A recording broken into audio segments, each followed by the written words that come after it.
with a clean pocket, looking deep for Shepard, and it is a diving catch. Oh!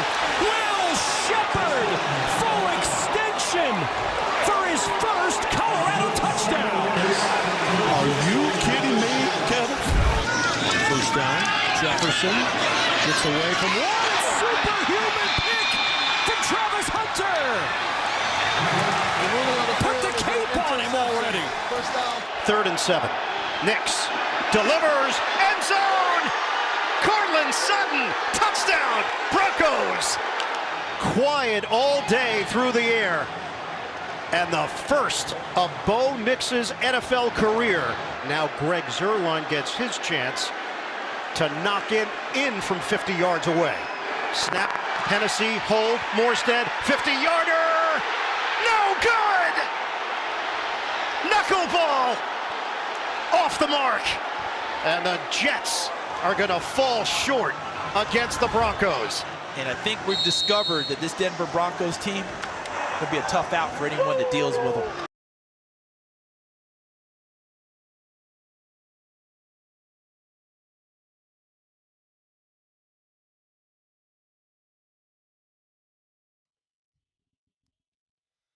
All in all, what a weekend.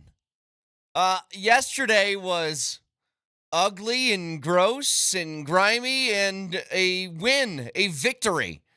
Like, I don't want people to get too caught up in one side of this, which is, yes, it was pretty nasty, right? You couldn't throw the ball at all. Obviously, the rain was doing a number on Bo Nix. He couldn't even grip it. He was like shot-putting passes. It looked bad. But can I just say something before everybody gets too much in a tizzy about a win yesterday?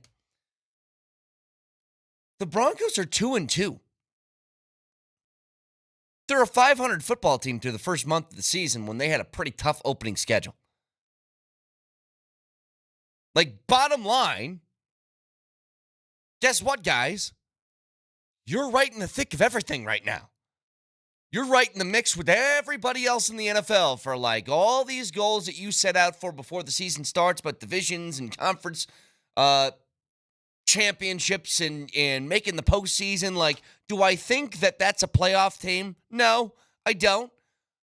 But who the hell am I to say? Because your defense is remarkable. You just faced Aaron Rodgers and a Jets offense with Garrett Wilson and Breece Hall and Braylon Allen and Alan Lazard, and you held that to 0 touchdowns through 4 quarters. You held that to no running game whatsoever. Breece Hall had 10 carries for 4 yards. You outran the Jets by far and made play after play after play in Vance Joseph. God bless that human being.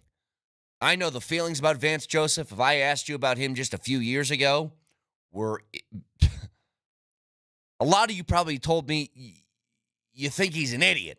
That's not an idiot. Not a few years ago, 1 year ago, singular, after he gave up 70 points to Miami. People wanted his head on a stake like it was Lord of the Flies 1 year ago. Well, let me say this, Nelly. They lost their leading tackler, and I think kind of the heart of their defense in Alex Singleton. And you know what I saw yesterday? I saw Justin Sternad step up and play a phenomenal game. I saw Cody Barton flying around everywhere. I saw guys like Brandon Jones continuing to make plays.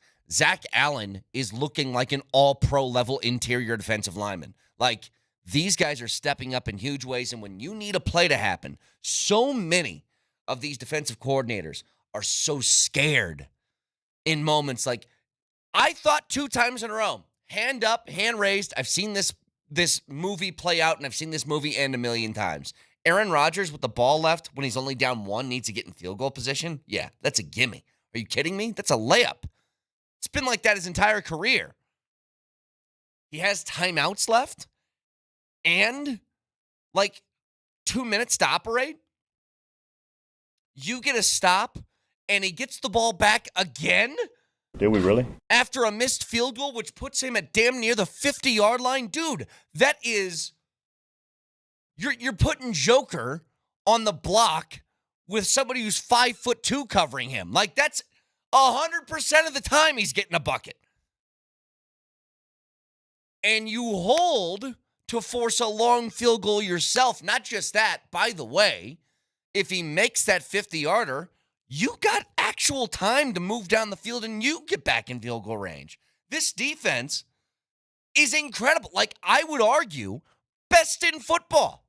In these 2 road wins, which didn't seem possible when we were making our preseason predictions. No kidding. On the road at the Buccaneers, on the road at the Jets, you would say loss.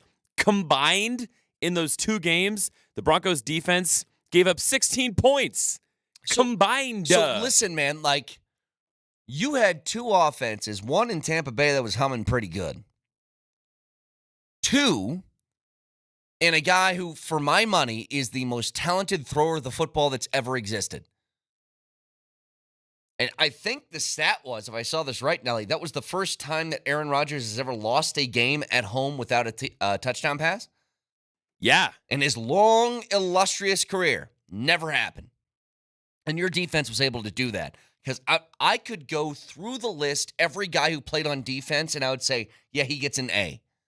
You know what I mean? Like, Riley Moss, what a find. That kid's a baller. Yeah, he got called for a couple of PIs. I think they were pretty ticky-tack. Last one didn't have his head towards the football. Okay. But think about this. Early in that game, when Bo Nix had, was it -10 passing yards? Whatever it was, you know, like deep into the first half. And there was not, man, I wrote down a couple of things, Nelly, that was crazy. And this is why when somebody texts me saying, what the hell is going on with Bo Nix? I'm like, you guys are watching Aaron Rodgers, right? He also is not doing a damn thing. Where's the number here? All right, here you go. So, 37 plays into the game, okay? Neither team had a play of 10-plus yards. Bo Nix had a total of -9 passing yards. Aaron Rodgers had a total of -2. Obviously, something screwy was going on here with an attempt to complete a forward pass. I saw a weird stat that was something like Cortland Sutton had 60 yards of Bo Nix's 53 passing yards. Oh, dude, here's the craziest stat of the day. The Broncos won a football game in which Cortland Sutton had 60 yards receiving. 9 other players combined for 0. Did you hear what I said? 60 receiving yards for one guy. The other people who caught a pass in that game, it was either 8 or 9, had 0 yards. But here's what I wanted to say. So early in that game, when you couldn't move the football, the biggest play of the game was what? A 34, which they have to change this rule, and they just don't, a 34-yard pass interference call on Riley Moss in the end zone. Remember that? Ball is placed at the 1-yard line. It's 1st and goal at the 1. You get a stuff, and a stuff. They look like they're going to go for it. Jets false start. Move the ball back 5 yards. They get a field goal. Massive, gigantic stop. After that, when you get towards the end of the game, and it's scary time, it's good field position for the Jets. They need a field goal to win it. How many times do defensive coordinators in that situation drop guys back in coverage, don't throw pressure at the QB? You do that with Aaron Rodgers, he gets to sit there and patty cake the football until somebody gets open, and you're going to get picked apart. Vance Joseph, to his credit, and the massive, he unzipped Nelly and threw it on the table. And he said, I'm going to blitz this guy every single play. And you get the PJ Locke sack. There was so much that Aaron Rodgers had to deal with that he didn't have time to find a wideout because Vance Joseph understood the assignment. I can't let him pick us apart when he just needs to get about 20 yards. We need to make a play. And how many times did Aaron Rodgers try to hit one of his receivers and Aaron Rodgers was expecting a zig and his receiver zagged? They just weren't on the same page all day long. But that's what happens when you bring, especially some exotic pressures. Like you're bringing defensive backs in. Like you aren't blitzing a linebacker. You bring in PJ Locke, or you blitz Brandon Jones off the edge, or you bring a corner, or something like that. Like it's hard for offenses to recognize. Texture says national media is giving no credit to the Broncos D. They're blaming the Jets offense instead. Go ahead. I'm shocked, Brett. This is my shocked face. But here's the thing. The big story of that game, if you were like a national headline writer, it's this. Aaron Rodgers somehow loses a game in which Bo Nix looked terrible. Like, that's the story. Hall of Famer Aaron Rodgers in the city of New York with high expectations lost a football game at home to a quarterback who couldn't throw the football forward. You knew that was coming. But they aren't taking it the step further as to how or why did that happen. Why is very simple. The Broncos defense is as legit as a defense can be. And their defensive coordinator is coaching his ass off right now. Like, there's some things that I wanted to say about the offensive side and play calling. Like, what happened to the read options that worked last week? Didn't run really any of those. Especially when he couldn't throw the ball well. Why not mix some of that stuff in? I don't know. But I'll say this. There's a few different ways that the game turned. You know what it really turned in the Broncos' favor? Javonte looked like Javonte again. Like, he caught a little burst of energy in that second half where it's like, oh, there he is. Good to see you again. Carl, good to see you.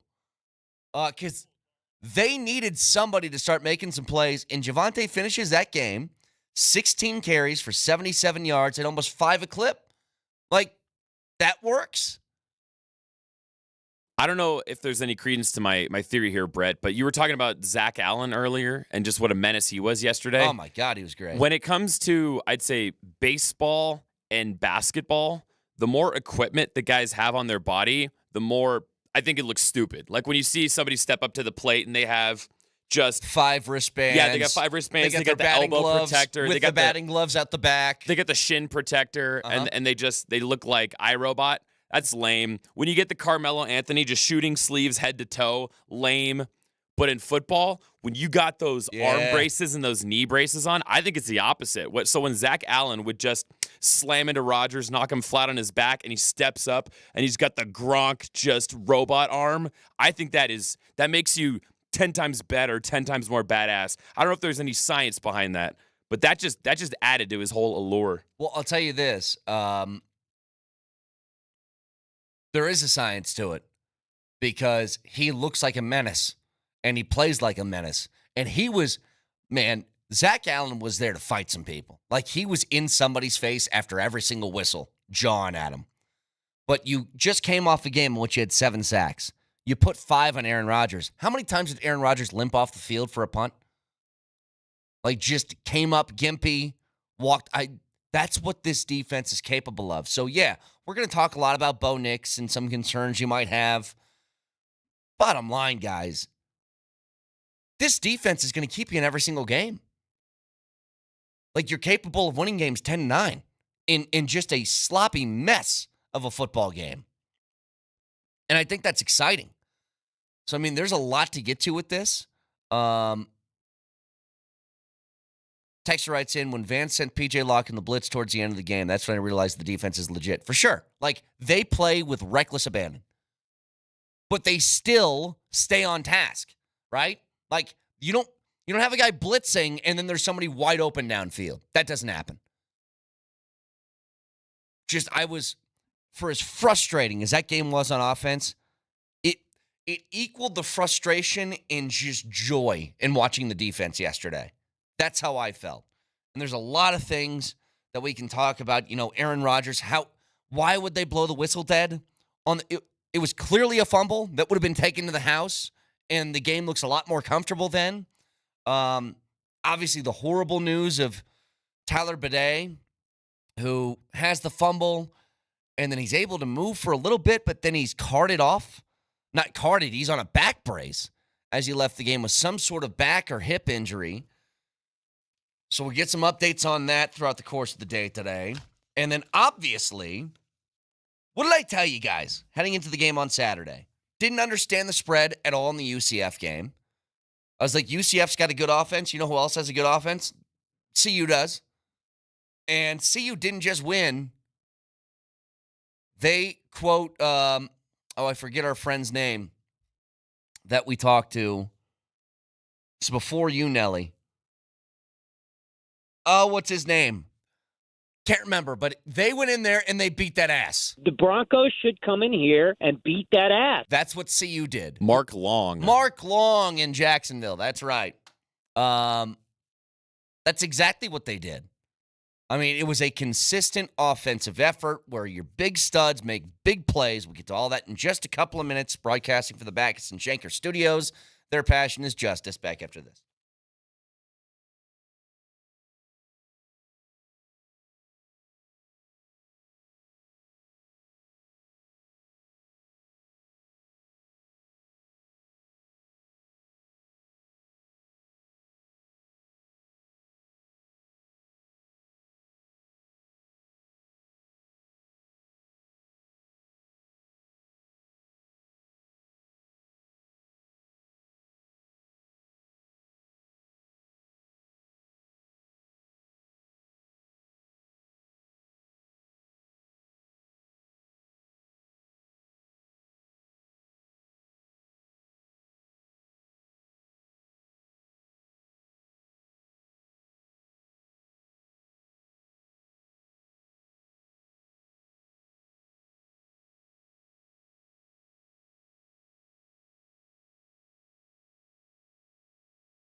First down. Jefferson gets away from one. Superhuman pick from Travis Hunter. Put the cape on him already. First down, Colorado. Ooh, and he just popped a little hot. Did he just do that? I believe he did. Did he just Desmond Howard that?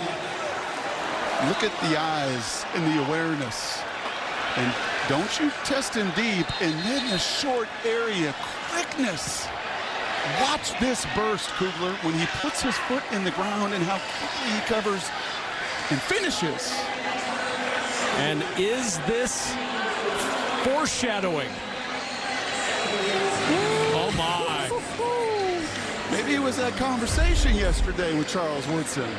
Maybe it was all this conversation like, well, is he? I mean, are the stats there? What is he?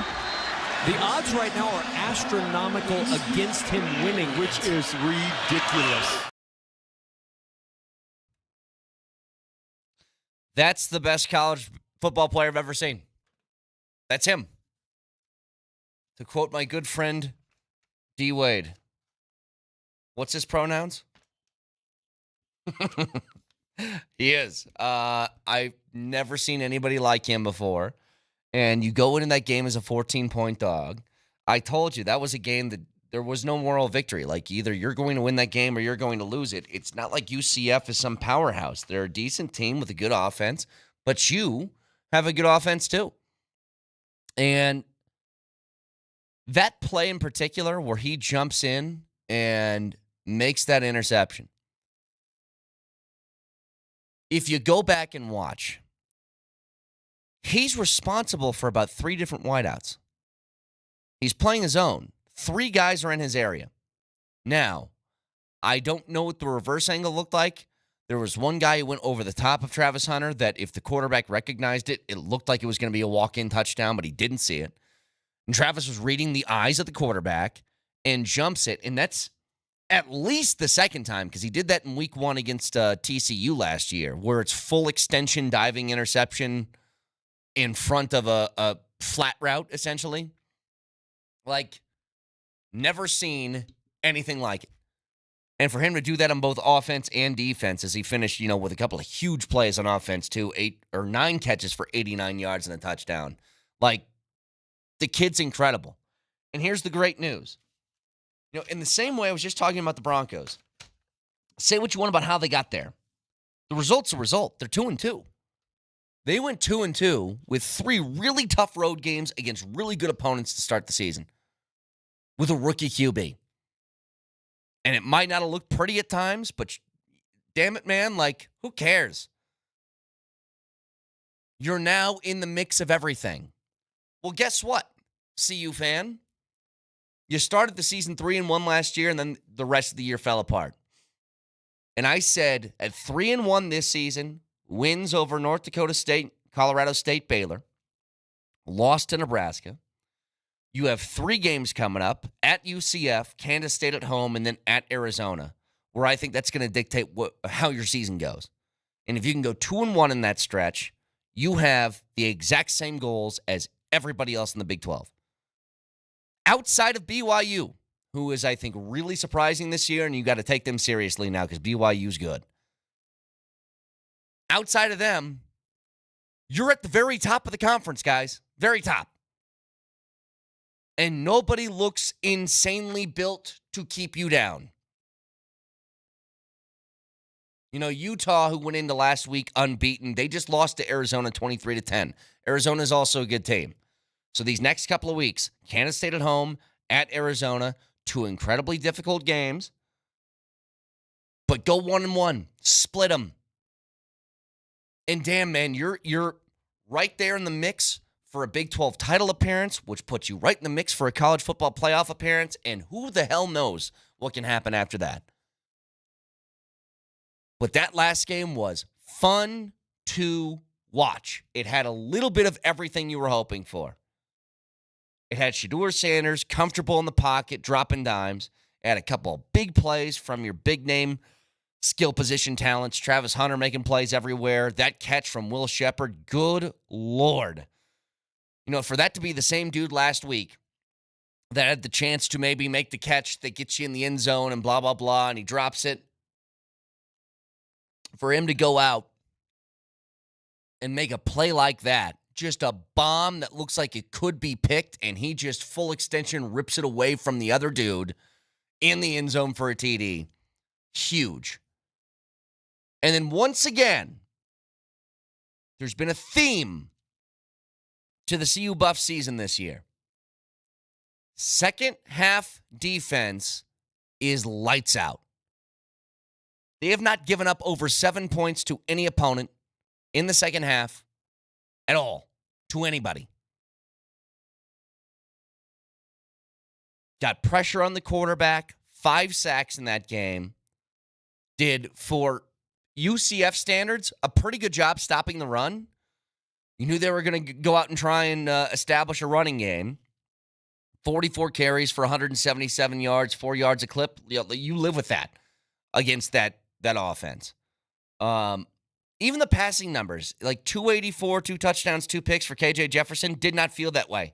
Did not feel like through the air they did much of anything. But you had a pretty balanced offense, 35 throws to 29 runs, mixed in a lot of different guys running the football. You know, I'm pretty excited about Micah Welch. I think that he's somebody with the more carries that he gets is going to look better and better and better. But they just got, I'm telling you, I think the Baylor game was a boost of confidence. I think the Baylor game that you were able to steal that one. You shouldn't have won that game, and you did. It's just like an adrenaline shot to the heart. And then it gets you really believing in what your team's capable of. This is Dion after the game about being 14-point dogs heading into it. We don't care about that. Y'all do. We underdogs every week. Ain't nobody want to see us win. You know that, except for our fan base. You know my brother Rand, right? Yeah. Life in football, they ride with us, but ain't nobody nationally want to see us get down. So hold on. I want to say, let me finish blessing her. That's just the nature of the game. We're not mad about it. We're not upset about it. We know who we are. We know how we get down. It's not like we come out talking that talk, because we don't really do that. You say we do that, but we really don't do that. Our kids are very humble. I don't say what's going to happen. Never. I say what I would like to happen, but not what's going to definitively happen. But I'm so darn proud of where we are. We could be in a whole different place right now, but look at it. We're going into the break.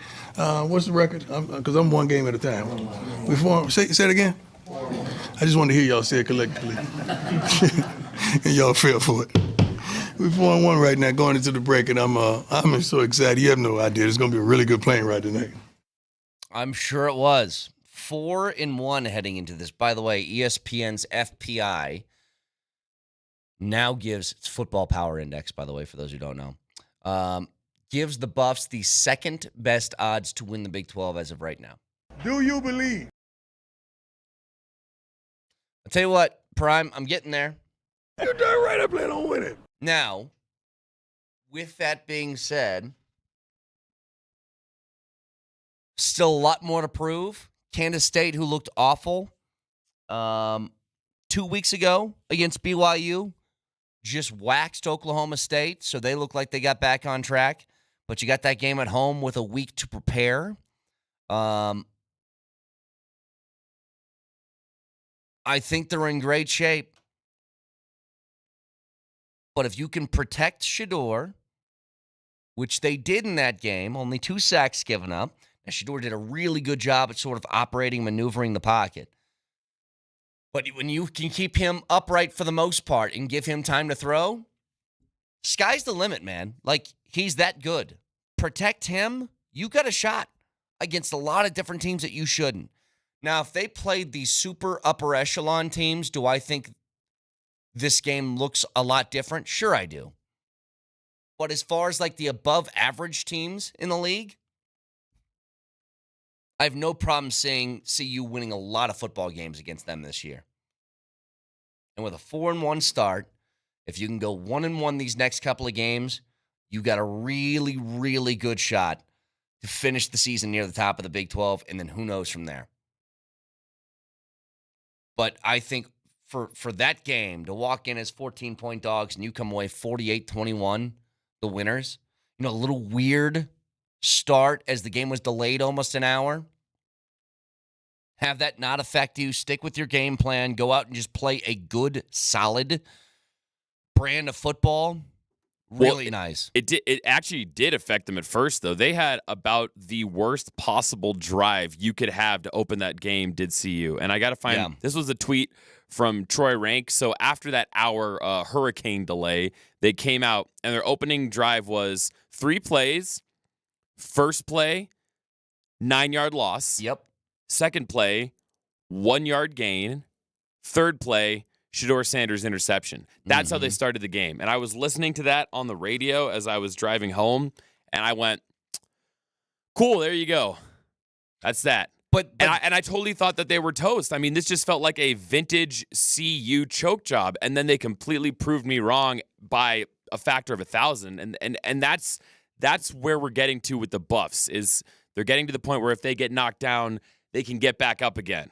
And that's what I wanted to see. They've dealt with adversity well as of late. Backs against the wall, got to make a play. They have. Because what happened shortly after that first drive, that interception? UCF started the ball at the 25, 30-yard line, whatever it was. Like they were already in field goal position. They get down to the goal line. First and goal, loss of 1. Second and goal, 1-yard run. Third and goal, you get the interception to get the ball right back. Now you're not at zeros. Then it's touchdown drive, touchdown drive, touchdown drive. 3 straight with a couple of field goal drives to close out the half, and you put up 24 points. But their offense was humming. Ever since that first possession, their offense was humming. And I give the Buffs defense credit. That's a tough offense you're going against. Only give up 21 points to UCF? Not easy.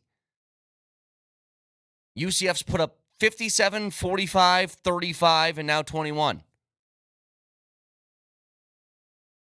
And there's things that they do really well, which is run the football, especially with that quarterback, KJ Jefferson. You're able to shut that down. And here you are, man. I mean, you're in really good shape. 2-0 in conference play to start the year, 4-1 overall, and feeling good. Vibes high with CU. By the way, as the night went on, so it was at a bar late Saturday as Georgia and Bama is wrapping up. So Georgia makes this furious comeback. The ending to that game was insane.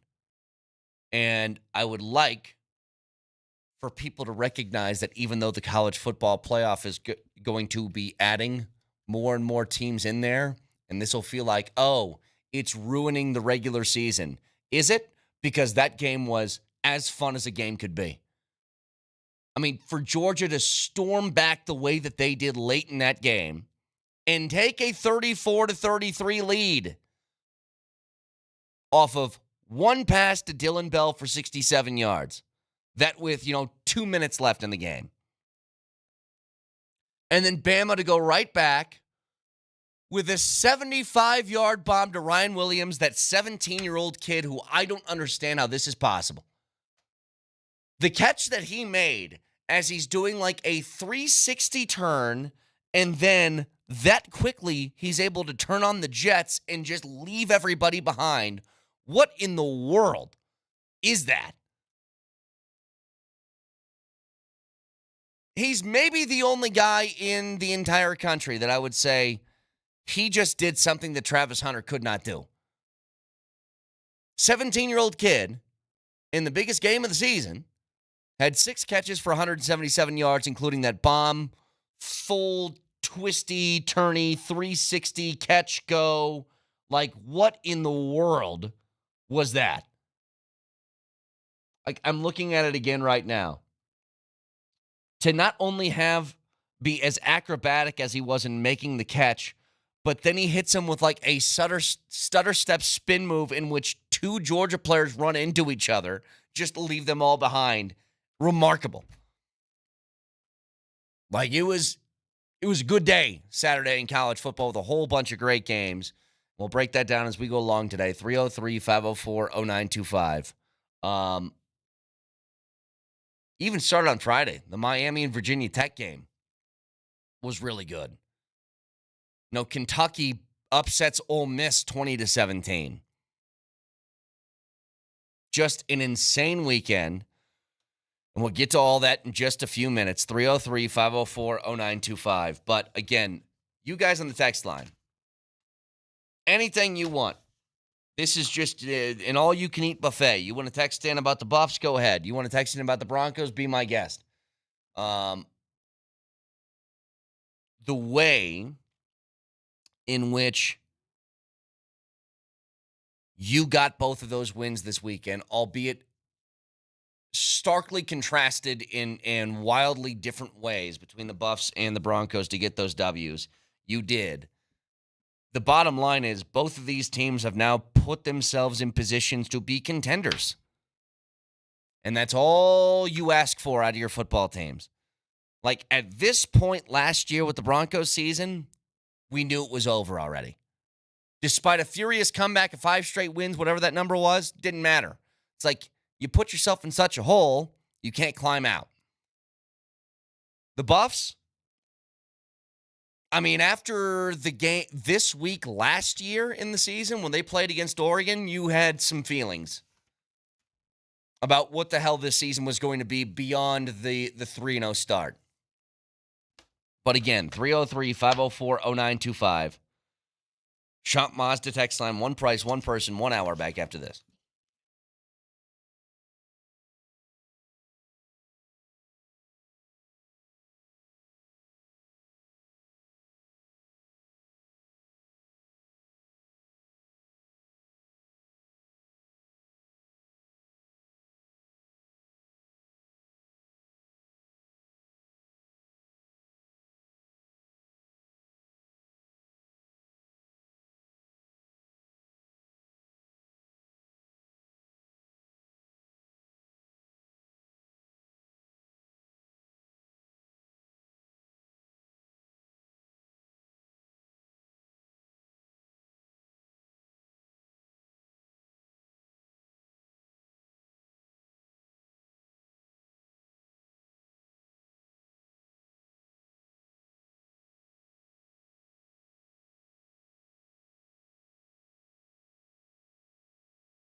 Bo had -7 at half passing. Yeah. Did you contribute that to the weather, and what was the key for him in the second half?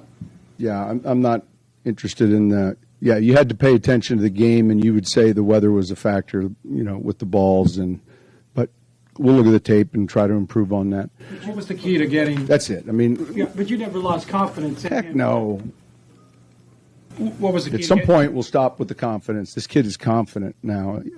I should send him out to dinner with every one of you, and you'll see. He played well. All right, no, he didn't. I mean, no, he didn't. Come on, man. Again, I can understand coaches at press conferences and stuff like that, like getting upset with maybe the way that some reporters or media members talk about or write about their team. Like, I think sometimes they're unfair. I think there's plenty of times in which people have been totally unfair to, like, CU. Things that were said about Dion, I think, have been totally unfair. And then there's a lot of things that have been totally fair. Things that have been right to be able to question or criticize. Hey, your quarterback had -7 passing yards at half. It is statistically, let me find this real quick, the worst that's ever been recorded since the Super Bowl era, I believe. So total number here. Oh, now I can't find it, of course. See, I got too much stuff from over the weekend. Here you go. Bo Nix's -7 pass yards are the fewest by a quarterback in a first half with multiple completions since 1978. Like, that is a fair question, okay? And I know he was dealing with some confidence problems because he couldn't throw the football, couldn't even grip it. It's a fair question. Heck no. Heck yes. I watched it with my own 2 eye holes, okay? I saw it. Now, with that, made a couple of throws in the second half to Cortland Sutton, and I guess that's all you needed. But the real boost here was you got an actual rushing attack from Javonte. I should send him out to dinner with every one of you. I'd love to. I'd love to go where Bo Nix goes to dinner. Sounds great. Here's what he should have said. He should have said, I don't care. We won the game. We found a way to win. There you go. Then you get to be right no matter what. But you can't tell me he didn't lack a little bit of confidence. We saw it. Nelly, he was shot-putting balls at the end of that first half because he couldn't get a grip on it. I don't know about you. That would tell me you're pretty lacking in confidence at the moment. And beyond that, for the way that the Broncos won that game, and in fact, can we hear from Aaron Rodgers afterwards? I just sent you a DM recently, Nelly, because Aaron Rodgers went to the podium, and he was asked a question about the cadences because they were having a lot of issues. God, they got flagged so many times in that game in critical situations. 4th and 1 at the goal line, they're going to go for it. He tries to hit him with a hard count, and the Jets jump. So the question is this. It's going to be tough to hear, but it's going to start with the reporter question. He says, Robert Saleh, the head coach, talked about maybe changing your cadences because guys were jumping for false starts, which is questioning that hard count from Rodgers. One of those, trying to get somebody to jump off sides. Rodgers hates the idea of his coach trying to put his fingerprints on stuff that they do on offense. Listen. The cadence specifically, Robert said that might be something you guys have to dial back a little bit. Is that something you think could potentially help the situation? It's one way to do it. The other way is hold them accountable. I mean, we haven't had an issue. We've had one false start. Morgan had one false start, I believe, until this. So, it's been a weapon. We use it every day in practice. We rarely have a false start. And to have, 5 today, it seemed like, 4 or 5.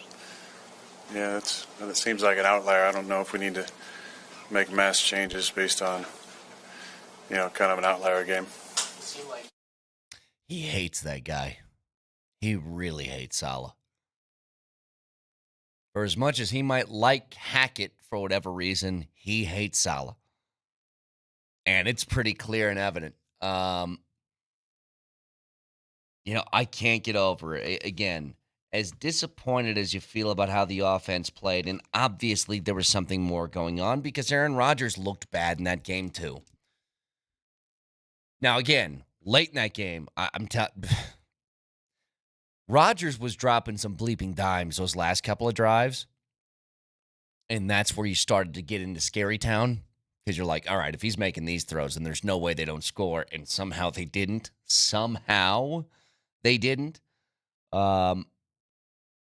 You trade a couple of missed field goals at the end of the game. But again, I won't go that far. I was going to say part of me wanted to see the Jets hit it to see if Bo Nix could lead a drive to get in the field goal range. Never mind. I'm just happy that they won. But it would have been interesting because they would have had time left, I think. What was there, like 45 seconds left after that final field goal missed, if I remember correctly? It was enough time in which you could have went down 47 seconds. It was enough time in which you could have went down the field and made something happen.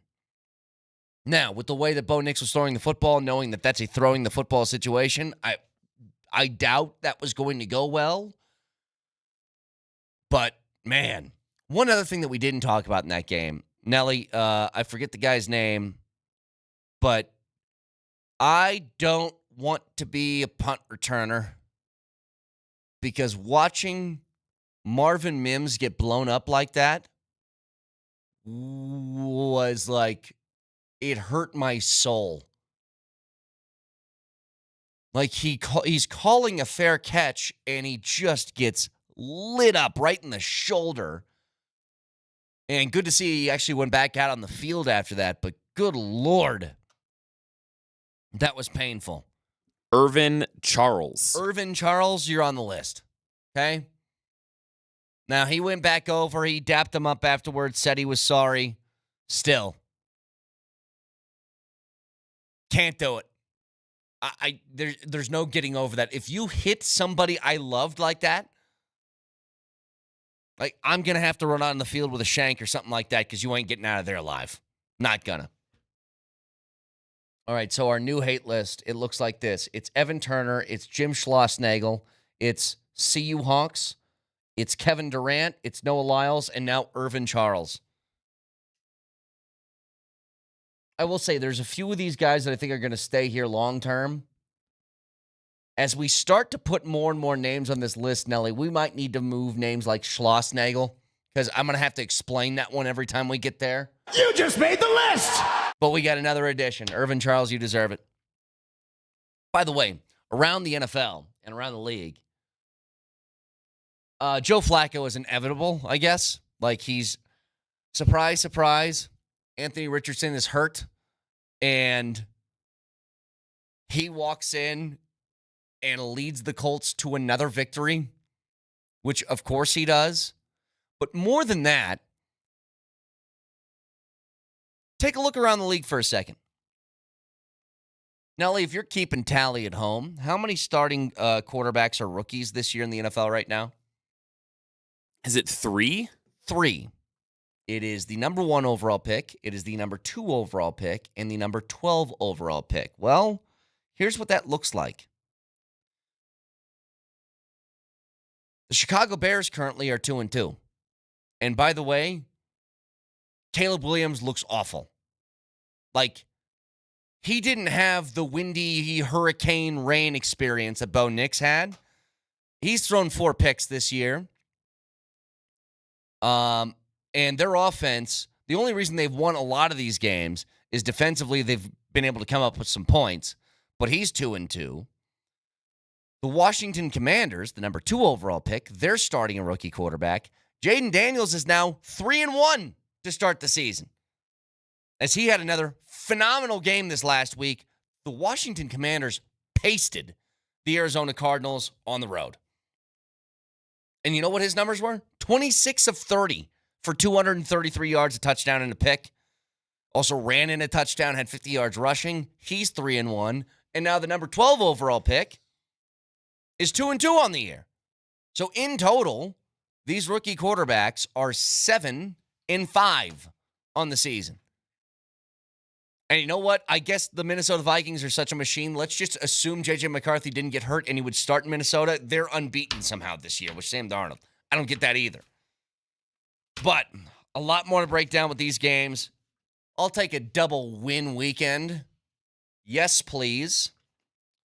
You can always watch the show live on Twitch, twitch.tv. Search out the 2-star on the search bar, the Altitude TV simulcast, and that is a Safeway Twitch feed, and you can save more with Safeway. Receive their best deals, rewards, and perks as a Safeway for You member every day. Earn points, redeem for exclusive offers, so download the Safeway app and sign up for free today. Moshe Lombardi and Kane next.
With a clean pocket, looking deep for Shepard, and it is a diving catch. Oh! Will Shepard, full extension for his first Colorado touchdown. Are you kidding me, Kevin? First down, Jefferson gets away from one superhuman pick from Travis Hunter. Put the cape on him already. 3rd and 7. Nix delivers, end zone. Cortland Sutton, touchdown, Broncos. Quiet all day through the air. And the first of Bo Nix's NFL career. Now Greg Zuerlein gets his chance to knock it in from 50 yards away. Snap, Hennessy, hold, Morstead, 50-yarder. No good! Knuckleball off the mark. And the Jets are going to fall short against the Broncos. And I think we've discovered that this Denver Broncos team could be a tough out for anyone that deals with them. Before anybody starts with the, Bo Nix, -7 passing yards at halftime, can I just remind people of two things? Number one, first and most importantly, the Broncos are bleeping 500 after 4 games this year with a really tough opening schedule. Keep that in mind first and foremost. They're 2-2, playing against really good opponents on the road 3 of the 4 weeks that they've done this thing, okay? Not to mention back-to-back wins in the early time slot East Coast. Impressive. Secondly, we'll get to the Knicks stuff, I promise. But you won the game, so I'm going to start with the positive. This defense is unbleeping real. And Vance Joseph is unbleeping real. If I told you guys, end of the game, Jets are down 1, and Aaron Rodgers basically has to go 20 yards for a game-winning field goal, that's a layup, dude. I've seen him do that a million times. There is no way you're stopping him from doing that. They did it twice. 2 different times he had a crack at it. Well, they did attempt a field goal at the end there. They were in field goal range. They just missed it. But so did the Broncos? Yeah, your point is taken, and your point is correct. This is an elite defense through 4 games. And this defense is the reason this team is 2-2. It's the defense. Yep. The defense is giving the offense multiple opportunities, many opportunities. They're doing the same thing that they've done here for the last few years. In these games, they win. They are winning these games despite the offense. Despite the offense. And I know that sounds like a terrible term, but it's the truth. You tell me. It is the truth. And I guess when you look at the overall situation this season, this is supposed to be the, hey, let's develop the rookie quarterback season, right? And the conditions yesterday stunk. Sloppy, messy. It started out all day raining, rained through half the game yesterday. So the conditions themselves contributed to what was ugly offensive football. That being said, it's about developing the kid, not necessarily wins, although I take the wins.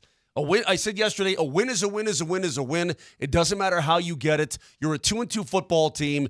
You sweep the East Coast roadie, which I could never have imagined in a million years. And you're a 500 club getting ready to come on home to face the Raiders. This is a good thing. Now, if your primary objective is to develop the kid, then we'll have another conversation. But he did get his first touchdown pass. Well, you know what? Like, I'm not excusing this away. Nick's was terrible. Like he couldn't even grip the ball at the end of the first half. He was shot putting stuff. Like he was historic terrible. He wasn't terrible. He wasn't terrible. And again, you look away because they won the game. You look away. But it wasn't terrible. It was historic. To be fair, Aaron Rodgers wasn't a cup of tea. He wasn't great either. Aaron Rodgers was not himself. Clearly, the rain affected him as well. Oh, the Broncos blitzing also affected him. I mean, the pass rush for the Denver Broncos, with the cast of characters that they throw at you on any given play, everybody's getting some. It's like everybody is getting pressure or everybody is getting, a sack or hitting the quarterback or whatever. They hit Aaron Rodgers plenty yesterday. Check this out. Here's all the guys who hit the quarterback. P.J. Luck, Zach Allen 3 times, Justin Sternad, Jonathan Cooper twice, Franklin Myers twice, Benito twice, Roach twice, Ellis once. All those guys had quarterback hits on Aaron Rodgers. Yeah. It's a pain in the butt to deal with, so that contributed to it. And he's not fleet of foot. You could see he couldn't run away from the big guys. He's just trying to plod his way out of the middle of the pocket, and they got to him, which is what they should have done. Rodgers rarely he's going to wake up sore. He rarely left a drive without limping off the field to the sideline. Rarely. The issue I have, again, I am never going to complain about a win. But this is talk radio. We offer opinions. We offer the good and the bad. And I said this last night on After Dark with D-Mac and Coach Sanford. The best time to be scrutinize a game after a win. Mm-hmm. Coaches love it. When you can be critical of certain things after a win, it's wonderful because you get the best of both worlds. I just wonder a little bit about Bo Nix handling sloppy conditions because you're going to get some in Denver, Colorado, ladies and gentlemen. In the month of December, it ain't going to be ideal out there. It's going to be cold. It's going to be really cold. And I get it. Both sides of the football, they struggle. John Elway, Hall of Famer, struggled in the rain. But this wasn't just struggling. Did you guys see, I'm going to show you here for those watching on television, the way he was just holding the ball? Yeah. Usually when you hold a football, your hands are back here. He was holding in the middle. Here. Yeah. Like in the middle of the ball. And it was the weirdest delivery. He was like throwing it like this. I don't know if the hands were just not gripping. Can you get a glove on that thing? Well, I thought that maybe they'd throw a glove on him in the second half. Like they brought out the little hand warmer. Was it cold or was it just rainy? I think it was just. I think it was there to try to dry things off. Get some dryness on it.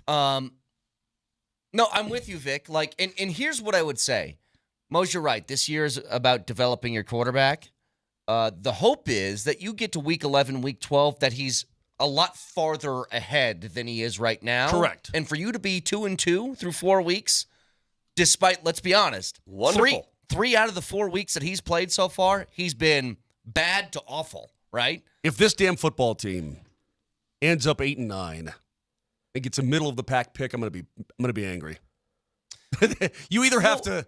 No, with where they're at in their development, I know I'm jumping the gun here. With him winning, though, there's something to be said for him winning. Yeah, you're right. God, I just want them to be.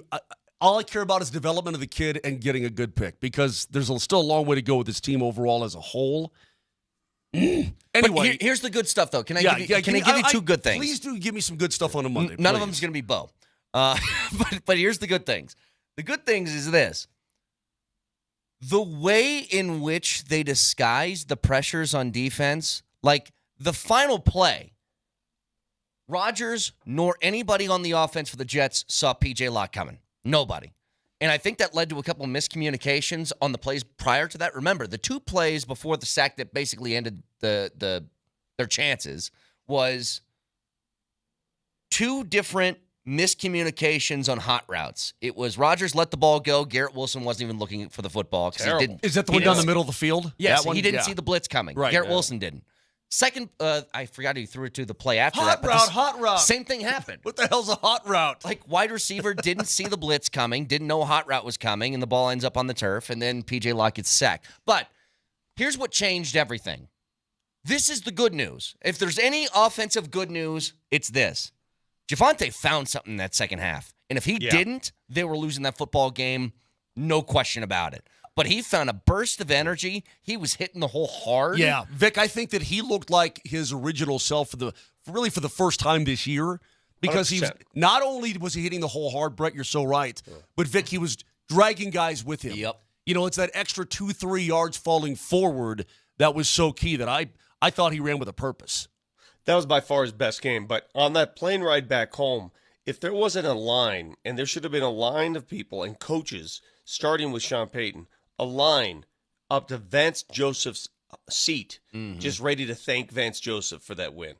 Vance Joseph dialed up one of the best defensive schemes I've seen in quite some time. And he's done it every week now. But his ability to mix blitzes and the way he blitzes guys like Aaron Rodgers is he's no pony. He's seen it all. He's seen every blitz package in the world. And at times he seemed utterly confused and powerless. Vance Joseph put on a show congrats to him. Because a year ago, after that Miami game, he thought he was going to lose his job, and now he's the MVP of this team. Yeah. Right now, through 4 weeks, the best player is not a player. It's Vance Joseph, the defensive coordinator. I agree. I just gave you a pretty good line from a really funny movie, and you guys just glossed right on over it. Yeah, Didn't Wedding even notice Crashers, it. Hot Route. Hot route. Yeah, I got it. No, I What's smiled. a hot route? So, wait, you said hot route about 57 times. So, therefore, it came into my brain. I got it. No, I understand. Great scene. Big tree fall hard. Num, num, num, num, num. Hey, you know how we're in training camp, and I said this multiple times. We all said it. It's like, hey, this Broncos team's got a lot of solid players. I don't know how many great players they have. I still don't know the answer to that, but I'll tell you this. Zach Allen's playing like all-pro level right now. He is a monster in the middle of that D-line. And Riley Moss, I know he got hit with a couple of PIs yesterday. Riley Moss is a baller, dude. I love him. He's a and he baller. tackles. The first part of your thought there is perfect because I think the defensive front, the defensive line for the Broncos is highly underrated. Mm-hmm. And you're able to blitz and handle the run game because look at their numbers against the run, mind you. Go ahead and look at the Broncos against the run. It's awesome. Their ability to stop the run up front and then do what they do in the blitz package is because the defensive front is solid. And they solid. rotate guys in. So they get a lot of different guys with the ability to go get some, right? It's just it's a cool thing to watch. And Again, you get fresh bodies out there and they know their job, they do their job. It's great. That wasn't Justin Fields out there these last 2 weeks. They flummoxed Baker Mayfield, made him look foolish, and they turned Aaron Rodgers into Hot Rock King. Mm-hmm. I mean, that's what they just did in 2 straight weeks. What's so funny there, Moshe? He just heard Hot Route again, so now he's thinking about Jesus Wedding Crashers. Christ, Moshe. Hey, Mom! The meatloaf! I believe this is the first game in which Aaron Rodgers has not, he hasn't thrown a touchdown pass in a home loss. First time in his career. No TD passes. Like to hold Aaron Rodgers despite the conditions. You know who had a TD pass yesterday? Ironically, was Bo Nix. He got his first one yesterday. He did. I think he threw the back end of the ball, but it got there. So Cortland Sutton was wide open, and he had to make a leaping catch. Like, dude, I mean, it was a spectacular catch on a ball that just should have hit him in the tummy. He could have sat down and squatted like he's at a picnic. I got an amazing stat for you. Please. Cortland Sutton finished that game with 3 catches for 60 yards and a touchdown. 9 other players in the Broncos were targeted with a pass yesterday. They combined for 0 receiving yards. Wait. Hold on a second. The only receiver, the only target that had positive yardage, because other guys caught the ball but lost yards. You mean to tell me that the only human being on the Denver Broncos side, wearing a Denver Broncos uniform, that caught the football for positive yardage was number 14, Cortland Sutton? No. The other guys combined for 0 yards. Michael Burton had a catch for 3 yards. That's right. Javonte had 2 catches for 3 yards, but Tyler Beatty had 2 catches for -4. Bidet. And Troy Franklin had 2 catches for -2. So the other 9 guys that were targeted combined for 0 yards receiving. Now, mentioning that real quick, I don't know what the status is.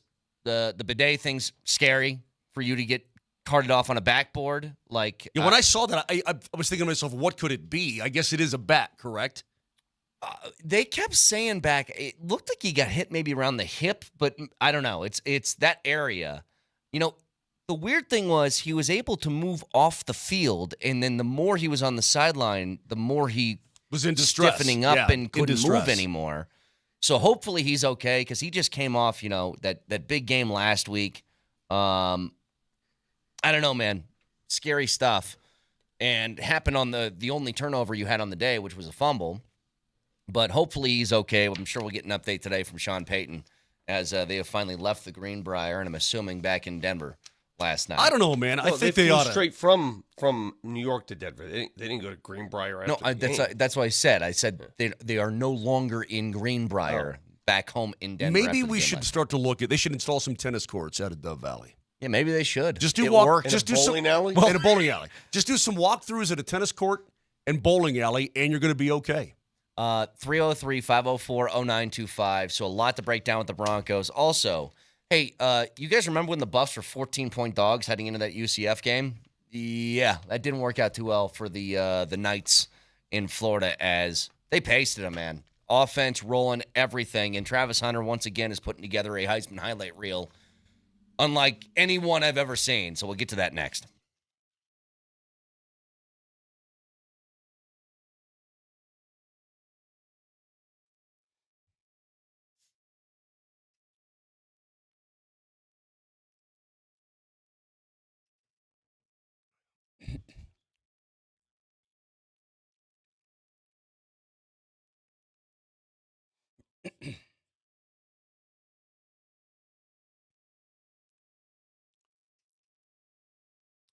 I'm sure you've heard all about low testosterone. Have you heard about that a lot? Yeah, maybe because it happens. Maybe you're putting on some weight, you've got some brain fog, you wake up tired, maybe even a decrease in your libido, maybe some depression. Some of you out there know exactly what I'm talking about, but I'm here to tell you there's something you can do about it like I did. It's fixable, and it is the Rocky Mountain Men's Clinic. Go there, RockyMountainMen'sClinic.com. Take a 10-question, 2-minute test. I did it. I saw treatment. It's great. It works, and these people are experts at getting you back to being you. There's nothing to be ashamed of, guys. As you get older, your body changes. That's nature. But you can do something about it and fight back. So do yourself a favor. Get there and find out what they can do for you. The appointments are super easy. It's just $99, includes medical consult, low T, and PSA test. It's very, very comprehensive. And if you do sign up that day, your appointment is free. So don't wait. Go to RockyMountainMen'sClinic.com or call 720-440-7900. That's 720-440-7900. I'm glad I did it, and I promise you, you'll be glad you did it because they will help you.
With a clean pocket, looking deep for Shepard, and it is a diving catch. Oh! Will Shepard, full extension for his first Colorado touchdown. Are you kidding me, Kevin? I mean, look at Antoine Jackson, number 7. He thinks he has that fly ball.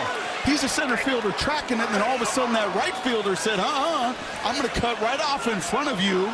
Does Will Shepard. Now the 22nd touchdown of his career.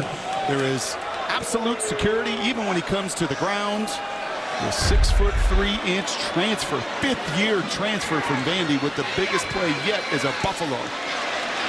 Wow, what a throw by Shador Sanders. Give him a clean pocket and puts it on a dime. 14-point dogs heading into that game, and thanks to catches like that from Will Shepard, the Buffs win 48-21. Just spank UCF. And look, man, it was a game in which I think CU is saying this year's going to be different. They're 4-1 now. They're well on their way to that minimum goal of bowl eligibility. And as of right now, boys, if you take stock in this at all, the ESPN FPI, the Football Power Index, has CU as the second highest team as far as odds to win the Big 12 this year. You're kidding. In 5 weeks. Holy crap. Hey. Who's the other team? I'm curious. It's got to be BYU. It's all lost Arizona. It's got to be BYU. You know, we spoke about this specifically on Friday. For those of you who listened on Friday's show, I'm not going to claim I thought CU would win this game because I'm surprised they won. I'm surprised they won the game. However, we spent the bulk of Friday's show saying, this doesn't sound right, this point spread. What has UCF done? Who have they beaten? Remember, we analyzed their schedule. We said, big deal. They came back to beat TCU, a team that gave up 60 to SMU. They beat New Hampshire. Who else they beat? Rhode Island? I don't know. Some other prep school? Sam Houston? Sam Houston State. Okay, so who did UCF beat to walk around with their chests puffed out as if, look out, we are UCF? So the point spread wasn't true. That was ridiculous. But for CU to go in there and just take that point spread and put it on its... Vegas doesn't mess up too much, and Vegas really messed this one up. I mean, it wasn't even close. I heard the announcers during the game intimate that, UCF, one of the favorites coming into the season to win the Big 12, and I'm like, what are we doing here? Right. And they made a good point, too, on College Game Day. I was watching that. The Big 12 isn't tall. I mean, there's not great teams all up and down, but it's wide. A lot of teams can beat you. A lot of teams can beat other teams, that sort of thing. And I thought the Knights probably fell right in there someplace. You know what I mean? They can have some quality wins. They will get thumped from time to time. And the Buffaloes went in there and absolutely thumped them. I didn't know who UCF was as a football team. I knew that they had the ability to run the football and pound that rock. Yeah. Let me tell you something, man. You held them in check pretty good. The Buffaloes' defense came up strong against that type of game. To only hold them to 21 points, and look, 177 rushing yards sounds like a lot. It really wasn't, and it didn't like feel it was that spread way. out. It didn't seem like it was spread out a little bit. 44 carries. It was like 4 yards a carry. They did a great job. And once again, that defense, by the way, as this is now a common theme through 5 weeks with CU. Yeah. How many points they give up in the second half? 7. Yeah. They haven't given up more than 7 points in a second half the entire season. They get stronger. The point spread, by the way, 14.5. This upset by CU, the 8th in terms of point spreads, the 8th biggest upset against the spread in program history. Wow. But they didn't just beat the spread. They didn't just win the game. They won by 27 points. Yeah. Which is the largest road victory against that point spread ever. They demolished it. They beat it up. They went to the bounce house and made those guys really bounce. I mean, UCF looked, their entire system, and we can honestly sit here and say Prime and company outcoached the hell out of them. I don't know what Gus Malzahn's offense is, but that looks prehistoric. It looks medieval. I'm watching that and going, what is this? It's hard to watch. I think it's an offense that would work, but there's one issue with it. His quarterback's got to be able to throw the ball as well as run it, and he couldn't throw the ball. Like, he was incredibly unconfident when he would let the ball go. Now, his box score totals are fine, but if you watch the game, you could tell that their passing offense wasn't a threat. Absolutely. His quarterback's 3 bills, for crying out loud. I mean, I don't know what's going on with that offense. I don't know what you're trying to accomplish. Well, he ran for almost 80 yards himself, Vic. I mean, he's a tough guy to bring down, but the Buffaloes did it. You take away his one big play, the 75-yard bomb, Right. that passing offense was nothing. It's funny because when I looked at the box score after the game, and you're right, I looked at all the passing yards he had and whatever. It didn't feel like that at all watching the football game. I mean, it didn't come across that way. That's where the stats don't translate to what we saw. But on the other side, it is a joy and a pleasure to watch Shador Sanders throw the football, first and foremost. He is so calm in the pocket. I'm going to say this. You might cringe when I say it. He's Brady-like, where it's just like his feet don't really move. He's just, unless he has to escape pressure, he's chill as can be in the pocket and waiting for somebody to get open. Like, he's got that quality to him. Let me test Mosier on this. What does Shador Sanders do that looks exactly like a young Elway? What does he do? When you see him do it, you're like, oh, I've seen that before. Well, his ability to roll to his left and then throw the ball down the field is impressive. How about when he turns his back, and you're right onto it there, Mo? Yeah. When he turns his back to oncoming blitzers, when Correct. he turns his, and you're like, well, what are you doing? What he does, a guy will be coming from his blind side. His ability to twist and to turn his back and run out of it, and then run to his left and deliver on time is pretty impressive. Yeah, that's Elway-like. Yeah. Elway used to do that all the time. So, in other words, he's in the pocket, his back is to the blitzer, and he somehow escapes the blitzer. He feels it, runs around the blitzer to his left, and still throws down the field on a dime. I'm telling you right now, there aren't many quarterbacks that can do that, and he does it consistently. And I'm going to take it a step further. I said something last night. I'm going to say it again this morning. You guys tell me if I'm completely out of it. Maybe I am. Maybe I need to call it a career. Well, hit us with it. I think the Broncos would be a better team if Shador Sanders played quarterback right now over Bo Nix. Right now. Not next year. Right now. Like if you exchange the two quarterbacks this week. Right now. Right now. I won't argue with that. This very moment. I didn't think you were going there. I didn't think you were going there, Vic. I know. That is an outlandish statement to make, but I really believe it. No, it's not. I believe he's NFL ready right now. He is NFL ready right now. I'm sure you have scouts doing this. Brett, when your dog is running around the house and they stop, what do? Yeah. Right? Uh-huh. Vic, you don't pay attention to your dog, so you wouldn't know. But that's what NFL scouts are doing every time they watch the Buffaloes play.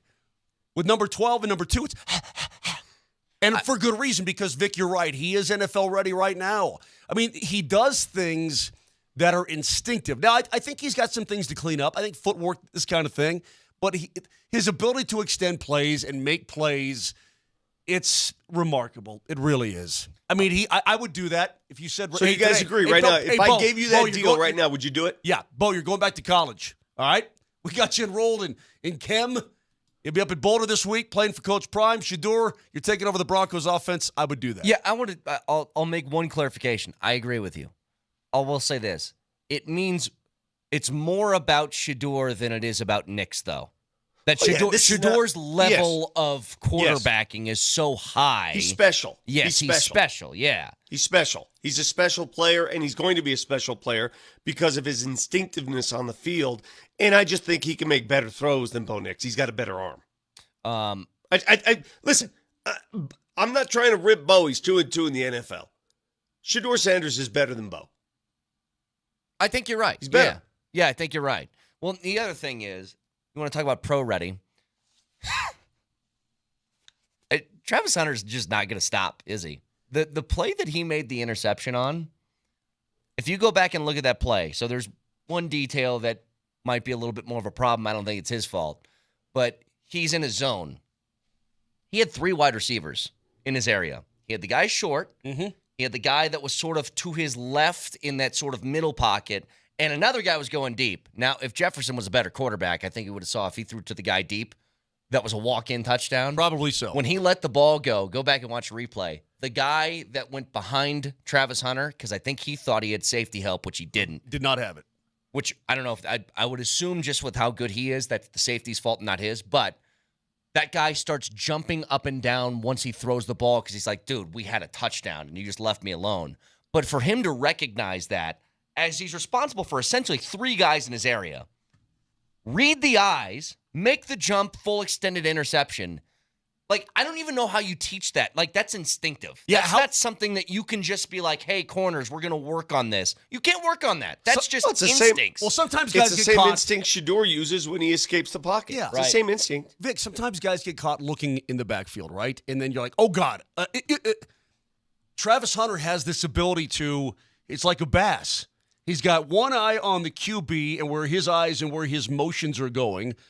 One eye on his part of the, maybe he's got a third eye on his receiver. He's right in that, what do you call it? That honey zone, right? He's just right there, perfect. He's an unbelievable route jumper. Yeah. He's great at it. I mean, then hang on a second, though. He took heat for going to the end zone and doing what? The Heisman pose? I have no problem with that. He took heat? that. I thought people loved it. I loved it. I saw online people were giving him heat for it. Well, What's the big deal? It's only Desmond week Howard 5. did it at Michigan in week 4. By the way, he should no, Howard did it, I think, against Ohio State in November. He did it against Notre Dame. Oh, he did? Okay. I was at the game. Okay, well, then there you go. Wow. It's not that big salty. a deal. No, but I'm just saying, I remember seeing it because they beat Notre Dame. I remember seeing it because the point is big deal. Big deal that he did that. That doesn't bother me. It's not like he's not doing the too short against an opponent. He's exalting himself. I'm getting a lot of blowback regarding my September assessment. 29th, 1991. I saw it. Lord, you son of I made the statement that said, I think, this is just an opinion, obviously, so there's room for debate. I think Shador Sanders is more NFL ready right now than Bo Nix is. Well, and I think their skill set is different, Victor. Bo's 2-2. Now, people are chiming in saying, well, Sanders, it would never work with Sean Payton. He takes too many sacks. They would never mesh. I'm not analyzing this on a relationship basis. That stuff doesn't matter. I'm talking about insert him into the game, into the pro game, and I think he's more ready right now. Well, I think he has a chance to be a really special player. If you gave Shador Sanders a wet ball, and he's had a wet ball, he beat Baylor with the wet football, if you remember. Rain. That was rain. If you gave Shador Sanders a wet ball in the Meadowlands, as Bo Nix had, he wouldn't hold the bottom end of the ball. Yeah. Let's do drills that say it won't rain. I said that Travis Hunter should be the Heisman.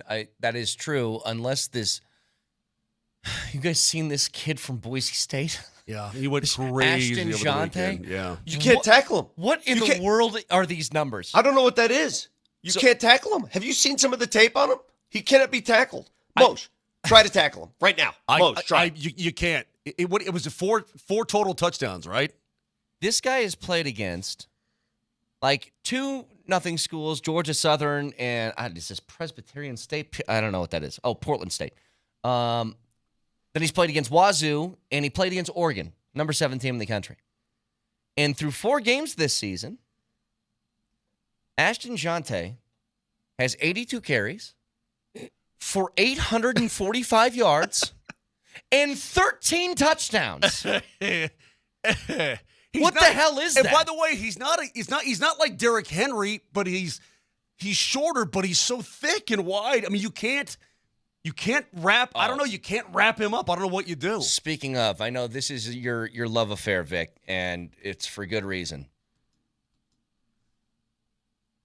Travis Hunter maybe is the best cornerback in the entire country and arguably the best wide receiver in the entire country.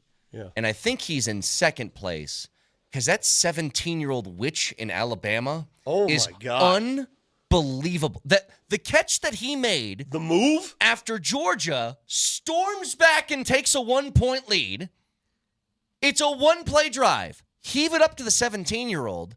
He on a full sprint, turning 360 catch, gathers himself, and makes another spin move that leads to 2 Georgia players running into each other as he goes into the end zone. What? He pirouetted twice in one play. He pirouetted to catch the ball and then pirouetted to have the two defensive players run into each other. And then had the presence of mind to accelerate down the sideline. By the way, that game, one of the greatest college football games I've ever seen in terms of finishes. That fourth quarter was unreal. Now, I want you to compare and contrast what you saw, Georgia, Alabama, CU, UCF, with a lot of offense, back and forth, most of college football. And then you had to sit through that slog fest in the Meadowlands. I mean, I know it was the rain. I get it. It was, nature's blowback. We had to my God. The contrast between what we saw Saturday and what we saw Sunday at 11. My God, was that terrible. Early in that game, my wife really wasn't sitting on the couch watching the game with me, but she's sort of putting around and, watching it from the kitchen. She's like, I'm out. I'm not doing this. With the first four possessions 3 and out, the first four possessions were 3 and out, 3 and out, 3 and out, 3 and out. And the Jets didn't look any better. They looked it was just an ugly, awful. How many penalties total were in that game yesterday? Because the Jets committed, I don't know. The Jets committed, I think, at least 12. So hang on, as we get the break, go ahead, Vic. Go ahead. I'm going to make a blanket statement, like I did to start the segment. College football is more exciting than pro football. It is. I mean, it's more exciting. You get like 80 games to choose from in a week. I know. I'm not. You know the reasons why. There's more to choose from. But if you gave me a menu of college football games versus NFL games, it's not even close. Well, let's get to this in just a second. 303-504-0925. I got a stat for you at the beginning of that game that applies to both teams in offensive ineptitude, and I have audio. I hate to be the bearer of breaking news. Aaron Rodgers hates his coach, cannot stand his coach, and I got audio to prove it. We'll get to it next.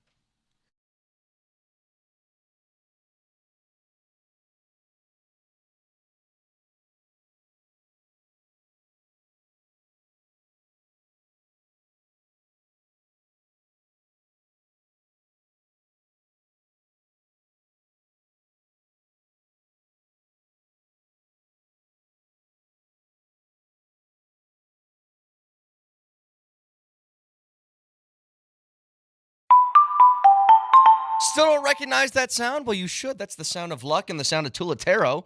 And it's a favorite lottery app of many where you participate in games like Mega Millions, Powerball, or Lucky for Life. And if you download the Tulatero app right now and use my code MAGIC, you get a free credit to play your first lottery game. And guess what? Tonight is the Powerball $258 million. And that's 258 million reasons why you should download the Tulatero app right now and use my code MAGIC and receive that free credit to play in that Powerball tonight. Download the app, use my code MAGIC. It's Tulatero, Tulotero, and register with that code MAGIC. Tulatero, it's your lottery app.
So I made sure to make a note of this as we were talking about,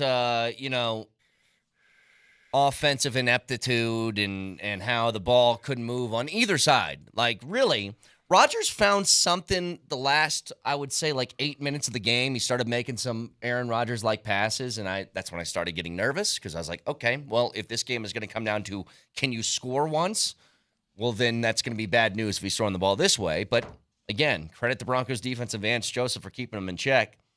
But through 37 offensive plays of that game combined between the Jets and the Broncos, the Jets and Broncos combined for negative 11 passing yards in those 37 plays. They had 30 yards total between the two teams, and there were 90 penalty yards. That's how the beginning of that game started. And when I had somebody tweet at me about Bo Nix is bad and blah, blah, blah. And I was like, you understand that Aaron Rodgers is he has 10 passing yards right now, too. Yeah. It was both sides. One of the reasons why I think the college game at this point, at this juncture, is more entertaining than the pro game, the NFL is over-officiated. It is. Yeah. I mean, from everything. Everything. I mean, who'd they hit with that personal foul for Lazard? I mean, come on. We had no offense going, and then you finally got an offensive play, and it was 15 yards for. I mean, come on. Was the penalty, though, did they explain, was that throwing the football in the direction of the defender, or was that the finger guns that he did afterwards? It was the finger. I mean, it was just, come on. Come on. And when I say finger guns, by the way, it's finger guns meaning this. Pew, pew, pew. It was like, hey, buddy. One of those finger guns. It wasn't. So if you point somebody and go, hey, what is that? 15 yards. That's what that is. Don't do that. It's just so silly. He was actually shooting off two small T-shirt cannons is what those were. T-shirt cannons. T-shirt cannons. Actually, hot dog gun. What's the one that nailed the lady? Hot dog, right? Yes. Okay. There's false starts galore in the NFL. Everything is a false start. You can't get through a special teams play without a flag. I mean, if you just count up the flags in a random NFL game and you tell me, it is hard to watch, man. Chill out. Chill out and let them play the game. Yeah, how about also, if there's a potential turnover, don't blow the whistle. How about you let the play go? That would have been 6 points for the Broncos, by the way. Yeah, it would have been. That would have been a stupid score. Aaron Rodgers rolls to his left. Malcolm Roach and Ellis. What's his first name? I think of Luther. Jonah. Luther's his father. Jonah Ellis not only gets to the quarterback, but gets to the ball. That would have been a fumble 6. Thank you very much. And they completely ruined the play. Why would that referee call that dead? For what reason? What reason is there to call that dead? I thought that they had a mandate some years ago where you don't blow it dead. You let the play out, and if you have to bring it back, you bring it back. 100%. But let the play out. Yeah. Exactly. Why would you call that dead? This quick whistle stuff drives me crazy, too. Agreed. Because they're whistle happy. It goes back to the point we just made. The NFL's whistle happy.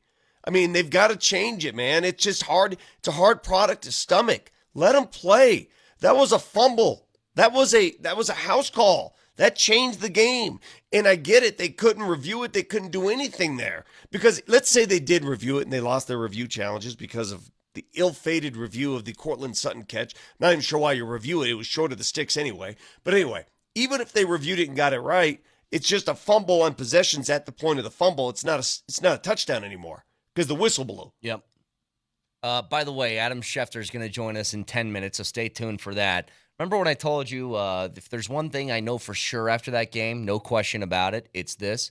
Aaron Rodgers can't stand his head coach, hates him with a burning passion. Sure feels that way. I don't have any inside knowledge, but it feels that way. This happened multiple times throughout the game. And look, man, when you're struggling on offense and you're getting stupid pre-snap penalties, the Jets shot themselves in the foot over and over again. Do you guys remember?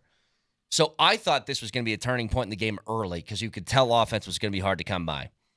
There was not a play of over 10 yards for like an entire half of football. The biggest play of the first half was what? Do you guys remember? a 34-yard pass interference call on Riley Moss in the end zone. That's correct. Yeah. That I thought was a little ticky-tack that looked like hand fighting to me, and Moss made a play, whatever. Well, his back was to the ball. No, he had to turn around. Are you sure at the end? The second one he didn't. Okay. The first one he did. Okay. But they get the ball first and goal at the 1-yard line. I'm like, man, you got Braylon Allen, you got Breece Hall. This should be no problem. You got Aaron Rodgers. First play, stuffed. Second play, stuffed. Third play, stuffed. They're going to go for it on 4th and 1. And what does Rodgers do? He does the old, he tries the hard cadence. False start. Moves them back 5 yards. They kick the field goal. That happened multiple times throughout the day. So, Robert Salah, after the game, said we might need to change the cadence. Aaron Rodgers didn't know that. And then he came to the podium, and somebody told him that Robert Salah said that. Listen. The cadence specifically, Robert said that might be something you guys have to dial back a little bit. Is that something you think could potentially help the situation? It's one way to do it. The other way is hold them accountable. I mean, we haven't had an issue. We've had one false start. Morgan had one false start, I believe, until this. So, it's been a weapon. We use it every day in practice. We rarely have a false start. And to have, 5 today, it seemed like, 4 or 5. Yeah, it seems like an outlier. I don't know if we need to make mass changes based on, kind of an outlier game. He hates him. Yeah, he does. Yep. Remember that push last week after they scored? Yep. It was like, was that friendly or was that? No, that wasn't friendly. He doesn't like it. Could Aaron Rodgers, listen, Aaron Rodgers is not long for this league, right? I mean, does he have one more year in him after this? I mean, how long is he going to play into his 40s? I don't know. But if he went to Jets ownership and said, you know what? Got to get this guy out today. Could he make that happen, you think? If you want to save this season, you got to get rid of this guy today. If their season sucks, Rodgers isn't the one that's leaving. 100%. He's 100%. He's the one that stays. Salah's the one that goes. But I don't think he has much room to talk yesterday. Aaron Rodgers looked old. He did. Yeah. A lot of balls thrown into the ground. I mean, listen, the conditions, Vic, the conditions were terrible. I'm sure the ball was slippery as a pig. I get it, but he did look old. So that's what I'm wondering. How much does he have left in the tank that he even wants to play football? Even because I know you think he's a witch because he beat the Lions so many times, but you're giving him a little too much credit. Aaron Rodgers, he's got certain hot routes and the receivers didn't follow him, and that's on the receivers. Not really. No. You can't blame the receivers all the time. I do recall a pattern that was run in that game, and they showed a replay of it. He had, I can't remember the guy, 83. He had somebody open, and he completely threw it into the dirt, and it was a horrible throw. Yeah. And that was when the rain stopped in the second half. Horrible throw. He was bad yesterday. Yeah, he was terrible. Aaron Rodgers was not Aaron Rodgers. He looked old. Can I say two things? Because we'll get more into football as we go along with Schefter. He's going to join us in just a few minutes. But just quickly, shout out Chuck, his last game at Coors Field yesterday, last game of the year for the Rockies. I had mixed emotions. I watched the game, too. I had a lot of things going on yesterday. A lot. Mm-hmm. I had mixed emotions about that. Vic, how about you? Mixed how? Well, I mean, put it this way. The cool part, they gave him a truck. They took it off. They took it off its little stand. I thought that was pretty neat, I thought it was really cool. Hey, here's a truck for you. By the way, it's been out here hanging out. Here you go. But he gets a base hit up the middle, and then they take him out of the game. Well, yeah, you want to give him the curtain call. End your career with a base hit. Like okay. Todd Helton's last at bat, he struck out. And it's like, does it really matter? No, but it's, leave the field with a base hit. Yeah, but it's Charlie Blackmon. I want to see a jack, first of all. But I would just love to see a triple. I would just love to see the patented Charlie Blackmon triple somehow, some way, give him a chance to swing the lumber some more. Well, I don't know. Whatever. I guess, yeah, you're mixed about that. The other thing that I want to get to in more detail later in the show, and just quick thought, Vic, like 30-second thought. The Knicks traded for Karl Anthony Towns, and Minnesota gets Julius Randle, Dante DiVincenzo, and a first-round pick. What the hell's that? What happened? Thank you, Minnesota. What was that? It was a financial decision. The apron is causing teams to bow out of big contracts, and that we saw this coming in Minnesota. We said it after the series. We said they won't be able to afford to keep that team together, especially with the ownership change. They're selling. It's in a lawsuit right now. They were going to do this from the get-go. Somebody was going to go. That somebody was Karl Anthony Towns. So they risked short-term pain for the better long-term of Anthony Edwards, is what I'm gathering from this. Like, here's one thing that I know go back and take a look at that Minnesota series last year. The only guy that had quasi-success guarding Joker was Karl Anthony Towns. That was it. Mm-hmm. And now he's gone. I don't think Julius Randle's going to fit that bill, and we know what happens if they put Gobert on him. They're still loaded, though, bro. They're still loaded. Naz Reid, that was more of a, we believe in Naz Reid to take on a little more, and they have plenty of power still. They listen, Minnesota, I think, is just as good as they were before Karl Anthony Towns. I think Julius Randle's not going to be as good. He's a pretty damn good player, though, Vic. Yeah, but their front court can't shoot suddenly. They've got Rudy Gobert, he can't shoot, and Julius Randle, okay. I mean, he's okay. He's not Karl Anthony Towns. He thinks he can shoot. He can, and he shoots a lot. I love Dante DiVincenzo, not just because he's a redheaded Italian shooter, but he makes threes, and he makes a lot of them. Neil, by the way, Neil says Blackman wanted to be removed from the game. Okay. I didn't know that. Got a lot to talk about the weekend that was in the NFL. Joe Flacco looks inevitable. I don't know. My favorite stat from over the weekend, and you guys know I hate Nick Sirianni. Were you guys aware that at one point in that Bucs and Eagles game, the Tampa Bay Buccaneers had 255 yards of offense. The Eagles had 0? Yes, I was aware of that. Yeah, and did you know that the Broncos completely shut down that Tampa Bay offense the week before?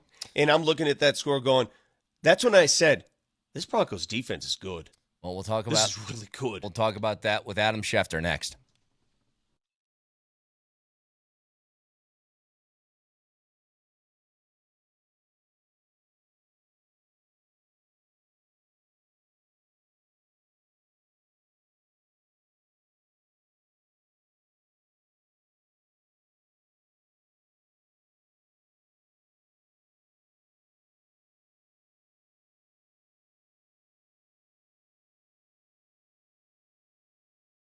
Circus Sports available in Colorado right now in 2 Monday Night Football games tonight. The early game, 5:30, Titans-Dolphins. Dolphins 2.5-point favorites despite some quarterback issues. If you're looking for a reprieve from some bad offensive football over the weekend, it's not coming in that game because that over-under is 37 on the Circus Sportsbook. The later game, 6:15, Seahawks-Lions. That one's a little bit more your speed. You want some offense. 4-point favorites are Detroit, and that over-under is 47. You can find that and so much more on the Circus Sportsbook with the best odds in the game. Tight money line splits, low holds, and amazing customer service. Get yourself ready as we are in the throes of football season. Download that Circus Sports app right now or go to circusports.com. And always remember, any gambling problem, call or text 1-800-GAMBLER.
Bo had -7 at half passing. Yeah. Did you contribute that to the weather, and what was the key for him in the second half? Yeah, I'm not interested in that. Yeah, you had to pay attention to the game, and you would say the weather was a factor, with the balls. But we'll look at the tape and try to improve on that. What was the key to getting? That's it. I mean, yeah, but you never lost confidence. Heck no. What was the key? At some point, we'll stop with the confidence. This kid is confident now. I should send him out to dinner with every one of you, and you'll see. He played well. I mean, no, he didn't. He didn't play well. It looked like he may have lost some confidence in the middle of that game. He had trouble throwing the football. But one thing I love about Sean Payton as we get to Schefter is that he is the king of being pissy after a win. Yes, he is. I love it. Well, and nobody's more confident in the confidence of Bo Nix than confident in Sean Payton. Put it that way. Exactly. Adam Schefter joins us every Monday. Always appreciate the time, Adam. With that, I know we can talk about Bo Nix, and look, it was a sloppy game on both sides. Rodgers didn't look good either. If there's one thing I can say coming out of that game, the Broncos are 2-2 for the first month of the season, which I didn't have them pegged for. But their defense looks like one of the best units in the NFL, and they're going to keep them in games. How impressed are you so far with the defense of the Broncos for 4 weeks? Well, Brett, before we get to the defense, I did want to correct you. You said you didn't think that Bo Nix played well, but he played well enough. And there's a difference between playing well and well enough. He played well enough to win that game on the road against a team that a week ago everybody was touting as this upstart team that could be a Super Bowl contender, where the Denver Broncos were nearly or double-digit underdogs, and they're on the road, and they won. And to your point, they're 2-2 at the end of September. 2-2. So they're 2-2 with a young quarterback, and he may not have played well in your eyes, but he played well enough in mine. And here they are in a great spot, and a lot of it has to do with the defense, because the defense has played well. What made that defensive performance even more impressive to me was the fact that, they lose Alex Singleton last week, and here's your leading tackler, here's one of your captains, and he's out, and they just shut down the Jets yesterday. Did a great job, and they should be commended for the way they played. You hit on something, and we can get into the word salad that is playing well and well enough, because I agree with you. When you win a game, you should never have to apologize to anybody. Could the quarterback have played better? Sure, but so could the other quarterback. The Broncos defense, though, Adam, what Vance Joseph has done 1 year ago after they gave up 70 to Miami, I know for a fact that Vance Joseph was worried about losing his job. He was worried that he was going to lose his job. What has he done? What has he done since then, and what is he doing to dial up a defense that looks not good, but dominant right now? I don't have the specific answer for you. I'd like to ask him that question. You should get him on here to answer that question himself, but I would just say that they've played with effort, energy, precision. It's been impressive to watch. And it's not like you look at this defense and it's got a lot of household names, right? They did pay Surtain this summer, the $96 million contract. But how many guys do you look at and you say, this guy's well-known around like Zach Allen's a heck of a football player. But there aren't a lot of household names, which makes what Vance Joseph and that defense are doing even more impressive. Because I wouldn't think of Denver's defense as this dominant unit. And here they are every week playing at a very high level. And when you go back and point out, I believe that game was about 1 year ago. I think it was week 3 of last year. Yeah, it was. If I'm not mistaken, right? So we're talking about almost exactly 1 year ago, the difference in the defense that at one point was a laughingstock and could have cost Vance Joseph his job to where it is today is dramatic. So, and it's not like there have been an incredible amount of personnel changes. I don't believe there have been some, but a lot of the same guys. And I guess you have to give Vance Joseph a lot of credit for that. I totally am, Adam. And again, I looked at it. I didn't think they were going to be bad this year. But you take Justin Simmons off that roster. Josie Jewell is gone. You have some different parts. I thought, well, maybe they'll take a slight step backwards. If anything, they've gotten stronger. And that front seven right now is really balling out. I found the irony of John Franklin Myers getting in there and getting a sack on Aaron Rodgers while Hassan Reddick is just sitting on the sidelines or wherever he is in this world. I don't know. I found that pretty ironic as that Broncos front seven, really the defensive line, they set the tone. They rotate guys at him, and they just go at him. Is it something that you see often in this league? Because, like you said, not a lot of household names. Well, yeah, I mean, I think you get a lot of teams, rotating in guys. That's become a thing that everybody does right now, and that's why so many teams are always trying to stockpile defensive line depth, which is tough to do, but it's very important to a lot of teams because even the best players sometimes are rotating in and out. They're trying to keep these guys fresh for longer stretches of time.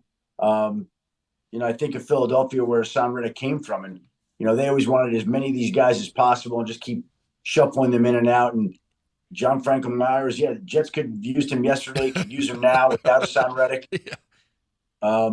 And it's amazing. Like they lose Bryce Huff, they trade for Hassan Reddick, and because they had these parts, they felt like, okay, well, let's move on from John Franklin Myers, and turned out to be another good addition for Denver's defense. Adam Schefter with us, ESPN. Surprising or not, Adam, that the 3 starting rookies in the league are a combined 7-5 record-wise, with Jaden Daniels 3-1 and the other 2 guys, Caleb Williams, Bo Nix 2-2. Well, I don't know, like Bo Nix. I don't know that Denver is winning because of Bo Nix. I don't know if Chicago is winning because of Caleb Williams. But I do know Washington's winning because of Jaden Daniels. Yeah. He's special. He's special. I mean, he's been impressive early on. He's got more scoring drives this season, 23, than incomplete passes, 19. He has turned around that franchise. And again, I go back to the start of the draft, and there were people that would have taken Jaden number 1. There were people that would have taken him number 1. And the Raiders would have loved to have had him. Antonio Pierce coached him at Arizona State. They were going to try to make an effort. Washington wasn't going to move off Jaden Daniels. It just wasn't. And that was the right pick. And by the way, Caleb Williams has a chance to be really good. It's been an okay start so far, and it takes time for a lot of guys. Not everybody lights it up right away. Everybody has their own story, and Caleb Williams' talents are off the charts. But it is the second straight year for 4 games. Last year, Bryce Young won, C.J. Stroud 2. This year, Caleb Williams 1, Jaden Daniels 2. So the 2 in each of the last 2 years has been pretty incredible and pretty impressive to start the season. Except for Zach Wilson, if you go back a few more years, that didn't work out. Hey, Adam, I do need to ask you this. You're right. You're right. Yeah, I do need to ask you this, since you cover the Broncos and you covered John Elway, and a lot was brought up about Bo Nix. And for the record, I think Bo Nix is going to be fine. I really do. Last week I said I think you found your quarterback of the future here. He's going to have some ups and downs. I am a little concerned about a wet ball with him. Now, you covered John Elway. He's a Hall of Famer. He struggled with the wet ball, if you remember, in the rain. How did he overcome that, or did he ever? What do they do in those situations? Because you're in Denver, Colorado. It's going to snow here. Yeah, it's funny you were talking about that early on. It was the first thing that came to my mind. We were talking about that because it's the first time we've seen Bo Nix with a wet ball. And there are certain guys that just play well in those conditions. They're mutters.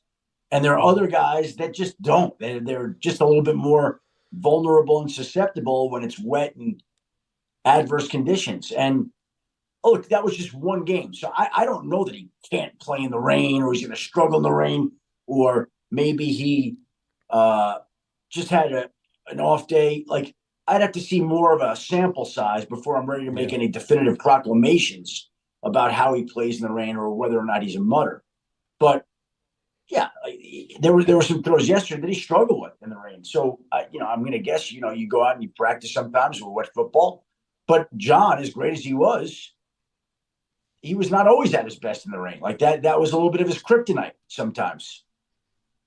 Adam, we ask you this every week, and we're going to do it again. Vic made a proclamation about 45 minutes ago, and he said this, and Brett and I were dumb enough to agree with him. If you swapped Bo Nix for Shador Sanders right now, we would take it. I know that sounds crazy, but every week Shador is showing why he is a first-round pick and maybe even a high first-round pick. What is the scuttlebutt around the league regarding him and regarding watching him week to week and seeing what he does? Are the scouts salivating, or are they still taking their time? I personally have not watched much of CU this year at all. I'd like to actually tune in and see him play a little bit, because I know we're going to be talking about him quite a bit this spring. What I've just heard is that he's going to be one of the top 3 quarterbacks picked in this draft. It'll be a question of, again, how the rest of the season plays out and how high he goes in the draft. Do I think he's going to be a first-round pick? Yes. Do I think he's going to be a top 10 pick? I do. Do I think he's going to be a top 5 pick? I'm not ready to go there yet. I don't know. There's a lot of season left. I'd have to have more conversations. But I do believe Shador is going to be a 1. I do believe he's going to go in the top 10. And let's see how the rest of the season plays out before we're placing him 7th to this team or 14th to that team. Adam Schefter, ESPN, with us. I'm going to play an audio clip. I have a follow-up question after you hear this, but this is Aaron Rodgers after the game. The cadence specifically, Robert said that might be something you guys have to dial back a little bit. Is that something you think could potentially help the situation? It's one way to do it. The other way is hold them accountable. I mean, we haven't had an issue. We've had one false start. Morgan had one false start, I believe, until this. So, it's been a weapon. We use it every day in practice. We rarely have a false start. And to have, 5 today, it seemed like, 4 or 5. Yeah, that seems like an outlier. I don't know if we need to make mass changes based on, kind of an outlier game. Does he hate his coach? Well, clearly there was an issue. There's a pause. The video is even more eye-opening in my mind. When you see his reaction and you see how he's processing the question and you see what Robert Salah said and you watch how he reacts to all this, you're like, that's interesting. Yeah. And that was after last week when he had the push thing, right? That too. Yeah. Well, yeah. Well, there was the moment on the bench at the end of the game yesterday where they show Aaron Rodgers with a towel and a hat over his head, and he just, he leans back, he puts the towel on, and he's left in his own world underneath his Gatorade towel, and you're like, what is going through his mind right now? And look, it can only be a few things. Either I cannot believe we lost this game. What am I doing? I don't. The coach is upset. There's only a few options, right? Like what's going through his mind. What did I sign up for? I don't know what he was going through his mind, but clearly he did not seem like somebody who was pleased at the fact that the coach would say that maybe they need to mix up the cadence. And what I find interesting is it's easy to beat up on the Jets. They blew a game at home. That Denver played well. Its defense played well. Denver found a way to win the game. But it just goes to show you this league, right? Like the New York Jets a week ago, and I know it was just New England, but that was as good a game as that team has played in a decade. Like I had never seen the Jets play like that since they went to the AFC Championship game in back-to-back years under Rex Ryan. And around New York, everybody's talking about the Jets being back and going to be a playoff team and good enough to go to the Super Bowl. And then lo and behold, the very next week with 10 days rest, by the way, in a spot where they were talking about the fact that when Aaron Rodgers has 10 days rest and he's at home, he's 9-0, 9-0 the next week, right? So even more reason to be impressed with Denver's defense and the performance that the Broncos turned in, even if you don't think Bo Nix played well, right? They won in a spot they shouldn't have against a team that a week ago looked unbelievable. And so Aaron Rodgers is just letting that all sink in, saying, I can't believe we lost this game, or what the hell are we doing here? And it just, where was the initial question? I've just lost my train of thought in my rambling here. Does he hate his coach? He doesn't like his coach. Yeah. Well, before we go, I have to ask you, Adam, you're wearing a USC Trojan shirt. What's the connection? Did you lose a bet? What's going on here? I won a bet, actually, Vic. I have a buddy that works for Fox Sports by the name of Jacob Ullman. And when Michigan was playing USC, I love these tough guys. All of a sudden, the day before, he's like, what are we betting on the game? I'm like, betting? I don't bet on these games. Like, what do you mean betting on the games? We got to bet on this Michigan-USC game. I'm like, okay, well, let the person whose school loses will send the other person, a shirt of their school. So, okay. I said, how many points am I getting? He said, I'm not giving you a point. I'm like, well, Michigan's 6-point underdog. Like, that'd be silly to take that bet. He goes, come on. I'm like, fine. So we made the bet. I watched the game. Michigan kicked their ass. And I said to Jacob, I sent him my address.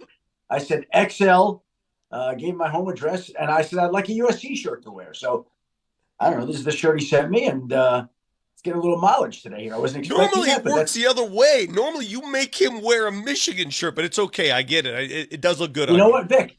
I have 100 Michigan shirts. I wear Michigan shirts all the time. I haven't worn a USC shirt since I was in high school. One of my favorite T-shirts was this maroon USC shirt. I was actually hoping that he would send me that shirt. I don't even know that they make it anymore. I used to wear it as a kid all the time, and so this takes me back to my youth a little bit. That's Adam Schefter, ESPN. He joins us every Monday morning. Always appreciate the time, Adam. Thanks, buddy. Thank you, guys. Enjoy your Victory Monday. Absolutely. Adam Schefter, ESPN.com. Didn't want to keep him on too long. I had one more question if we could sneak it in, but I wanted to let him go. This is all like false, I think, sort of thinking, because we've seen this over and over again, and they'll be fine. But Kansas City's offense does look a little different right now, and they just lost Rashee Rice, which is going to put a damper on that. They're fearing it's a torn ACL, right? I think it is. Yeah. I was going to ask the same question, but I didn't want to sound stupid. Well, so that's the thing. So I parked it over here. They're 4-0. They're still the best team in the league, defending Super Bowl champions. But are they in trouble? No. You know why? You know what Kansas City does better than any team in the league, and they've done it for the last 5-6 years? They win close games. Yes, they do. They win one-score games. That's what they do. They haven't blown anybody out. Did you see the bomb to Worthy, the rookie? Did you see that? I did, but, Mahomes, this is what's uncharacteristic. We're 4 weeks into the season. He's got 5 picks already. He's got 6 touchdowns and 5 picks. And I haven't seen him turn the ball over like that very often. But he's been doing that. And again, I'm not stupid, okay? You'd be a fool to doubt Kansas City in any sort of way, especially on offense. But just asking the question, you lose Rashee Rice, that wide receiving core gets hit a lot. Sure. Immediately. 303. And by the way, for him to do that, I mean, Mose, you and me were talking about it. The reason his knee got obliterated was because Mahomes hit him. Mahomes took him out, yes. It was after the interception. Mahomes is making the tackle. Rashee Rice is trying to chase him down for the backside, and Mahomes goes through the hit right into his knee. It looked pretty gruesome. So he was carted off, and look, he's got 24 catches. The next wide receiver that leads them in receptions is Worthy, who has 9 through 4 weeks. So they're going to be looking for somebody to step up. Maybe it's him. Maybe the lightning speed guy will start to find it. Who knows? 303-504-0925.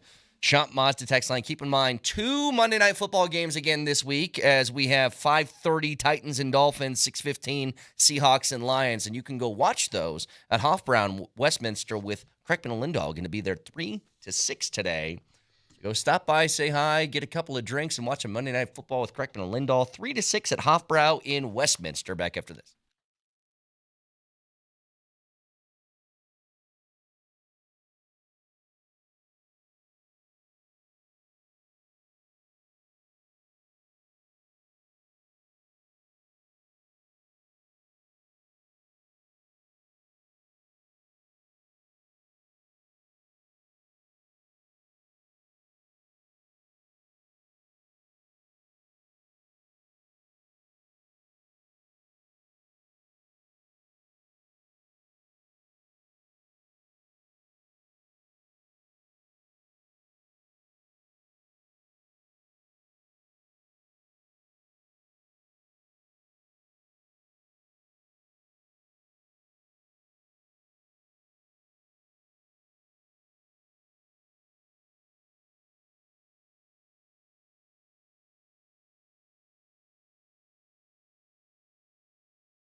Another Bo song had I hate. -7 at half passing. Did you contribute that to the weather, and what was the key for him in the second half?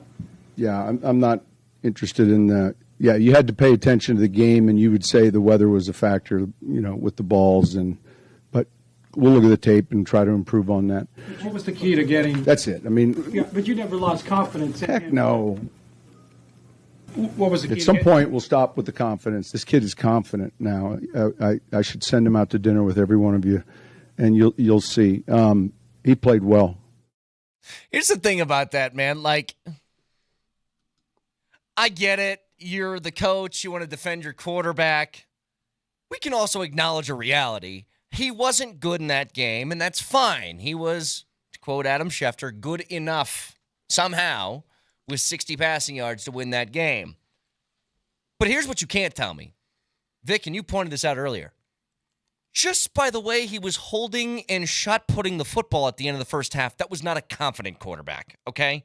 Maybe he's confident overall. In that moment, he was not confident. In the first half of the game, Bo Nix was holding the football like I would hold a mortadella sandwich. I mean, right in the middle, just so the pieces don't fall off. He was holding it like right in the middle of the ball. I didn't understand it. You guys saw that rolling to his right. I'm like, what is he doing with the ball? Who was that throw to? Sutton. That was the Sutton throw that got reviewed. Yeah, I guess you're right. Yeah. By the way, you're no longer, I know you grew up on them, you're tired of them. You're no longer able to talk about mortadella sandwiches anymore. All right? You do not have the privilege. I sent you a photo of a big, luscious, lovely, delicious mortadella sandwich, and you told me to go get bent. So you no longer have the right to talk about that or use that in any form whatsoever. But that being said, why is Peyton? Why is he so prickly after a win? I mean, why is he so defensive when we could all see that the kid had trouble throwing the football? He had two throws in the day, the one over the middle to Sutton for the big gainer, and then the one in the end zone where he almost missed him. Other than that, he did not have a good day. Because he's in love with his offensive system and the pieces of his offense. If you were an unbiased coach, if you were someone who sat back and watched the same game we did, here's how that press conference should have gone. Go ahead, ask me some questions.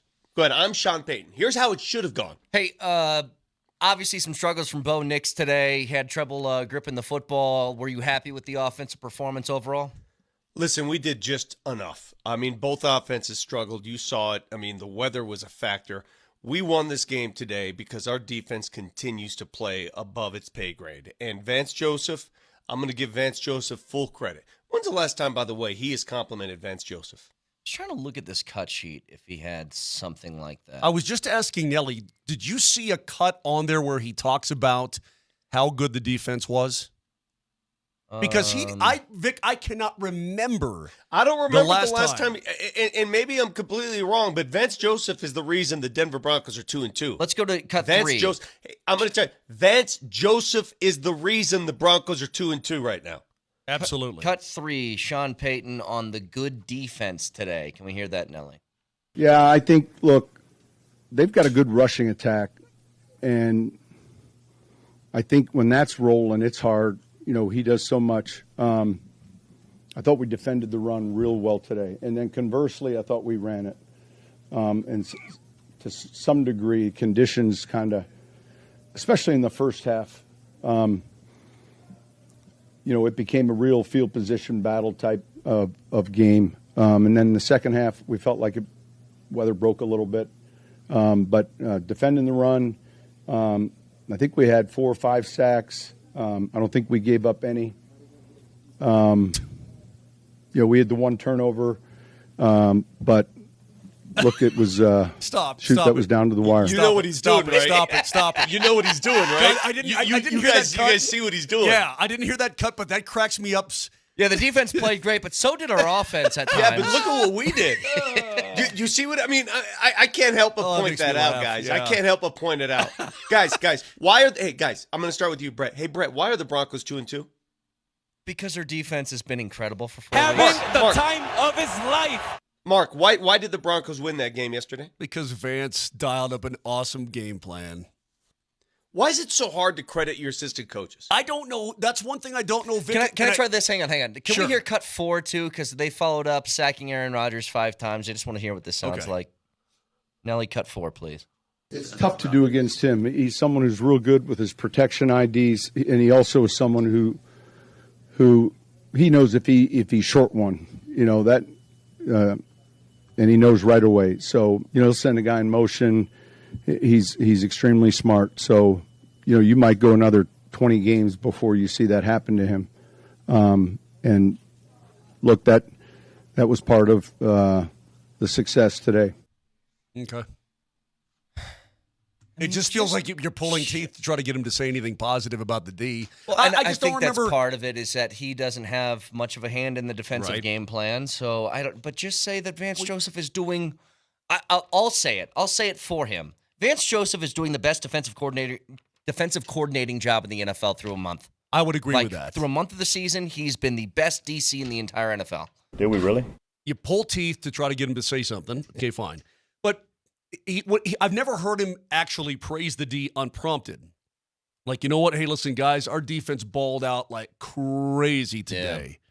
The pressure was on. I mean, in all honesty, do you see how many quarterback hits? I think Bo Nix had 2 quarterback hits all day. Took 2.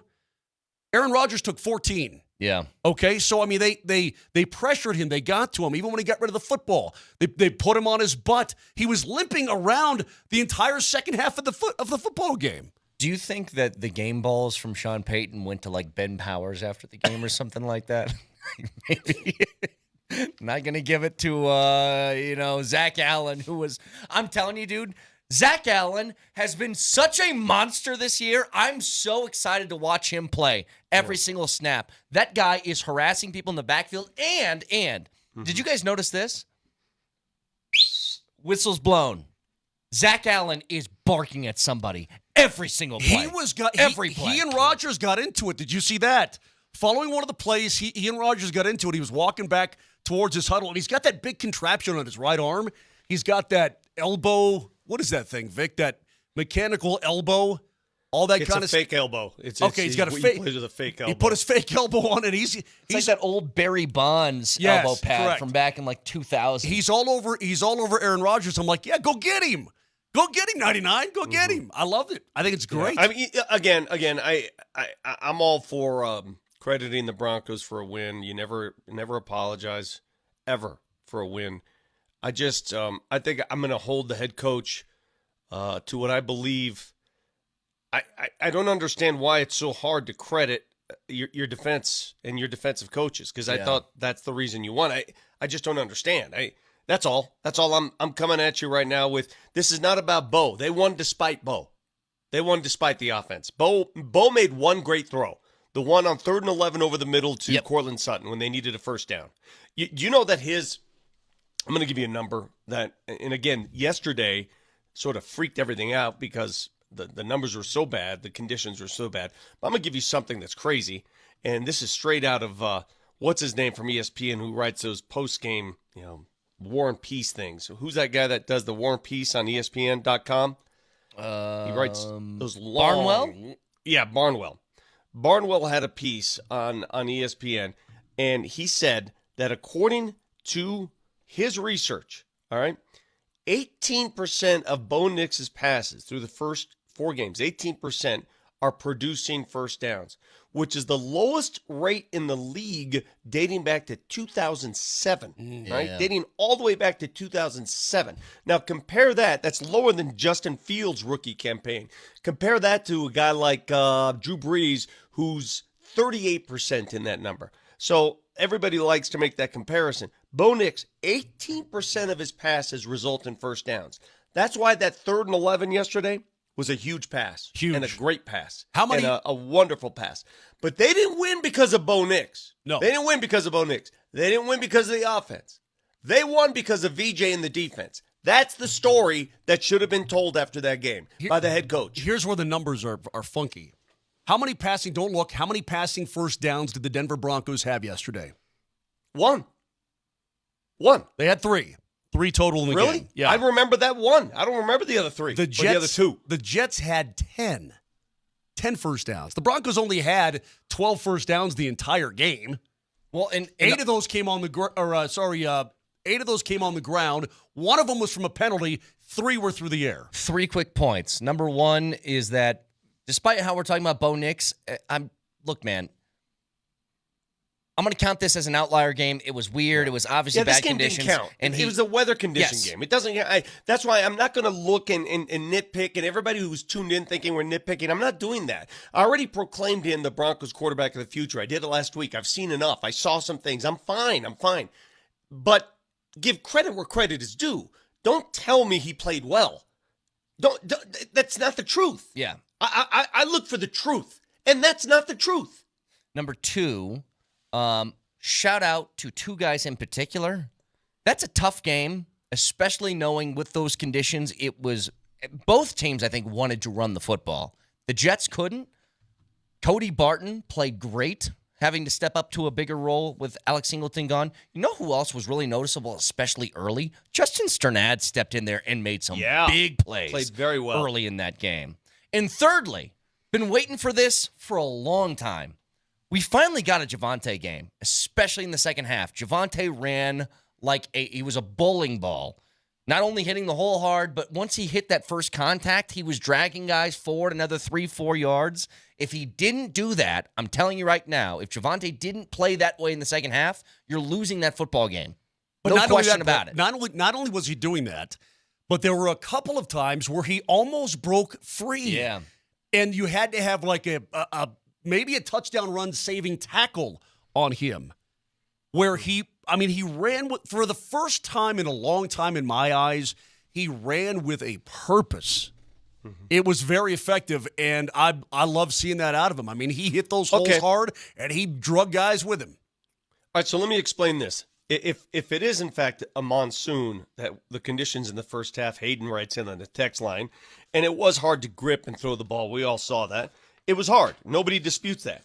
Then why in God's name, and I'm going to give you some numbers here, and please help me out because I know balance is necessary in the National Football League. Balance is necessary, otherwise defenses will chew you up. But you tell me, in the first half, they ran the ball 10 times, the Broncos, at a number 5.3 per run. 5.3 per run. They threw the ball 15 times at a number of minus 0.5. Yeah. 7 completions for -7. So shouldn't those numbers be reversed? Or am I just drunk here? Why are you throwing the ball that much? Suds bucket. Maybe you're hammered, and maybe they should have run the ball more. No, you're right. You're right. Here's another instance. It's 3rd and 3. 3rd and 3. They lost the replay challenge on the Sutton would-be catch, and it wasn't going to be a first down anyway. I don't even know why they challenged it. I don't know why. 3rd and 3 from the 45. You have run the ball effectively. 12-yard run by Javonte on that same series. 12-yard. And then Jaleel ran one for 9 yards on that same drive. You are getting chunk yards. It's 3rd and 3, and you throw a long ball that results in a punt. Why? Well, not to mention, I don't know, Vic. It's a great point. That should have been automatic run territory. Hell, run it twice if you have to. Here's the other thing, and I didn't understand this one at all. A big sort of wrinkle to the playbook last week in which the offense looked really good was they had about 4 or 5 called from the line of scrimmage read option plays where it gave Bo Nix the opportunity to keep and run.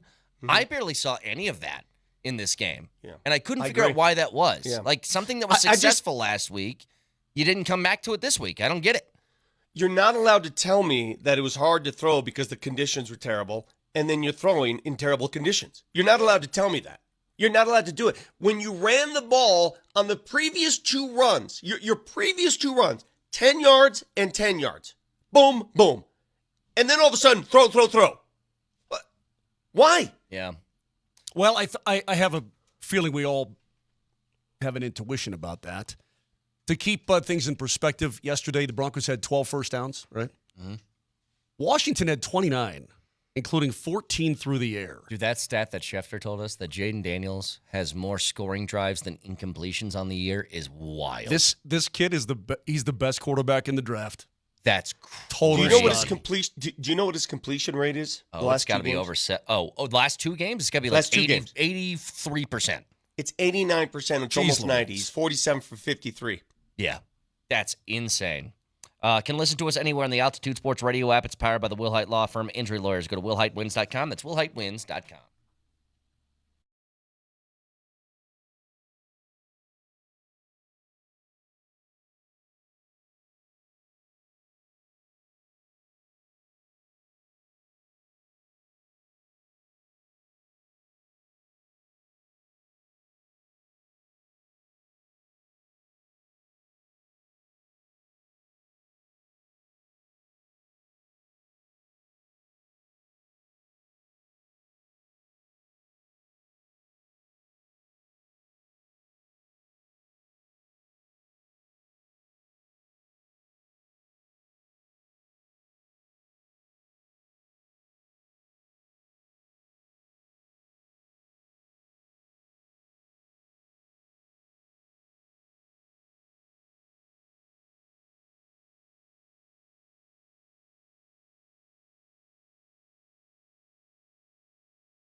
As we wake up this morning, get your day started, the CU Buffs, according to ESPN's FPI, Football Power Index, have the second best odds to win the Big 12 after that victory over UCF last weekend. And according to ESPN, listen to this. CU, as of now, is favored in every remaining football game on their schedule with the exception of their next one against Kansas State. So Kansas State, after having a terrible game against BYU 2 weeks ago, they took Okie State to the woodshed. They did. And beat the hell out of them. It didn't start great for them. It didn't start great. In fact, they pulled away. Sunshine threw a pick early, and I'm like, oh, God, is K-State really going down? No, they went and they throttled them late, yes. But how about that? That as we sit today, 5 weeks into the college football season, as of now, CU is favored in every game but one so far with the games remaining. Including Utah? Including Utah. That seems pretty amazing. Well, they're two hardest games now, K-State and Utah, left on the schedule, right? They're both at home. So they've got both those games at Folsom, which is very helpful, obviously. But Utah's having an offense problem right now. Yeah, because Cam Rising is hurt. Yep. Yeah, I mean, they got a kid back there that is clearly not ready for the moment. But I think the Big 12's it's up in the air. I totally think CU, when we started this whole season, and they lose to Nebraska, you're like, oh my God, can they win another game? And then they go on the road and beat a team convincingly. It's not that they beat UCF, okay? It's not that they beat them. Because we all said it last week. Well, who's UCF beating? What are they? Why do they deserve all this love? They don't deserve any of it. It's not that they beat them. They destroyed them. Yep. They outcoached them. They outplayed them. They out-hustled them. They out-executed them. They destroyed them. The game was a blowout. So I don't see why CU can't play like that. If you can coach and dial up plays like they did against UCF, why can't you do that against K-State? Why can't you do that at Texas Tech? Texas Tech shouldn't scare you. No, they Kansas don't. is 1-4 for crying out. They shouldn't scare you. Who scares you in the Big 12 on this schedule? Who? Utah's at home this year. I'm not really scared. Arizona kind of scares me, I guess. Arizona's a good team. I think Arizona's pretty good. They were the ones who just beat Utah this past weekend. BYU, and it's a good thing that the Buffaloes don't play BYU. BYU looks pretty good. Yeah. And again, I guess I don't know what to make of them. Coach Sanford, I think his brother's a coach there, right? If I'm not mistaken. Can't remember. They look pretty. They were up 34-14. Is it 34-10? 31 to whatever it was at halftime at Baylor. And they basically goofed around the second half, and Baylor came back and kind of made it a game, but not really. BYU looks pretty good, bro. Look, bottom line is they got difficult games still on the schedule. Like, I don't take Arizona lightly. Their quarterback, Noah Fafita, is a pretty good quarterback. He had a great weekend. He's this tall, but he's fun to watch. But Guy's got some breaking news, and it's bad. Uh-oh. Basketball Hall of Famer and former Denver Nugget Dikembe Mutombo has passed away at the age of 58. Oh, no. He was in bad shape due to brain cancer. You remember a couple years ago, he was near death then. And he passed today at the age of 58. Oh, that's too bad. Awful. Wow. Awful. Dikembe will go down in Nuggets lore as one of the greats. He's a Hall of Famer, clearly. He still holds the franchise record in block shots. He will always be remembered as lying on the floor in Seattle, ball in his hands, celebrating one of the greatest upsets in NBA playoff history, that Dikembe. That's awful. Just terrible to hear that news. I mean, he's a household name. I mean, if nothing else, the no sort of thing, everybody knows that. Everybody, if you block somebody shooting a paper ball into a trash bin, you give them one of those. Well, he did the commercials. I think it was the ESPN commercial or Allstate, I think, or something like that. Yeah.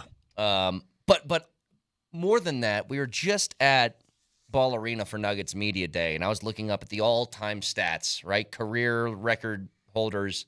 And I said, Joker's going to get that one. He's going to get that one. He's going to get that one. The one that I don't think he's going to touch is his blocks record. Terrible news. Dikembe Mutombo, you said 58, Vic? 58 years old, and there's a generation of Nuggets fans, again, those who really followed the Nuggets in the 90s, which I think felt like a lost decade, if not for that one team and that one run when they upset Seattle, took Utah to the wire. They made national news. Other than that, the 90s were a lot to be desired. He was that team. Mm-hmm. He was the leader of that team, and God, that hurts. I saw Dikembe 2 years ago. There was an event in town, and I hosted it, and Dikembe could not have been nicer. He spoke to a group of Nuggets season ticket holders down at Cherry Creek area. We sat down for a while, and he was telling me about his work in Africa and trying to get the African leagues cooking. And, man, just such a good man, such a good dude. I still got a photo sitting here on my phone, and I knew he felt ill, and it was bad. And we hadn't heard from him or about him for quite some time. So this is devastating news for Nuggets fans. Yeah, it really is. Brett, seriously, when they beat the Sonics, and that Sonics team was so good. That 94 Sonics team was rad. Mm-hmm. But him laying on the floor, remember, just clutching the ball, and he just, the smile on his face, and it's incredible. Clutch. Yeah, I mean, it's around these parts, it's legendary, obviously, but I think in NBA lore, it's legendary. The greatest upset ever. First time an 8 ever beat a 1. It was, and then again, they gave Utah all they wanted. Golly, that's just such a bummer. And Vic, and then, of course, when he left town, I was a bummer too, man. Well, rest in peace to an absolute legend, Dikembe Mutombo, passing away at the age of 58. Now, with a whole bunch of college football and NFL still to talk about, again, Rockies season wraps up yesterday. Obviously, it was a bad year, but it was a big day yesterday because of Chuck Nasty. His last at bat, his last game, as he goes into retirement. We still have some news from the NBA that I'd like to dive more detail into, where Karl Anthony Towns was traded to the Knicks a couple of days ago. One thing, though, college football-wise, is pretty mind-blowing to me that you get that great of a game to close things out Saturday night between Georgia and Bama. And, again, the question for Kalen DeBoer isn't this year whether he can keep Bama together, because he's still working with all of Saban's old players. It's whether he can recruit to the level that Saban did. But I was incredibly impressed with the game that Bama put together against, Georgia was widely seen as like the best team in the country. They almost blew it. Well, I know, but to come out, what were they, up 30-7 at halftime? They were killing them at halftime. And then, here's what I'm saying, Vic, with 2 minutes left in that game, you got a 30-7 halftime lead, and Georgia takes the lead with 2 minutes left, and for you to immediately get back on the board afterwards, I mean, a one-play 75-yard drive with that insane catch from Ryan Williams, the 17-year-old, who, that wasn't his only catch, by the way. I know we talked about that because he did the pirouette on the catch and then the spin move that had two Georgia players running into each other. Did you guys see his circus catch earlier in the game where it was similar? It was like kind of pirouette 360-ish. He bats the ball up in the air, and as he's still running, he's like turning, makes the catch, spin move again, avoids a tackler. The fact that he's 17 and able to do this is unbelievable. Well, it's the same thing. I was watching Braylon Allen yesterday. He had a couple of good runs for the Jets. I think he caught the ball a couple times. Not a big game, but he's 20. And I'm thinking, and I'm watching him like, this kid is 20 years old. 20. Can't even legally buy a beer yet. And he's doing this in the National Football League. And then to watch this 17-year-old Ryan Williams do what he does. By the way, did you see his things on his face? No. What do you mean? Oh, I did see that. The kid, the 17-year-old. Yeah. The eye black, but the patches. Uh-huh. Is he the one that had the kill everybody? One said kill, and the other said kill everybody. Did you see what he did to his Instagram profile picture after the game? That? No. Did you see this, Vic? I heard something about Michael Vick, and I'm not sure what that was about. He changed his profile picture to Michael Vick holding a dog. Help me understand that. What's going on? Michael Vick very famously went to prison for abusing dogs. I know, but I they get beat it. the Why Georgia Bulldogs. Why would he do that? Because they beat the Bulldogs. Because they beat the Bulldogs. Okay. Oh, okay. Oh. Yeah. Oof. Yeah. Yeah. He's still 17. Yeah. Mm-hmm. Did you guys know, by the way? That takes a lot of That's a lot of nerve to do that. Just quickly, I watched this in watching a little bit of the Utah-Arizona game. Do you guys know who the starting quarterback for Utah is in Cam Rising's place right now? I don't. It's a freshman. Know that I do. Freshman by the name of Isaac Wilson. Mm-hmm. Zach Wilson's younger brother. And the reason I knew that is that before I saw his name, I saw his face. And it looked like Zach Wilson was playing quarterback. You're kidding. Look at Moshe. Tell me that isn't Zach Wilson to a T. That's Zach Wilson. Yeah. Yeah. You look at a picture of Isaac Wilson. Now, he's not having a great year. But you look at a picture of Isaac Wilson. It is all you need to see is Wilson in that face. And it's like, yep, that's part of the same family. That's Zach Wilson in high school. Yeah. Exactly right. Yeah. But also, speaking of the Utes, last thing, sorry. I had a bit of a situation with my sister and my brother-in-law yesterday morning. I won't get into it anymore, but let's just say that my comments on Friday stung. Well, I don't know what you're talking about. He was talking about Bob Pegg and Bob, his brother-in-law, being a Utah fan because his kid goes there now. So you got family strife. Okay. Big time. Oh, yeah. I don't know that it's going to go away anytime soon. 303-504-0925. Back after this.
You know, one thing we did not talk about from this football weekend as we get going here. Sorry, I knew you were going to read something. Well, no, something we can talk about. Right. How about Tom Brady roasting Baker Mayfield and company? Yeah, we got the audio here. If you guys missed it, did you? To be honest with you, Brett, I loved it. So if I have this correct, absolutely correct. Hang on a second. If I have this right, Baker Mayfield said something when he took over when Tom Brady retired. It's more fun or something like that in the locker room now, or they're having, I don't know, the Nelly, you know this story. He said it's more fun. No, he said, here's what he said.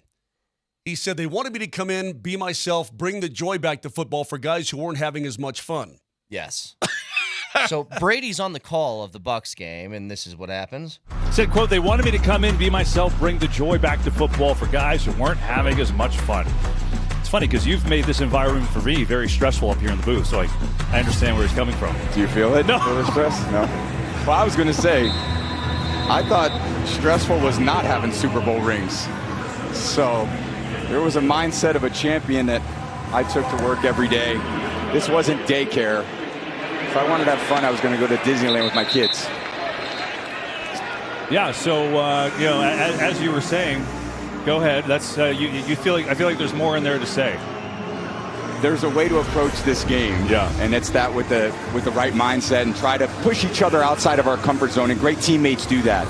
You come in, I have someone like Gronkowski, I have someone like Evans. There's high expectations for us. We got to make sure we go out there and deliver. The competitive juice is still flowing. It's still in there. I love no it. apologies. All right. See, this is whatever. He's the greatest ever. Blah blah blah. It's so hurt. So hurt. I just. Oh my God. I don't get why. Whatever. Hey man, stop for 1 second, please. Peyton Manning did the same damn thing in Denver, Colorado. And you know what got him? 2 Super Bowl appearances and a Super Bowl championship. So Nathan eat it. McKinnon does the same damn thing with the Colorado Avalanche. He holds guys accountable. Yeah, it's fine. I get it. I'm not saying anything. Just, there's different approaches. There's different approaches to success. Some people do things differently. Some guys are Bill Belichick. Some guys are Pete Carroll. Both of those won Super Bowls, if I'm not mistaken, and those are completely wildly different sort of coaches and leaders. Anyway, fine. Well, you see, you're sitting over here rolling your eyes, and I'm trying to tell you, none of those guys on Tampa has a Super Bowl ring, if not for Tom Brady. Okay. So if their feelings got hurt, and listen, I'm no Brady what do you call it? Glazing? Yeah. I'm no Brady Glazer. All right? Guy drove me crazy in New England. But he's got a flipping point. It worked for him. He wanted me to come in here and make it more fun. I told you guys, Brady post-retirement is very TED talky, and that's it. That's all I'm saying. He's very much like, I know all the secrets to life. Pay attention to me. It's like, okay, dude, got it. I'm not sure he's saying that. Well, he kind of is. It's like, okay, somebody said I have a little bit more fun. You don't need to act like this is a total disrespect towards you. What, are you going to come out of retirement now? Like, I'll show you. All right, got it, Tom. Dude, I thought that's all I'm saying. Unbelievably good line. To me, the stressful part is not having Super Bowl rings. You're damn right. Okay. Watch, you know what the stressful if you part wanna is? feel better not about winning yourself, a Stanley Cup. That's stressful. Tom Brady can do no wrong as an athlete. We get it. Greatest ever. But if you want to take some shots at Brady, rewatch the Brady roast and listen to Drew Bledsoe's speech. Listen to Drew Bledsoe at the Brady roast. You'll laugh a little bit. When Drew Bledsoe walked up there and went, Tom, I've got something you'll never have. We're celebrating our 20-year wedding anniversary. Yeah. Maybe Giselle wanted more fun in her life. I don't, anyway, Joe Flacco. Hey man. I'm moving on. I know, but you can't. You can't go there about a broken marriage. I was doing the Bledsoe thing. Oh Bledsoe said it. I know. Bledsoe said it. Well, I mean, there's a price to pay for a lot of the way Tom Brady was. There's a price to pay for that. Joe Flacco in the postgame, by the way, said this. You know, he comes in, and surprise, surprise, Anthony Richardson got hurt again. I feel bad for him because I think he's got a fun style of football, but I just don't know if he's going to hold up if he plays this style all the time, which is if I take off and run, I'm going to try and barrel somebody over. Now, he's huge body, but he leaves the game with a hip injury. So the inevitable Joe Flacco comes in. And what does Joe Flacco do? Wins another football game, because Flacco, when you need him most, somehow these last few years, whether it's Cleveland or now Indianapolis, makes a play. But he said this in the post-game on-field interview. Listen to this. I do have to tell you, Anthony Richardson told us that you were cooler than he thought he was. Listen, he told me his mom is 8 days older than I am. So there's no chance in the world that he thinks I'm cool, so... All right, what about your kids, though? What do you think they think of this one? This is the first game they've come to this year, and Dad's on the field. So I'll look up there for him and see if I can find him. I'm sure they'll have a bunch of critiques for me. That's about it. That is wild to think about, though, that Flacco's 8 days older than Anthony Richardson's mother. Dude. And their teammates. Yesterday, in the Broncos-Jets game, Aaron Rodgers threw a football to a man 20 years younger than he is. True. Yeah. He threw a ball to a man who could easily be his son. Mm-hmm. Yeah, that is crazy. Braylon Allen being 20. I'm going to ask we'll go around the league tomorrow and take a deeper look into the games from over the weekend. But can I say one thing? Do I have to think the Vikings are good at football now? Because I don't know what it is. Perhaps it's just like everybody was wrong about Sam Darnold. Perhaps Kevin O'Connell's like the greatest quarterback whisperer who has ever existed. What the hell's going on there, though? They went to Green Bay in a game where Jordan Love returned to the lineup, and he didn't look totally right, especially early in that game. But what is Minnesota here? They're a good football team now, and they're like a Super Bowl contender. They're undefeated. They're 4-0. Hey, they could be what Minnesota was under Kirk Cousins. A fabrication of the regular season, because you know what happened in the postseason. Yeah, maybe. Remember, we've seen this story before. We've seen this unfold in Minnesota before, and it breaks everybody's hearts. If you're a Minnesota fan, we've seen this. I couldn't believe that they were up. They were huge. It was like 21-0 or 28-7 at halftime. It was 28-7 at halftime. But they just continue to play like really, really good offensive football. How about this, by the way? After this game ended, the Texans came back in the fourth quarter, scored a touchdown, and they beat the Jags. The Texans have been struggling this year. They're 3-1, but they haven't looked great through the first month of the season. Did you guys see Doug Peterson at the podium after the game? And somebody asked, you're 0-4. Last year wasn't great. Things aren't going well with your quarterback that you paid $250 million to, and said, are you worried about your job? And he was like shocked by the question. It's like, what, me? Nelly, can you see if you can find this audio for me? I don't think that should be a shocking thing to him, that somebody's questioning his job security. I mean, if you're 0-4, and ever since his first year when he took over for Urban Meyer, took the Jags to the postseason, and it's been a steady decline each year since. A little worse last year, and a lot worse this year. There is no question that somebody should be at least, inquiring about how safe his gig is, right? Sure. So let's hear this. This is Doug Peterson after the game. Do you start worrying about your status at this point or no? My status? Yeah. After an 0-4 start. I mean, no. I mean, it's kind of a strange question, but okay. Kind of a strange question. I'm like, not really, dude. Not really. You're 0-4 and your team looks bad. What he's got in Jacksonville is he's got a quarterback problem. Now, Trevor Lawrence isn't really throwing the ball to the other team, but Trevor Lawrence is missing passes. He's missing wide open guys. He had, I think it was Christian Kirk on like a 50-yard bomb who was wide open. And this is not a problem that developed this week. This is a problem that they've had through the first 4 games of the season. Now, again, I'm not questioning the competitive drive of one Trevor Lawrence. I'm saying he's broken throwing the football, and I don't know why. It's Doug Peterson's job to find out why and to fix it. But he He's missing open players. Not just in the open field, but in the end zone. He's missing guys. And it's routine now. Well, like here's the thing, Vic, and this is I asked this question to Schefter earlier. What do you think? Like the Jags right now, they have a quarterback that they thought was worthy of $250 million. He was the former number 1 overall pick. They're 0-4. The 3 rookie quarterbacks starting this year in the NFL are a combined 7-5. Neither or no one of the 3 has a sub 500 record. Caleb Williams 2-2, Bo Nix 2-2, Jaden Daniels 3-1.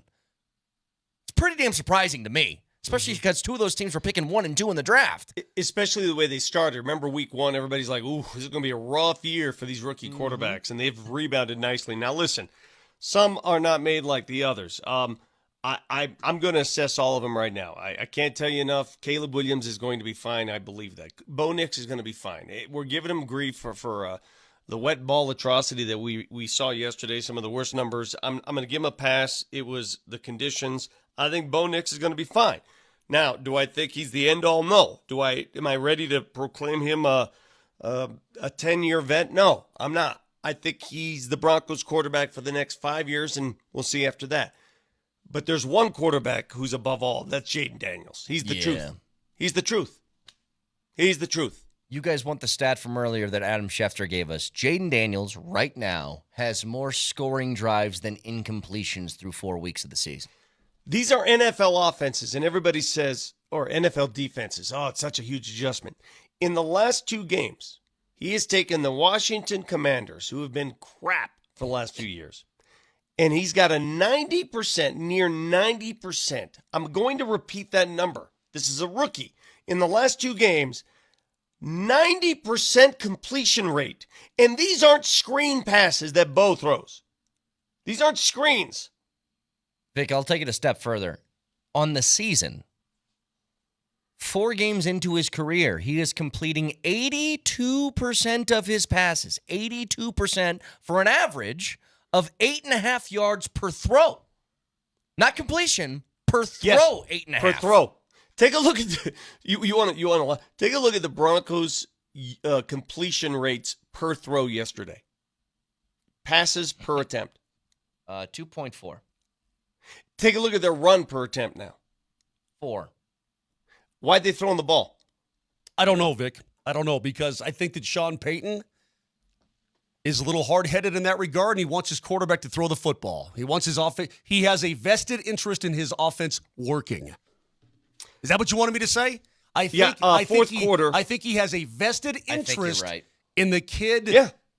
And listen, this is a progress season. This is a developing season. So maybe it's not the dumbest thing to do in the world, but just be honest about it. That's all. Just be honest about it. Absolutely. That's all. Yeah. I don't mind him doing it either. I don't mind him challenging the kid.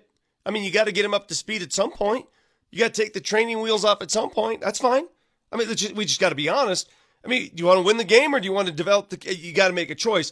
You get the ball back after P.J. Locke blitzes and sacks Aaron Rodgers, and you're in great field position. What are we doing? Mm-hmm. Agreed. We'll get to more of that as we continue on, Brett. I want to say this one more time. We've had a lot of people chime in on the text line, especially about the passing of Dikembe Mutombo. We did talk about it last hour. For those who are just tuning in, we have talked about Dikembe, and we'll continue to do that as well. Just very sad at the age of 58, but he was, I mean, Brett, even after he left, just a legend in this town. Yep. A legend. Cancer sucks, and it hit him 2 years ago, and he died of brain cancer. And that guy did so much good for this world. I mean, what he was doing behind the scenes for NBA Africa, one of the nicest human beings ever. And it's just a sad day. And I know Scott Hastings is going to be shook because Scott and Dikembe were pretty tight. Yep. Rest in peace, Dikembe, 58 years old as he passed. Was it today or last night again, Vic? I'm sorry. Was it today or last night? I don't know exactly when he passed. I just know he's taken from us. Yep. So rest in peace to a legend, Dikembe Mutombo, back after this.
We don't care about that. Y'all do. We underdogs every week. Ain't nobody want to see us win. You know that, except for our fan base. You know my brother Ryan, right? Yeah. Life in football, they ride with us, but ain't nobody nationally want to see us get down. So hold on. I want to say, let me finish blessing her. That's just the nature of the game. We're not mad about it. We're not upset about it. We know who we are. We know how we get down. It's not like we come out talking that talk, because we don't really do that. You say we do that, but we really don't do that. Our kids are very humble. I don't say what's going to happen. Never. I say what I would like to happen, but not what's going to definitively happen. But I'm so darn proud of where we are. We could be in a whole different place right now, but look at it. We're going into the break. What's the record? Because I'm one game at a time. Say it again. I just wanted to hear y'all say it collectively. And y'all fell for it. We're 4-1 right now going into the break, and I'm so excited. You have no idea. It's going to be a really good plane ride tonight.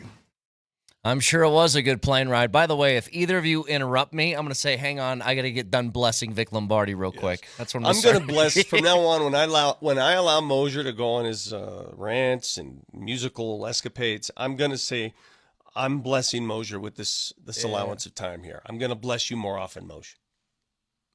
Well, that's very kind of you, Vic. I'm not sure. Well, it's kind of primed to bless that young reporter. You never heard that before. I actually love it, though. Like, hang on. I got to finish blessing her real quick. Okay. Hold on. By the way, I'm going to stick with the Buffs. I just saw on Good Morning Football they were doing some highlights of the Broncos game, and I saw that touchdown pass to Cortland. Cortland was wide open, and that ball was almost overthrown. Thank God he's able to get those feet down. Hey, message to Prime Honks, Brett. Prime Honks, the ones that just tried to derail the show earlier. A few months ago, that man and his staff thoroughly outcoached Gus Malzahn and his staff. That man, Prime, deserves all the credit in the world. He had his players ready. He had his players disciplined. They were the better team and the more disciplined team, and he deserves all the credit in the world. Way to go, Coach Prime. Here's the difference this year than last year. Obviously, the record, 4-1, different. Actually, were they 4? No. They were 4-2. They were 3-0. They were 3-0. And then 4-2, and right. then lost the rest of the way. Here's the thing. The biggest difference between this year and last year is that I see anyway, you guys tell me if you agree or disagree, I see progression week to week. I see things getting better and getting better and getting better, as opposed to last year it just felt like you opened the season, this is how good you were, and you stagnated. You stayed there until week 12 hit. I see the arrow pointing up. I see things like, hey, guess what? It might not be ideal or what everybody wants in an offense. They're running the football at times when they need to. Like, I think the more carries Micah Welch gets, the better he's going to look in the backfield. They've had a pretty even split run-pass, all things considered. The defense continues every week to shut the door in the second half. See, that's what's so interesting about this. I went back and looked, Brett. Week 1 against North Dakota State, right? You squeak out a win, but you get a win. They allowed 6 second-half points. Following week, Nebraska, you get smoked, right? But you allowed 0 second-half points. Against the Rams, you allowed 6 second-half points. And against the Baylor Bears, you allowed 7 second-half points. And then against UCF, you allow 7 second-half points. Yeah. So I don't know what they're doing at halftime. I don't know what's being said, what adjustments are being made, but they are absolutely locking it down. And they're doing it in a way that goes against everything they've done before. They never had a run game. They do now. Did you see how they used all 3 backs in that game? Like I said, it might not be amazing, but it's good enough. It really is good enough. They never had the trenches working. They do now. Did you see the run defense? Did you see the defensive linemen shed blockers? Yep. They never had the other role players make key plays. They do now. And they were missing some pieces on the defense. They were missing starters on that defense, and they played great. They went on the road, no excuses. You could have made countless excuses. Oh, my God, the game's delayed. Oh, my God, it's humid. Oh, my God. Didn't bother them. The first series, tell me if you were thinking what I was thinking after the first series. They go backwards and it ends up with an interception. Yeah. Aren't you thinking, oh, this is Nebraska all over again? A little bit. Like, you had that weird delay, too, that kind of maybe threw off your timing a little bit, where it was, 50 minutes of a delay? Mm-hmm. You step out there, your first play is for -9 yards. Your second play is for a loss of a yard. Your third play is a pick that takes UCF to the 30-yard line to start the game. And defense stiffens up near the goal line. They get a turnover themselves, and from there on out, it was touchdown, touchdown, touchdown. It was boom, great. boom, boom. You see my guy also, Brett, you're talking about the progression from week to week. When you go to UCF and you put up 48, right? Yeah. When you do that, I mean, and now you go into your bye week, but I bet the confidence right now has got to be at an all-time high. They're finding things about themselves every single week. So they are growing as a football team. Now, I don't know what that equates to between now and the end of the season, but they have a chance now, at least to do some serious running, if you will, up the charts. My guy, Arden Walker, had a terrific game at UCF. Terrific game as part of that. Guy? Yeah. It must have been 9 years ago. I was in my D-Day travels. Arden came with us to Normandy. Oh, okay. He did? Yeah. Didn't know that. Well, now you do. Bless you. Start. Okay. I don't think we're going to be able to. I'm not going to be able to do this with you. Hang on, let me bless you with this piece of information. Please do. CU right now, according to ESPN, is favored in every game for the rest of the year, with the exception of their next one coming up against Kansas State. They've got a bye week, though, right? Yeah, bye week this week, and then they play Kansas State on the 12th at Folsom. Yeah, so they got 2 weeks to prep for that. You know, it's funny how the tune has changed. The tone has changed. We went from, will they win another game? I mean, look at the slate in the Big 12 to, why can't they win the Big 12? It's crazy. And I know both sides are going to have arguments here. One side's going to say, why not? Why not CU? The other side's going to say, well, what has UCF done? I mean, what are we doing here? They've beaten nobody. But we're not the one laying out the odds. According to the odds, the Buffs are supposed to get beaten pretty badly in Florida, okay, according to the experts who lay these numbers out. And they went against the grain to the tune of a 27-point win. That just wasn't a squeaker. They didn't win at the buzzer. They blew out that squad to smithereens. Despite being in front of my boy, DJ dog. Khaled. There's a lot of people on the sideline there. So Michael Irvin, he just made the trip Friday night. If you guys didn't watch any of that Miami-Virginia Tech game, that game was great too. Cam Ward had to make – look, he's going to put himself in the Heisman conversation at the end of the year. I don't know if you guys saw his play. Desperate. They're down late in that fourth quarter, and he's under pressure. Just shovels it out for the touchdown to give him the lead. Michael Irvin was at that game yelling at the players on the sideline for Miami, and then just made the trek over to Orlando to be on the Buffs sideline, along with DJ Khaled. I think T.O. was there. Yeah. The thing was, I guess there was a ton of recruits at this game, like high-end recruits. And a lot of them took their visits for UCF to visit the campus. A lot of them were there for UCF. I think, but the story was, I heard there were upwards of 100 kids. And the story was, they take their official visit at UCF, but they're really getting a double look-see at what's going on in the field. Yeah. Do we have the ratings of this football game yet? Because the Buffs, week to week, they're near the top of the ratings, are they not? But for that was college that football afternoon. Games? That was that afternoon window. You're going up against heavy traffic. So I know that's why I'm curious. I'm not talking about like the one-offs where they're the only game playing at nighttime or whatever. I'm talking about now that they're in the midst of a college football Saturday, what kind of ratings are they getting? I don't know. I'm going to ask you guys a question because this came up when we were watching Alabama, Georgia.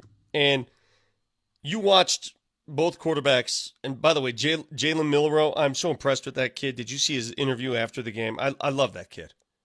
I think he's great. He brings a certain bubbly personality to the game. He's having fun out there. Love him. You look at the other side of the field, though. Do you think Georgia would be a better team with Shador Sanders at quarterback? Yes. Because I do. I do, too. I said this last week, imagine? Vic. I said if you took Shador and you put him on Georgia, Georgia is as good, if not better, than what they are right now. You take Carson Beck, you put him on CU's roster. They're worse. CU is far worse. Yep. Far worse. I'm not even saying a little bit.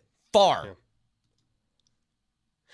There's good quarterback play that you see on occasion in college football, and then you see great quarterback play. And let's not take it for granted. Shador Sanders has provided great quarterback play. Great. I opened the show with a statement, and I am true to that statement. I think Bo Nix is the future. I think Bo Nix is going to be a very stable quarterback for the Denver Broncos. I'm going to give him a pass yesterday, given the wet ball. But I am convinced that if you inserted Shador Sanders into the game, he'd be better than Bo Nix right now as a Bronco. Right now. That's my opinion. I think you're right. And I'm entitled, Moshe, am I entitled to my opinion? You're entitled to your opinion whether or not it's real or right. But you're entitled to it. Do you guys agree? You can write this down. Hell, record this. Do you agree with the opinion I'm entitled to? Do you agree with it? I agree with the opinion that you're entitled to, yes. I would agree with that. I would take Shador Sanders right this second. Right now. Take him out of college now. And give him a week to learn the pro offense Yes. and unleash him. I would take that. Yep. In fact, right now. There are how many teams in the league would do the same thing right this second? If you put Shador Sanders on the Las Vegas Raiders, yeah, they take him. Oh my God. You think that you think? And that's not a that's a 2-2 football team. Miami? I'm not trying to make a knock on Nix. I'm not. I think Nix is going to be capable. I think, but Shador's better. That's all. My argument is just telling you that I think Shador is a better player. And people say, well, what about last year in Oregon? So what? Look at the difference in the talent of the teams. Yeah. So here are the teams who would take Shador Sanders out of college right now into their offense. Tennessee, Miami, Seattle, the Giants. Seattle's undefeated right now. I mean, they're undefeated. With Shador, they'd be undefeated. Okay. Geno's playing all right. But okay. Yeah. But I'm just saying, like, Seattle's an undefeated football team. Steelers. Mike Tomlin would love to get his hands on him. Colts. Panthers. Dude, no, stop, Moshe. What the hell are you doing? Okay? The Colts. Patriots. Oh, my God. Probably Cleveland. They stink. Do you not understand? Do I not understand what? You're going crazy. You just mentioned a team that hasn't lost yet this year in Seattle, and their quarterback's playing pretty well, that they would take him right now. Mm-hmm. So they would bench Geno Smith for Shador Sanders this day. I would. You're insane. I'm not insane. The other team that you mentioned was Pittsburgh. Pittsburgh just lost their first football game of the season. Yeah, sure. I guess they would just upend their entire team, put Shador on the field right now. 100%. Oh, the Colts, the team that's been starting Anthony Richardson, they just spent a first-round pick on? Yeah. They're done with him already. He's hurt. What the hell are you talking about? No, he's hurt again. Well, yeah. I'm trying to tell you how special Shador Sanders is, bro. He's that good. Vic, is he that good? He's that good. He's really good. When you watch him, his pocket work, you watch him maneuver in the pocket. I mean, he looks. Not only does he look the part, he looks glorious doing it. I'm not sitting here I don't have to glaze him for any reason. Right? Yeah. I just want everybody in this agree. state He's to be incredible. Yeah. But you watch the way he handles the pocket, the poise that he handles the pocket with, and the ability to read the defense. Brett, he's that good. He really is. Here's the difference. When I evaluate any positions on a team game, it's hard because it's a team game. But if I were to tell you, give me the number one reason why the Washington Commanders are 3-1. What is it? What's the number one reason? Jaden Daniels. Okay. All right. Give me the number one reason the Denver Broncos are 2-2. What is it? Defense. The defense. Vance Joseph. Correct. Yeah. See what I'm saying? And therein lies the difference. You could see it. You could feel it. You could sense it. You could see the difference makers. Jaden Daniels is the number one reason Washington is alive. Yeah. And leading their division. Number one, number two, and number three reasons, actually. It's not the case here in Denver. No. Now, he's along for the ride and showing some signs, and I'm not, I'm happy with it. It's fine. Yesterday, it's a pass. It's fine. But he ain't no Jaden Daniels carrying the torch here, carrying the team. It's not even close. Well, and here's the good news, because there is good news coming off this. I think we'd all agree. Again, I'm taking last week and doing this.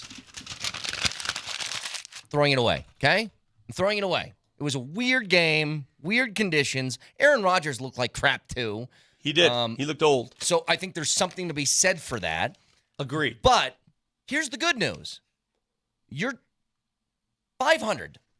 4 weeks into the season, I didn't give the Broncos a shot in hell, especially after the first 2 games to Not be a 500. chance. Yeah. No way. After 4 You know weeks, what? not a chance. But let me bless you with this, Vic.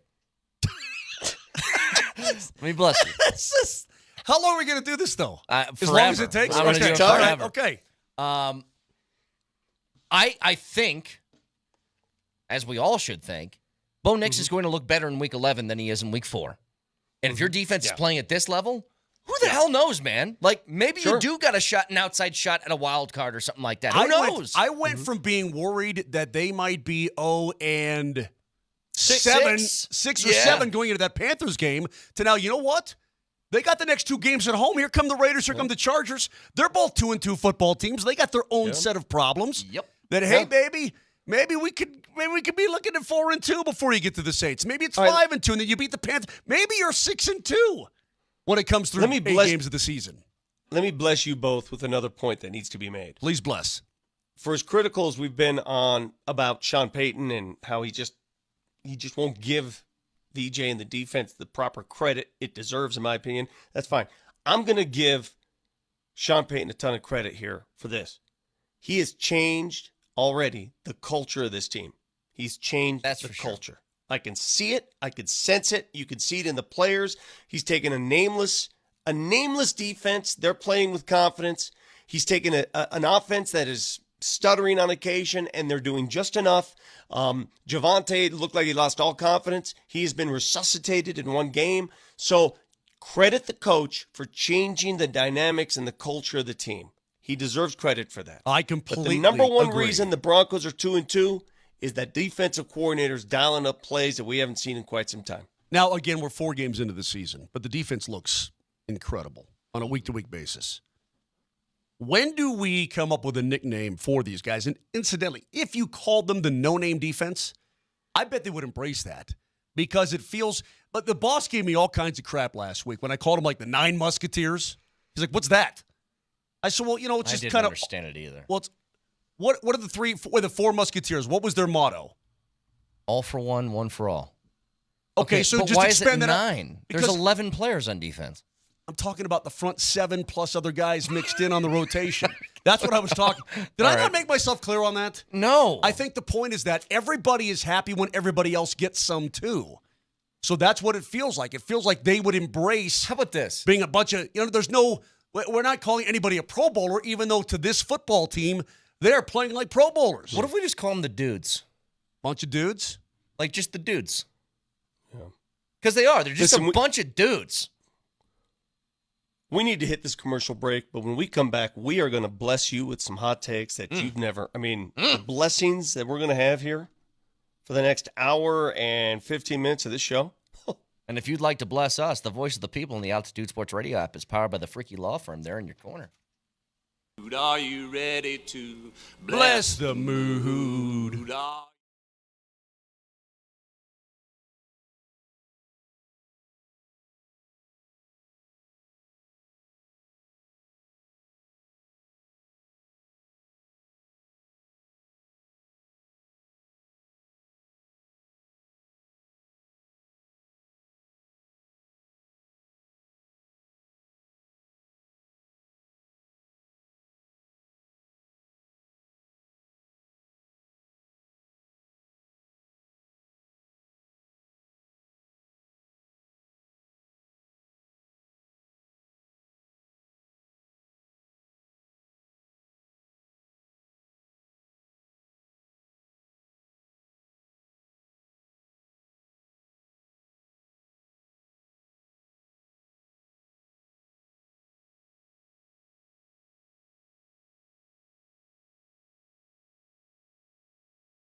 Are you employed, Mr. Lebowski?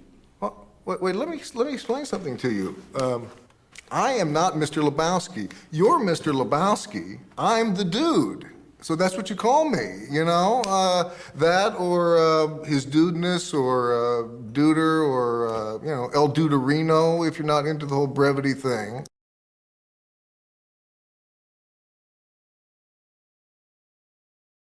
The dudes.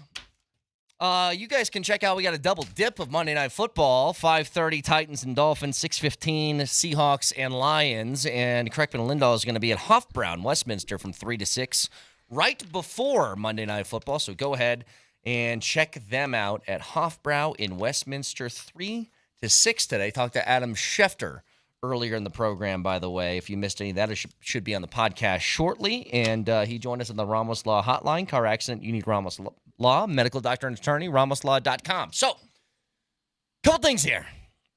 As we head out, a wild weekend, but a couple of dubs in very, very different ways. But who cares how you get them? You just want the W's.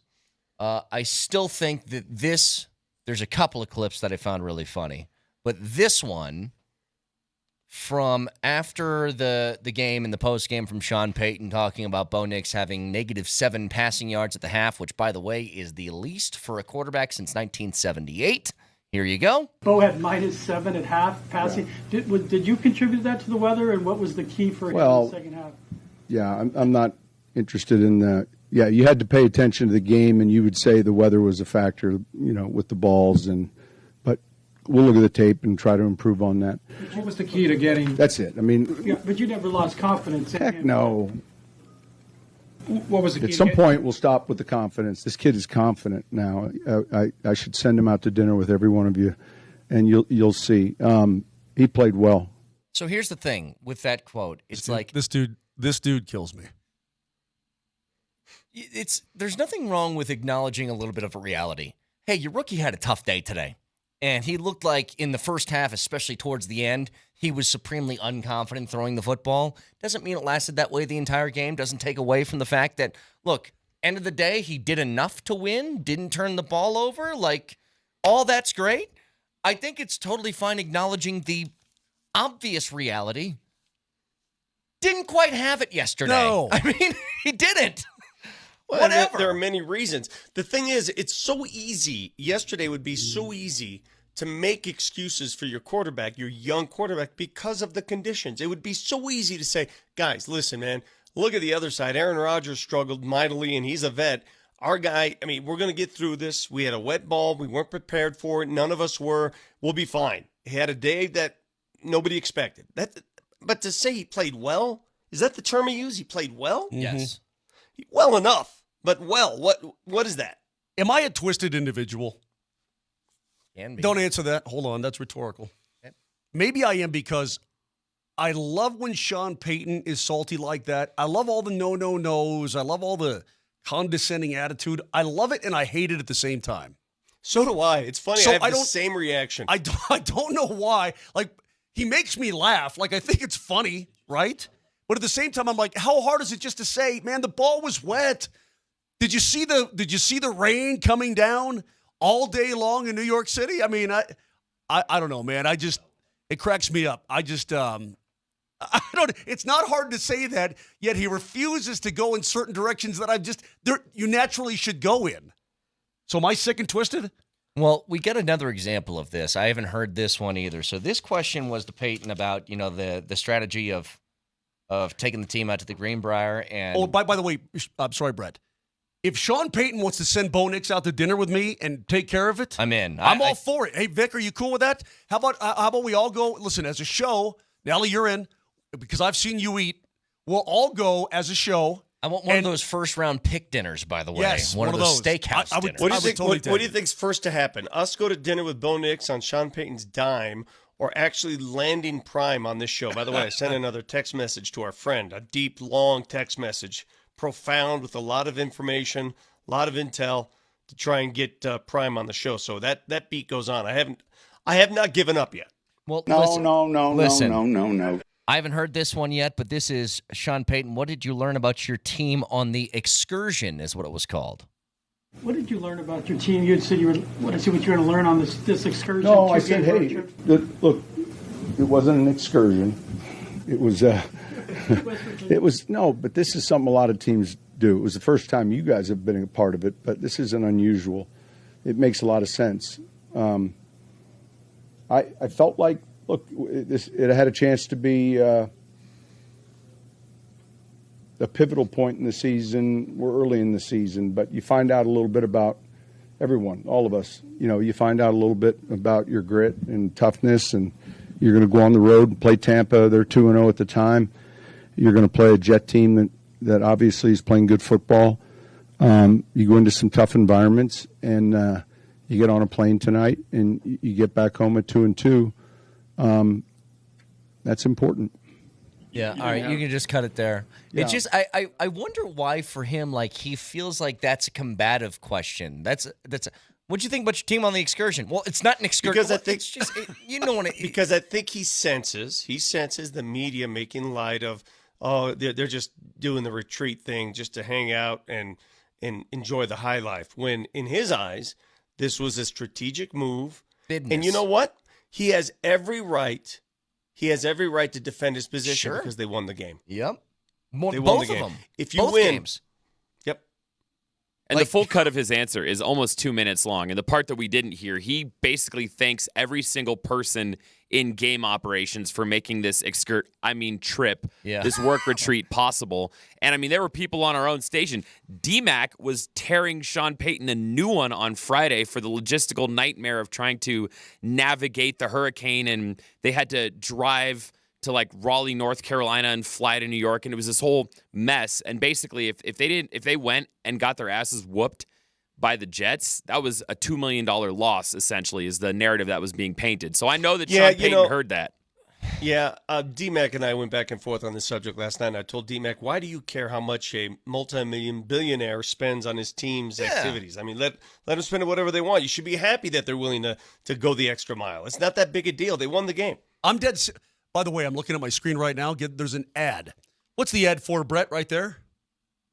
Greenbrier. There's an ad for the Greenbrier on my computer, Oh my God, Vic. you've I'm gotta be freaking. kidding No, me. I swear to God, Brett. No, what is that's that? jacked up, dude. Well, that's jacked up. You Googled Greenbrier last week talking about all the activities they had. Oh, that's Google what it is. got that. They kept the information in one of these, what do they call them? Pop-ups? Targeted advertising It's ads? like a scroll, yeah. Yeah. Fall in love with America's Resort. The Greenbrier, America's Resort. Hey, listen, I'm very interested, and I know, we won't call it an excursion, but I want to know what they did there. Besides do the walkthrough in the tennis courts. There was all kinds of activities. It looked fun. It looked like, you could do a billion things that we would like to do. Shooting arrows and golfing and, kayaks and boats and all kinds of crap. Again, though, guys, bottom line is, and I'll end the show where I started this morning when it comes to the Broncos. I know that it was a tough watch yesterday. I'm kind of a sicko. I love games like that where it's kind of train wreck and what the hell's going to happen. But I'll say this. If nothing else, I took two major things out of the game. Number one, this defense and your defensive coordinator are elite level through a month of this season. As good. I wouldn't trade them for any other unit or coordinator in the league type of good. That's where I'm at through a month right now with this defense and your coordinator. Secondly, and this could be one of the bigger details that could bode success in the next few weeks. If Javonte can run the ball like he did in the second half, that's going to open up a lot of different options offensively and make life a hell of a lot easier on Bo Nix for games to come where he's not dealing with rain. You know what I mean? Mm-hmm. The way he ran the football, you needed a running back to kind of take the reins. We were talking about Tyler Bidet, who hopefully he's okay. He was taken off on a backboard during the game yesterday. From what I understand, he didn't fly home with the team either. He flew home commercial with one of the trainers. So hopefully he's okay. But we were talking about Bidet in the sense of, hey, man, we need somebody to spark a running attack, and maybe he's the guy to do it. You know what? The ideal sort of candidate is Javonte Williams playing at the level that we expect him to. That's what I saw in the second half, and I think it's the reason you won the game was the way he ran the football. And listen, I want to make this clear. If you took Jaden Daniels and put him against that Jets defense in that weather, he would not have been the Jaden Daniels we've seen the last couple of weeks. Okay, so we know that's a factor. We understand it. Bo Nix is going to be fine. In fact, the defenses down the stretch here are not as good as the defenses he's already faced. That's the other thing. He's going to be fine. Yeah, he's going to be fine. I have no issues with that. Credit the Broncos for being 2-2, and nobody saw that coming. And if they want to go to Aruba for 3 days before the next game, I don't care. You do whatever the hell you want to do. If it nets a win, you net a win. As far as the Buffs are concerned, hey, man, you proved us all wrong as well. You went on the road. You not only beat a team that you were heavily underdogs against, you devoured that team. You ate them for lunch. What a great weekend for football here in Denver. A great weekend. And I'll leave it at this. Fellas, I'm shaken up over the news of Dikembe Mutombo passing away at the age of 58, only because the last time I saw him, man, that dude, he did so much good for this world as a humanitarian, more than just a basketball player. And then he fell ill shortly after that, and a brain tumor he was diagnosed with 2 years ago, and you never heard much out of it. And from what I'm reading, he died. He passed away with his family by his side. He is going to remain one of the icons of Denver sports, and an iconic moment that unfolded on that floor in Seattle. We'll never forget it. Vic, you hit the nail on the head. I mean, not only was he a beloved player, but he did so much for the game, especially bringing, again, basketball to Africa. And how many players have come out of there, in recent years, but expanding the game all over the globe. He was an unbelievably good ambassador. Obviously a Hall of Famer, but he was loved here. I mean, Brett, when the Nuggets did that in 1994, I mean, it was huge, and he was the cornerstone of that team. And just a very, very lovable human being in addition to being a great basketball player. It's just a really sad day. And I want to hear Scotty's thoughts on it, too, coming up today and hear what he has to say. Listen to PhD, noon to 3 today. Fact checker, Nelly. Nelly monitors the mistakes in today's Fact Checker.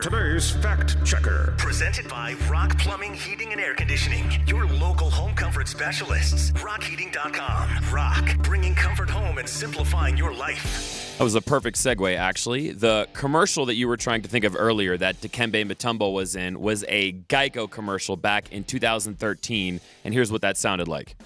You're right. That's a fifth floor problem. Not in my house.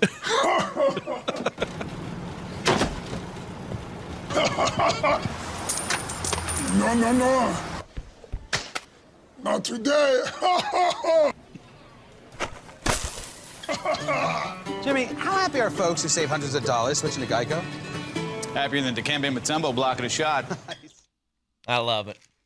I mean, you aren't human if you didn't swat somebody and give them the Dikembe no finger.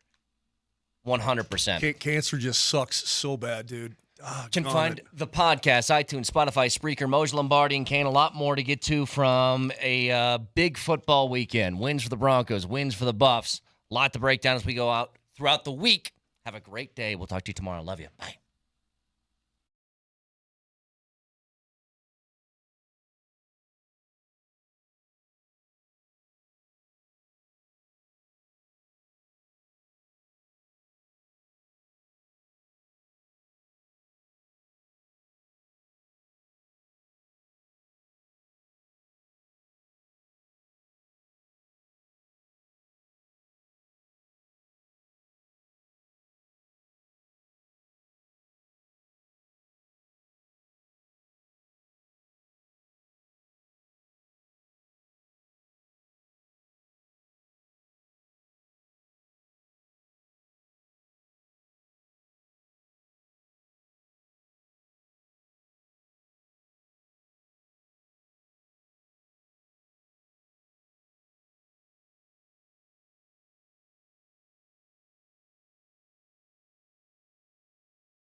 and Mutombo comes over to swat it away.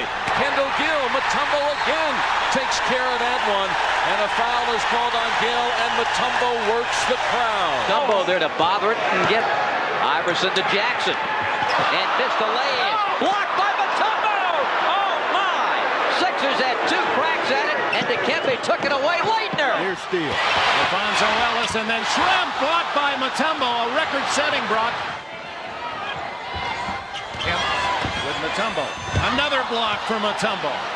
28 seconds left. Another 3, way short. That's it. Mutombo embraces the ball, and the unlikely upset, one of the great upsets in NBA playoff history. The 8th seed, a team that was 2 games over 500 on the season.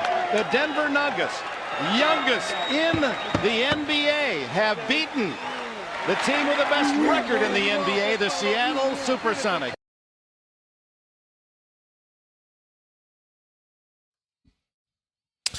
Welcome into the program, Dempsey and Company, on a Monday in the Mile High City. Christopher Dempsey, Coach Mike Sanford, KJ, and you.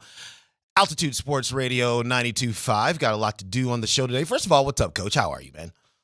I'm doing awesome until I heard that news. Yeah. But it does give me a chance to reflect. You know, I wasn't a Coloradoan growing up, but I was a basketball fan. Yeah. I was a fan of the NBA, and I vividly remember Dikembe Mutombo as a eliminator in the paint, as a guy that played the game the right way, and just loved watching him as a player, as a human. And I look forward to hearing from you just about his legacy here as somebody who grew up here and covered the team. It's a sad day. Yeah, it is. When you're talking about sports legends in this city, he is on the short list of just of those individuals that we have just loved the most over the years. Dikembe Mutombo passed away today at the age of 58 from brain cancer, surrounded by family. Look, Denver is a city, a great melting pot city. And if you guys were not here when he played here, I need to tell you that this was a massive, massive player for the Nuggets. There was not much happening with that basketball team after the Alex English years in the 80s, and when he authored the upset of the Nuggets over the Seattle Supersonics, the first 8 seed to be at a 1 seed in the NBA playoffs. We just played the clip. He was the player clutching the basketball on the floor in Seattle. Game 5 there, it was a 5-game series, not 7 back then. And all I can say is that this man was a larger-than-life player. He still leads the Nuggets, all-time leader in blocks in the team's history. But even more than that, he was a larger-than-life human. And I've had many, many interactions with him. And he is he always was – he made you feel like he was – you were the most important thing in that moment to him. If you walked away from any interaction with him, you felt like he was your friend because, yeah, he made everybody feel that way because that's how big of a heart he had. And that's how great of a person he was. And, when he left here, it was as angry a fan base as there was because he was as beloved a player as there ever was in a Nuggets uniform. And to see him kind of go away, he went to the Atlanta Hawks and he played a lot of years for the Atlanta Hawks as well. Was very disappointing to a great many of us here because we knew what we had in that individual in Dikembe Mutombo. I'll tell you a story. So that clip that we just played, I was in college. And I lived in Kittredge. Those of us who went to University of College. Kittredge Hall, exactly right. And back then, there were TV rooms because it was the early tubes. 90s. Yeah, exactly, Tubes. with tubes. Tubes on stands. Exactly. So these rooms held about 50 people roughly in them. So game 5, maybe 5 or 6 of us went in just to go watch the game. And nobody was really expecting a ton because it was kind of like, well, they're in game 5. Let's just see. They might lose again. So that game started with 5 or 6 of us in the room. By the end of that game, that room was full of 50 people. And when the Nuggets danced off that court, we were screaming and yelling. And it was one of the great Nuggets moments in that team's history, continues to be one of the great Nuggets moments in that team's history. And really for those of us who might have been even on the fence as young people, am I going to be a fan of this team or am I not going to be a fan of this team? You were all in that day. Like, they captured your heart that day. And it was largely because Dikembe Mutombo was the driving force behind that basketball team. He went on to be, after his Nuggets career and after his basketball career, he went on to do all the good works, right? The NBA's global ambassador. Obviously did a lot of, he was the kind of person that never forgot where he came from. The Republic of Congo, donated bunches of money, hospitals, medical, to make sure that he didn't just enrich himself and then turn his back on where he came from. He made sure that he helped address issues that might be that needed addressing in his home country. He helped certainly with the NBA's Africa initiative, getting into Africa and really growing the game of basketball in Africa and getting a lot of those players. I think we're going to see an influx of those players coming in. Yeah. Mm-hmm. Yeah, just think about all the different players from Nigeria, from even Ivory Coast. I mean, there's so many different parts of Africa that are represented in the NBA today. And he was a bit of a unicorn. He and Akeem Olajuwon, I'm sure there were other players, but those two in particular really did open the floodgates to the globalization of this sport, particularly in the continent of Africa. Mm-hmm. Yeah, there's no doubt about it. And I'll just read really quickly a little bit. This is Commissioner Adam Silver's statement. Today, Dikembe Mutombo was simply larger than life on the court. He was one of the greatest shot blockers and defensive players in the history of the NBA. Off the court, he poured his heart and soul into helping others. There was nobody more qualified than Dikembe to serve as the NBA's first global ambassador. He was a humanitarian at his core.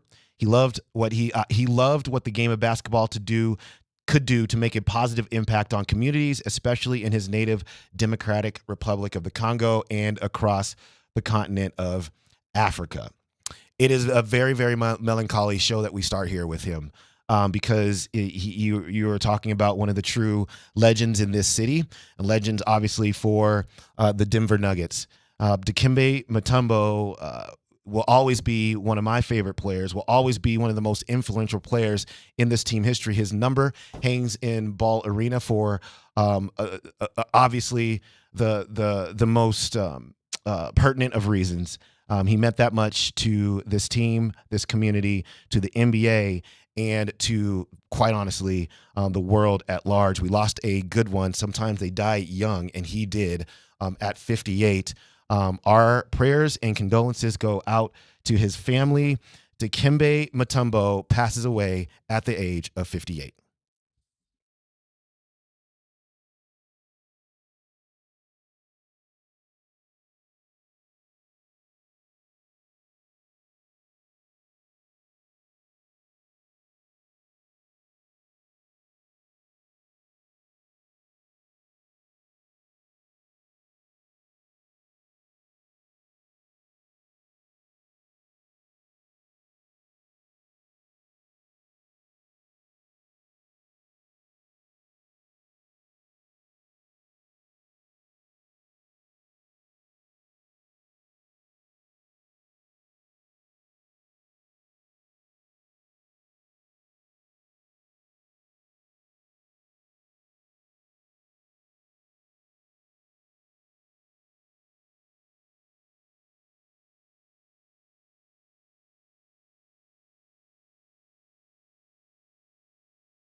What a weekend it was for the Broncos and the Buffs. These teams are winning. It's Exaggeration Monday, Coach. Can I just start off right off the top with one? Yeah, you sure can. Your name is on this show, Dennis. I'm gonna have to ask you for some permission here in a second. No, you never have to. You just say what you need to be said. I saw 2 playoff teams over the weekend, Coach. I saw 2. Buffs and Broncos. I don't think I'm super exaggerating with one of them. Actually, with either one of them, I don't know. I'm just excited, man. Exaggerate, I'm man. I'm very excited. Get really exaggerative. Is that a word? We made it up. He just made that one up. Yeah. On Dempsey & Co., we make up words. Yeah, we do. Hey, you know what we don't make up? We don't make up the truth that my man KJ, he got a fresh cut, and he is looking crispy today. Let me tell y'all something on the text line on the Safeway Twitch stream. Y'all can call me Popeyes, baby, because I'm crispy. I'm just crispy, all right? No doubt. Hey, KJ, my man. What's up? Can you get that little binger, that little ringer bing buzz thing? Okay. Give it to me real quick. Give it to me. Yeah, that one right there. Get that sucker warmed up. All right. Because today is Exaggeration freaking Monday. It is. Hey, what's the one that the gong if I say something bad? Yeah, go ahead. That one. Put that one to sleep. No. Keep that one on ready. All right. Okay, go ahead. Exaggeration Monday. Yep. The Denver Broncos defense, led by Vance Joseph, the triumphant return of Joseph himself, is the best defense in the National Football League. Ooh, yes, sir. I like that one. I like it a whole lot. This one's going to be hard coming from me now, okay? This one's going to be tough coming from me. Yeah. Bo Nix is the second best quarterback in the state of Colorado. Who's the first? Shador Sanders I knew it. is the best quarterback in college football. Oh. Ooh, KJ was a little slow on his trigger there. The Heisman Trophy is going to have 2 representatives from the University of Colorado in the at whatever it's called, Downtown Athletic Club in New York City. Shador Sanders will not win the Heisman, but he will be QB1 in the draft. Ooh. Travis Hunter will win the Heisman. Has his stiffest competition with my alma mater's own Ashton Jeanty. No. I didn't say, hey, I'm not going home cooking here. There are 2 players right now that are going to be competing for the Heisman Trophy for the rest of the year. Ashton Jeanty, a cool 259 yards on 4-0 Washington State. Coach, he's on pace for 2,300 yards and 20 touchdowns. Light work. He'd have 1,000 right now if he didn't get pulled in the second quarter when they were up by like 35 on Portland State. Yep. All right, let's put a bookmark in it really fast. This is what Ashton Jeanty has done this season. This is 82 carries, 845 yards, 13 touchdowns. This is 4 games worth of work. He averages 10.3 yards per carry, 10.3, a first down every time he touches the ball.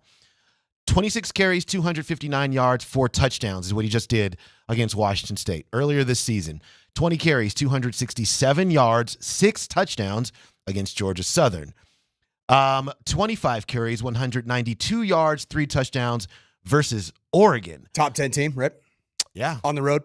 Correct. Okay. So first off, Travis Hunter right now, if the vote were today and I had a Heisman vote, yep. Even though I was a backup that never played meaningful snaps in college for the Boise State Broncos, Mm-hmm. just say that I had a Heisman vote. I would vote today. Yes. For Travis Hunter. Yeah. But I am going to keep my eyes open for the rest of this year because I think that Boise State is going to play in the college football playoffs. Their only remaining challenges are at UNLV and then Oregon State. The rest of the conference, they don't see Fresno State this year. Yep. They don't see Air Force, who I know is not good, not having a great year, but they can upset anybody in any given Saturday. Sure. Yeah. And then they also miss CSU. So they're missing 3 of the more challenging teams in the Mountain West Conference from year to year. Yeah. Boise State most likely will play in the college football playoffs as the group of 5 representative. How's James Madison doing? James Madison, Liberty, SMU strikes me as SMU's in the ACC now. That is right. They're playing really good ball. They're playing really well. Except for they took that L from my brother-in-law's BYU Cougars. He coaches ball there, who are now 5-0. Here's my exaggeration. Colorado's the best team in the Big 12. No, that's where we are. Here's my order of teams in the Big 12 on an exaggeration Monday. Colorado 1. Iowa State 2. Good call. Kansas State 3. BYU beat them by 35 points a week ago. BYU 4. So BYU's not better than the team they beat by like half 100? No. Okay. All right. That makes total sense. Yeah. Let's really exaggerate. Correct. No, K-State is more talented, more dangerous. Look, the way that game went down. I mean, you can't exactly right. Turnovers. Yeah. Utah 5, and then Oklahoma State 6, and then everybody else. I understand, like, Utah is the point team. Like we were all pointing at. They can't score points. They don't have Cam Rising. Correct. And until that changes. And is he out for the season? No, he's not out. Every single week started like week 1 he played. Yeah. And then every week since it's like game time decision. Right. It's like, dude, it's been 5 weeks. Yeah. What are we doing here? Yeah. Yeah. Just tell us he's out or tell us he's in. Yeah, exactly. So I just think that until that situation settles itself in a way that Cam Rising is playing week to week, then obviously the defense is really good, but they're just not scoring enough points on offense to I think get them to where they need to be. Coach, it's really interesting. I promise we'll get to the Broncos really fast. If you looked at the betting odds for who is going to win the Big 12 prior to the weekend, Utah was 1. UCF was 2. Why? I don't know. That's because they have Gus Malzahn coaching ball, and he looked like a bad football coach. He did. And Coach Prime looked like an elite football coach on that Saturday. Yeah, he really did. And Gus Malzahn's known by many as a top 5, 10, 15 college head coach over the last decade. Yeah. Guy's got a national championship. I know. That blows my mind. Except for he had Cam Newton. All right, here's my take on the Buffs. What was the record through 5 games a year ago? 4? Were they 4-1? I think their only loss at that point was Oregon. Am I right in saying that? Yeah, because they were 3-0. It was either 3-2 or 4. They were 3-0. And then they lost to Oregon. Then did they beat Arizona State next? No, it was USC next. Okay, yeah, so I think 3-2. Yeah, 3-2. So anybody that says, "Well, we're waiting for CU to just fall apart like they did a year ago," this is a different beast, man.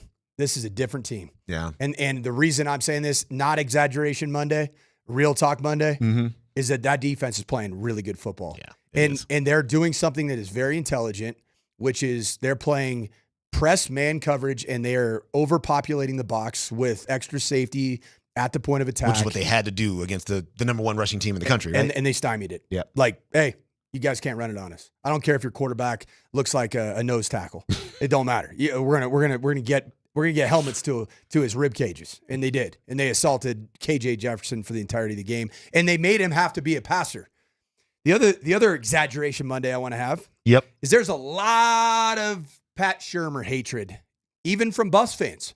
A lot of Pat Shurmur hatred on these airwaves. Yep. Okay. So when the Nebraska game happened, whose fault was it?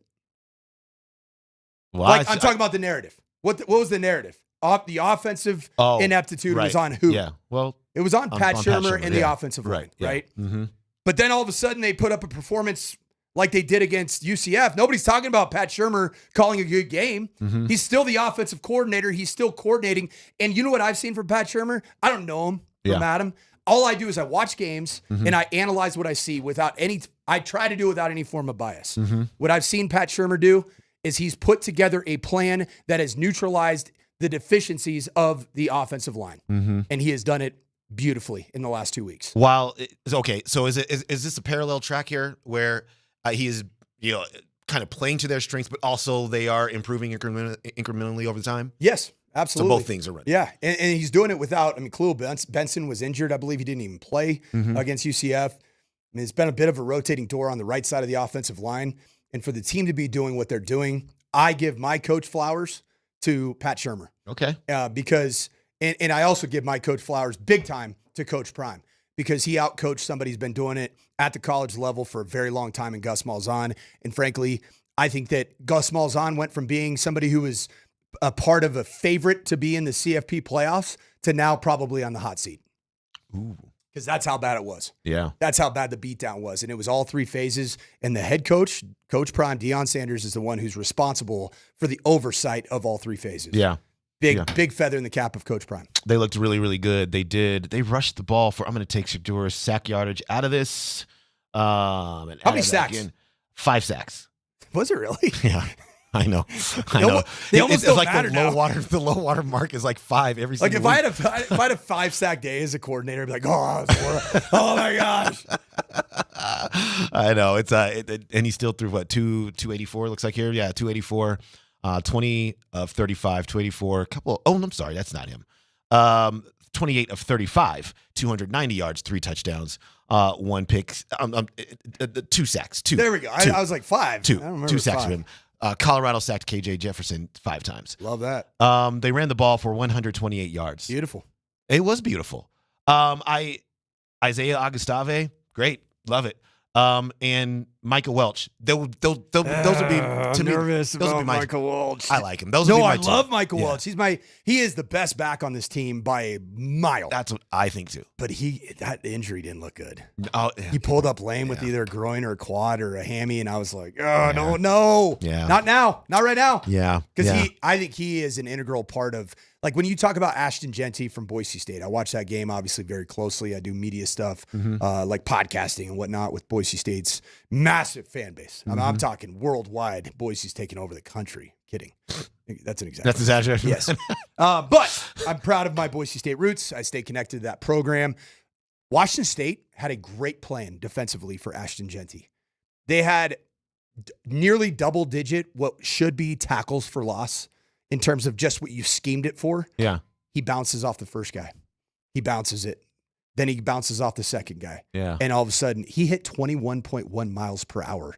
And he is like a 5'8", 220-pound bowling ball. Yeah. Like the combination of those things just I've never seen in the college game. Yeah. It's just speed and power. Yeah. And you could say Derrick Henry. You can point out all these different freak shows. I think that this running back he does such an effective job of creating elite plays, explosive plays out of absolutely nothing. Mm-hmm. My exaggeration Monday is this. Boise State and CU will be in the college football playoffs. Yeah. There we go. There we go. Let's go, Coach. I told you, man. Let's go. I told you. And I'm not, I know it's exaggeration Monday, but you can't ignore what you're watching with the CU football team right now. Yep. You can't ignore it. Yeah. You can't just say, it's hype. It's not. Like that, there was nothing hype about what they did in Orlando this weekend. Right. That was like, hey, we're going to line up. We're going to play you man coverage. We're going to take away your run game. And then we're going to let our athletes go shine on the offense side of the ball. Mm-hmm. Good luck playing catch up. And they couldn't because they can't throw the football, man. I don't understand offenses that can't throw the football. Last thing on CU. Yeah. Coach Prime talked about it in the offseason. And I listen. And I think that these types of words are true. Mm-hmm. He said that last year was a season of hope. This year is a season of expectations. The bar needs to be changed in terms of our vantage point as fan base and the media. This is a team that I think is more than capable of reaching a CFP and making some noise. And I did not think that 3 weeks ago. Yeah, and if they do, wouldn't they get a first round bye? Wouldn't they be a top 4 seed? If you win the Big 12, you have a first round bye. Yeah. And then you probably get a home game. I mean, it's the Big 12. I know. It's ain't intramurals, no, brother. it's Big 12. It's not intramurals. It's the Big 12. I was there that day. Really well done by the University of Colorado. They get a bye week this week. They get Kansas State in 2 weeks, number 20 Kansas State, in fact. Also 4-1. I was asked last week why would Colorado be ranked if they beat UCF. My answer was no, having voted in the AP Top 25 before for many years, just because they haven't beaten anybody that was ranked, and they would be so far down voters, like if you have a big board, if you just imagine each voter having 35 to 50 teams on their board, and and then obviously the wins and losses kind of determines who's going to be where. My guess is that Colorado would have been down probably near somewhere between 35 and 40. So you would have needed the UCF win to get them in range. And then if you get a win at home against Kansas State, that's the ranked win that would probably get you ranked. So we'll see what happens there. I believe because of the TV executives and the influence of wanting eyeballs on screens and the coverage that comes with being an AP top 25 team. Yeah. Bye week this week for the Buffs. Yeah, bye week. They will be ranked after the bye week. Oh, just by not doing anything. Well, and also teams losing in front of them. Yeah. College football this year is just so upside down. Like Kentucky goes into Ole Miss and makes Jackson Dart look like a junior varsity quarterback. You just never know in college football. There's so much parity right now because of the transfer portal, because of the NIL. There just aren't going to be very many teams that go through the season with just one loss or just two losses. Like there's going to be a lot of teams that are preseason hype teams that are going to take multiple L's into the postseason. In this week's AP rankings, Colorado is in receiving votes. They received one. They're the last team on here, so that's dumb. You're roughly roughly ranked 39th and 40th. What's their record right now? 4-1. And they have played the number one, at least in terms of recognition, the number one FCS team. Yep. Beat them. Yep. They lost to a Big Ten team. Yep. And that's doing well, right? Yeah. They lost to Illinois, who's a good team. But they and they bounced. So I think they're and then 4-1. beat Baylor and beat UCF, who was undefeated. Right. Like that right now, to me, the way that they're playing, they should be a top 25 team. Yeah, they might be. It's going to be a big road. Nebraska fell out of the rankings a couple weeks ago, but they are on the cusp of getting back in. Probably if they win next week, they'd be back in. So you would have played a ranked team there. But there's a lot of teams doing a lot of things. Arizona, Pittsburgh, Nebraska, Boston College, Iowa, James Madison, South Carolina, Oklahoma State receiving votes for, I have no idea. Navy, Kentucky, SMU, Army, who beats every team named Owl, and Colorado receiving votes. So, look. Army's kind of sweet this year. Yeah, they are. They're pretty nasty. Yeah, they are. And they have they're like an all uniform team. They actually look like G.I. Joe when they take the field. They really It's do. my favorite. Air Force struggling. But by the way, Exaggeration Monday. Yep. It's not an exaggeration. It's a reality. Okay. Guess what happened in Laramie, Wyoming? In Laradice. The Wyoming Cowboys get their first victory of the season and are now in first place in the Mountain West Conference.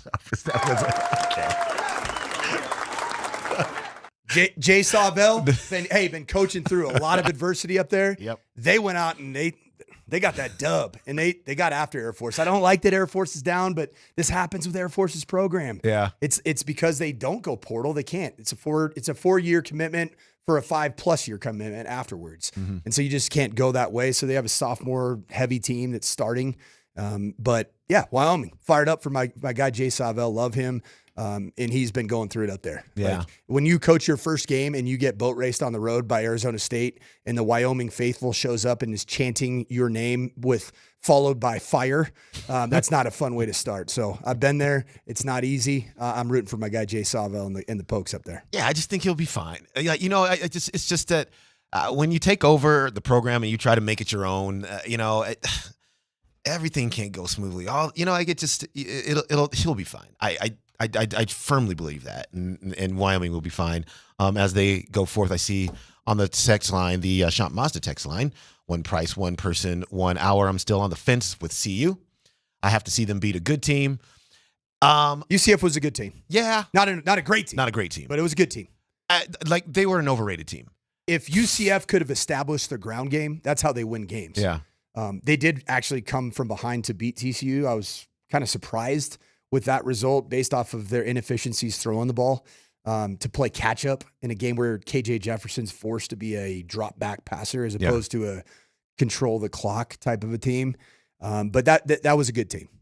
Really the bottom line of that game, and this might be a little too simplistic, but each team's strength was the other team's weakness. And so the secondary and their ability to stop the pass. I'm not talking about UCFs here. They weren't able to do that for the majority of the season. They averaged teams averaged 275 passing yards per game. TCU threw for over 400 yards against them. Well, that's CU's strength, throwing the football with all the wide receivers and the quarterback. That's the number one quarterback in the state of Colorado. Do you agree with my take? I actually do. They're two different players. Yeah. And I'm going to go to another exaggeration Monday. If this Broncos team that we've seen certainly the last 2 weeks, Tampa and New York Jets game, if this is the Broncos team going forward, the Denver Broncos have the perfect quarterback for this team. Awesome defense, don't make mistakes, and you have the ability to extend plays with your legs. And that's who Bo Nix is. Is he elite in anything right now? No. But in the last 2 weeks, sack numbers, down. Non-existent. Turnover numbers, non-existent. He hasn't made a fatal flaw. And if this is a team that's going to ride defensive football, then I think this is the perfect quarterback to have right now. Even through a game, this is why I can't with weather that's that bad. I mean, that game was unwatchable because really, especially in that first half, because it was just so much rain and balls are fumbled and dropped and your offenses couldn't get going. I mean, after the first quarter, I think this was after, or maybe it was late in the first quarter, both teams had negative yards of offense. Come on, man. Like the Aaron Rodgers issues were more directly attributed to the amount of pressure that was on him from the very first snap. I mean, you get Justin Strnad with a beautiful blitz on the first play from scrimmage defensively, gets the sack, and it was just a sign of things to come. The Bo Nix was more concerning because he not only wasn't performing well, his body language was telling of somebody who was very, very uncomfortable and so fixated on the moisture of the ball, which is hard. I've been a quarterback. It's really challenging. But you also have 52 other guys on that sideline and on the field that are looking at you to be that tough guy. And there was a little too much, for my taste, a little bit too much of the dramatics revolving around, I need my towel. Where's my hand warmer? Where's this? Where's that? And then he gripped the ball completely different. He was gripping the middle of the football. I really haven't seen many performances like that, more from a body language standpoint and weather than just the performance of throwing the ball. It was concerning to me. Which is weird because he played in Oregon. Yeah, but it rains there. You know what's weird is there is a difference between like an Oregon constant mist. Quarterbacks love that. Like it's a nice little tack on the football. But there is when it is like that was torrential downpour. That was essentially a hurricane. Yeah, it was the remnants of Hurricane Helene. Right. That's different. Yeah. Aaron Rodgers, that field hole shot versus cover 2 that he ripped in the second half, or no, second quarter. That was like, oh, he's not having a hard time with it. It was the same ball. You have the same ball boys. You have the NFL has the same standardized procedure for clearing footballs to play. Aaron Rodgers did not look visibly uncomfortable with the football and the moisture content. He looked visually very disturbed by the amount of pressure that was in his face on almost every drop back attempt. It's like the Broncos can just plug and play people, and it just doesn't matter right now. They just have, it feels like they have a lot of depth defensively. Okay. So Bo Nix did have a good drive in the second half, the touchdown drive. It's all the Broncos needed. Yeah. And thank goodness it was. KJ played that cut of Cortland Sutton talking about the catch and giving the ball back to him. He had to make a catch because that ball was overthrown. And did you see this, like the close up of the flight of the football? No, I didn't see that. It was wild. He looked like he threw a shoebox. Was it like, have you ever thrown a shoebox? And it's just it like doesn't tumbling. spiral. Yeah, it doesn't. Yeah, which is okay. Hey, you get it there. Peyton Manning made a living off throwing some non-tight spirals. Yeah. It doesn't matter. Yeah, the spiral doesn't matter. The ball placement and the end result is all that really matters. Yeah, no, it was a great catch, but Cortland Sutton bailed Bo Nix out on that throw. I'm just to say it. He was wide open in that end zone, and all that ball, if it was just dropped in there, he literally could have had 2 feet in the end zone, just raised his arms and caught that ball. But he had to get both feet down. He was able to do that. And then they did the weirdest thing, which was, to me, after you get, like, PJ Locke gets the sack on 4th and 10, then you guys do nothing, and then you go for a field goal. So I'm gonna put a pin in that because we're overdue for a break. The Broncos go for a field goal instead of a punt when your defense is dominating. Why did they do that? We'll ask Coach next.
Chris, Coach KJ, and you, Altitude Sports Radio 92.5, Dempsey and Company on a Monday morning here in the Mile High City.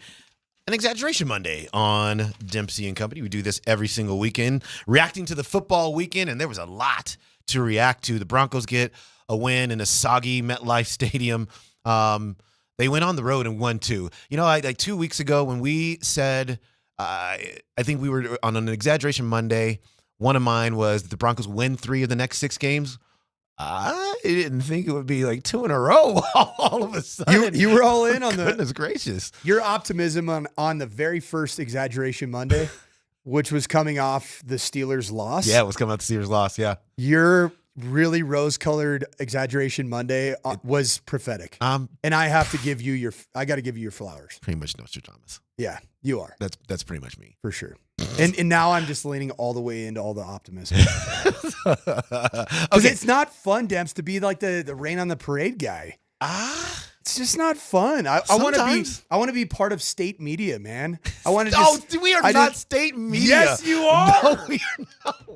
Stop it. We just know what we see. That's all. We believe our eyes. Our eyes will lead us. You believe. I do believe. From day one, I believe. Why did the Broncos not punt late in the game? A lot of people were really upset about that. Field position does really matter, especially in any form of inclement weather. But also, to make it a 2-score game does matter, in my opinion. Mm-hmm. Will Lutz is somebody that Sean Payton's he's had a relationship with since the time dating back to New Orleans. And I think he'd missed 0. Yeah, he was the AFC Player of the Week, right? Special Teams Player of the Week in the week before. Yep. So he put trust in a player that he believed in, and I was a holder in college, and I held in a lot of inclement weather up in Boise. I held in like foot of snow type games, and I'd go out there and I'd shovel the area, and then I'd clear my little space and I'd get my hands right. It actually, like, holding in bad weather isn't as hard as you think. Oh. And I personally think it's more about that both these kickers missed 50-yarders. Okay. Now, I couldn't tell you how stiff the wind is or how stiff the wind was at MetLife. Yeah. So that's a bigger factor than the moisture, I think, is how windy it was. So I don't personally question Sean Payton's decision to make it a 2-possession game as opposed to punting it and playing the field position game. Yeah. I just thought it was weird. I watching it, I was just kind of like, oh, this is an easy decision because your defense is playing lights out. And which is maybe even more reason because then they would have had to score a touchdown. And the Jets hadn't shown any ability to string together multiple successful plays in a row. Yeah. Whereas nowadays, I mean, it just seems like these end of game field goal, like game winning drives, they end up, it's like 3 plays, check down, turn up, get 10, throw the out to the sideline. There's another 10, and then one curl for 12. And all of a sudden you're at the 32 yard. Yeah. And it's like, oh, field goal, game over.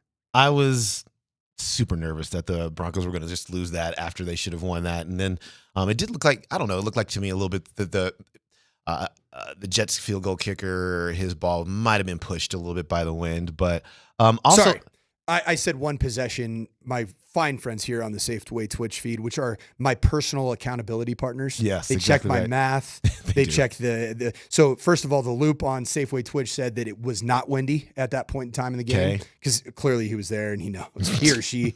And then also I did mistakenly say that it was a 1 possession game. I meant to say a touchdown would have been needed to win the game for the Jets as opposed to just a field goal to win the game. Yeah, that's how I took it. Yeah, I just didn't specify. I told you I have accountability partners. And I appreciate my accountability partners. We do. There's no doubt about that. And they check on my my adult beverage consumption. I check in with them. Everything's good. They're my people. Javonte Williams, is he back? Javonte Williams 16 carries, 77 yards, 4.8 per. Can we go Exaggeration Monday? Yeah. I want to hear this one. Yeah. I can't wait for this one. Javonte, I am sorry. No. I'm not even going to let you keep going. State media. I'm not going to let you It's keep Exaggeration Monday. I'm leaning into being part of the state-controlled. No. Yep. Media. But Javonte Williams did look good yesterday. He did. He read it well. He saw his blocks. He was better in the like getting on the heel line of the offensive line before his jump cut, whereas I thought in the first 3 weeks he was prematurely cutting. Be careful now. Pause. Right? But he was never want to prematurely cut. No, you don't. You do not. You do not. But I do like I liked his explosiveness in the game, and I also liked his ability to finish runs going forward. He looked like, exaggeration Monday, it looked like rookie. Yeah. Javonte Williams. Yeah, he looked a whole lot more like himself. And especially in that second half, they needed some big runs from him. They got that. And so good for him because obviously, I had kind of been pounding the pavement for obviously Tyler Bidet. But incidentally, it was obviously a very concerning looking situation for Tyler Bidet when he was placed on a stretcher situation and taken back to the locker room. Subsequent reporting said he flew back on a commercial flight. Brandon Cristal broke the news. He was on the same flight. It's like okay. Sometimes you're just lucky. Is this a HIPAA violation? I know. Hey, so on the Tyler Bidet situation, yeah, I was mortified. So I had youth football games this weekend. I watched the first half, but I had to be at a local watering hole that was right next to the field complex in Longmont.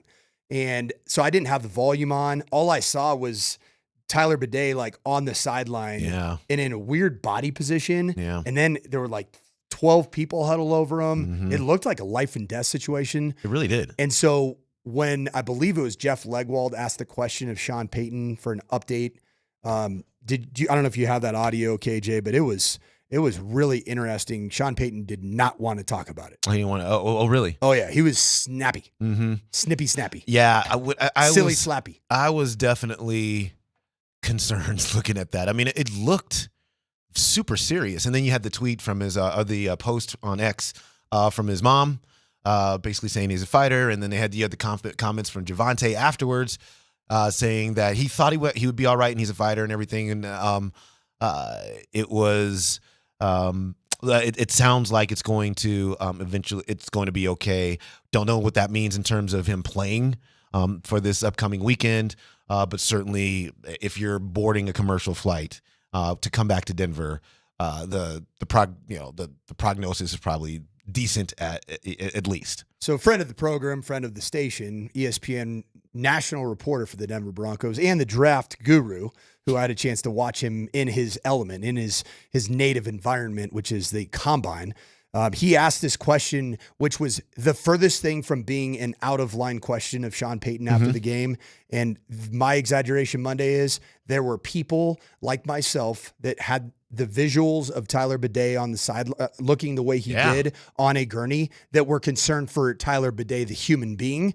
And so the question was nowhere near out of line. And my exaggeration Monday for today is after a win, and when it involves somebody's like health and all that, just answer the question. And if you say that I want to talk to his parents first, then say that. Yeah. But don't do this. Here's what Coach Payton said. Making sure what? I said, I'm not. Just giving you an opportunity. No, I don't need an opportunity at my press conference. I'm good. I don't want to discuss injury. I Is just that want okay? to see if he's going on the plane. Yeah, we'll see. All right. We'll see. Is that fair? More than fair. All right, we'll see. Anything else? Thank you. Hey, Sean. Yeah. Yeah, it's not a great look. But why? Like, why do that? I don't know. In that moment, like, there's an entire region of the country that is a fan of this franchise. Yep. And they care about the players that they root for, and it was ugly. Just be an empath in that situation. Just show just a little bit of empathy for, and you can say fans don't matter. Yeah, they do. Yeah. Yeah, because they fill out that stadium. Yeah. And they want to know. And look, I know that teams don't always love to talk about injuries, but there are just some times when as much information as you can give is the correct way to go. This wasn't like a sprained ankle. We watched him be loaded onto a gurney. And surrounded by double-digit, medical personnel. Yeah, not a pretty sight. Correct. So especially if if the outlook is probably going to be okay for him. It's all right to say that. It's okay to say that. But Sean Payton gets us back up on a lot of things that make no sense to me. Sometimes it's Victory Monday and we're good. We're good, man. Everything's good. You got that We're dub. 2-2. Got the Raiders and the Chargers coming up. AFC West supremacy over the next 2 weeks. Do this, man. We'll talk about that as a matter of fact, and where the Broncos can go from here. Can they be a playoff team? We'll ask that question next.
Hour number 2 of Dempsey and Company coming to you live from the Backish and Schenker studio. Serious lawyers for the seriously injured.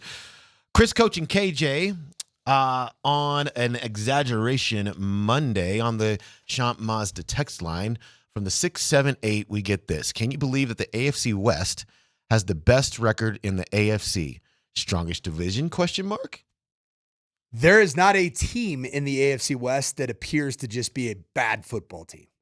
And that was what everybody thought the bottom 3 teams would be. Yep. The Chiefs are 4-0. Yep. And it's been a very ugly 4-0. But they're still 4-0. And we all know that Patrick Mahomes plays with his food during the regular season. Mm-hmm. He treats the regular season like training camp. I'm going to try some new things. I'm going to see what receiver I can trust. And he's going to need that with Rashee Rice out for the season with an ACL. At least that's what's been reported. Yeah, he is. And Rashee Rice he had a couple monster games for them. Xavier Worthy caught a touchdown pass in that win over the Chargers. Chargers had a bunch of players not playing in that game. Scariest thing about Rashee Rice's injury for like the rest of the AFC West, for the rest of the AFC, heck, the rest of the NFL, is that Xavier Worthy is going to, his maturation process is now going to be accelerated. And he is he's the fastest player in pro football. And they're starting to get back to Travis Kelce as well. Yeah. Well, he had his best game. But I thought the memes were telling us that he was just a sad little boy on the sideline. I thought he partied too much in the offseason. Is that what happened with Travis Kelce? Because it didn't look like it this weekend. Yeah, I think it's very interesting that these teams are playing. But you know what? Look, let's just take like Jim Harbaugh. We knew that he was going to have a real positive effect on how that was going down in Los Angeles. So I worked for Harbaugh for 2 years at Stanford. Did you see Justin Herbert absolutely launch his helmet into the bench? Mm-hmm. He looked hurt, by the way. All I can say is, knowing Jim Harbaugh, yeah, that might have been the most beautiful sight that he's ever seen. He's like, now I got a 6'6" creature that can run and throw every ball, and he's got my same type of football guy vibes. I love this guy. Hey, this Justin Herbert guy, ultimate competitor with the big glasses that make his eyes look huge. He's seeing it the way I see it, and we just want to win football games. That's all that matters. We knew that he was going to have a good effect there, and it's proving to be true. Although they're starting to really having to battle through some injuries to some key players. There, Joe Alt didn't play, Bosa didn't play. Herbert was injured. It looked like it really wasn't super mobile out there. So, I mean, that's the kind of team that's next, right? The Chargers are next for the Broncos, or is it the Raiders? Raiders then Chargers. Okay. The greatness of the Oakland Raiders. Yeah. Via Las Vegas. Yeah. And then you have the Raiders that are just playing on pure emotion. Like, I just feel that Antonio Pierce he just starts yelling at them, and then they just start playing with their hair on fire. I thought there would be a revolt after what he said in the post-game press conference after week 3. Yeah, basically saying that, we just going to make business decisions that we're going to do around here. I thought they were going to be like, yeah, screw you, dude. Is it your body? But you know what does give him credibility is that he did it. He was one of them not too long ago. Right. You know what I mean? And he put his body on the line. He knows what he's seeing, like, immediately, for sure. He did it to the tune of multiple Super Bowls. Yeah, yeah. And so that's what's different about Antonio Pierce. And the thing about the Raiders, and I keep going back to this, they do not have a true franchise quarterback. Man, they got some talented cats.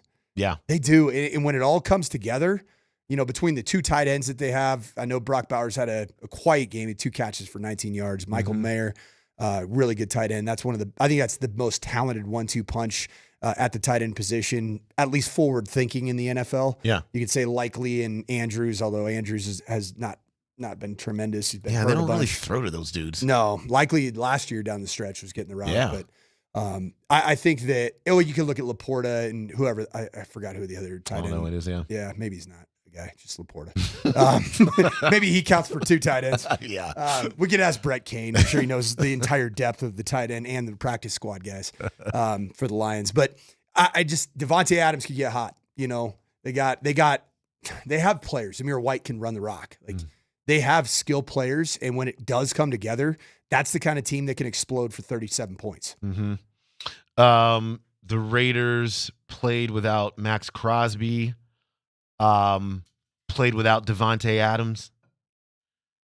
and still beat the Cleveland Browns. I have been so vocal about my complete lack of trust in anything regarding the Cleveland Browns. Last year was the outlier year. Yeah. And you know what? Why it was? Joe Flacco, baby. And he did it again yesterday. Yeah. For the Indianapolis Colts. They have to seriously think about changing the quarterback.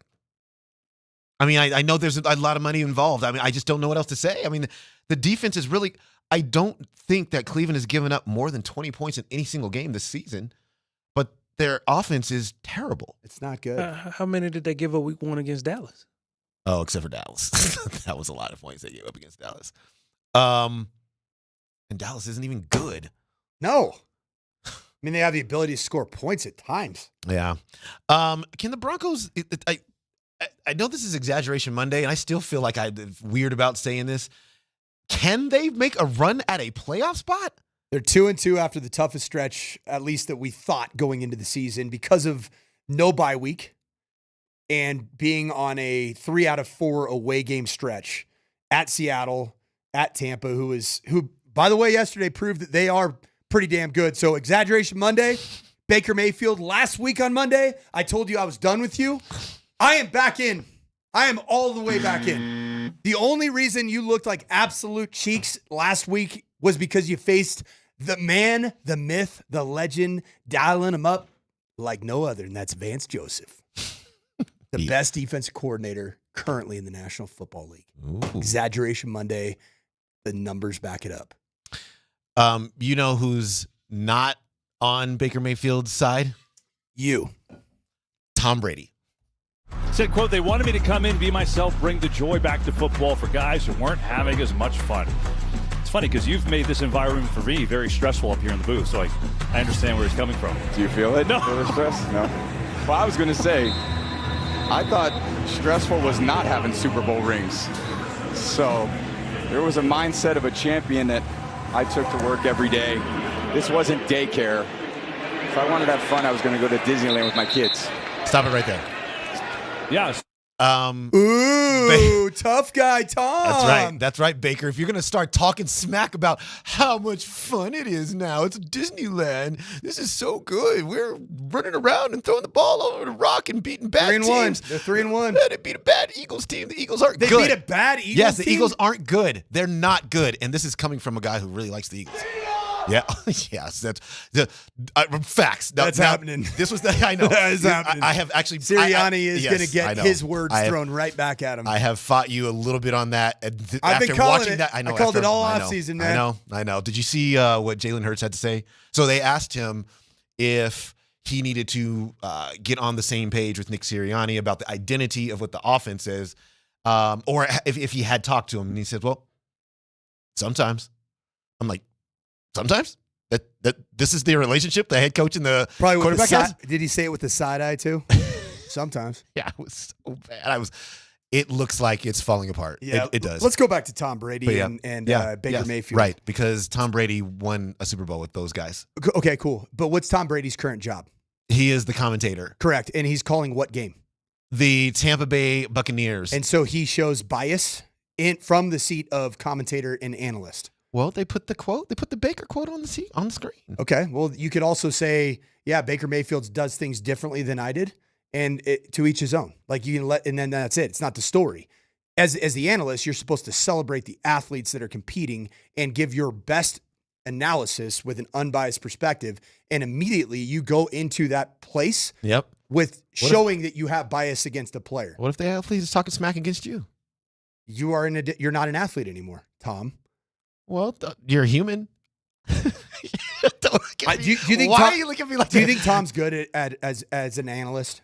I like him. I think he's not good. Why? I just think he's not good. I think he is built to be a motivational speaker, not an analyst. And I think that he lets his own competitive nature and his legacy get in the way of giving unbiased analysis. Okay. Coach, and I also think he's very choppy as an analyst. Coach, okay. I couldn't agree more. Like he sounds like he's trying to walk you through how to be the smartest football mind ever. Dude, just have fun. It's meant to be fun. When you're in the color seat, dude, you just got to lean back and just make it fun for the listeners, not try to make us the smartest people in our little friend group who doesn't care about that stat. I know one thing, KJ, is that Tom Brady occupies a seat that I would only dream to have one day, which is to be an analyst at the National Football League level. I am nowhere near the analyst that Tom Brady is because my last name is not Tom Brady.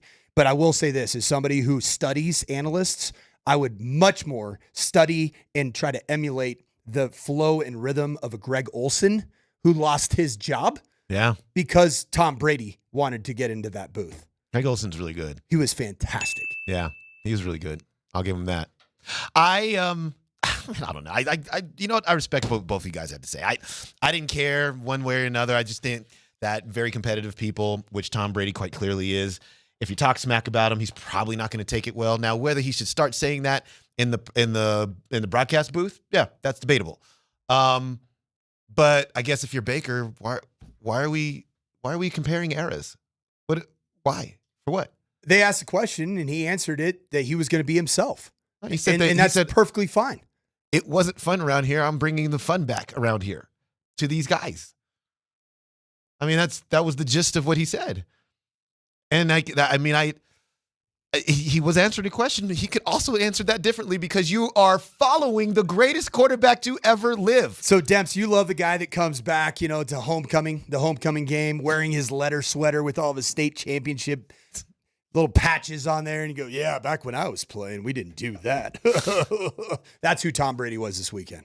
Tom Brady was the winner. You seen my Super Bowl rings? Yes. Come on, man. Tom Brady's the winner. Baker Mayfield is He is the winner. He's the But he's an analyst now. Be a freaking analyst. KJ's Notes is up next.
Dempsey and Company present KJ's NFL Notes. Why are you smiling? Because I love football. Football's fun. Fun, sir. Fun, sir. It's fun. Brought to you by Mountain High Appliance. Locally owned and operated since 1993. Colorado's most complete appliance store. Quick programming note today. Kreckman and Lindahl, as they are every Monday, are at the Hofbrau for Monday Night Football, 3 to 6. Kreckman and Lindahl going down. Actually, it's super close to where I live, so I might just show up as well. But they will be down there Monday Night Football. There's 2 games tonight. I think are there 2? There are 2. Yeah, there's 2 games tonight. It's a doubleheader. One of them is really bad. It's the Dolphins and somebody. Titans. Okay, yeah. We're not watching that game. Which I'm glad that they had a doubleheader because nobody wants to see that one. Yeah, and you didn't know that when they made these schedules because Tua Tagovailoa was not a Velociraptor at the time. Yes. Sorry. Oh my God. Oh, wow. KJ, what is story number 1? You know, the one thing the 2 things that have been true so far this season, and they tracked again in week 4, Aaron Rodgers hates Robert Saleh, and Coach Payton hates the media. Let's start with Aaron Rodgers first. Aaron Rodgers addresses this idea that maybe he's using too many fake counts, too many pre-snap counts with his offensive line, and he debunks that right away against Robert Saleh's wishes. The cadence specifically, Robert said that might be something you guys have to dial back a little bit. Is that something you think could potentially help the situation? It's one way to do it. The other way is hold them accountable. I mean, we haven't had an issue. We've had one false start. Morgan had one false start, I believe, until this. So, it's been a weapon. We use it every day in practice. We rarely have a false start. And to have, 5 today, it seemed like, 4 or 5. Yeah, it seems like an outlier. I don't know if we need to make mass changes based on, kind of an outlier game. And on the contrary, here is Peyton, Sean Payton, that is, getting into it with Troy Rink about the confidence of Bo Nix and how he's tired of hearing about it. Bo had -7 at half passing. Yeah. Did you contribute that to the weather, and what was the key for him in the second half? Yeah, I'm not interested in that. Yeah, you had to pay attention to the game, and you would say the weather was a factor, with the balls. But we'll look at the tape and try to improve on that. What was the key to getting? That's it. I mean, yeah, but you never lost confidence. Heck no. What was the key? At some point, we'll stop with the confidence. This kid is confident now. I should send him out to dinner with every one of you, and you'll see. He played well. Who would you rather have dinner with, Bo Nix, Sean Payton, or Aaron Rodgers? Oh, Aaron Rodgers. Yep. It'd get really weird. Yeah. I would love to see how weird it'd get. Yeah. Yeah, and I think even after the post-dinner activities might even be weirder.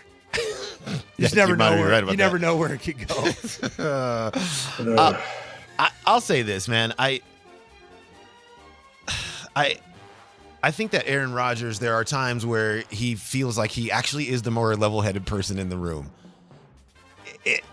Sometimes, as a media member, we will go a little overboard on a thing. Instead of just asking, hey, what was the deal with the 5 false starts or however many? What was different than the week before? If you go into, do things have to change? Do you have to change your... No. I mean, as the media member, you have to actually pay attention to these games and understand if this is the first actual instance of this, then you have to ask the question as knowing that this is the first actual instance of this versus asking a question that implies that this is a systematic problem that needs an overhaul. Well, what I would have asked, and Alex from the Shop Mods and Text line, one price, one person, 1 hour, just said, I just wanted both of them at the pressers to say, quote, it was a torrential downpour for most of the game. Bleep off with these questions. Yeah. Right? Which is fine. I agree. If I would have asked the question of Sean Payton, this is what I would have said. The run success through the first half, 10 snaps, and I believe the yards per carry were in the 4 range. There were 15 called passes in the torrential downpour. Those numbers led to negative point whatever yards per call. Yeah. Why call that? Why not run more? Why not run the football when it's more? raining like that? Correct. Yeah. Yeah. I just Yeah. I don't actually begrudge Sean Payton either of being tired of somebody asking him if he's confident in Bo Nix. The answer is yes. He is. Yeah, I mean that's just the answer. And so, do you think overconfident in terms of the play calling in some of these games through 4? I think stubbornly confident in some Stubbornly situation. confident. I think that's a good way to say it. You know what I'm saying? That's a good way to say it. Like he doesn't have to prove to us that he's confident in it, but I feel like he's trying to prove to us how confident he is in Bo Nix. We know. Just call the game the right way. You know, which you could say. I think the Seattle game was called. Probably that was the worst game in terms of the play calling. Right. For a guy that was just getting his first start and throw it felt like 100 times. Yeah. It was what 40. Shoot. It was 40 plus in that game. Yeah, right? and then it was like you add the scrambles, and the sacks into that, and it was like over 50. Yeah. Drop back passes. Yeah. Against Mike McDonald. Right. Since then, it's gotten better. I thought the balance that was struck in the Tampa game was beautiful. Mm-hmm. And you could also say, well, they won and they played good offensive football. That's the one really clean game that they played. Yeah. But I think the overall balance was fantastic. Yeah. And I think Sean made adjustments at halftime and leaned into the ground game more, and you saw Javonte Williams and Jaleel McLaughlin really emerge. Yeah. And that was good to see. It really was. We have to call it like we see it. And while certainly some of the post game after a win behavior was a little weird, won the damn game. Yeah. 2-2. Right. And they're in the thick of it. Right. And I think that's where he's kind of like, we're going to walk down this road and we won the game. Things will be fine as we keep playing. KJ, what's next? We're on Nick Sirianni watch right now because things are trending in the wrong direction. And, Coach, I want to give you credit for sending over this audio. Here's Nick Sirianni trying to explain why his all-world potential Hall of Fame running back, if he just hands him the ball, only had 2 carries on their first 3 possessions. Two carries in the first 3 possessions. What was behind? We had 9 plays. You had 9 plays, and 3 of them are third downs. So now, he had 2 carries on 6 plays. That's the way football. When you go 3 and out, that no one's going to have any touches. Nobody's going to have any catches. We weren't sustaining drives. That's another. We can say what about the defense, but we weren't sustaining drives on offense, and so they were on the field a lot early on and a lot of plays. But I think if you see the flow of the game, you understand why that happened. But obviously we want him to get the touches of the ball, but when you don't sustain drives, then you're not going to be able to. It's just that the issue is that this player helps you sustain drives. Yes. And also we were talking about a 9-play drive. Yeah. And then the worst thing that you can do is mansplain. Worse than mansplain is the Sean Payton splaining. And I'd say even way worse than that is what we just learned is the Nick splain. Nick Sirianni trying to mansplain is awful because he talked about a 9-play sequence and justifying only 2 carries for Saquon Barkley and then brought up 3 and outs. Yeah. They asked you about the 9-play sequence. Right. And you Nick explained it horrifically. And so the question now is, who goes first? Doug Peterson or Nick Sirianni? That's from Alex on the Shop Mazda text line. Well, that's a good question. For my money, it's Doug Peterson. He's just not a good coach. Do you have some Doug for me back there, KJ? What is Doug? Doug's post gamer was icy. Oh gosh, yeah, it was icy. Oh, yeah, we might get to that. I think it's Doug Peterson. He's got to go first. His team is just falling apart, and I no matter what you think, I know there's kind of a wide range of opinions on Trevor Lawrence. Is he a good quarterback or is he not a good quarterback? And you paid him a bunch of money, but he's not performing. He didn't look good yesterday. No, he doesn't. He didn't. He looked good in preseason. We know that. We know that movie. He did. I just think that there's more to get out of him. And if Doug Peterson can't get it out of him, he's got to go. Now, Nick Sirianni is going to be in the same boat, but at least they've won a couple of times already, which is going to keep him afloat for a little bit longer. But they miss Shane Steichen so badly. Like that it's the most glaring situation maybe in the entire league. Jalen Hurts, when Shane Steichen was the offensive coordinator, was basically the MVP.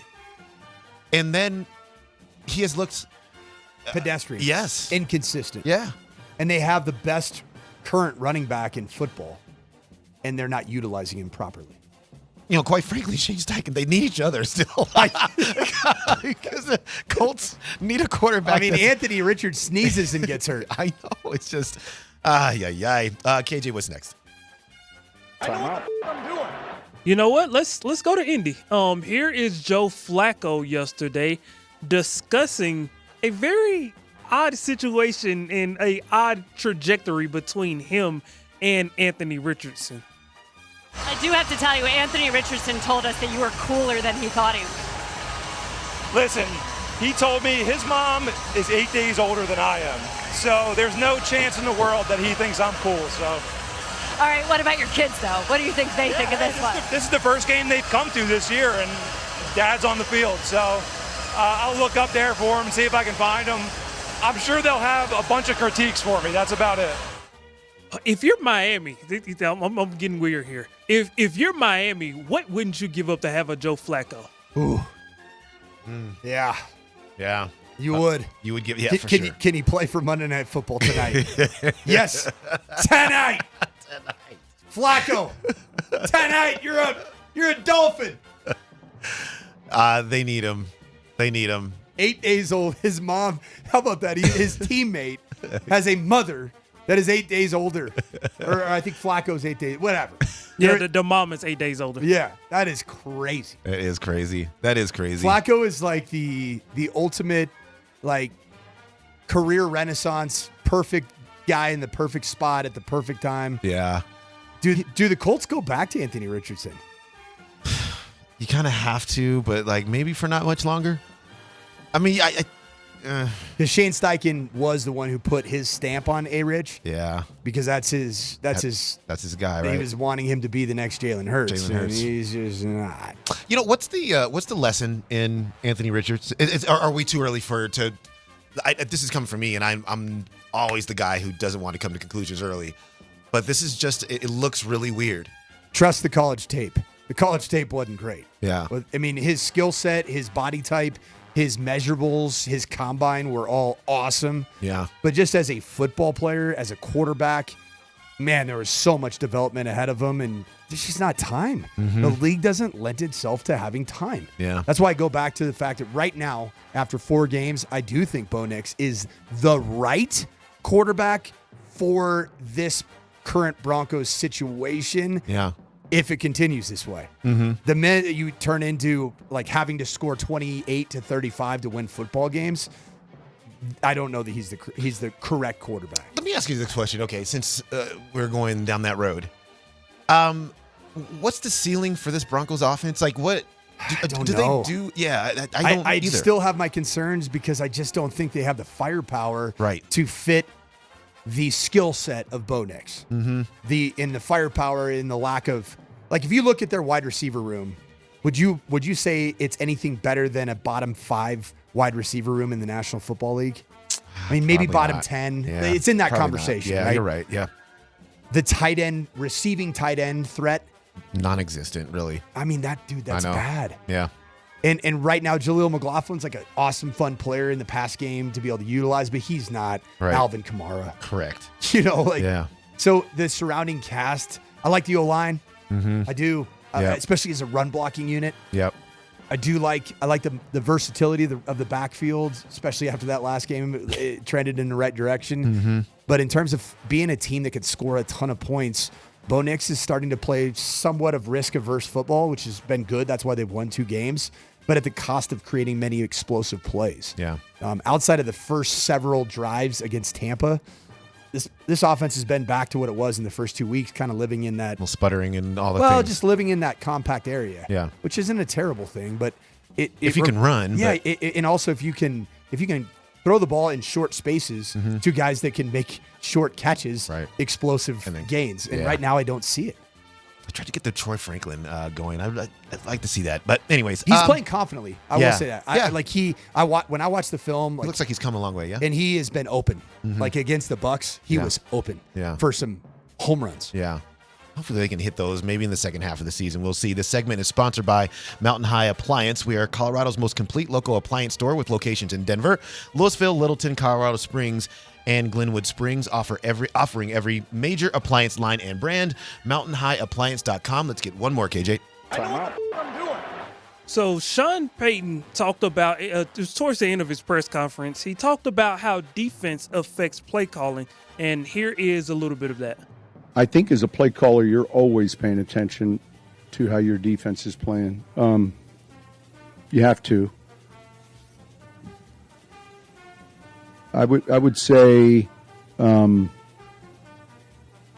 halftime, as a head coach, I liked how this game was unfolding. Exaggeration Monday question of the day. Coach, you talked about earlier the Broncos have the number one defense in the league right now with the eye test. Can they sustain that through the season under Vance Joseph? Right now, I'd say absolutely yes, until I'm proven otherwise. Because not just the defensive scheme and the blitz packages are absolutely elite. There is a buy-in factor with this defensive unit. And what allows Vance Joseph to, he rushed 7 on the first play of the game. He rushed 7 again. And some of them are like green dogs. Green dog meaning that you have man coverage on a tight end or back, and when they do protect, you can blitz and add to the pressure. Mm-hmm. You can only do that if you have confidence in your back-end players. And right now, Jaquan McMillan, Patrick Surtain, and Riley Moss, minus the pass interferences that I thought were a bit ticky-tacky, those dudes are covering. And Brandon Jones on film, he's really an upgrade over Justin Simmons. Ooh. And I didn't know that because I never had a chance to watch the player in training camp. He was not available for the entirety of training camp. He is playing unbelievably well as a blitzer, as a run stuffer, and as a cover player. He's got the full skill set. It was a great offseason acquisition. Yeah, it was. You know, they've picked off some just deep players that can fit. Cody Barton's in there as well. Barton played great. Yeah. Sternad played great. Yeah. And so that's telling me that it's not just your top 11. Baron Browning gone. Alex Singleton gone. Cool. Next man up. Plug him in. Let's play better than we did last week. Mm-hmm. That's what they're doing. Yeah. It's awesome. It really is. It's fun to watch, man. Like, everybody was like, "Oh, this is a terrible game." I go, "Not if you love defensive football." Right. Because this was beautiful. Yeah. Yeah. Man, to think about, we are about a calendar year removed from most people wanting Vance Joseph fired after his defense gave up 70 to the Dolphins. To close out this segment, Exaggeration Monday. I've said it all along. If you have Shador Sanders healthy, you're never out of a ball game. Mm-hmm. And you'll go into every single game thinking that you have a chance to win, period. I don't care if it's Alabama, Georgia. If you have Shador Sanders and the game's tight in the fourth quarter, you're going to win it. I feel the same way going forward to the rest of the season, insofar as you have this defense under Vance Joseph playing the way that they're playing, you have a chance in every single ball game. Yeah, they're playing great. All right, that's going to do it for that edition of KJ's NFL Notes. Hey, on the way out, can I get one more quick update? Yes. Yeah. So, according to the Denver Post, Tyler Bidet, he is still being evaluated, but he is, quote-unquote, doing better, is their latest report. Yep. That's really good news. He flew back on a commercial flight last night, so things are they're in a good space, it appears, with Tyler Bidet. All right, when we come back, we'll have a couple of words about Dikembe Mutombo's passing, and then we will wrap this puppy up.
All right, last segment of Dempsey and Company. Chris, Coach, and KJ with you. Altitude Sports Radio 92.5. Listen to us on the Altitude Sports Radio app, powered by the Will Hite Law Firm. Injury lawyers, go to willhitewins.com. That's willhitewins.com. Sweet music drop there. It kind of felt like a modern CNC Music Factory type. These guys? Who is this? It sounds like that Mortal Kombat song. Mortal Kombat! You know what this is? This is Serbian EDM. It's got to be. Is that what it is? And I'm here let's for all run of it. run this by Nicola. Yeah. Nicola, you like this? I like it. Yeah, he sent it over to us. He sent it over. Hey, I got a quick little update here. Connor Stallions of Michigan fame. Okay. For those wondering, since Connor Stallions stepped in as interim head coach at Detroit Mumford High School, that program has lost 4 straight games by a combined score of 181-0. Wow, he's clearly not cheating anymore. He's actually coaching. That's creepy, dude. He needs to go. That dude is creepy. He Watch the documentary. That dude is creepy. Yeah, he needs to pre-scout some teams. In case you missed it, the Rocky season is over the last 101 times.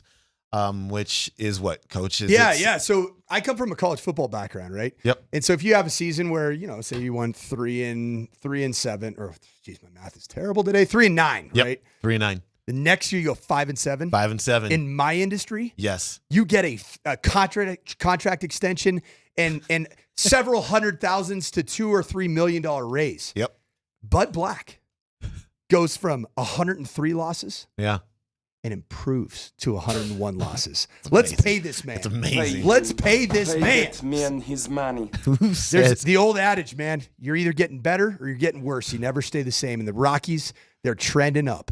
103 losses a year ago, 101 this year.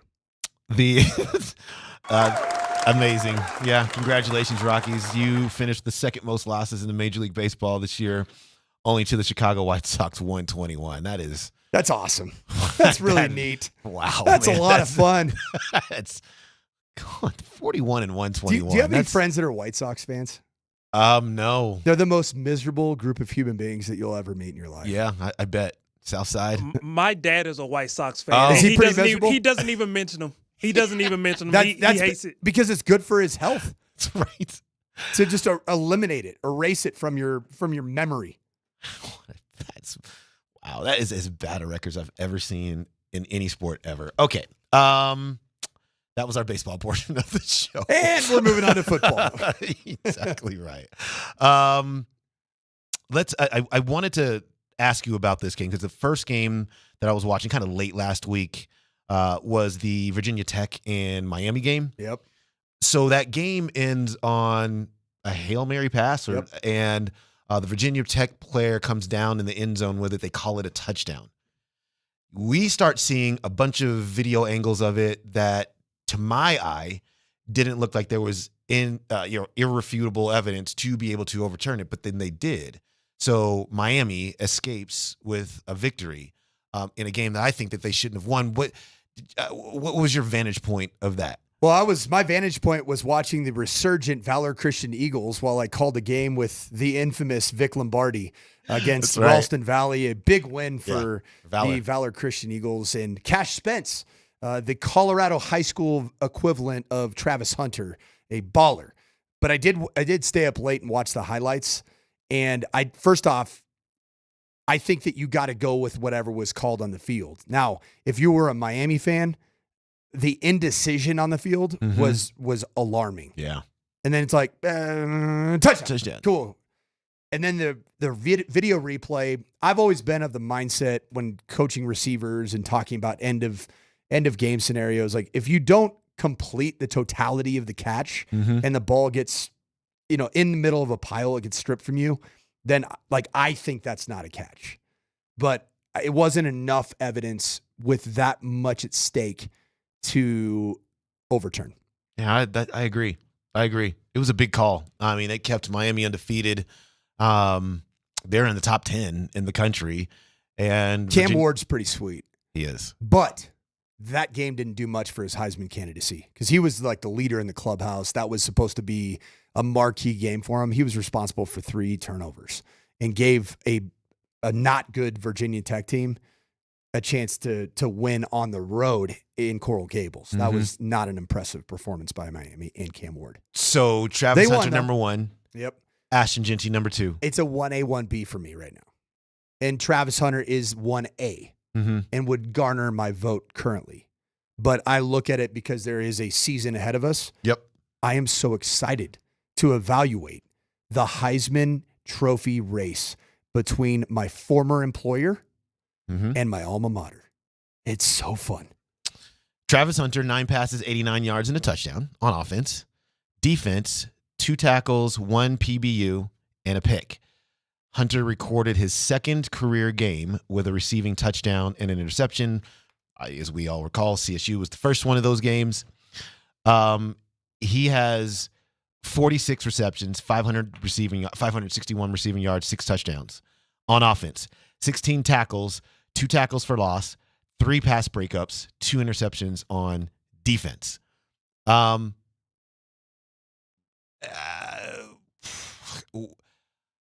Where do these numbers have to go for him to solidly be in the lead? He's got to continue. Just stay the same course. Yes, and he also the numbers will just accumulate.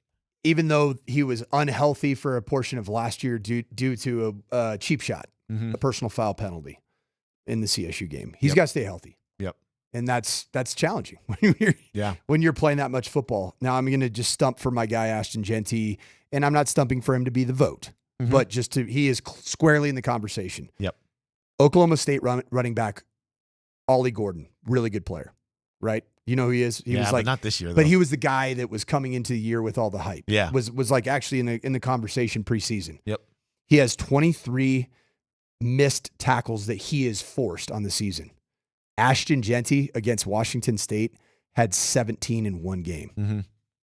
17 like forced missed tackles. Yeah.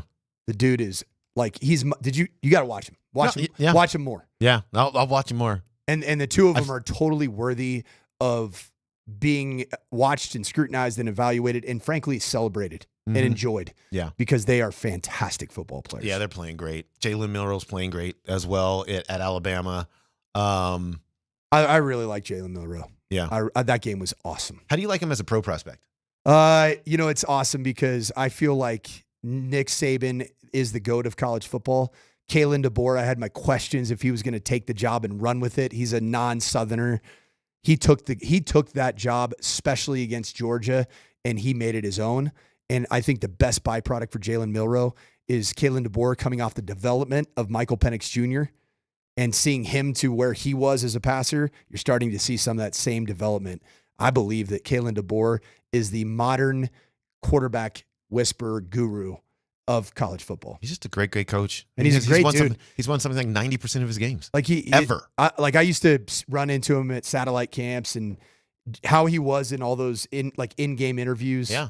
Same person. Yeah, he's just a good dude. Same, just even-keeled, intelligent. You know, he's confident, but he's not cocky. He's a really good football coach. Yeah. What a hire for Alabama. Looks like they've done it again, and they might be on a roll. He's got the number 2 recruiting class as of right now coming for next season. That win probably will push a couple of more 5 stars. How about my guy, Ryan Williams, the 17-year-old receiver? Yeah, he's a baller. Dude. He's a baller. That catch, the catch in and of itself, like Justin Jefferson, the subsequent spin out and then get to full acceleration and take it to the crib, game on the line against Georgia with crazy athletes everywhere. Yep. Whoa. Running them into each other. Whoa. Running them right into each other. Kid's 17. Yeah. He's 3 years older than my freaking daughter. I know. It's too bad. I'm getting old. He'd be a top pick in next year's draft if he was eligible for that thing.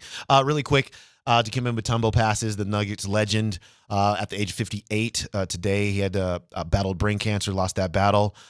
Today was surrounded by friends and family. I've been checking around for a statement from the Nuggets yet, which I haven't seen. I could have missed it. We read a statement from Adam Silver earlier. Dikembe Mutombo still number 1 in the team's history in blocked shots. Was just a great human. Obviously, he went on to play for the Atlanta Hawks and a couple of other teams. He appeared in the NBA Finals with the Philadelphia 76ers. They lost that series, but and then did all the good works off the court. So we want to extend definitely our condolences and our thoughts and prayers to Dikembe's family and friends and everybody in the NBA community. You're going to hear from Scott Hastings today, who was fairly close to him. So please stay tuned to that at the PhD program here, which follows us. And that is going to do it for us on an Exaggeration Monday on Dempsey and Company. For Coach, I'm Chris. KJ, we love and appreciate you. Stormy weather and high flood waters were not going to get in the way of these two dedicated best friends who love the Georgia Bulldogs. You guys so passionate about Georgia football that, I mean, you're going to come pick your buddy up no matter what, even during a flood. The atmosphere, we're the best team in the country, and we're about to go whoop the Crimson Tide's ass. Let's go. Football guy. That's right. It just means more in the SEC, Coach. It's also dumb.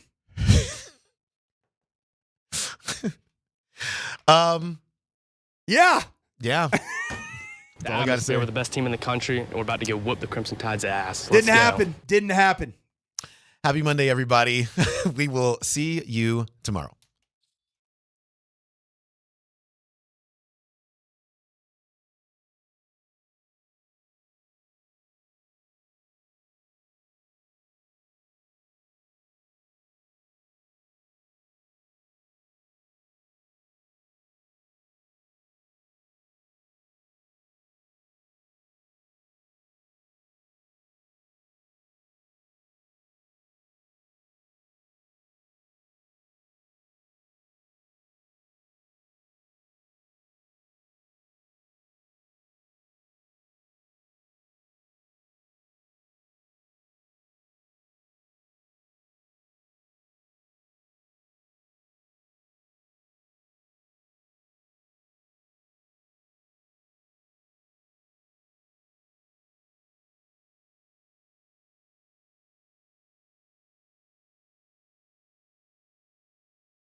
We appreciate you. And Mutombo comes over to swat it away.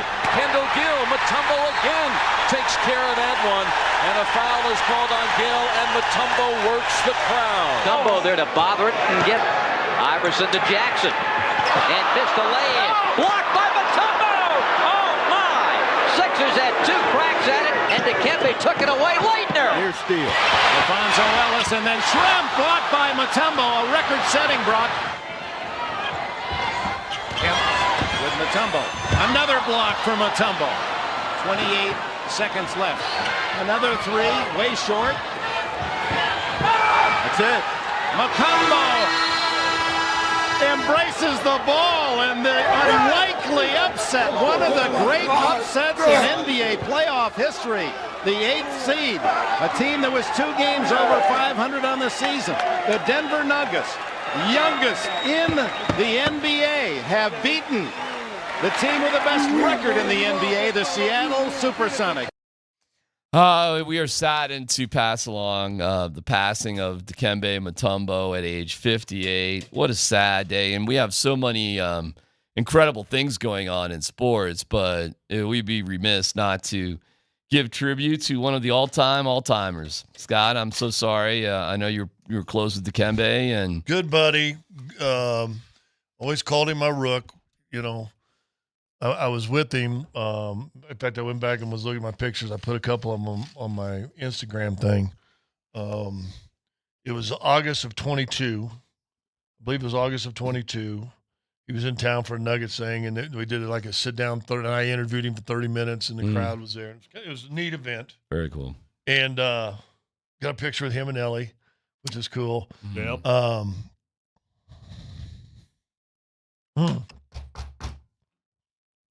It's been a rough week for you, pal. Yeah, I know, right? Two teammates. 2 teammates. And then he was diagnosed. I was going back and look at the timeline. I think it was announced like in December 22 that he'd been diagnosed with brain cancer. So. Well, you mentioned something to me on Friday off the air. Yeah. And I was like, whoa, okay. Yeah, I'd heard that he'd So gone you into knew. ICU on like Thursday or Friday, and they didn't expect him to come back out of it, and obviously did not. But I also went down a hole. He's got a son that was playing basketball at Georgetown and actually transferred this summer to Georgia Tech, and which is in Atlanta, and I think his home was in Atlanta. And I wonder if, that was part of let me be closer to dad and to home and everything else. So he's a good guy.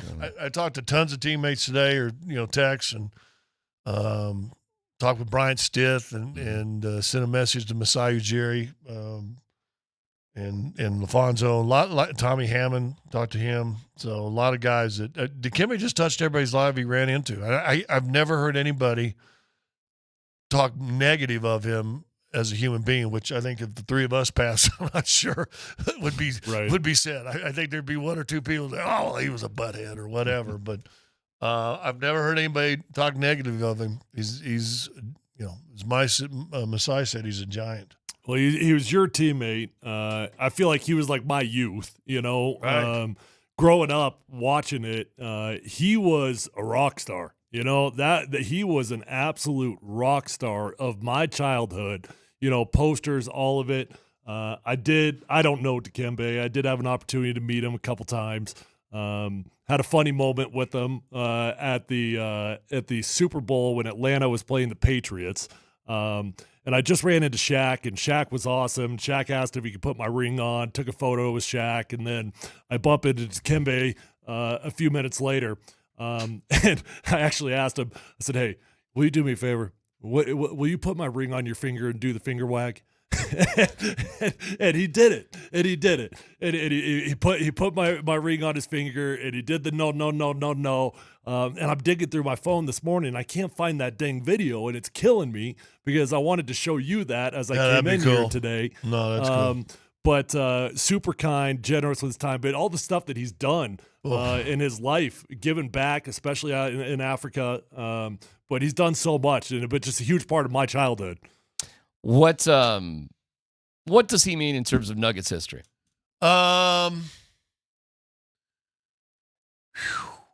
would almost say I think he's, to me, will always go down as Mr. Nugget. Now, he didn't have the storied career as Dan Issel did. You know, we got the Nuggets in ABA and NBA times, or Alex English and all the points and everything he scored and all that. None of those three guys won an NBA championship. But I just like you said, he came in after Denver was slug of teams. And by his third year, they're the 8th seed in the playoffs, knocking off the number 1 seed. You know, and I get George on. See what, you know, George probably was mad at him for life for that, right? Because that was a good chance for Seattle to win a championship. Sure. Changed the rules on that. That was a 5-game series, and after that, all the number ones kept getting scared and said, "No, we didn't work all year to, play 3 bad games and all of a sudden be out on our tails." But he was like gosh, and it's hard to say because I feel like I'm denigrating Alex or Dan or Fat, but to me, he's bigger than those guys. He was an icon. I don't think any of those guys reached they might have had better Nuggets careers, but I don't think any of them reached the national rock star. Like, I call him a rock star, like that. That's what Dikembe was to me. Well, yeah, he almost nationally helped put Denver on the map. I was talking to Armbar earlier, Mike, who is the head of security down there forever, and he said, listen, he always talked to the little people. Dikembe would always come by and make sure and talk to I'm using Mike's word, the little people. But other than maybe win an NBA championship, what's the most iconic memory you have of a Denver Nuggets team? Yeah, the rebound under the basket, laying on the floor, laying on the ground, laying on the ground, holding the ball. That to me is it. Although certainly the wagging of the finger, it became that. Yeah, sure. But the laying on the floor, holding the ball, and just jubilation. Yeah, I'm a big statue guy. We've talked about I love statues. I think we should have more statues. That's one. I don't know exactly how you do it because it's really laying down. You'd have to figure it out somehow. But maybe some sort of something like that. Some little carved at an angle, even if you just kind of put it up at an angle. Maybe. But it's so iconic. And there's what are the iconic photos in Denver sports history? To me, that's a no-brainer. Mm-hmm. Yeah, I'm trying to think. You won a championship. You know what the most iconic photo for the championship for me was Joker holding his kid while he's also holding a trophy. Yeah, there really wasn't that in that series against the Heat. I mean, there wasn't really like that one sort of moment because the Nuggets played so well. I mean, they really. Yeah. They were winning these games and they were getting it done. 16-4. Yeah, it wasn't like Jamal Murray made a shot against the Lakers. Yeah. I mean, that's a pretty iconic moment. But yeah, Joker holding his daughter with headphones and the whole thing. That probably is right up there. And I think if you were to describe Joker, his bond with his family and his daughter probably defines him as well as anything. I think if you had to pick like a singular photo, like a statue photo moment from each franchise, you've got the helicopter with Elway. You got Todd Helton holding the glove up in the air, and then you got Dikembe. To me, those are far and away the most well-known like photo moments. And for the Avalanche, to me, would be Sakic handing the cup agree. to Bork. Yes, I just was thinking the same thing. There's your 4 main. We can do that. 303-504-0925. What's your iconic statues? I don't know if anybody can beat those 4 statues. Be tough, right? Be tough. Why? How did Dikembe get here from Africa? How did he get to Georgetown? Well, John Thompson. I don't know the story of the recruiting, but I mean John Thompson. Because it seemed to open a pathway to so many African basketball players and maybe international players too. Yeah, listen, and I was going to ask Masai to come on today, maybe in the next week or so. Be great. But I don't know if you saw the one video when they just given the news. I thought it was a little raw to ask guys today. But it really made me think, listen to him. And I was thinking about that anyway. And then boom, all of a sudden, this video pops up for me.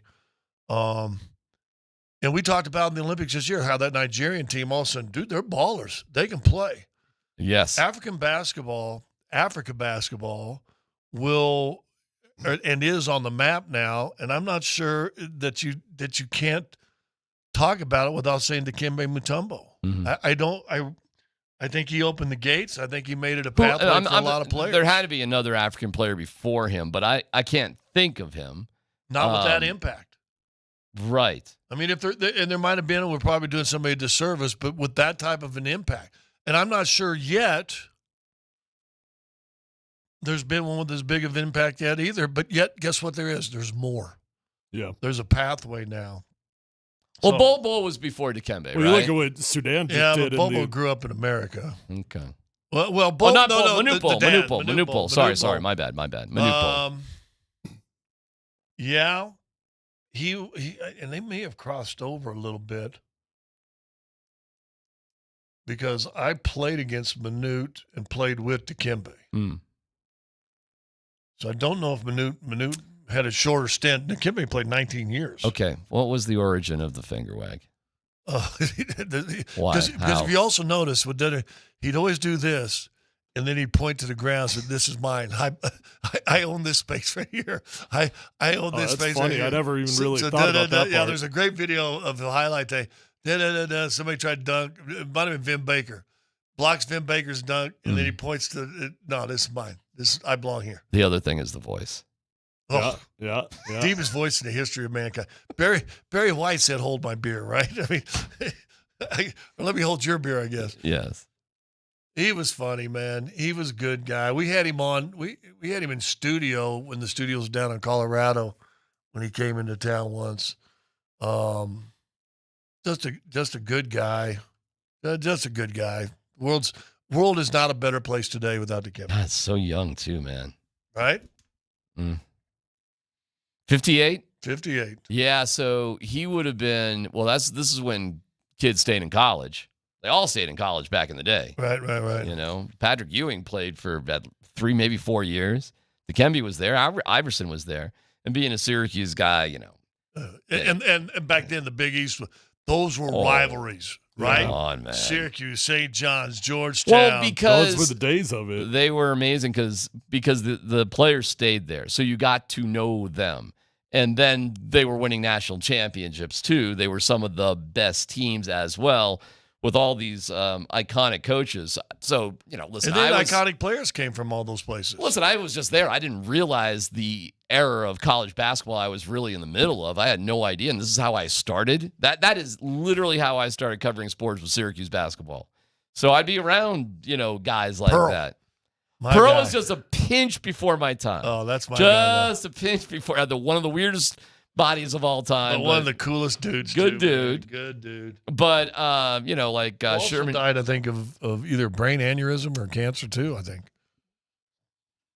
Final thoughts about Dikembe here? If Denver were to do a first statue, if the Nuggets were to do a first statue, it should be Dikembe. There you go. And then secondly, and I've said this on the air before, the biggest mistake, and he made a few, in the front offices of that era was letting Dikembe walk for nothing. He played 5 years here. Guess what he did?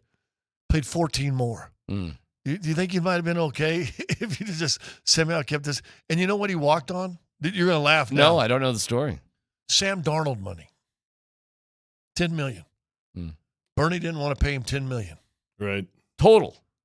I guess a year? It might have been a year. $10 million. 1 year. But that still wasn't. $10 million. And what did Dikembe say to that? No. Let me go make 2 more All-Star games and 2 more Defensive Player of the Years and 2 or 3 more block titles.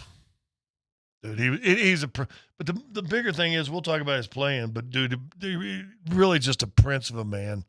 My one daughter, my second daughter, who were little kids when Dikembe and I were playing together, and we were on a chat thread today, and I sent him a picture of Ellie with Dikembe, and the one daughter, the younger of the two, goes, "Ashley, do you remember when Dikembe would always come on the court and always point at us?" So I thought that was a cool memory. That's awesome. Only Nuggets jersey I've ever bought, Mutombo. Yeah. That may be the next one I buy. That's cool. It's Altitude Sports Radio 92.5.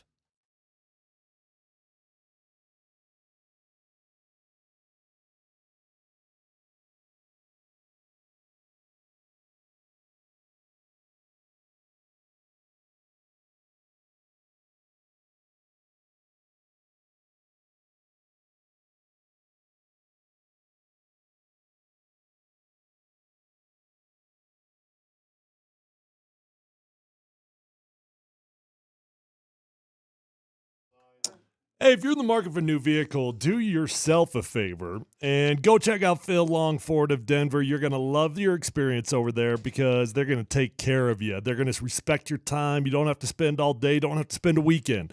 Go to Phil Long Ford. They'll get you in, they'll get you out. You'll get a great price. That's just what you're going to get. You're not going to have to haggle. You'll just get the best price possible. Interest rates are solid. Incentive deals are great. And the best part of Phil Long Ford right now is the inventory. Inventory is as strong as it's ever been right now. So it doesn't matter what you're looking for, whether it's car, truck, van, SUV, electric vehicle, it's going to be at Phil Long Ford. And if you've not given a test drive on one of those new electric vehicles, go do it. You're going to fall in love with them. Amazing vehicles, the Ford F-150 Lightning, the Mach-E Mustang, absolute blast to drive. So go give yourself a test drive today. You never know, you might want to buy one on the spot. Guys, you can shop in the company-owned home, of course, at phillongford.com. They've got an award-winning service department, so once you buy that new vehicle, keep it serviced with my friends at Phil Long, and you're going to love your ride for a very, very long time. Let them know that Tyler sent you on over. Find them online at phillongford.com.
3rd and 7.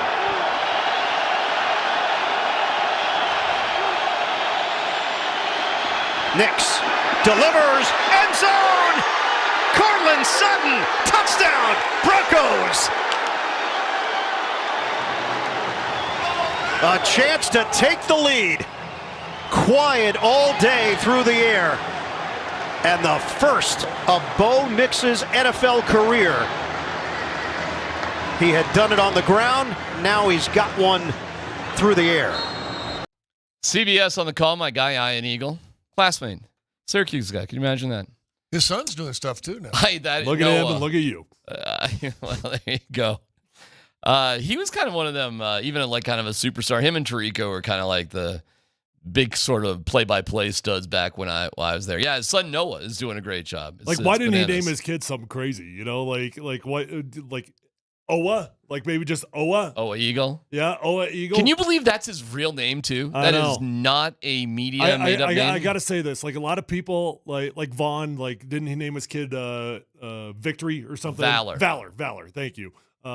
Russ did Win Wilson, right? Yes. I gotta say, for a dude with a standout name, he actually arrived where I feel like his parents envisioned when you name somebody unique like that. That is one of the best names of all time, and that's his. He was Iron Eagle when I knew him at 18, and he's. If he's going to change it, he would have put it Iron. Right. Auburn. Iron Eagle. It's a hell of a forgotten name. 80s movies of all time. Broncos earned it or got lucky? Oh no, they earned it. Got a little bit lucky, I suppose, but I think luck is always a factor in football. When you got a defense like that, you flat out earn a win. Look, it was not fun to watch by any means, unless you love watching defense. It was ugly. There was rain. There was bad conditions. Bo Nix, you would have loved to see some progress from Game 3 to Game 4. You didn't get it from Bo Nix, but you also got a guy across the street or across the field there that is a Hall of Famer and was struggling in the same conditions. But the defense that Vance Joseph has right now, you can't talk about this enough. You can't give this guy enough credit for what he's putting out there. It's tremendous what you're watching. And you know what? He's got guts too. The first play of the game, he comes out with an all-out blitz. Justin Stranad, who has been on the team for 100 years as a special teams all-star, not to play defense, comes out, gets a sack. We blitz the house there. And that's a gutsy move because when you play Aaron Rodgers, the last thing you want to do is bring the heat because Aaron usually dices you up when you bring the blitzes. Vance just deserves all the credit, and Vance earned a victory.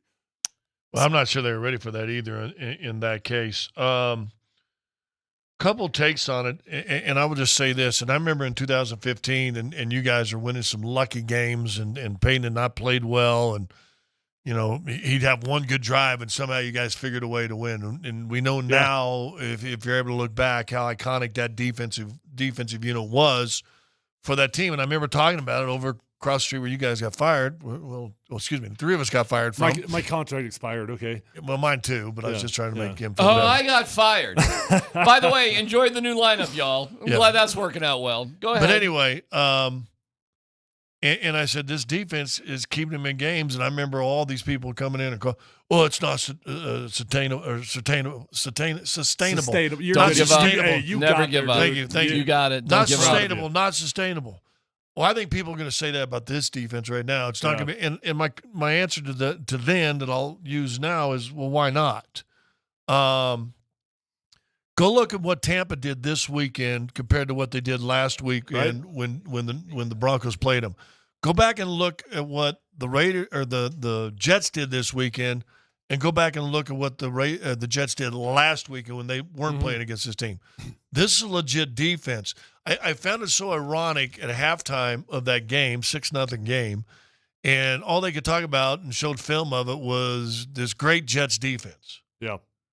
Playing against a rookie quarterback and a bunch of no-name guys. And finally, Coach finally goes, well, hey, don't sleep on Denver's defense either. But that's basically gave him 3 sentences compared to a film clip of the Jets defense. I think it is sustainable. And if it is, they're gonna be in a lot of one-score games. And if the offense can just not shoot itself in the foot, they can win games like this. This is the biggest iconic win, I think, in a long, long time. It's a bit lucky to answer your question. Look, when you don't score offensively, it's hard to win football games. So yes, there's a certain element of luck in there that the other team sucked offensively as well. But this defense is going to give you a chance to win, and to be where you are right now. Look, I don't mean to just put the orange and blue glasses on here, but I will go ultra optimistic for a quick second. To be where you are right now, after being down 0-2, have 2 tough road games, going to Tampa in September. Great idea to stay over at the Greenbrier. Well, you know what? I'll get there. As much of a disaster as it felt like, maybe they got a little practice in the elements. I don't know. But you get 2 road wins now. You're 2-2. Look, they're not going to make the playoffs this year, but they could. They in theory, it's in front of them now. A whole bunch of 2-2 teams. I don't know, man. I got more hope that they could make the playoffs now than ever. Should have won that home game.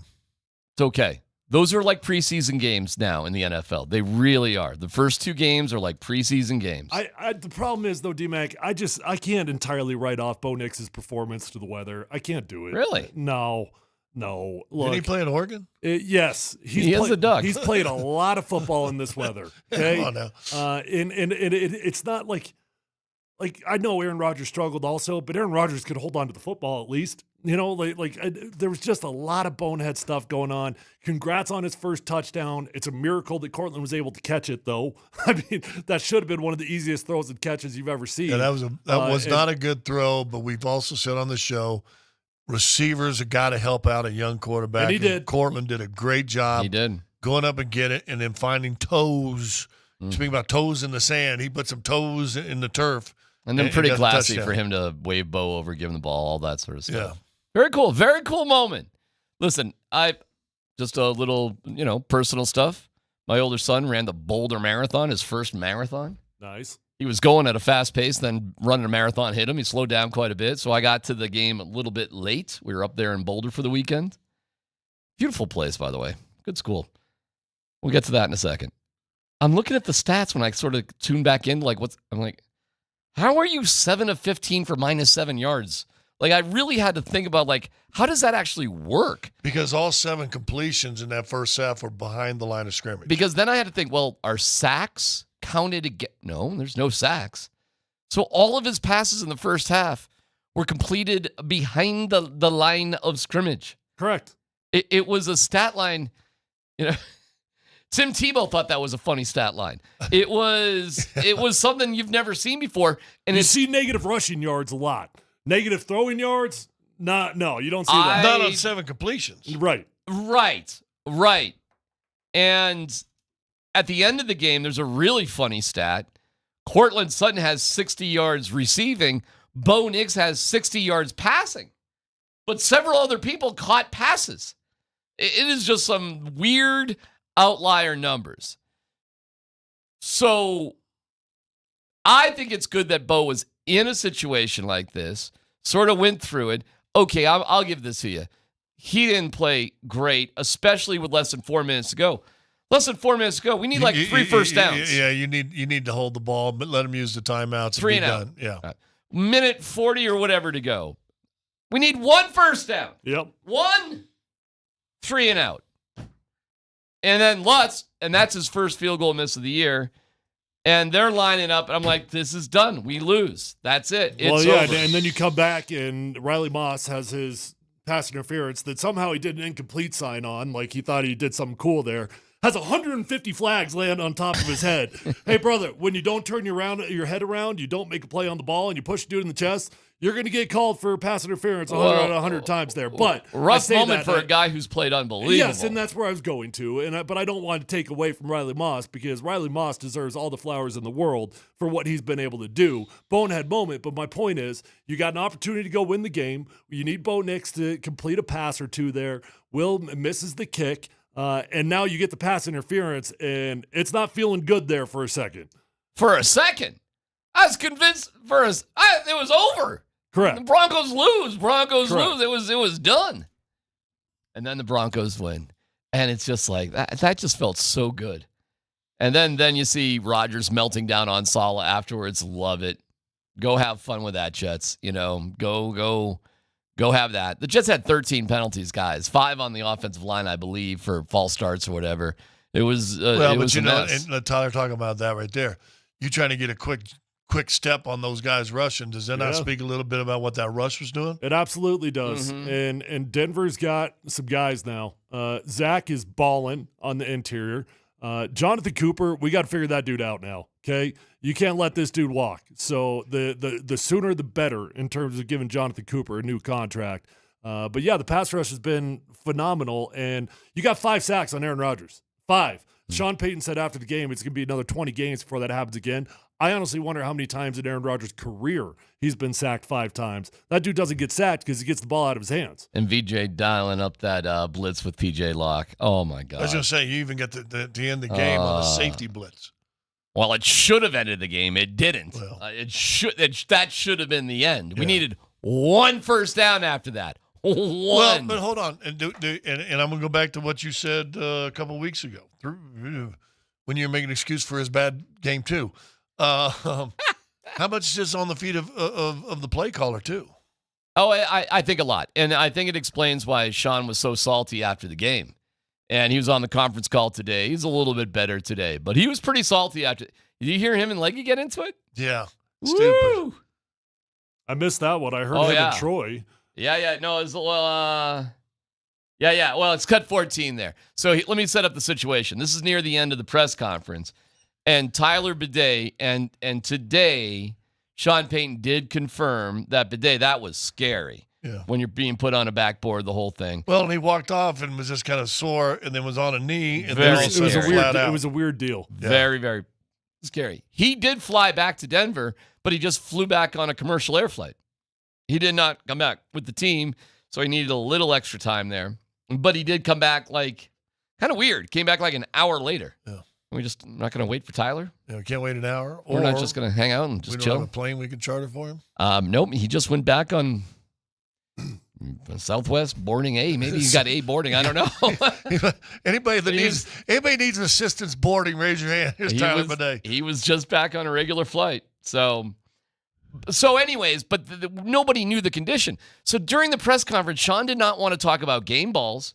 We'll get to the Greenbrier because Troy Rank called it an excursion, and Sean got offended by that. We'll play that for you in a second. So things were a little testy, and then our guy Leggy, I'm not sure what Leggy's relationship is with Sean. I can tell you. Doesn't feel great, or respect-wise.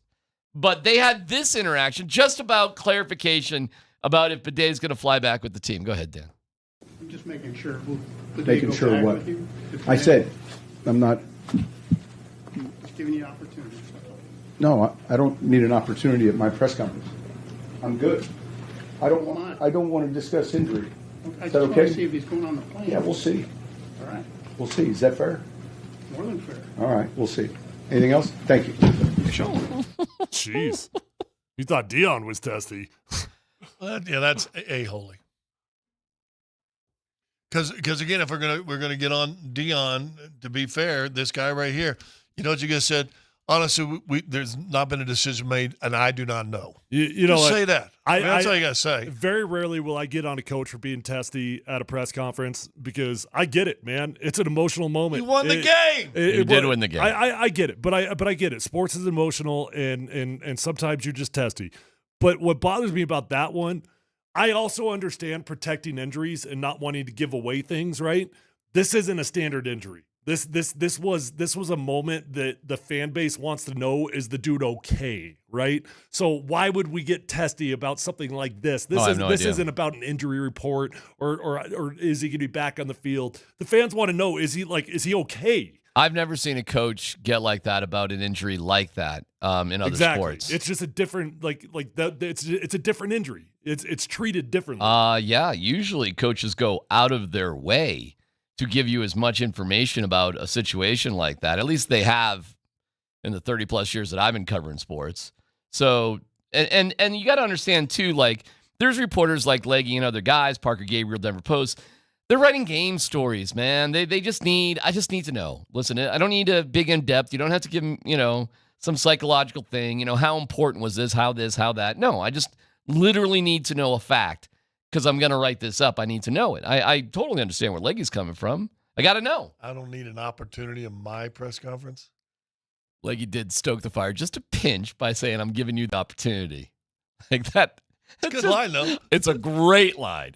It's a great line, but I'm just telling you, Leggy didn't use words like that by accident. He definitely was a little ticked off, and he was like, hey, man, I'm giving you an opportunity here. I actually kind of love it. Yeah. I don't kind of love it. I really love it. Well, hey, he got testy with Troy Rank twice. He got testy with Troy when Troy asked about, do you I can't remember his exact words, but he said, do you lose? No, not that one. Oh, another one? Do you lose faith in the passing game? Oh, yeah, the confidence. Do you lose faith in confidence in the passing game when you're struggling out there like that? And Sean gives a, heck no. Heck, look, at some point, you're going to stop asking me about confidence. At some point, you're going to stop asking me about that. In fact, why don't you all go to lunch with the guy? The dude's got confidence. Yeah. We can play that a little bit later, too. I actually missed the excursion one, so I don't even know what that let's one get to the excursion one, because this is... You know what? Let's take a break because I got to admit I was wrong. So if I'm going to say I was wrong, we may as well take a lot of time and just really hammer the DMAC was wrong thing. And that's got to do with the excursion to the Greenbrier. And I got news for you. It's going to happen again. And I'll tell you why coming up next.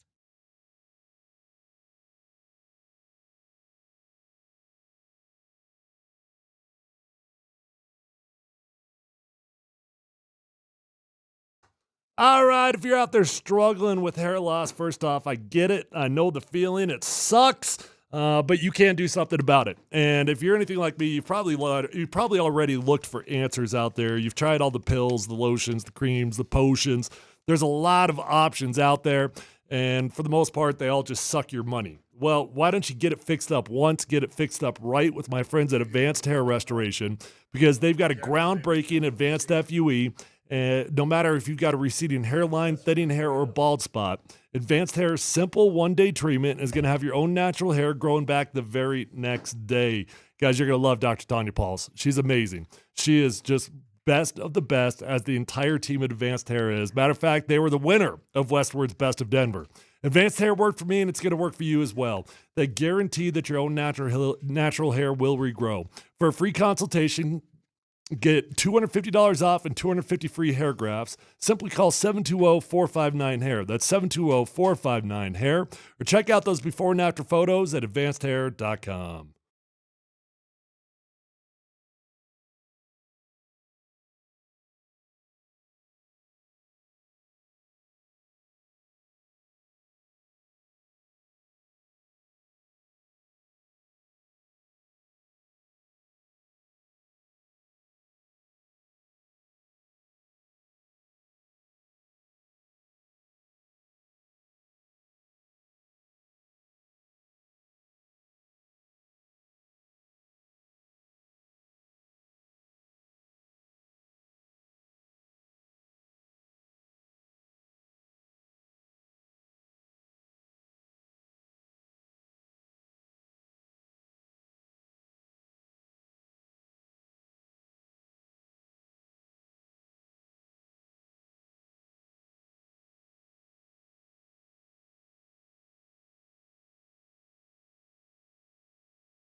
Bo had -7 at half passing. Yeah. Did you contribute that to the weather, and what was the key for him in the second half?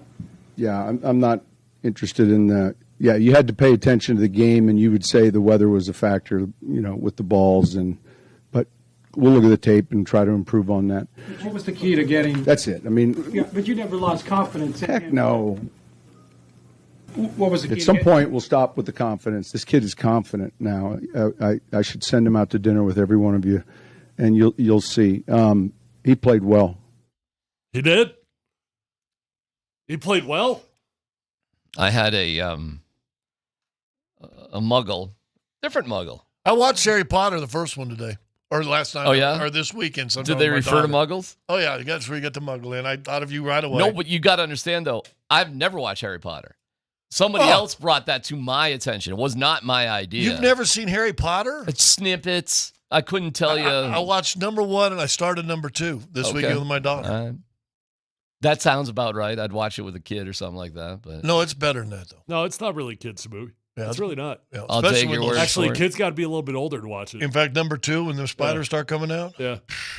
But the word muggle is in terms of just an ordinary whatever sort of, I thought first of all, the word's great. And it's a great word to describe just the rest of the media. It's just perfect. Better than Half-Blood. It's better than Half-Blood. So us athletes who are in the media would be Half-Bloods. Correct. Yeah. You're a muggle. Yeah. Tyler and I are Half-Bloods. Muggles are the ones that talk about magic but can't do it.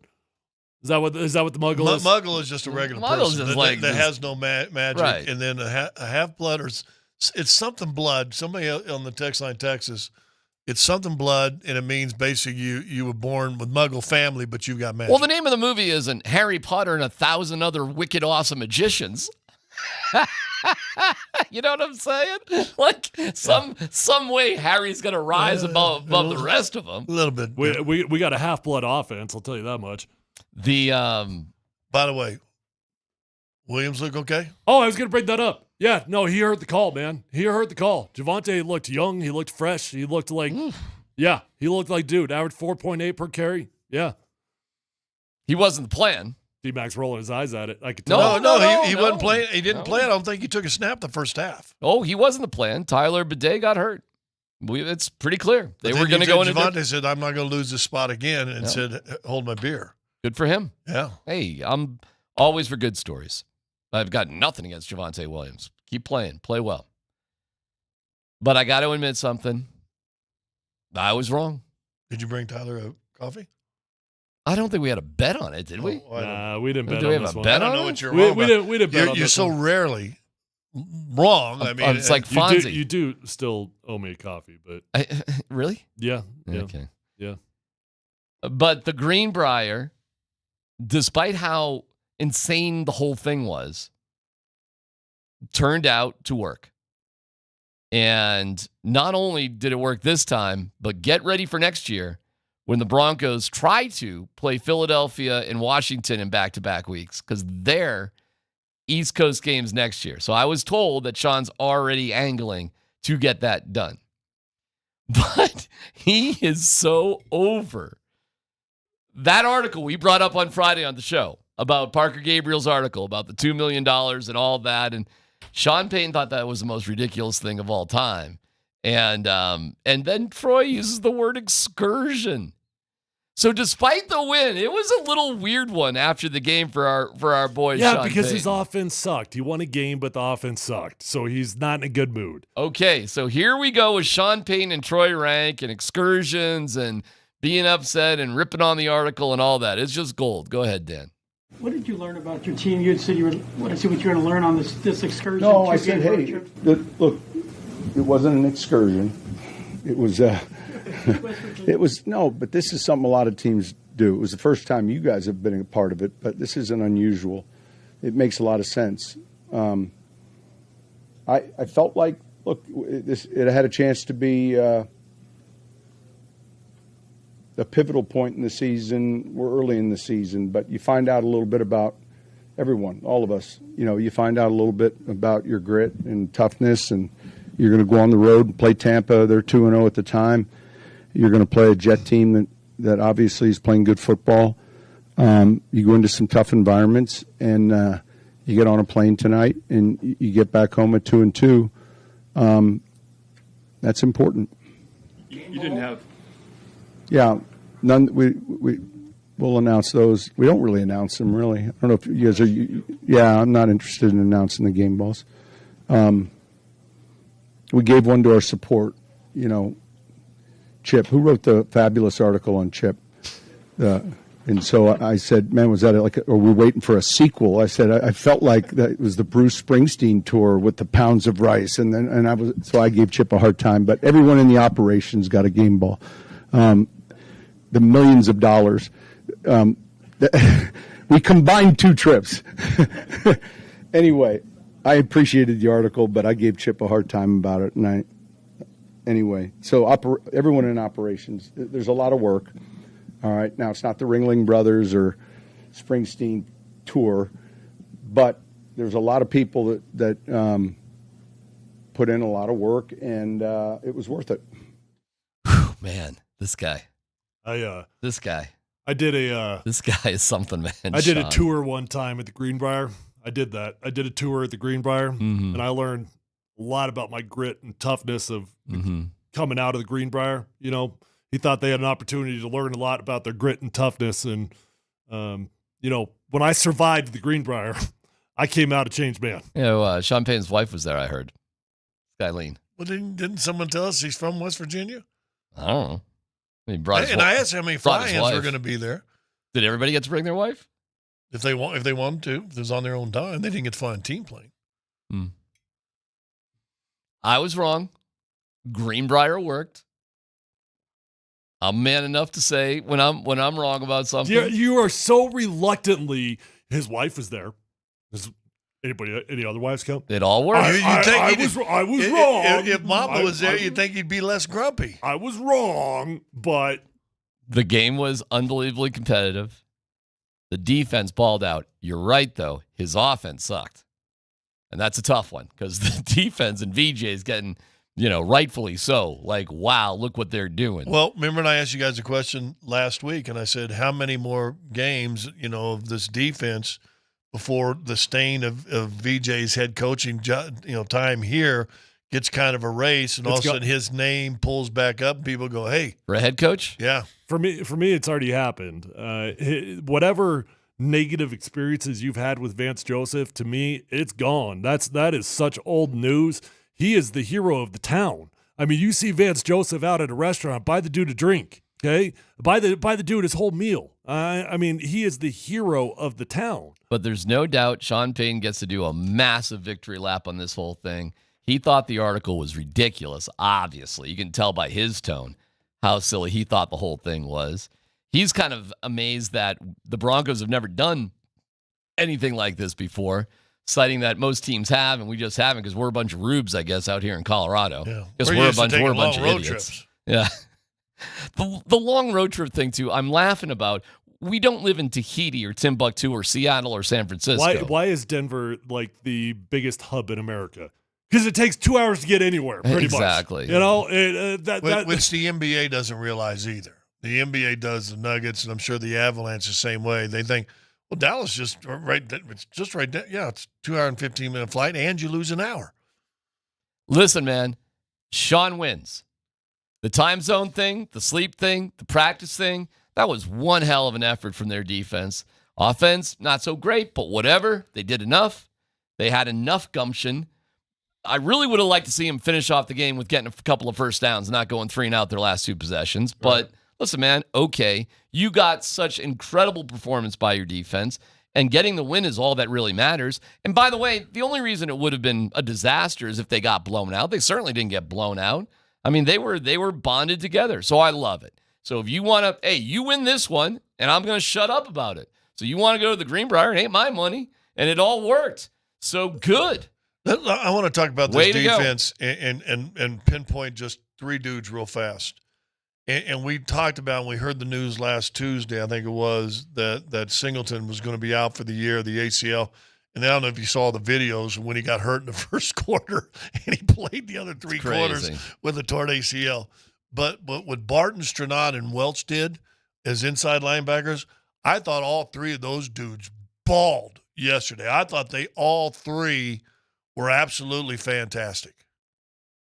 Yeah, I would agree with you. I mean, I have gotten so much respect for Justin Strnad over the last probably year and a half that I did not have. I quite frankly, I thought he was a bit of a bust of a pick because he was drafted as like a bit of a tweener, like a hybrid safety linebacker guy, and then just couldn't quite make it on the field. But he's always been a special teams contributor. And then I don't know if you guys remember back to the last preseason game, Justin Strnad had the game of his life. He had like 5 enormous hits, and to come out. And I give Vance Joseph a lot of credit, man. He trusted those guys. Look, it was next man up, and he didn't slow down his defense just because the next man was up. Well, way to go, man. I am just dazzled that this Broncos team now is 2-2 at this season, and those are the 2 wins. So, man, and I was told to next year, Philly and Washington look for the same thing. I don't know if they're going to stay at the Greenbrier, but hey, if I'm lucky enough to still have a job and I'm talking about sports. Well, Philly and Washington, that makes a whole lot more sense because that's about a 45-minute drive. Yeah, you could easily just stay there. That one actually makes a lot of sense. Yeah, you could just, you don't have to go anywhere. That would be funny, though, if you do, because they're so close to each other, Philly and Washington, you'd actually be increasing the trip if you went back down to the Greenbrier. Rather than just stay sort of in that area. I can't remember, but it's probably like an hour and a half to. I can't remember, but it's Listen, not far. man, guess what Sean Payton gets to do? Whatever he damn pleases on this. Because those are 2 of the most remarkable road wins in Broncos history. East Coast games, non-conference, terrible weather against heavy odds. 6.5 underdogs against Tampa, 7 against the Jets. You're playing against a Hall of Famer with the rookie quarterback, and you won? And again, it's mind-blowing impressive. I say go back and look what Tampa Bay did this week. Look at what they did this week. How about that? Go look what they did this week, and then go look what the Jets did last week, and then look how both those 2 quarterbacks played against Denver. Yeah, and yes, well said. And it's really impressive what VJ has, and I do think 4 games. I think you can tell something about an NFL team in certain aspects after 4 games. Sure. I think you do know who you are. I think the stats do matter after 4 games. And you know what the stats are telling us right now? Broncos have one of the best defenses, if not the best defense in the NFL. Who would have thought that was about to happen? Right. And so with that defense, boy, does that give you a lot of room to let your quarterback grow. He can make a lot of mistakes, and you got some wiggle room there. Well, you had a trifecta of linebackers, inside linebackers rotating in. You got the defensive line that rotates. And I'm going to tell you what, the back end been good. I know that Moss got a couple pass interference. I thought the first one was a little soft, but whatever. But those dudes are playing too, man. Those guys, even when they get beat, and they're like skin on the guy that makes a great catch, right? So, dude, the back end, and then the big sack towards the end of the game, safety. Their defense, is it sustainable? Why not? Why not? Why not? Why not? I think if you can figure things out with defense, that's way more sustainable. I think it's easier if you can get that to that level. Now if you can get an offensive coordinator that can make some play calls. A quarterback that can hold on to the football would help also. Well, he's going, hey, Bo, I got all the confidence in Bo. I want to ask Sean about any other player. What's your confidence in this guy? What's his answer about that?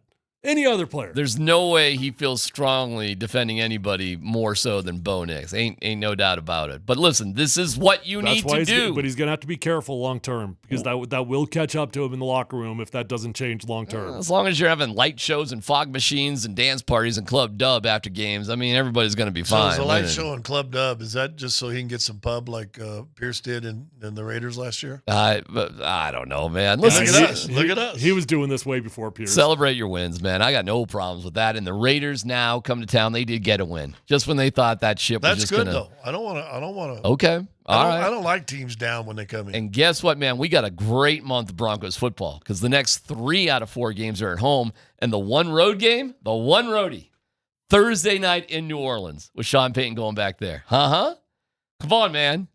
This season was a disaster a couple weeks ago at 0-2.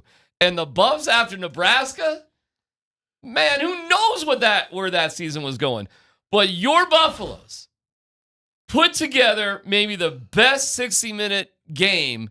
I don't know when both sides. I do not know when they played a better 60-minute game, but we'll dig into that next.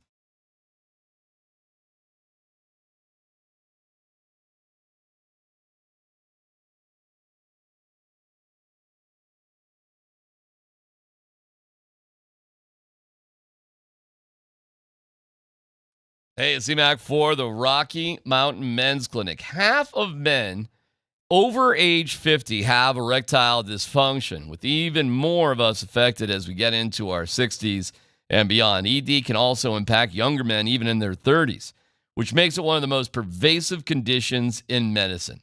ED can cause an emotional toll on relationship and impacts a man's confidence and self-esteem, which are the true tragedies of erectile dysfunction. This is why you need to get treated for your ED. But where you get treated is just as important as getting treated, because who you trust for your health care is critical. That's why the Rocky Mountain Men's Clinic is the spot for you. Treatments with success rates well over 90%. Some treatments can even have you last an hour or more. They've served the Front Range of Colorado for nearly a decade, successfully treating tens of thousands of men. So listen. Here's what you do. Schedule a consult. The initial visit's only $99. If the test dose doesn't work in the office, the visit is free. 5 locations. They're there for you. 720-440-7900. RockyMountainMen'sClinic.com.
First down and 10.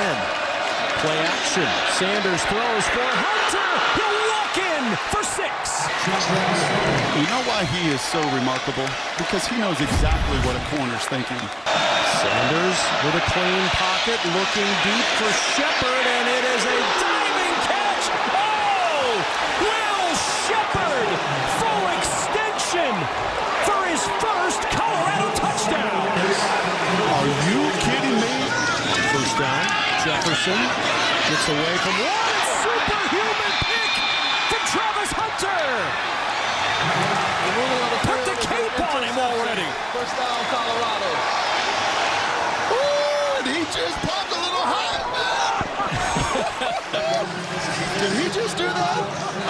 he did. 3rd and 3. Schefter set on the keep, and he lost the football. It ends up with Silman Craig, and he's off to the races. Cam Silman Craig trying to leg out a touchdown all the way, and the Buffs put it away with a 93-yard fumble return from Cam Silman Craig. The ball jarred out by Jalen Wester. Let's go, baby. Let's go, baby. Let's go, Buffs. Tell me a better 60-minute game. It was awesome. Can you give me one? I mean, I the last one. The that was only like one that. that was more exciting was TCU of last year. That game was more exciting. What happened in TCU the opening week, coming out the gates, TCU was just the national championship game. That game was more exciting top to bottom, but this game was top to bottom one of the best games I've ever seen. It is Dion Sanders' defining win. This is the most important. This is the biggest win of the Dion Sanders era. Way more than the TCU, where last year you started high, you crashed and burned. Tyler, the game against Baylor was more exciting. This was surgical. This was incredibly well planned. Going to Florida on Wednesday was a genius stroke, whose ever idea that was, and good for the school for Sean Payton's actually. Yeah. And when Prime talks about this was important for us to bond and get together, I totally believe him. I did see him, and we have some funny, audio of him on with Ocho Cinco and Shannon Sharp last night. We'll get to that in a little bit. But one of the things that I saw was the coordinators had great game plans. Yeah. And we knew we were a few yards short with Travis, and we wanted to get it. He doesn't care, but it didn't suit the game, even though they could have easily put him back in to get one catch.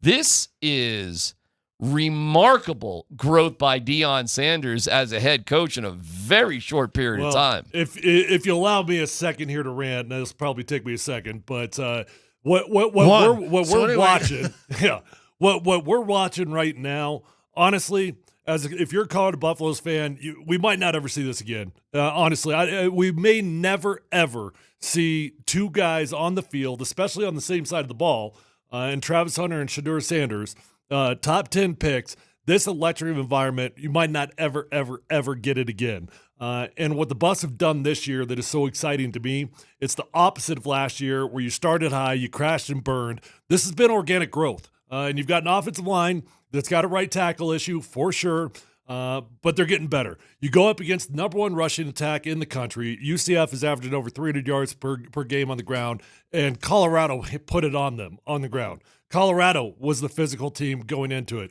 You've got a defense that in the second half of games has just been phenomenal. Every single game, including Nebraska, the defense has been phenomenal. You've got a defensive coordinator that's figuring it out. So say whatever you want about Dion Sanders and all the outside noise, but the team is getting progressively better to the point that Shador Sanders is going to be the second quarterback selected, if not the first. Cam Ward, if it's drafted today, Cam Ward's probably the first guy off the board. Shador Sanders is probably number two. I do think that Shador Sanders has a very good opportunity of being the second overall pick, probably to the New York Giants. Probably a team, it'll either be Carolina Panthers, it'll be the New York Giants. And Travis Hunter, the major takeaway here, he struck the Heisman pose. It was fun. I loved it. That interception, I don't know if people fully understand the nuance of that interception. It's a zone coverage, okay? He's got one guy that comes to his inside. He's got one guy that goes deep, and then he's got the shallow guy underneath him. And he's about 7 yards off of him. He closes down after the ball's already been released. Not 7 yards to get to the player, yet alone to get the interception, snags that thing. If he doesn't win the freaking Heisman Trophy, it's the dumbest award of all time because that is the best football player in America. It's not even close. It's not supposed to be the best quarterback in America. That's the best football player in America, and nobody can convince me otherwise. So that 1 second, it was 1 week and 1 second because I said he's the best player in football last week. And Tiger, well, hold on. He still got Hold on. I never fought you on that, brother. No, you said they got to win. They got to win. He's the best football player in football, college football, period. And we saw some great games this weekend. I mean, that Georgia-Alabama game, and we saw some wonderful games. the dudes in them metal buildings and cement buildings in Las Vegas don't get it wrong very often. They had UCF 14-point favorites. 14-point favorites that lose by 27 at home? Come on now. In front of 100-plus recruits, by the way? Right? Hey. The Dion Sanders effect, by the way. That's what that is. In rain that theoretically you should be accustomed to because it happens. 2 games in a row? Rain? Listen, I thought it was the most mature CU game I've seen in a while, and I know that TCU game was big. We learned as the season went on, TCU was still kind of hanging on the hype from the year before when they went to the defensively, finals. There were some huge gaps in that TCU game. Yeah, but that did not exist against UCF. This is as big a win for the head coach of Colorado as Prime has had. Yeah, it's his defining win. So far. That's what this is. Yeah, this is the biggest win of his and era. you know what? You've got about 8 more to top. Look, I'm not going nuts here. I'm not telling you Colorado's going to be a playoff team, nor am I telling you they're going to win the Big 12. But I'm going to tell you this: they're going to have a chance at it. They are. They're going to have a chance at winning the Big 12. Do not lose a home game, and then let's see. That team right there is a team that a lot of folks thought had an opportunity to compete for the Big 12 championship. Well, I think UCF was way overhyped. And that probably. But now that you know what they got to do, they got to do. Listen, they got as much national hype last year the way they started. And I thought they were full of themselves when they went into Oregon and just got pummeled. And then they never regained traction.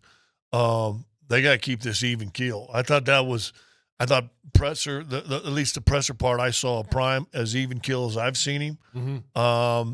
I think, and I just thought, and I'm going to tell you what, and I'm, man, spot on. Because the one thing that I would say I have an issue with Shador is don't be substance and not hype.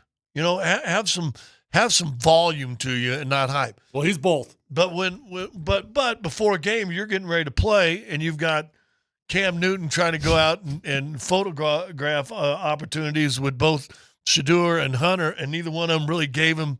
They weren't going to stop what they were doing. No, they don't like that dude. It's once that happened, I went, all right, all right, I'm okay with that. I was actually more impressed with that as anything. I went, okay. Because Cam Newton's the same way. He's all hype right now. Cam thought he was like, Cam's like, I can do anything. Like, I'm going to walk out in the middle of pregame warm-ups. I'm going to get Shador. I'm going to go talk to Travis Hunter. Travis, some people are saying it was playful because Travis played on Cam's 7-on-7 team when he was younger. So they do have a relationship. That didn't look playful to me, and what I was told is he didn't stop and hesitate doing what he was doing. He got in that defense he drilled, didn't he? Yeah, and what I was told is that Cam had talked some noise about Shador on his podcast a week or two ago, and Travis is now turning his back on him because he's got his guys back. Well, Shador did say something interesting after the game. He was like, I remember everything. That's a bad quality I have. I hold grudges. Good on him. It's like, okay. Good on him. All right. Good on him. Hey, so maybe that's what do you that's remember about. my big talk I gave you? My buddy told me one time, do you want a fan or a friend? Does Cam Newton have fans or friends? I have no idea what King is. Because the fans going, hey, no that idea. hat and that hair, man, that looks cool. That's a cool style. People will copy that. Yeah. A friend would go, dog, you look stupid. I mean, it looks stupid. Come on now. Hey, you know what my that's takeaway hip was? somewhere. I just ain't ever been there. Cam Newton is a man. That is a growing-ass man. When I was seeing him, like, Shador's not a small human being. He's not a huge human being, but he's not a small human being. Cam's 6'5". Seeing him next to Cam, he looked like a little kid. Oh, there's two guys in pro football I've stood next to that I was blown away. One was Brandon Jacobs as a running back, and the other was Cam Newton as a quarterback. It's you know who else is a big dude? mind-blowing. Roethlisberger's a big-ass dude. You know who's a big-ass dude is KJ, the quarterback there for UCF. Yeah. My God. Thick. Oh, my God. I told you, he was I absolutely mean, the phenomenal. dude can't throw a football, but He was phenomenal his first 2 years. Then last year at Arkansas, something happened to him, and he was just horrible. why is UCF running that stupid offense? Why is anybody running that stupid offense now? Here was Prime. Now, listen, this is going to be tricky for Prime.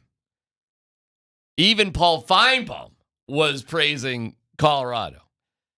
The chips on the shoulder this week, and actually they've got a bye week before Kansas State. There's about to be more praise given to Dion Sanders as a coach for 2 weeks than he's ever had. I mean, I know it was a lot right off the bat last year.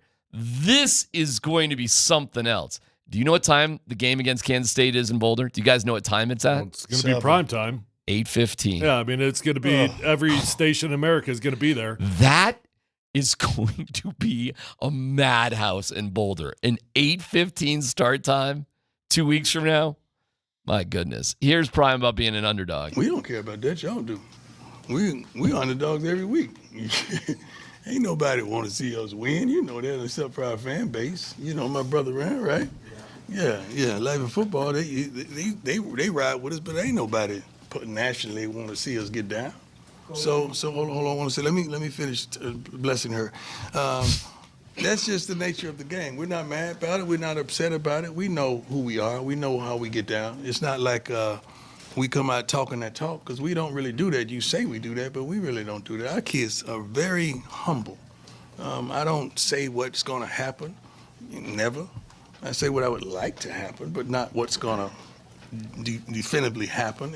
But I'm so darn proud of where we are. We could be in a whole different place right now, but look at it. We're going into the break. What's the record? Because I'm one game at a time. Say it again. I just wanted to hear y'all say it collectively. And y'all fell for it. We're 4-1 right now, going into the break, and I'm so excited. You have no idea. It's going to be a really good plane ride tonight. That guy. There's some things I've just got to let it go though, because he gets all the flowers. He gets it here. 14-point dog and win by 20 plus. Yeah. He told the team that he expected to win by 10 plus. That's what he told him before the game. It's working, and you know why? And I got to give Prime credit. He is leaning into Livingston and Shermer. He is. He's letting them do their thing. Talk about doing his thing. He's backing off. And they're being smarter, and he must have realized putting Travis out there a couple weeks ago just to get BS yards was risky, because the other teams are just going to tee off on you, and it just ain't worth it. But you know what? I'm giving Prime credit for not being iron-headed on it, being open to what makes sense. Good for him. That actually is the sign of a good coach right there, to not be stuck in your ways. And what is the result? And they are more determined to run the ball, which is good. And they have two superstar athletes, but the rest of that receiving core?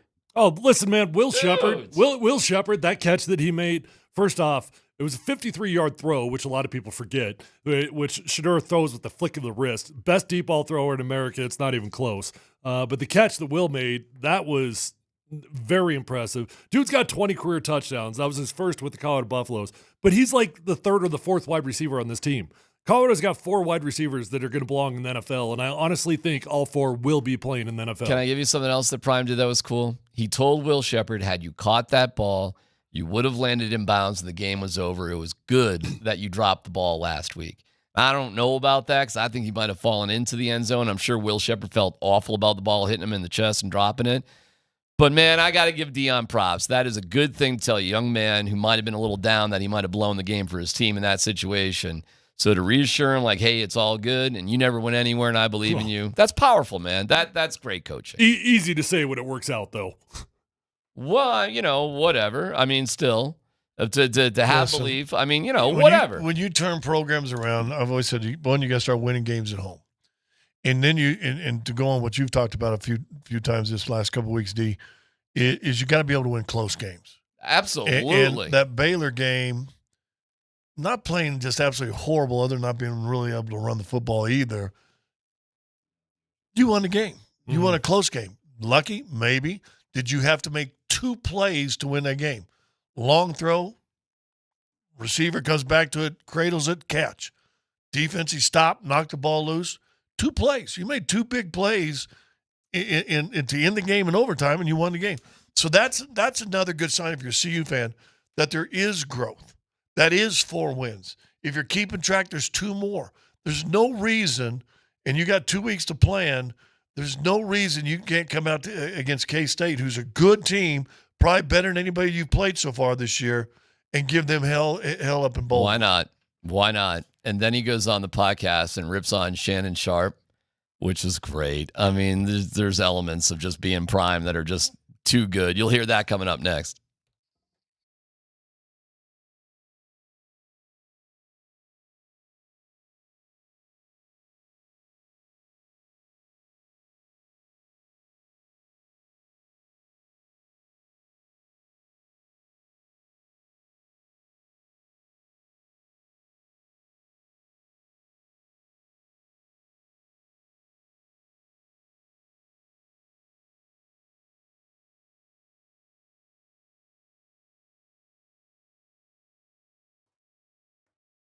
Hey, if you guys want to look better and feel better, do what I did 7 years ago. And I keep going back. Call my friends over at Revitalized Health, the best in the industry. Look, I know there's a lot of options out there for testosterone, but Revitalized Health is so much more than that. Of course, they'll help you out with testosterone if that's what your body needs.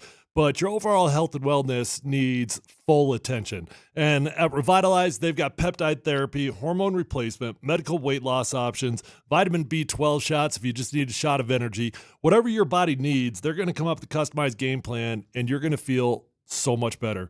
Younger, fresher, workouts are going to go further, you're going to sleep better, and you're going to thank me for going over to Revitalized Health. They've got 3 locations, so they're close to you no matter where you live. Let them know that Tyler sent you on over, and find them online at revitalized-health.com.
Yeah, for sure. I feel like we both had each other's back when we both needed it the most, and basically I threw a pick, he threw a pick, so now the game starts over. So that's basically was the message. Like, hey, the game just started over.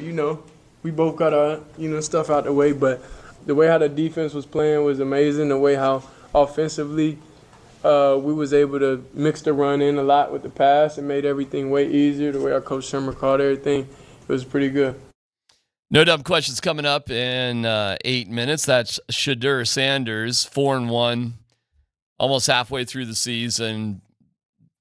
Some signature wins, some incredible moments, both for him and Travis Hunter. Yeah, I agree with you. That's probably a wrap. He's probably done what it takes to get that spot going for him in the draft. Listen, Dems, who's Mr. CU too, right? Like you, and he was going on Hunter. Only had 2 tackles and blah blah blah. And I'm like, you missed the biggest stat. He's averaging 122 snaps a game. It's unbelievable. And they're not. You got to put that's got to be on the stat line, doesn't it? Got to be. Hey, by the way, just quick scroll. Take me 2 seconds. Everybody kind of dismissed that that Baylor win. Like, oh, that was a bad team. Hey, Baylor just went toe to toe with BYU, the number 17 team in the country. Baylor's a little bit better than people think. Oh well, yeah, man. I mean, they showed great resilience as well. That was a great game. I don't think there's many teams. Georgia, Alabama. I mean, there's some. What a game that was, by the way. There's some elite teams out there. But did you give up on that game? Yeah, because I had a family thing going. I just watched pieces, and my daughter said, "Hey, I want to do this." I totally gave up on it and came back to it in the last 5 minutes by chance. Yeah. I was like, "You got to be kidding me!" Yeah, Alabama's got a defensive issue. They got a defensive issue, but that 17-year-old, good Lord, my God, what a game! The point being was saying, I think if you're going to go toe-to-toe with CU offensively, say you did your defense, I think they can play with almost anybody in the country toe-to-toe offensively. Mm-hmm. If Shador could stay clean for the most part. Mm-hmm. All right, let me play some fun stuff here. So, hey, Prime, man, way to go. You're going to get a lot of flowers here, a lot of credit. It's going to come at him fast, which is exciting, really exciting, just like it was last year. But it's going to be more now. He goes on the podcast with Ocho Cinco and Shannon Sharp, and they did get to some football stuff.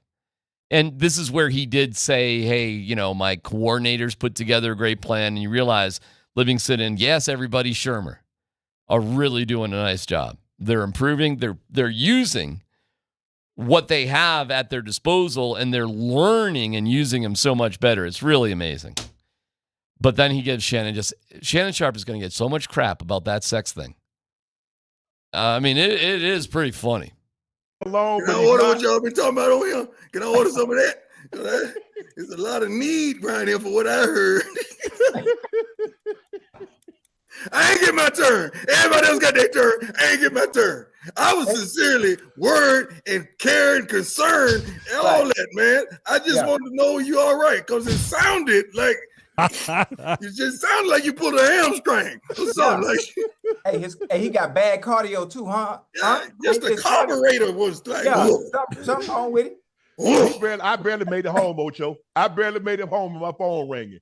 I like, how you hear about it this quick? What, you supposed to be at practice? I don't ask for nothing. I'm coaching, minding my own business. My phone blowing up. Call your boy. I said, what had happened? Lord Jesus. I just went to praying in tongue. I shock out of the boy. All right, I officially think Shannon Sharp did that thing on purpose now. Yeah, I told you. Yeah, I know. I believe you. Yeah. I think the whole thing was on purpose. It was. Yeah. Absolutely. There's no doubt. I wish we go in, but no. It was just trust us. The degree that he's enjoying leaning into it is like, okay. Oh. All right. Okay. Okay. I mean, it worked. I heard that one with Tyler. And it was Kim. Tyler and Kim. What was her name? What was the girl's name? Shannon Sharp's one? I don't know. Veronica? Melissa? Did you hear there was another really funny part in there where Ocho Cinco was talking about how he was going to come out and he was going to lock down Travis Hunter. And then he said he was going to rip him. He was going to lock him down as a DB, and then he was going to rip him on offense as a wide receiver. And Dion said something like, "Yeah, what happens if I come out and cover you?" And Ocho Cinco, like off a whim, just boom, "You ain't covering nobody with 8 toes out there." Good one. We'll get into no dumb questions here, and yeah, we'll get back to the Broncos for sure. What a win! What a great weekend. 2 in a row. While all this was going on, the Nuggets had training camp, and they're off to Abu Dhabi. Okay. Right now, they're in the air right now. No, right? I was told they're leaving tonight at midnight. Really? Vic told me that yesterday. Because it's a 17-hour trip, they're trying to leave as late as possible. So it's the sleep. Yes. That's what I was told. So they're leaving supposedly tonight at midnight. 17 hours. Best of luck. I am convinced that preseason hockey, and I'm glad we have the games on here, is waste of time. It is a waste of time.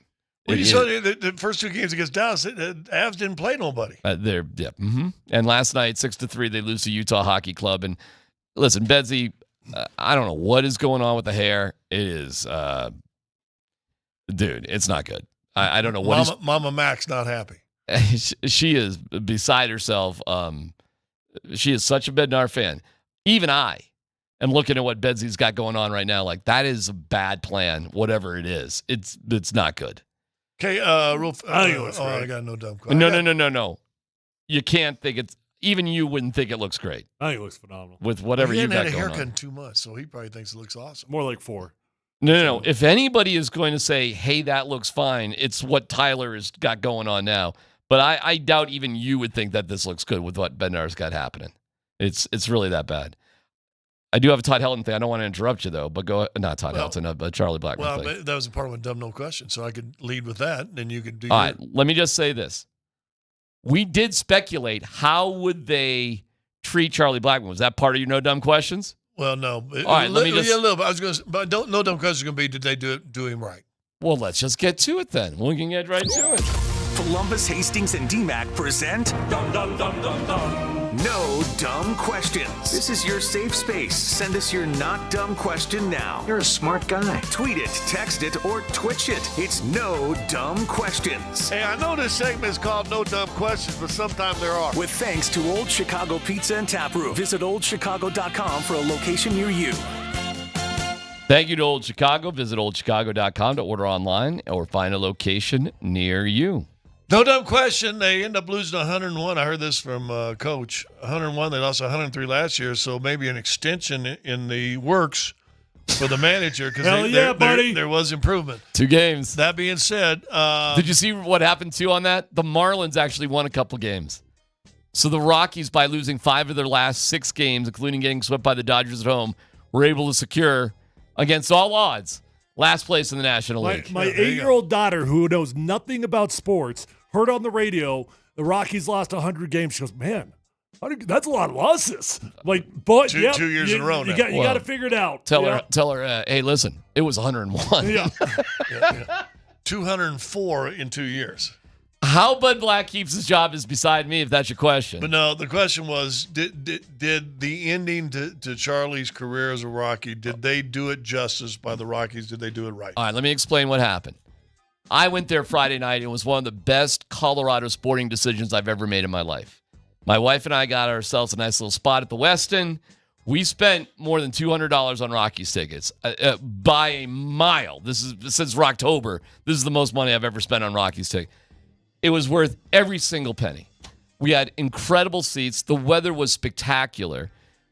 Charlie Blackmon got a standing ovation every single time he came to the plate, leading off as a DH. Went 1 for 3 with 2 walks. We had a pretty good day. Shohei Ohtani went 4 for 5 with a monster home run, a second deck shot. Upper deck. Drew. Yep. And was phenomenal. I think the Rockies may have lost by 7, but I swear to God, nobody gave a crap. And that's been the fan base all season. Nobody cared. Yeah. And it slowly filled up because it was a fireworks night, which were phenomenal. And I'm sitting there in late September in a T-shirt and shorts, and this is all happening right in front of me, in front of a packed 48,000 people watching a bit. You want to talk about being completely satisfied with money being spent on a sporting event. It was, and then there was a little kid that came up next to us. He was the cutest kid. He had, we love Shohei Ohtani. He's wearing a little Shohei. He's got little binoculars. Like, we got phenomenal seats. This little kid's got binoculars, and the cuteness factor is off the chart. And I know I don't like kids, but here I am looking at this kid. I like him, and I'm thinking, this is worth every single penny, and the Rockies just lost by 7. It continued the entire weekend for Charlie. And then yesterday, this is what we talked about. Second at bat, base hit. What do? They took him out of the game. Give him the standing ovation while he's on base. I saw it. I was watching it live as I was watching the Broncos. I got choked up. It was.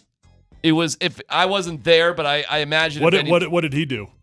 Oh, he was. I mean, did he? I'm asking, did he get choked up? Yes, everybody got choked. Anybody with a heart got choked up because you know why? His last at bat that you remember for the rest of your life. That feeling for his last at bat is a base hit and getting on base, and you go out like that. Like that's what you remember. I think as a ball player.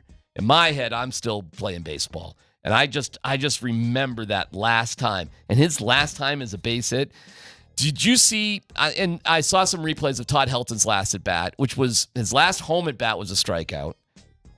But his last at bat was in Dodger Stadium where he was given a standing ovation. And that was a strikeout. And not that you have to, have bad feelings for a guy who's in the Hall of Fame. But you know what, man? Did they do him right? I cannot think of a better way to pay him tribute than you get a base hit and you get taken out of the game. It was amazing. In my opinion, it was the class. We thought that'd be the best way is if you got a hit, take him out. I do not know how you would top it. If he'd have got a hit in his first at bat in the first inning, would they take him out then? I think they would have. I think that was the plan. I think you have to, right? I think you give him the at-bats. You let him try to get a hit. You played. He's DH. Oh, no, he actually was playing the outfield. Field. Yeah, he was playing in the field for that game. Did you see what happened in the beginning of the game? They let him go out to his position by himself. And no one else came out. That's classy, too. I do not. They carved 19 in the outfield grass. During the fireworks performance, I'm getting a photo up here because it was so damn awesome. They put his number up while they were. Look at this, man. Look at what this looks like. Let's show you guys. Look at that, how it looks. 19 with the fireworks going off. That's incredible. Okay. You can give the Rockies whatever crap you want about whatever you want. I do not know. They gave him the truck out in left field. You know that big truck? Like you hit the truck, you win the truck or whatever. They gave him that truck. His kids, his teeny little kids, threw out the first pitch. His parents mom and dad did threw out Friday night. I literally do not know how you would honor somebody more so than the Rockies honored Charlie Blackmon. That's my take on it. Yeah, no, I knew you were there Friday. That's what I thought too. And I thought the hit thing, and I'm like, I saw him get a hit, and I go, take him out. Got to take him because it was like the fourth inning or something. Third inning. Didn't matter. No. The result, and by the way, did you see how they lost the game? No. Oh my God! Real quick. Well, no. Who'd Bud blame? I didn't even watch Bud. I'm so over Bud. It's ridiculous. Nice guy and all, but you got to give me a break. I don't care what he's got to say anymore. He should just be gone. The end. Stop it. You lost 100 games back-to-back seasons. You can't tell me you couldn't have done a little better. He's not the right guy to develop new talent. He's the winningest and losingest manager. Arrivederci. We need a new culture. Give me a break. It should be a no-brainer, and we should hear about it in the next couple of days. But we won't. That being said, there's a bunch of new kids on the team. So you know when you walk into a stadium and you see a weird number and name on a jersey, you know that's a relative of the guy, right? Did you guys know we have a new closer named Seth Halverson? No. Tyler? No. Well, we do. He's 24 years old and he throws 100 miles an hour. Well, there you go. Well, that's pretty cool, right? Yeah. So we're walking to our seats, and 2 rows behind us, I see 2 54 Halversons. And I go to my wife, I guarantee you they're related to this kid. And she goes, I don't want to. No, let's go talk to him. I go up to him. They're his grandparents, of course. They're wearing 54 matching Halverson shirts. I just go, your son, grandson, you must be awful proud. Congratulations. Way to go. Maybe we'll see some more 54s here throughout the years. Seth Halverson balked in the winning run against the Dodgers yesterday. I swear to God. Good call. He lost his balance when he was trying to throw the ball to home plate, and he tripped, and the ball never left his hand as with a runner on third with 1 out in the top of the 8th. Oof. They were up 1-0. They put him in the game with a runner on third. He balked in. God bless his grandparents. He balked in the winning run, and that's how the Rocky season ended. He struck out the next two guys because remember, I told you he throws 100 miles an hour. He balked in. That's Rockies baseball right there. The crowd was ecstatic. The organization treated Charlie with utmost class. And then on the field, a young kid with his grandparents watching balked in the winning run. And that's how your Rocky season ends. That's your Rocky season. That's your Rocky season. All right, dumb question I had from yesterday. I was watching some stuff. No dumb question. First, you got one draft. It's right here, and you got to draft a tight end. All time in their prime, who's the tight end you take for your team? Ooh. And that's after because Travis Kelce just became the all-time leading receiver. I get them when they're at their healthiest. Yeah, you get them all from their healthiest. The healthiest. And I bet you guys don't choose mine, but go ahead. Rob Gronkowski. I take Gronkowski. George Kittle. Okay. I take George Kittle. I'm not going to be with that. He is to me the most well-rounded tight end I've ever seen play the game. Rob Gronkowski could block. He could now. But he didn't take as much pride in as George Kittle. And I just freaking love the way the contagious, like the vibe that dude plays with. I want that on my football team. Well, he's got an unbelievable vibe. But why do you bring it up? I think because I was watching, they were doing a comparison live of Gronk and Kels. And they showed guys, but don't sleep on this guy. And they showed a highlight film of Gronk and some of the catches. And when he caught and running over dudes, I mean, looking for dudes to run over. Did you see the prank they I'm pulled like, on? oh my God. None of us took Kelsey, though. I know that was interesting. He'd be great too. I mean, you know. You wouldn't sleep on third. I mean, when you're going to cry, no. But I mean, Kelsey right now they're calling because they always do this. Best tight end. I'm not sure that he was better than Gronkowski. I don't think he was, but he's damn good, and he's right there. He is. And if you're talking about the best of all time, you got to throw his name in there, no doubt about it. And he would win a lot of arguments based on the championships too. Yeah, that's a good point. Did you see the prank? Gronkowski, though. Did you see the prank they pulled on Gronk on Fox? No. They revealed it yesterday. So last year when he was a rookie, they did an entire segment as if they were live. The entire segment. 6 guys on set, the production crew, everybody was in on the prank on Gronk. They made up a tight end that was playing for the Cowboys. They made him up. Rich Russo. And they asked Gronk, how he was playing and what to expect out of Rich Russo. They made him up. And Bradshaw goes, he's only got 3 fingers on his left hand. I swear to God, look it up. I can't believe. Did Gronk start rattling off stuff on him? He was lost the whole time. They were like, what do you think of Rich Russo, Gronk? Good, but the other guy is this, that, and the other thing. He kind of rolled with the punches before they revealed to him. They just made it up. Absolutely hysterical. Hey, That's pretty funny. Hey, at least you didn't try to give some fake analysis or something, Yeah, because that's I the know danger guys of that. that would've, yeah. There's So a how lot of people that would just give fake analysis. How often have you, I guess this is my no dumb question, how often have you been asked, because both of you have done it, to analyze a guy and you just had never heard of him, you didn't know anything about him, and it was news to you that he was even on the team? Well, you do exactly what Gronk did right there. You deflect into something else. You turn it into somebody else that's on the team, somebody that you can talk about. Has it ever happened to you? Of course. Yeah. Yeah. No clue. Yeah, there's somebody. I said, I don't know. Every time you ask me about a Rocky. And if it's a radio interview, so they're not seeing you, then you get on your phone real fast. You start looking up the guy's name and go, listen, he's only playing 2 games. I mean, what can you expect from the guy? Then you throw a little piece of stat at him. But no, it's not been very often, though. Well, I got to admit that you must have a little trickle coming down when that happens. I have found myself over the years, I just say I don't know if I really don't know. Because, what else are you going to say? You can't just make stuff up. You don't know. You don't know. Well, when I go to training camp, I'm always very honest about, hey, look, I can't see everything. Somebody asked me about some second-team defensive lineman. Yeah. I can't see it. I was watching the quarterback. I don't know. I've got no clue. Last no dumb question, real fast. Who Yeah. had a better? Who has the better offensive coordinator right now, Colorado or Broncos? Oh, my God. Shermer or Sean Payton?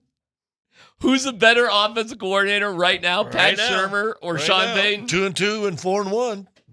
Hey. What's the question? No dumb question, quickly. Bo Nix is the quarterback for the Colorado Buffaloes. What's their record? What's the record? 0-4. Shador Sanders is the quarterback for the Denver Broncos right now. 3-1.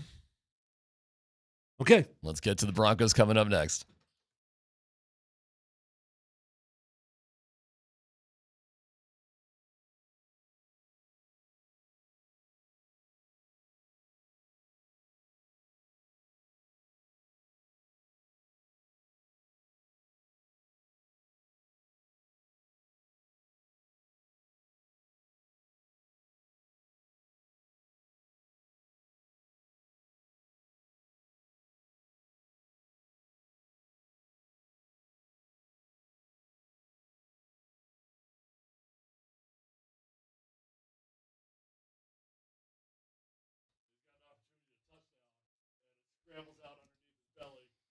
Hey, it's D-Mac for AAA Home Improvement. So if you've been thinking about remodeling your home, Toby Hurdle has put together the perfect organization.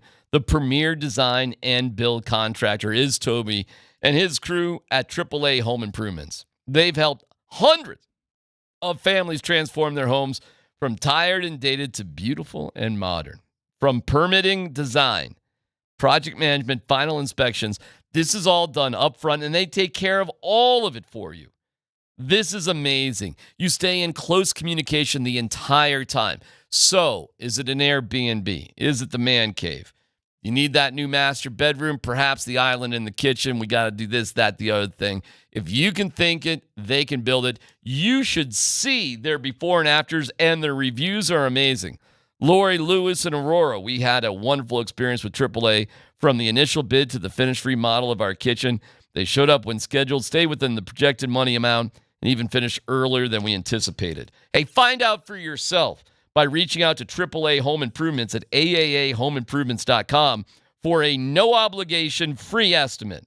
That's aahomeimprovements.com, AAAhomeimprovements.com, quality at a fair price.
Well, generally speaking, when you win a game, there's probably 30, 40 different factors. You know, I thought how we tackled helped us win.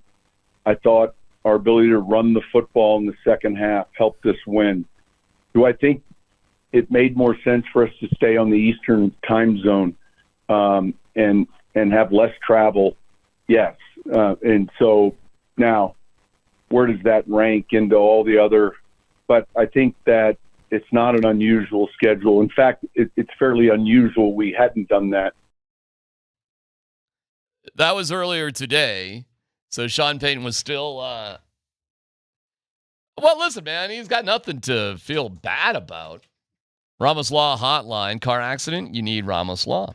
medical attorney, and doctor. You can reach out at ramoslaw.com. Yeah, man, it worked. It all worked. Everything worked. Staying at the Greenbrier worked. The rain, it all worked. Taking a bus ride, who cares? Who gives a crap? He was right. I was wrong. You got it. I have no room to complain next year when they do it again, which they likely will try to do when they have Philly and Washington. You know what the schedule is ahead of time. You know who your East Coast games are. So, hey, credit to them. Way to go. It was a gutsy win. And you sit here at 2-2 if you're the Broncos, and I'd be pretty happy about the whole thing.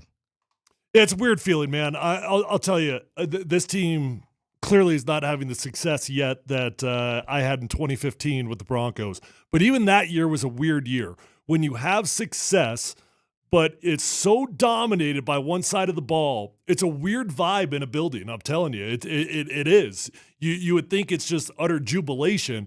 Well, no, you got one side that's failing. You got one side that is not doing their job. And so when Sean Payton comes out after the game and he's as testy as he is. He was testy. That doesn't surprise me at all because I just know what football is like. And you're so responsible. It's a weird sport because everything is compartmentalized. Everything. The positions, the offense versus defense, the individual coaches, special teams coaches. It's just all compartmentalized. And you can go into a game and at the end of the day, you're happy or sad because the team won or lost. But you also feel responsible for what went wrong with your duties, right? Here's what I would ask you then. If they'd have won 41-39, he that testy? No. I would doubt it. But that's my entire point. I was surprised how testy he was after he's the game. more worried about how he looks because his offense was crap. Well, you could say it's a selfish pride thing, or you could say it's like he's worried about his offense. The weird thing was most head coaches are happy with the win. Listen, we did a lot of good stuff. We got a lot of stuff we got to clean up. But man, and they're happy with the win because guess what? Coaches are judged on winning or losing. To me, I always think it's an ego thing with Sean Payton. I am leaning more and more in that direction, my friend. I'm leaning more and more in that direction. I was surprised how testy he was. Hey, man, that was a gutsy ass win by your team. You were 7-point dogs on the road. And again, I go back to what I said earlier. The metal and cement buildings in Vegas don't make these kind of mistakes. Do the Broncos win that game without the rain? Yeah. I think so. Yeah. Hell no. Oh, Hell I think no. I think they do. Yeah, I think they do. No. Why? Come on. I'm not telling you the defense wouldn't be good. I'm not telling you that they still wouldn't be very effective. But Aaron Rodgers figures out more than a handful of points. But they had communication issues. They had a bunch of false starts. They're talking about. I think the weather factors into that, though. I really do. I think the weather definitely had a factor, but I think the Broncos had their number, man. And I think they were teeing off on that offensive line. They were, and I'm not taking anything away from it because my big takeaway is that Vance Joseph is, man, he's the darling of the ball, man. I mean, he is the hero of the town right now, and he couldn't be doing anything more than what he's doing. And the most I think if it was good weather, I think it was good weather. The Broncos blow them out. Nah, because the offense. I think they blow them out. I don't think the offense is able to pull it together. But whatever, it doesn't matter. There was weather. They won the game, and it's a good gritty win, no matter how you look at it. I can't think of any. I'll go back and watch it again this week, but I can't think of any passes because of the weather that got away from Aaron Rodgers. Oh, I know passes. There were some. But I mean, not like all of a sudden sail 20 feet over the head. I saw some he threw in the dirt or threw way outside because there was a defender right there on his butt, or I saw him getting hit as he's throwing. I didn't see weather problem throws by Aaron Rodgers. Okay. I mean, the Jets had 13 turnovers or 13 penalties. Was that because of the weather? I do think it factors into it. Does it explain it all? No. But I do think offensive line play is significantly impacted by weather, and you get very antsy because false starts in particular, you get very antsy How many under false the starts weather. did Denver have? None. And they had 0 sacks. So, I mean, what's the difference? Look, I'm not trying to take anything away from the win. I'm not. It's a great win. I do think Aaron Rodgers with good weather probably wins the game, though. Well, I respectfully, because only one side plays better. I think Bo Nix would have because their offense. How many points did we score? Well, we scored the 10. one touchdown. 10. I think Aaron Rodgers scores more than 10 points with weather. Well, I was waiting for an example where I think the weather affected his offense. Well, you could go to the last couple series when he was just off with those wide receivers and the ball was throwing like I don't know if it was miscommunication or if it was the ball or what, but Aaron did not look like himself. Well, I don't know, man. I think that was more defense than that. I do too, man. 13 penalties for 90 yards. That was brutal on them. Broncos only had 5 penalties. One of them, 2 sucked. 2 on Riley Moss, who actually played pretty well. 1 a PI in the end zone. But Which look what I thought happened. was really kind of, especially some of the plays you've seen. I gotcha. But look at that, man. Look at what the defense did on that series. That had nothing to do with the weather. That's just them balling out. I don't know, man. I think the Broncos are on a kind of a different level right now defensively. I think they are rolling. And Bo Nix, They're the best defense in the NFL right now. That's what they are. I mean, do you think Bo Nix is -7 if the weather's nice in the first he's done half? it 3 times this year, so maybe. -7. You think he's -7 in the first half if the weather's good? Literally -7, probably not. Do I think he could be 10 yards? Yes, because he's done it. All right. I mean, I don't know, man. Sean Payton's defending Bo Nix. I guess I am too here a little bit. Yeah, but you're blind. You are Sean Payton with Bo Nix. Like, you are blind to Bo Nix. I don't know about that, man. I can see some. Yeah, a little bit. Brother. All right. But I listen, man. That game, to me, I think the Broncos would have won that game in any weather condition or had a shot to. I do too. And I'll tell you this. I think they definitely put some first downs together with less than 4 minutes to go if the weather's a little bit better. So I think they close it out a hell of a lot better. I think it goes both ways, sure. So, no, I'm so pumped up for the Broncos right now. It's kind of ridiculous. I'm understanding that weather impacts things a lot. As I just said for the Jets, that applies for the Broncos as well for Bo Nix. So I'm understanding of it.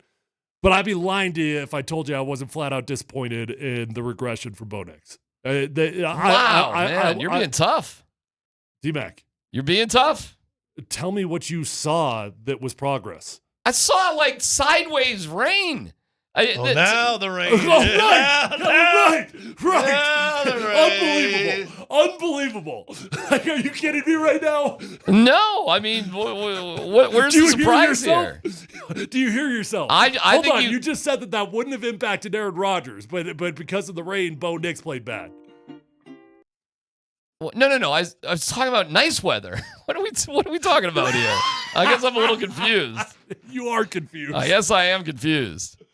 I mean, I think Rodgers would have been better too, but I think the defense of the Broncos was far superior than the defense of the Jets. All I know is that I've seen Bo Nix do that 2 times this year in fine weather. You know what I love, man? Bo Nix, whatever you want to say about that dude, he is 2-0 on the road in 2 tough environments. 2-1. It's 2-0 on this trip, right? Yes, he lost to 3 Seattle. tough Yeah. A good team too, it looks like. You got a little blind spot for Bo, and that's okay. I mean, you went to bat for him. I look at this you season. You had the Shannon Sharp orgasm when they drafted him. It wasn't set up. It wasn't pre-planned. I didn't know that was going to happen. Trust me. I was more surprised by little Bo birdie Nix. got in your ear and say, hey, Bo Nix and Vizer. I did not totally know that. All right, listen, man. I think we have so many good things to celebrate here. I think it was another phenomenal weekend. 2 in a row. 2 in a row. Brings up the that was a hell of a weekend for Colorado. The big question is, who are you feeling better about? We'll get there next.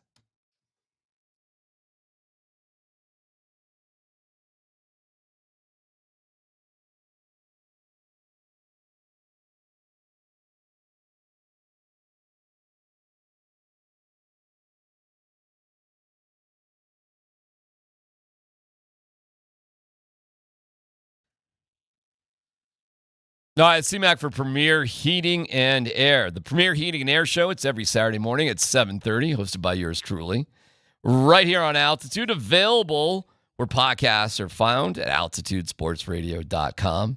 If you're in need of heating and air experts, you can't do better than Premier Heating and Air. My guy Reed is the best. And backed up by Tom and the crew at American Standard Heating and Air Conditioning, this is a true superhero team. Now is the time to get your furnace tuned up. Just start here. $49 furnace tune-up. They're also offering a $1,000 trade-in credit, 0% financing for 60 months, and even a gift card up to $500 if you sign up for a free estimate. The work they've done on my home is spectacular, and I've been working with Premier for more than a dozen years. It's been a relationship I'll keep for the lifetime of my home, and you will too if you call 720-547-8009. Mention my name for exclusive offers. That's 720-547-8009, PremierAirColorado.com. Premier is an independent American Standard heating and air conditioning dealer.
Yeah, it was huge to go on the road, get two tough wins against two really good football teams, two tough defenses, two tough offenses. I mean, you can't say enough about our defense on this winning stretch. So, they're going to continue to give us the ball back. Now we got to find ways to score, more than just a few points.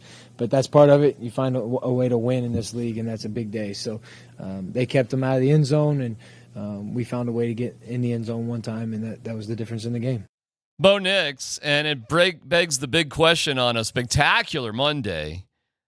Who do you feel better about with their win, the Broncos or the Buffs? What's everybody's vibe today, man? Or the same? Because it's got to be a good feeling about both. If you have bad feelings or complaints about either win, then I don't know, man. I can't help you on that. I don't think this one's too hard, actually. I mean, first off, feel great about both. I feel great about the weekend. That was just fun, right? But one was dominance, and one you kind of eked out, right? So the CU win to me, that was a dominant performance, start to bottom. The Broncos, you had a dominant side of the ball. Scott? Yeah, no, you got to be excited. 2 weeks in a row. I know CSU was a bye, so they kind of won, right? Hell yeah, buddy. The three main schools or teams. No, listen, I don't think anybody gave the Broncos a shot in heck to beat Tampa or New York. That's a fact. They got Tampa. That 1-1 road trip's pretty good, and they come out with 2. I don't care what it looks like. For those of us who are Bronco fans who have lived in 8.5 years of suck, give me wins. I don't care what they look like. Bo Nix was horrible. I didn't think he looked good at all. I'll take the win. I saw a Super Bowl won in this town with a very average quarterback play and a great defense. Mm-hmm. Let's go. I'm okay with that. And CU, I thought it was the quietest I've seen them this week. I wouldn't say they were nervous about the week, but they understood what they were going into. I thought all the buttons that Dion pushed this week were right on. And then they came out and played. And you saw, as Tyler said earlier, it's going to be a top probably 5 or 6 quarterback taken in the draft, 1 through 6 positioning, first or second quarterback. And I think you saw the Heisman Trophy winner and probably, depending on where Denver keeps winning, they're going to screw that opportunity up. But this guy's a top 5 pick too. Well, here's why I'm going to say, first of all, I feel great about both. Great. Not good, great. And my wife and I spend our entire weekend in Boulder because of a couple of different reasons. Number 30, baby. Yeah, man. Terrell Davis. It was Terrell Davis weekend. We had a great time. And to be up in that Boulder, I heard your commercial, 1-2 over 50. I got no problems. Everything's good. Shannon Sharp sounds like a horse. What does D-Mac sound like? Maserati. Perm.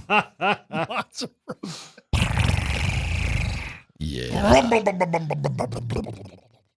took that.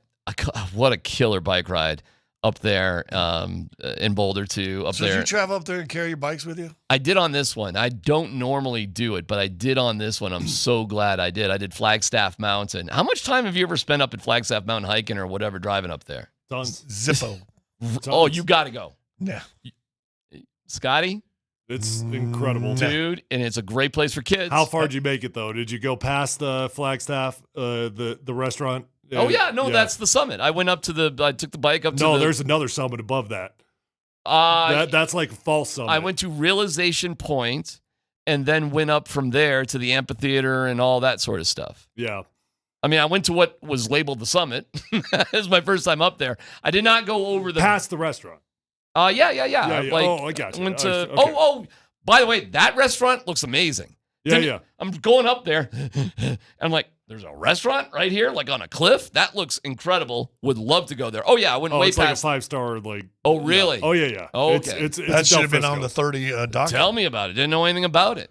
But no, it's my point being up there in Boulder, just how incredible this place is. Really amazing. Had such a wonderful time. And as great as I feel about CU, and I do, I feel better about the Broncos. Because I had no idea, zero, this defense was that good. No clue. That is a surprise to me. It's not a big surprise to me that Shador Sanders and Travis Hunter are wicked awesome football players. I mean, we kind of knew that. I am surprised that Dion has the ego, deferment, to just hand things over to his coaches, which I believe he's doing, and that quickly learns it's not just about getting numbers for Travis, and they made that adjustment too. So I feel great about it. And let me ask you this, sidebar on the same subject, though. And then now Dion, after the game, gets to be the best Dion is. You got 100 different recruits in there. He was great. Do you think any offensive skill player that was at that game that don't want to say, I don't want to go there. No, I don't want to go there. And Dion joked about it before the game that they were having the biggest recruiting week in their history. Yep. He said, I'll make sure to go say hello. Hey, no doubt. And that's got to be 65, 70% Florida kids probably in that recruiting class. I will give you this in terms of the Broncos, though. The Buffs we had hope, right? Like optimistic hope. Maybe not belief, but you optimistically were hoping it was going to go that way.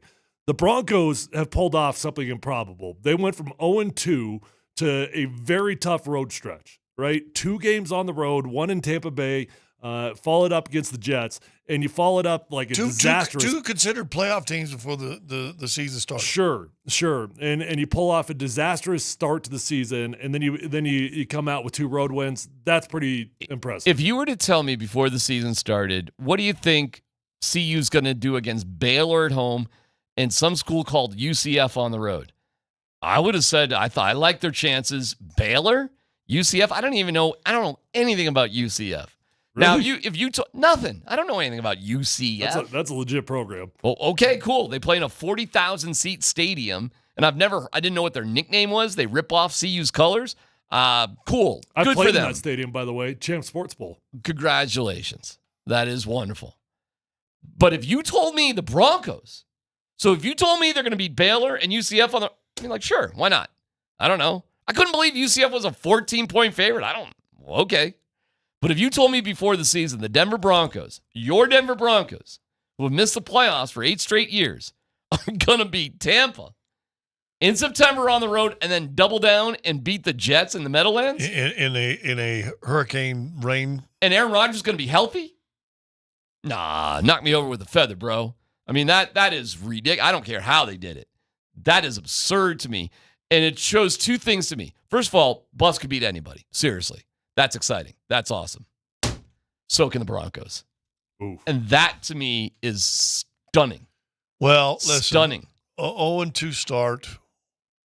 And even to your admission, which I think you hate, Bo was not good. Fair? No doubt. Yeah, 0-2 start. I got you. If he's just okay, you start the season 1-1. I mean, ifs and nuts and candy and butts and all that stuff right here. But now you've got an opportunity. And you haven't beaten the Raiders in 8 years or something like that, right? 16 games or something like that? No, it's more like 5 years. It's like 9 games in a row. Since they moved to Vegas. Well, they haven't beat them since they're in Vegas. They've lost to him Dan, look it up, but I think it's like 9 times in a row. Something Max like that. Crosby missed last week. Let's hope he misses this week, too. They figured out how to win, and I haven't watched that game. I'll watch it later today or tomorrow probably, but they did figure out how to win. But the Browns seem to be like, they don't seem to be any good. Yeah. But let me ask you this. Was the Rookie of the Year announced yesterday in Washington's win? Oh, man. Jane Daniels looks unbelievable. How about 3-1. Washington 3-1 on top of the NFC East? Jane Daniels looks unfreaking believable. Dan Quinn, man. You know who's looking? I told you I want us to hire that dude. Hey, you know who's looking incredible? Freaking Sam Darnold is looking unbelievable. My gosh. Yeah, you know. What the hell? You're looking at a comeback player of the year situation and a coach of the year situation out there in Minnesota. That's what you're looking at. What Kevin O'Connell. What he's doing with Sam Darnold, that's coach of the year stuff, and Sam Darnold's comeback player of the year stuff. How's that quarterback class from 2018 looking these days? Well, it's a pretty unique story, man. Maybe they rush guys a little too quick. You think? You think you might need 37 starts to figure things out? You think you might need to play a little bit before you can master the quarterback position? Or maybe not throw a kid in with a bad team right away. You think that might be something to do with it? Give me a break. That's a historic quarterback class with Josh Rosen being the outlier. You had an 80% chance of getting that bad boy right, as it turns out. Baker won. Darnold's winning. Josh Allen lost, but he lost to Lamar Jackson in a game. Hey, by the way, quick shout out to my guy Roger Rosengarten. Got his first start of his career last night out there in Baltimore. He's been rotating. He's been playing in every game, but he got his first start, and he balled out. But I did have to send him a text message because I was flat out ticked off at him. He had an opportunity at a touchdown, and he let it go. The rest of his career, he will never get as close to a touchdown as he got yesterday when Derrick Henry fumbles that ball. Rodgers, the first one there, jumps on the ball, and somehow, like a big fat dude, he lets that thing sneak out underneath his belly. He had a shot, man. Fortunately, the Ravens did cover it up, and they got the touchdown. But shout out to Roger, who balled out in his debut. They love him out there in Baltimore. Okay. The Buffs. While we're talking side stuff, Joe Flacco. I mean, I know we'll talk some more tomorrow about, but I mean, come on now. What's he do? Just come in? Is he breaking case of glass anymore in his career Yeah, hey, Fields played pretty good in that game. If Russ is healthy, are they going to Russ? Fields played pretty good. They made a nice little comeback. Hey, Flacco's got Flacco magic. I'm not trying to take any. And obviously, they got some problems. What happened to Flacco here? Wasn't a great setup. You're going to get me bagging on Elway. You want me to rip Elway? You're setting me up. Was he coaching that year? Hold on. Did Elway get it wrong in Flacco? Maybe not, but he got a lot of other things wrong, and it did not help out Joe Flacco when he was here. He got a lot of other things wrong. I thought Joe Flacco was in a bad headspace here. He did not seem happy. He did not seem like he really wanted to be here. Yeah, I would agree with that. And you could hear it from the get-go. He had a tension about him. You realize at the time when Flacco was here, 5 kids under 6 years of age. At the time. Now, it's a few years, so now they're... Now he's got grandkids. Easy. I'm not even trying to downplay that, man. 5 kids under the age of 6, and none of them were twins? Like, I mean, how many diapers are you going to your clinic? Well, yeah, no problem in that department. Good for Mrs. Flacco. My point being, his personal life might have been a little hectic for him when he was here. Yeah. But it wasn't just that. Everything was kind of a disaster here because of what Elway had put together, okay? Who was the coach? VJ. Yeah, you want to keep going? I mean, we can go Mike McCoy, offensive coordinator. How'd that go? You want if they'd have hired Kyle I thought Skangs was. Look, we got to go back. You know what? I'm losing my time frame. What year was Flacco here? We gotta back up a little bit. What year was it? I could have sworn Scangarello was. He might have been. What year was Flacco? I don't know. It gets a little chilly. 2019. 2019. All right. Was that Vic then? Was Scangarello? You might be right. It might be Vic. Scangarello was only offensive coordinator 1 year, right? Yes. Yeah, it was Vic. Okay. So we got Vic and Scangarello. Yeah, great twosome that was. Well, and he only started 8 games. Yeah, got hurt. And then he did the most awesome press conference of all time. We're 3-5 or 3-7. What are we doing here? That was great. That was like, and then he never played after that. That was his sign off. The angry. He knew it. It was great. He knew it. The angry Joe Flacco moment was I'm going amazing. out speaking my mind. Forget you guys. I'm not playing good. I'm going out speaking my mind. What are we doing here? That was so great. I don't know if we have that somewhere. What even happened after that? Why was that his last game? He got hurt. He had his neck injury, and they just said he got hurt in that game? Mm-hmm. He never played again. I don't know how badly hurt he was. He seems to be doing okay now. I don't think Joe Flacco was nearly as bad as he was when he was here. Well, he was 2-6 as a starter. All right, that was it. So he's like, what are we doing here? We're not going for it on first down. We're 2-6. That's a great press conference. The Broncos were a disaster. We all realize that, right? Yeah. It was 2019? 2019. So the year after we blew it with Josh Allen, we thought Case Keenum was going to be the answer. This was primo John Elway having no clue what he was doing as a GM. This was Keenum. I'm sorry. For whatever credit you want to give Elway in the total picture, there was a time where it was bad. Well, and that was the prime moments of it being bad. You hired Case Keenum.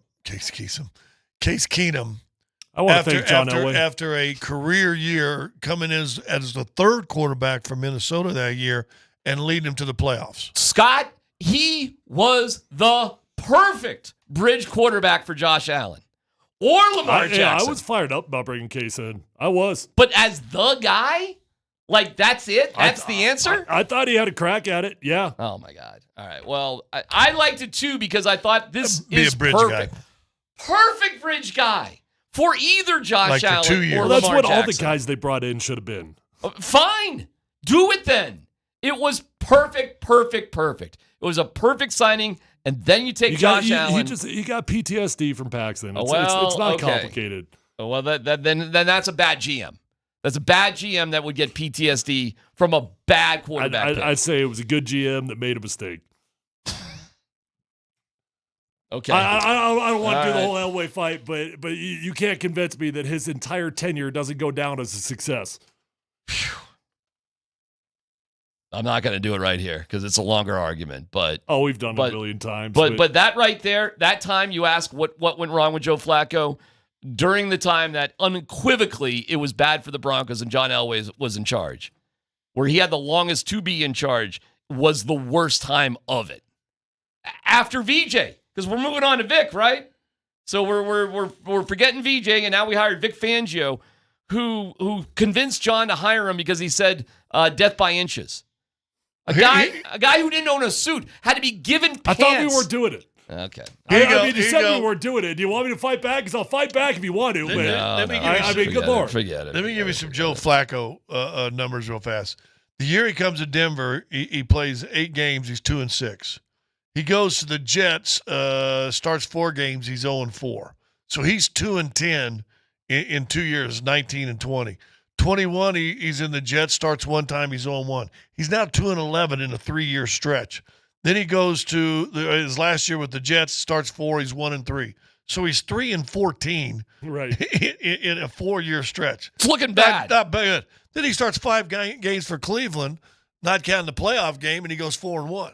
And now he's 1-0 as a starter with Indianapolis. Honestly, he's one of the more unique stories. Like, his story is not going to be as famous as Kurt Warner's. He's 39, by the way. But it's up there with the Kurt Warner trajectory. Only if he can win, get to the Super Bowl. Right, of course. We've been good on breaks today, but not right now. Well, you got talking about Elway. You got me talking about Elway. You talk about a PTSD. Like, seriously. Yeah. But there are good things, especially about the Broncos schedule. Let's football John go. Elway. Coming up next.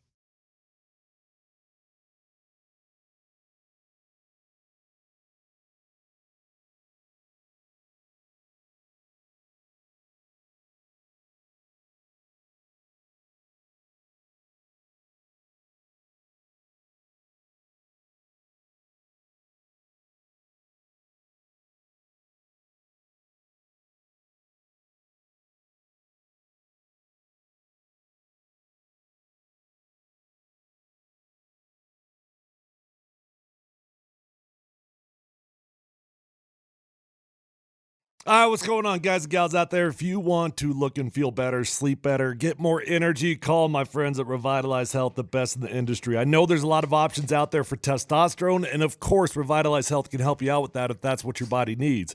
But there's so much more to your health and wellness, and that's why Revitalize Health specializes in testosterone, but peptide therapy, hormone replacement, medical weight loss options, vitamin B12 shots, whatever your body needs. They're going to come up with a customized game plan, and you are going to feel amazing. You will feel so much younger, fresher, sleep better, have more energy, all of the above. With 3 locations, they're close to you no matter where you live. Let them know that Tyler sent you on over. Find them online at revitalize-health.com.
When are we talking to Leggy? Wednesday? Hey, no dumb question real quick. No dumb question. Does Dion Sanders dislike the media or a couple dudes? And does Sean Payton just dislike the entire media? I think that's a deeper question. You want to go there? We thank Mountain High Appliance. You can find them at mountainhighappliance.com. Dan, your first story just got hijacked right there, but What does bolstered mean? we can go there. Well played. I think Sean. I think Dion Sanders only has beefs not with local people, but with Paul Feinbaum specifically, and a couple of national people. And then it's like transference. I agree. He takes. I don't think he pays attention at all to us or local people, aside from Sean Keeler, who got his attention. But aside from that, I think he's going to have a hard time finding beefs.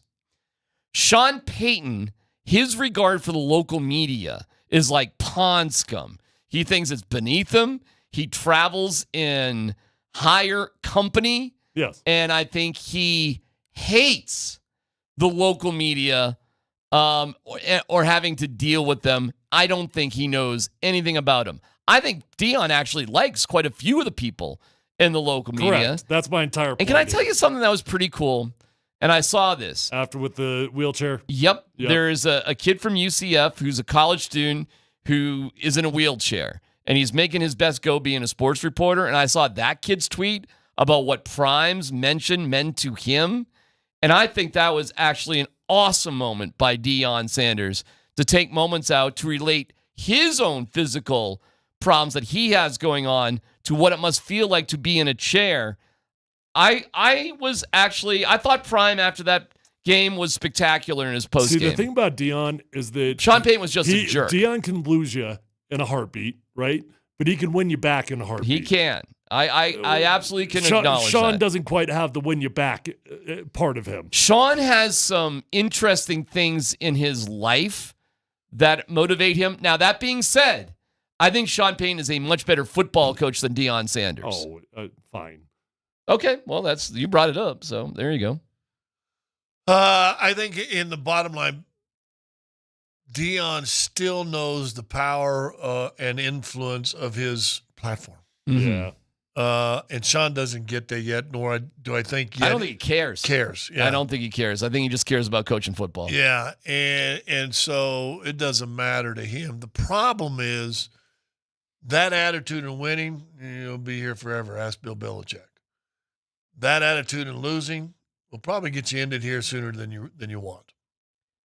Dion Sanders, I understand why he's got so many fans of him personally. I don't know when the Sean Payton fan club organizes or meets, but I'm guessing it's a pretty lonely crew.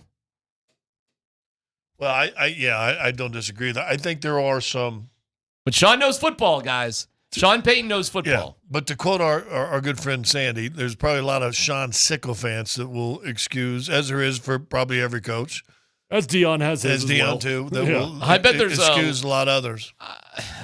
I bet there's a lot fewer of those from the Sean Payton crew than the. And I think but they're Sean's out there though. I think Sean has tried, and I think he's been better this year. Nah, but you believed it. I'll never forget it. You believed the offseason, Sean Payton. You were all in on it. You thought he was a changed man. I said no. I This agree is with, offseason. I agree Sean. with D. I think he has been better than he was last year. That being said, I also think he has brought upon himself more avenues of criticism because he was so hard. Well, not hard. He was so adamant on drafting Bo Nix, so adamant of his comparison to Drew Brees, so adamant on we're smarter than everybody else who talent evaluates quarterbacks. I mean, he's put himself up there. So when the kid does not play well, I think it's a little bit of a personal thing for him. It is. And sorry, Dan, totally hijacked this. But I honestly think when Sean Payton referred to Bo Nix as like the next Drew Brees or whatever words he used, right? That was the biggest mistake of his coaching career. Why'd you put that on that young man? Why'd you do that? I'll tell you this about both those coaches, though. They got their teams playing. They got them playing. They got him playing, and that's all we really want is a chance to succeed. And with both these coaches, you've got that, man. And we're a month into the season, and we got that. I'll take it. I will take it. And I will say this: I know Palczewski got a hold call once in that game. Yeah, buddy. I still think he's been as good of a replacement guy as they've had on that offensive line. And someone pointed out to me that, oh, by the way, Palczewski played some left tackle in college. So just keep that in mind. That's really interesting. All right, Dan, what's your story? All right, well, let's go to the other side of the ball and talk about the New York Jets, because after the game, Aaron Rodgers was not too happy about some of the things Robert Salah had to say after the game. There were, I think, 5 offensive line penalties in that game against the New York Jets. Robert Salah said they may have to dial back the cadence that Aaron Rodgers does at the line. Aaron was not super fond of what Robert had to say after the game. The cadence specifically, Robert said that might be something you guys have to dial back a little bit. Is that something you think could potentially help the situation? It's one way to do it. The other way is hold them accountable. I mean, we haven't had an issue. We've had one false start. Morgan had one false start, I believe, until this. So, it's been a weapon. We use it every day in practice. We don't, we rarely have a false start. And to have, 5 today, it seemed like, 4 or 5. Yeah, it seems like an outlier. I don't know if we need to make mass changes based on, kind of an outlier game. I tend to agree with him. Yeah. I'm all in on Aaron Rodgers' camp on that one. What are we going to do? We're going to take away a weapon on offense? That's what that is. Your cadence is the biggest weapon you've got on offense, especially it's honestly not as much about getting penalties. That's what everybody thinks it's about. It's about getting off the ball. You control it. The defense can't get off with the same pace that you can.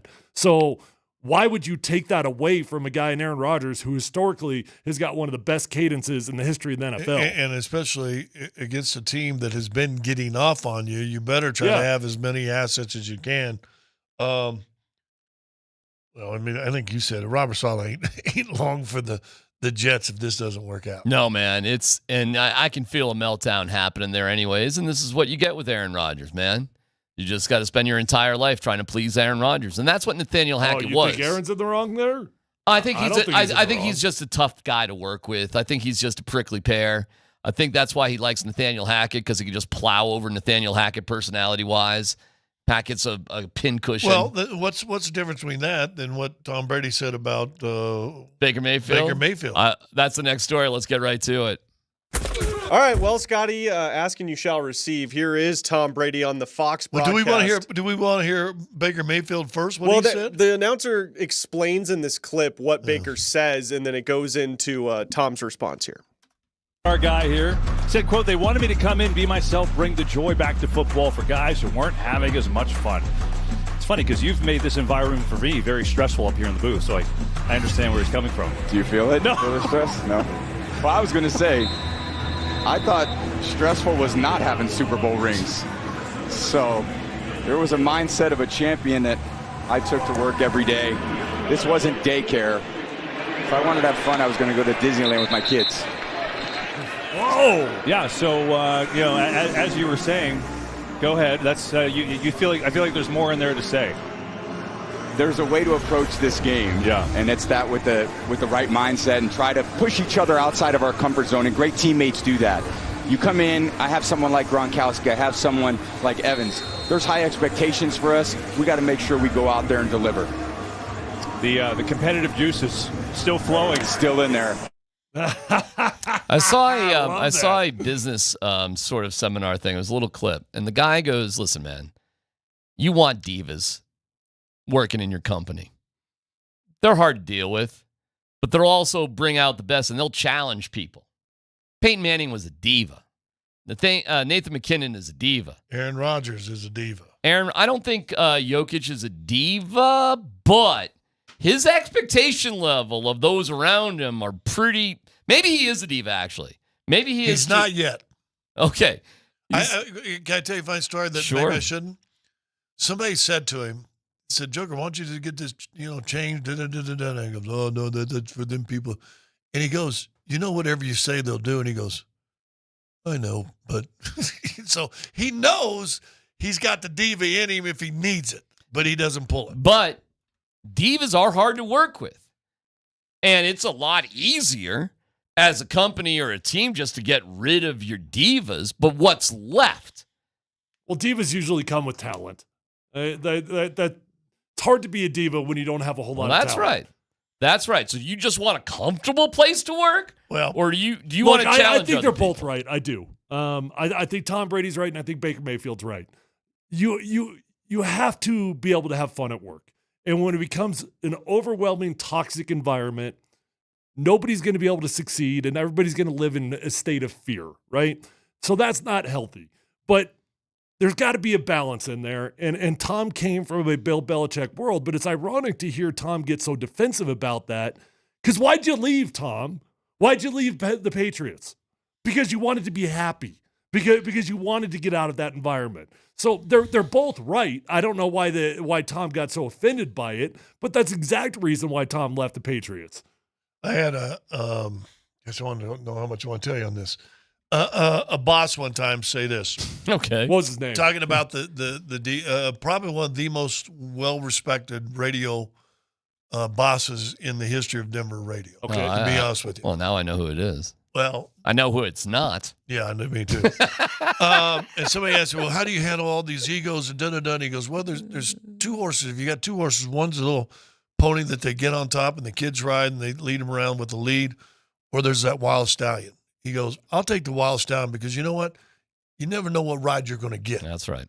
And he understood sometimes talented people that are creative and whatever. And I think all those quarterbacks you mentioned or those guys, sometimes you got to put up with the divaness because you know you're going to get a hell of a ride with it. And some bosses get it. Some bosses don't. Well, you got to have a good boss, too. And this is where Gary Kubiak, to me, and I'm not trying to down-talk Mike because Mike is spectacular, obviously. But what Gary did in 2015 to me, and I know he was only a head coach here for a really short period of time, but it was masterful, man. It was masterful. And look how close. Who's the GM then? Oh, never mind. Go ahead. GM then was John Elway. I forgot to. It was John Elway. Yeah. Good hire. Good hire because now you got a guy who's in charge, so you don't have to do much yourself. So good job. Every time you go on this rant, I feel like an obligation to like pull you back, but I just don't want to get sucked into it. So really the biggest mistake Elway probably made is two head coaches. Had that been different, could have changed the whole outcome of where man, we are. If you could have just kept Gary Kubiak as your head coach, you'd have been fine. Yeah. Okay? You'd been fine. And trust me, that was the plan. John didn't want Gary to leave. But that being said, man, Gary was loyal to his coaches that John didn't like too. Do you guys know that story? Do we all know that story? John wanted nothing to do with a few dudes that Gary was loyal to. Okay? So who knows if Gary would have stuck around? I don't know. Can I tell you this? I was in Elway's camp with at least one of those dudes. Okay. Not all of them. A lot of them were great coaches. I know you're talking about, and I love the guy personally, but I've heard bad stories. That dude can't coach a lick. Well, Gary liked him. You would have kept... no dumb question here. Would that have been worth it if you kept Gary? Yeah. Yeah, because it's the overall package. I mean, right? One coach is just a small piece of the puzzle. Correct. And as a GM, you don't have to work with. Do you admire Gary's loyalty to his coaches and his friends? Well, I don't think it's just loyalty. I think it's a belief. Whatever you want to call it. I think Gary legitimately believes that those are the best coaches for him. So to me, this is what I never understood. If you have so much faith in Gary and respect for him, which who didn't, why wouldn't you just sort of roll with him with what he wants to do? I got to give Greg Penner credit because this Greenbrier trip seemed insane. But you know what? He did trust Sean. He does trust Sean. So, okay, I'm rolling with you. You're my guy. We'll see how things go, right? And he went with them. And it turned out all right. But John didn't want to do that with Gary and his coaches. He did not. He wanted to move on from a couple of those guys, and Gary didn't want to. And guess what? Pound sand, Paxton Lynch. You can sit on the sideline. I'm playing Trevor Siemian the entire second half. Even though we're up 24-0. We forget that moment? And still he wanted Gary to come back here. And still Gary wanted to bring his guys back. And if that was the case, we may have got Gary with Vic Fangio. Instead, we got Rich Cangarello. I put this on you. Every time this happens, it's your fault. Every time. It's always your fault. You want to talk about what the Broncos have done right and what they've done wrong? I'm sorry to kill you with truth on some painful lessons from the past, but that is the case. No dumb question. Yeah. Ever no dumb question? No. Have you watched any of the NBA's what the big pressers, what the media days? Yeah. Isn't it amazing how much hair and how dark it's gotten from LeBron from the Olympics to now to yesterday? How much thicker it is. How it's thicker and darker from France. Let him get a little sweaty. See what happens once he gets a little sweaty. What are you saying? I just noticed it. I saw a little bit and I went, boy, since Paris, that thing's gotten thicker and darker. Is it sprayed on, or is it a chia pet? Does it grow? know. How does your hair grow, Tyler? It's great. Does that work out? Is it? Or does it? Do they still have that spray stuff, Dan? Do they still have that spray stuff? Oh, yeah, they got it. Do they? Oh, yeah. Ron Popia. What was his name? That wasn't that. Ron Popia was the float. Was the like? No, yeah, how that you too. cut your hair. But I saw Ron Popia. Paint. You paint your head with Well, Ron Popia. you'd spray it and it looked like hair. You'd put the ball spot. You spray it. Oh, he's got that too. I saw a guy that And did that. It only lasts like a day or two, but it looks real. I saw a guy that must have been doing that or died, and we were working together somewhere. This was God. No, this Just ask Sean Brennan. I was still a player. I was being interviewed by the guy, and he's sweating in the locker room while he's talking to me. And I'm looking at his sweat roll down the side, and it's dark. And I went, how do you get black sweat? Yeah. Oh, you've seen it on LeBron's forehead before. You've definitely seen it. No, so I just don't know question. I LeBron, appreciate since it. Paris, Yeah. his hair has gotten thicker and darker. No, I appreciate you trying to pivot from LA. There's no gray in the beard. Are we feeling? I feel like I missed out. What do you want to do? Paint your head gray? Well, should I?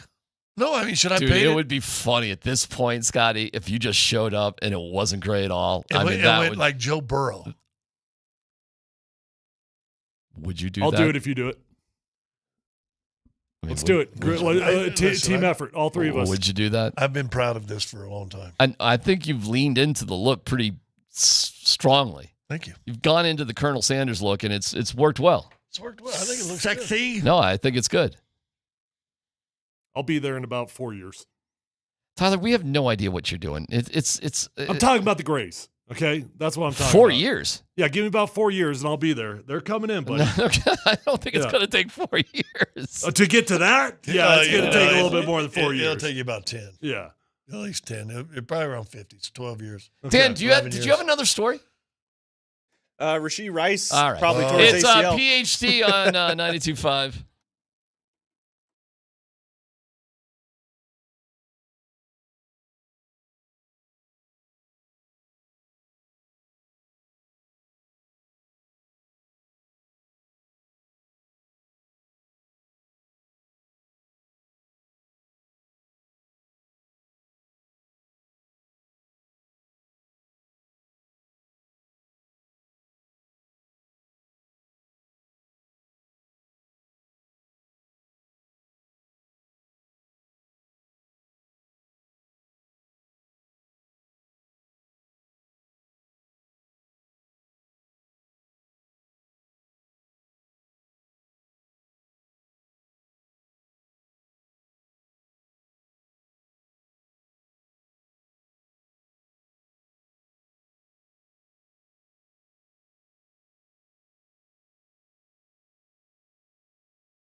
Here's another question for you guys. And Nate and Andy are at Hofbrau for Monday Night Football. So see them at Hofbrau. They're coming up live at 3 o'clock. Can't wait to hear their takes on everything.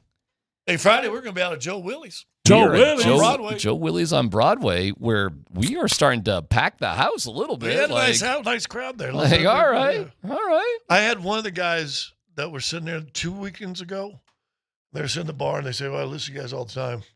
And I said, you guys come here often? I said, yeah, we come here every Friday. They have the best happy hours anywhere around here. Mm-hmm. So just keep that in mind for anybody who wants to come see us on Friday. Okay. Get in the spirit of things. Speaking of spirit of things, I ordered 10 Christmas presents this weekend. Huh? I'm sorry, what? What? Yeah. Why? Zang, zoom. Getting it done, huh? Oh. You actually do that? Actually, I'm impressed that you do that. I've got. You know what, though? I got to tell you, that is the right mindset. How much stress, seriously, would we all just be killing it to take care of that stuff right now? Yeah. I mean, you get deals and all that sort of stuff, but really, honestly, is it worth it? Or would it be worth it just tick a little bit off that list?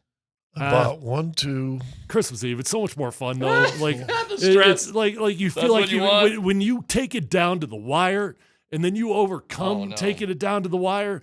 You're just so proud of yourself. No. This is the way to do it. So Friday night, was something going on Friday night? I don't know, we did something, whatever. Soccer practice. Came home. Well, we were at Joe Willie's. Joe Willie's came home, went to soccer practice. Got a workout in, went to soccer practice. Boom, boom, boom. Watched 2 Christmas movies on oh my God, Hallmark Channel. All right, well, 2 Christmas movies. That's a little much. 9 Lives of Christmas was about cats. You would have loved. We talk about people that skip Lord. Thanksgiving. And Christmas at Starlight. We haven't even gotten to Halloween. Dude, enjoy fall a little bit here, okay? Well, I've got a couple of those saved up on Hallmark Channel. They got some good fall movies. Okay, you're not just gonna blast to Christmas as we just. Oh, I recorded a couple of fall movies I can watch over this next couple of days. I'll get some fall movies in too. Next 4 games starts October 13th. The first Hallmark. Give me the record for the Broncos over there. I know we don't do things in quarters, Sean Payton, but the next 4 games for the Broncos. What do we call it now with 17 games? We'll just call it the next 4 games. And then you get a bonus. It's still by quarters, and then you get 1 bonus game. You realize that was probably the toughest stretch the Broncos are going to have to start the year, right? You got Vegas at home. You got the Chargers at home, who had a nice close loss to the Chiefs yesterday. But you always play them well. You've got New Orleans. The shine's a little bit off of that, as they've lost for 2 in a row. They've lost 2 in a row. And then you're hosting Carolina, who is Carolina. What's the Broncos' record over the next 4 games? I get why you're saying it so optimistically, and you're not wrong in the way you set it up. These are all teams that, in theory, you can beat. Yeah, you can. I still don't think this team, the Denver Broncos, has arrived to the point where I expect them to win like 3 out of 4. I think they're just a good enough team that they should win about half the games they're supposed to. So when I look at it, I think they probably come out of this about 2-2, just like they did in the first 4 of the season. But if you do that, to me, that's a tremendous success because you're sitting 8 games into the season at the halfway mark, and you're 500, right? If they beat Vegas this week, they'll be 5-3 at 8 games. But then the meat starts because then you got to go to Baltimore, then you got to go to Kansas City, sure, and Vegas. But I think if you beat Vegas this weekend, you're going to be 5-3. I don't think this is going to be an easy game. Are you trying to imply that this is going to be an easy game? I don't think any game is going to be easy for the Broncos. None of them. Carolina is not going to be easy. It's the NFL, which I love. I'm just saying. Andy Dalton, baby. What did the Panthers do this weekend? They lost. Who'd they play? I forget who they played off the top of my head. But I love this stretch for the Broncos. And yeah, the next 4 games after that gets a little tricky. But would you agree if they beat Vegas this weekend, they got a chance to be 5-3? Of course, I think they're going to go. Scott, I think they're going to go 3-1 in their next 4 games. That's why I'm slightly more optimistic. So who are they losing to? Chargers? I don't know. They'll probably lose a home game that they shouldn't lose. That New Orleans game's going to be tough. Short week Thursday. Guys, I'm telling you, as good as the defense is, you got to figure out how to play offense. You got to. You're not going to win as many games as you think you're going to unless they figure things out offensively. Carolina lost to Joe Burrows 34-24, but they were leading at one time like 24-17. Oh, okay. I'm just telling you, man. I know I won a Super Bowl doing it. I get it. But we also had Peyton Manning at the helm, who happened to get us into the right situations, even with mediocre quarterback play. You're not going to continue to win as many games as you think unless you figure this thing out. So unless you're telling me that Bo Nix is going to have like an enormous growth here, which we didn't have. We got all fired up about Game 3, and then Game 4, bad weather. I got it. But you can't tell me that we saw any progress there. We're gonna have to see more progress out of Bo Nix if you think you're gonna win this many games. You're not winning three games. Don't disagree. You're not winning 3 out of 4 games with that kind of quarterback play. If Bo Nix goes under 100 in the next 4 games, you're going to lose all 4. Exactly. So are we just expecting like that's why I'm asking? I'm challenging you a little bit here. What are you expecting out of Bo Nix in the next 4 games? You guys are gonna be. I'm gonna keep it calm. But you're going to see a laser show from Bo in the next 4 games. That's fine, but we want him to throw and make some touchdowns. We want him to hit him a 30-yard pass on the dime and not overthrow him by 10 yards. It's coming. It's coming. Why? Because he's getting more comfortable in the system. He's not going to have to deal with terrible weather because the games are here in Colorado. The game at New Orleans is in a dome. I mean, we're not going to have that kind of weather here. Our weather in October is generally gorgeous. Look outside. I mean, it's generally this through October. It's going to be awesome. What you're going to see from Bo Nix over the next month is going to be something else. You're going to love it. The next 4 games for CU, that's my take on it. I hope you're right. I hope I'm right, too. I'll be subtle with my victory dance when that's happening. You deny that you're blind to anything with Bo Nix, right? No. I got a bunch of issues with Bo. But I don't need to be talking about him today because today the Broncos won, so I'm not going to rain on anybody's parade. What does that have to do with Bo? Because bringing up negative things about Bo right now to me is kind of pointless on a Monday where, you want to bring up negative stuff, go for it. No, I'm not. I'm just trying to be realistic. But to think that I'm just blind about some certain things with Bo is ridiculous. Of course, I see certain things. I get you. But I'm pretty optimistic about it. The next 4 games for the Buffs, tricky. It gets tough. Hosting Kansas State, they're 20. Going to Arizona, I don't know how Arizona's doing. I think they're better. Hosting Cincinnati, Parents Weekend, and then going down to Texas Tech. What are they in the next 4 games? Well, and again, it's just like them. Kansas State's going to be your toughest game you've played all year, but you're going to have 2 weeks to kind of get ready for them. That's a key game. You find a way to win that, and hey, it's on primetime. It's on ESPN. And Dion likes to shine in those moments. 7 in a row.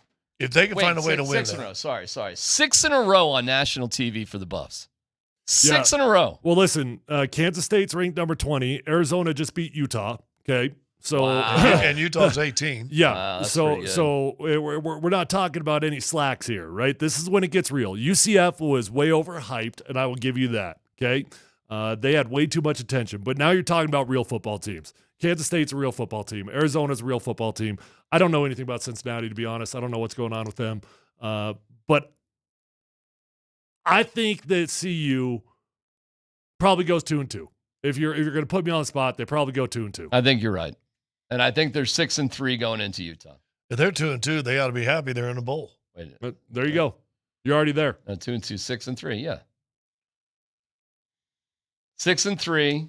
If you find a way to go 3-4, or excuse me, 3-1, you've still got Big 12 hopes in front of you. Yeah, that'd be awesome. I hope that's the case. Let me give you some of the plays they got yet. By the way, in standing wise, CU's like tied for second place in the Big 12. How are they in second place? They're undefeated.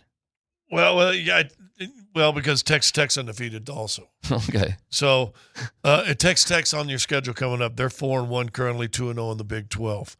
Iowa State is 4-0 on the team. Did they got Iowa State this year? Nope. Kansas State is 4-1 overall, 1-1 in the Big 12. Utah 4-1 overall, 1-1 in the Big 12. Cincinnati 3-2, 1-1 in the Big 12. Arizona's 3-1. Hey, you got a shot, man. Listen, I don't know why. They can beat anybody in the Big 12. Things are different. And it's exciting as hell. Yeah. But they can beat anybody in the Big 12. Hey, that was a hell of a weekend. Let's have some more of those. No doubt about it. Well, Can't happen this weekend because CU's got the weekend off. Well deserved. CSU's back, though. CSU back. What do you mean? They're playing this week. They had a bye. Oh. They had a bye last week. You expect me to pay attention to CSU at this point? Seriously? Really? We did talk about they got it. some great bike rides. Why don't you drive up there and have a number 30 weekend? Do you want me to go around Horsetooth? What's the... You want me to tell you about the Blue Sky Marathon I've run around Horsetooth, 27 miles? You want me to give you the details on that? Why don't you go do that? I could do it again? Your fat ass up there. Why don't you go to another soccer practice? Oh, I am 4:30. Yeah. Why don't you blow up on a referee? Oh, I don't do that. That's Tyler. I wouldn't do that. We only got 2 downs. He made me punt it on 3rd down. Hey, Dan Tanner, good job prepping Let's Football Go today. I don't care if it's 8th grade football. I get 4 downs. You know, Dan gets one thing. He gets one thing. I thought it was worth it. It was a good question. We did try to give him another thing, but Scott took it away. I know. I told you. Scott's like, no, we cannot have Dan talking It's twice. one No way. Thank you, Dan. All right, Nate and Andy coming up next from the Hofbrau on Altitude Sports Radio 92.5. What was the key to getting? That's it. I mean, Yeah, but you never lost confidence in heck him. no. What was the key? At some to point, getting? we'll stop with the confidence. This kid is confident.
Yeah, we're out here today. We are live at Hofbrau, 92nd and Wadsworth in Westminster.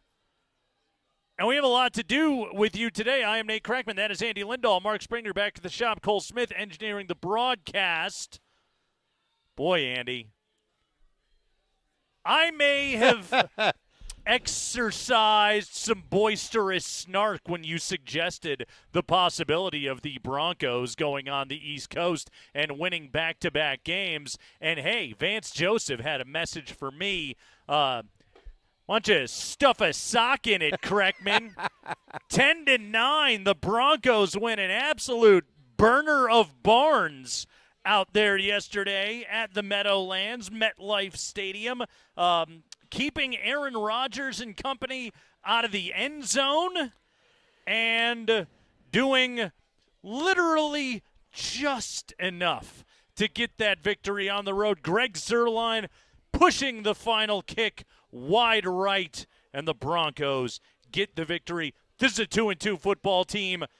Vance Joseph says it's time to start taking us seriously right now. And I like how you put that. Yeah, Vance Joseph did, because, again, man, it was one of those games you go back and forth about, right? Glad they got the win. Feels good to have a couple nice wins there. The Buffs did the same thing. We'll have to get into that at some point, too. Very surprised, frankly, by both games, not going to lie. Yeah. I completely understood your boisterous snark when I talked about this. Yesterday's game did kind of feel Believe it or not, I didn't think the Broncos would win 2 games on the East Coast where they were touchdown underdogs in both of them. Well, and Believe it or especially not. with some of the shenanigans that went on with them just trying to practice Right. last. And then we find out, basically, I had no idea. See, you went through the same thing. Yeah. Did you hear that on the broadcast? A lot of shenanigans. Like, they basically just had to finally, I guess Central Florida now probably regrets going, yeah, you can practice here one day. But sure. Both teams showing resilience. As far as the Broncos go, totally legit defense. Wow. So what shocked you more, okay? The Broncos. No. Inside the Broncos game. The that, fact that Justin Sternad is still on the team. How's that? There's that, too. But you know what? Actually, you put an athletic linebacker in there, and I think it added a little something. All right, be honest. He covered a back, though, pretty good. Be honest, though. When training camp started, did you remember he was on the team? He got re-signed, and I think I made a snarky comment to you in the studio back in March. I was like, Justin Sternad, he's still a Bronco? This guy's still here? All right. Not only that, he had not played a defensive snap in 3 years. Right. And he opens the game sacking Aaron Rodgers. And then yet he shows up, and he's the example of what they all kept saying under Vic that they thought he could be. This athletic linebacker that could cover guys. Did you see his quote from postgame where it was like, hey, what do you think on that first play? Holy crap, I'm about to sack Aaron Rodgers. Yeah, how great was that? Guy has not been on the field in a defensive capacity. He does a lot of special teams things. Like, we notice him in special teams, but defensively he just hadn't been out there. He gets out there today, and he absolutely balled out. He was fantastic yesterday. Yeah, so I was a little surprised Bo Nix couldn't handle the rain a little bit better, because you did play at Oregon, but clearly that bothered him. Whatever. My most shocking part I'm sorry to nitpick to start the show. The hell was going on with that coaching yesterday? The coaching nearly cost him that game. How do you not have a timeout? They could. I thought for sure not having the timeout to challenge the Aaron Rodgers fumble was going to bite him. Well, because you waste, or not the timeout to challenge, I should say. You wasted 2 in the first half. How did they waste 2 on that horrible challenge of the Sutton reception? What are you doing? That was bad, but the other one was the challenge that was thrown with the Garrett Wilson catch. Right. Where his knee hit the sideline. Right. How was that a catch? Did they think like the very tip of his toe contacted the turf before his knee hit out of bounds? They claimed on the broadcast, which it was nice to have a little Iron Eagle and Charles Davis in our life, right? Yeah. They claimed that they could not definitively say the knee hit the white before hitting the green. I can definitively say I would agree with you. I don't know where they came up with that. But look, okay, the first half challenge was you dumb. should have been challenging. Right. Why were you? I could give you 10 reasons why you don't challenge the one to Cortland. First half challenge was dumb. Do you need the 7? You don't even need the 7 yards to begin with anyway, dude. We just started. I love that Iron Eagle, by the way, said, like, there's going to be a tough conversation with whoever radioed down and told Sean to challenge them. Well, and the They're other going to thing, know better. I do want to ask, how did it cost him 2 timeouts? Normally, I thought it was if you took a timeout and then challenged, normally they just accept. That's the time. We're talking about one time. That's it. No, you ripped through 2 timeouts right That was brutal. Yeah. Brutal. Yeah. Yeah. If you're going to do it, then just challenge it and don't wait. Okay, but also referees. Why are you whistling the play dead? Why? Right. You have mechanisms in place to correct it if indeed he was down, but he was not down. That thing was knocked out. It should have been a scoop and score the other way. No, you're right. Should have been. I'm with you. Broncos almost got jobbed out of that win. Boy, I'll tell you what. See, here's the problem. I'll give you the I agree with you. But I will throw in the case of if you let the play go and it does play out to a scoop and score and someone gets their knee blown out only for you to go back and figure out the play never really happened, then I think that's what they fear. It's football. You're right. It's a violent game. You're right. I'm just trying to give you the other. But I'm with Ask you. Ask Rasheed Rice about They it. will look at it automatically. So do us a favor and just let it. If you like you said, unless you are 1,000% sure that wasn't a fumble, let it go and then go get a look at it. Unreal. Broncos almost got completely jobbed out of that win yesterday. Fortunately, again, ball don't lie. Zerline pushes it wide right. Broncos get a victory 10-9. Real quick, did that feel like the Buffalo win? I thought about this because I wondered. We had talked about the scenario of the unlikely Chief Buffalo back-to-back. Would this match it? Sure. And yet, because again, like you gave us the clip. You sent it on Twitch or Twitter last night. Aaron Rodgers seems to hate Robert Salah. They're arguing over why everyone's jumping off sides. So they had a bunch of penalties. They had a weird turnover. Like the 50-yard field goal that he just shanks. I don't know, man. It just, to me, it had a little bit of the Buffalo win feel where you're like, holy cow, you guys. Like Rodgers not being able to get him in from the 2-yard line, that shocked me. Great job by the defense. John Franklin Myers what a beast. Made the 2 key plays on that one. And also, first smack on the rear goes to the Jets today. Go ahead and hand that over to him right there. For thinking it was a good idea to trade for Hassan Reddick and then never sign him and then trade John Franklin Myers because you needed the cap space for a deal that you never got signed with Hassan Reddick. So you trade JFM on the cheap. He ends up here in Denver for, a 6th rounder? They gave up to get him. They signed him to a 2-year deal, get it done in no time, and that dude is an absolute beast. He balled out yesterday. Zach Allen was terrific. Zach Allen was J.J. Watt-like. Malcolm Roach continues to make plays. The Broncos defensive line, thank you, which the Broncos defensive line was one where coming into the year I was like, wow, that's actually a position group that I feel good about it, and they have completely lived up to it. But the edge has been wonderful. The secondary has been great. Sertan is playing at an all-pro level. Riley Moss is getting penalties, but that's your life. When you have to play on the other side of Patrick Surtain, you're going to get targeted a lot. You're going to get penalties a lot. That's just life as an NFL cornerback. I still think the guy is playing great right now. And I thought one of them was questionable, too. They were kind of hand-fighting each other. One is like one guy may call it, another guy might not. And then Vance Joseph, who is coaching out of his mind right now. Yesterday, the game plan was we're going to blitz Aaron Rodgers all day long. And really, blitzing Aaron Rodgers has not always been the best idea throughout his NFL career. But I think VJ took one look at that guy on film and was like, he can't move. Let's just get dudes in his face. And they were sending, exotic stuff.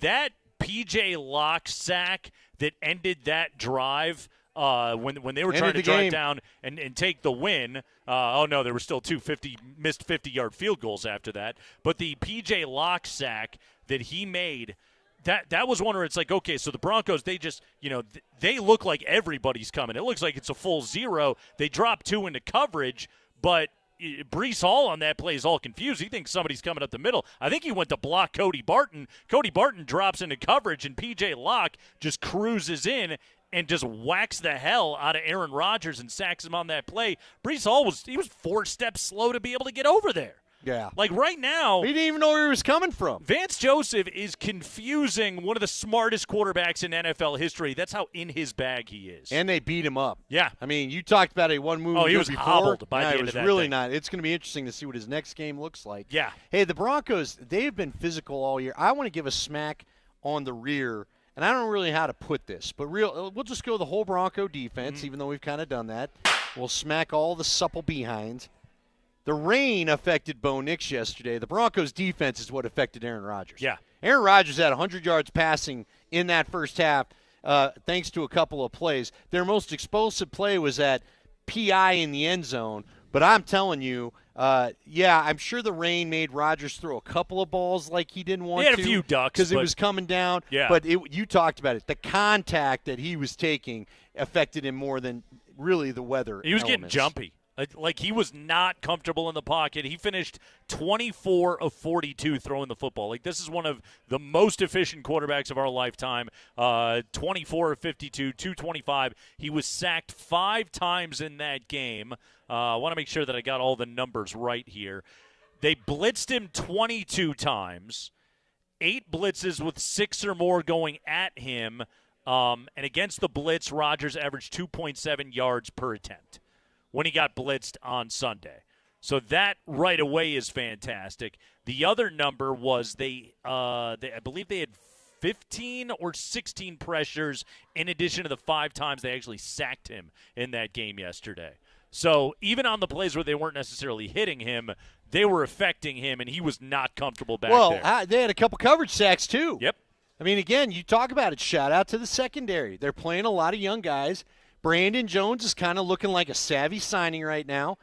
The Riley Moss thing continues to make me ask, why wasn't he playing a year ago? I'm kind of curious. Yeah. How about, you know what, I also wondered, how about our guy Macmillan, Nate Macmillan? And he made sure to let us know it is Macmillan. Macmillan.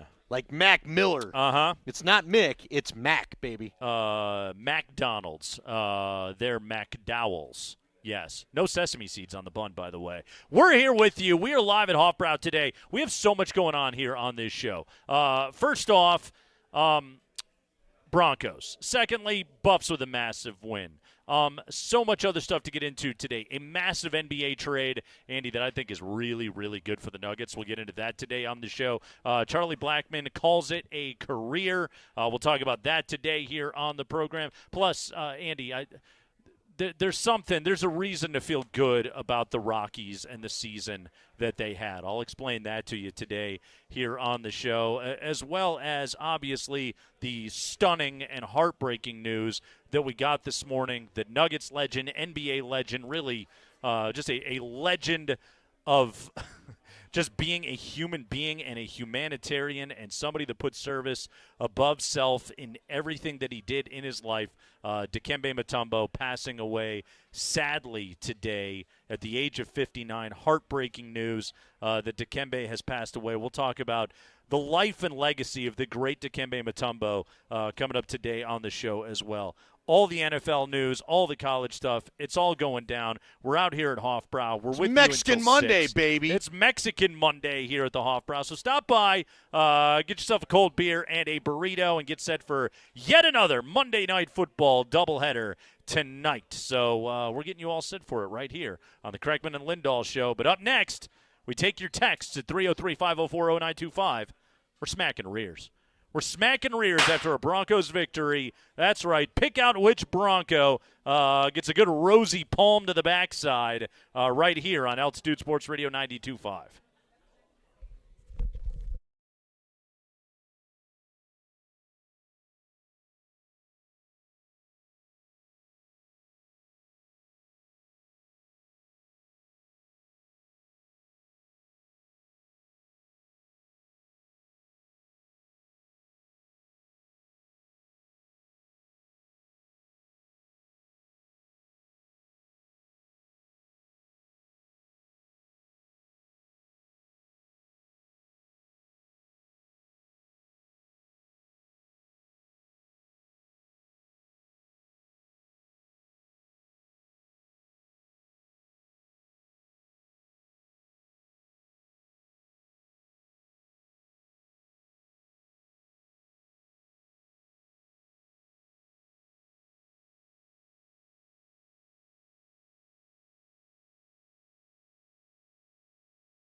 Just making sure. Did Making they go sure back what? with you? Did I they- said, I'm not. Just giving you opportunity. No, I don't need an opportunity at my press conference. I'm good. I don't want to discuss injury. I Is just that want okay? to see if he's going on the plane. Yeah, we'll see. All right. We'll see. Is that fair? More than fair. All right, we'll see. Anything else? Thank you. Hey, Sean.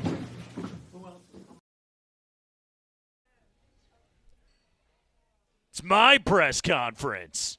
That was my party. I'll act how I want to at my party, Mr. Legwald. Why get upset about?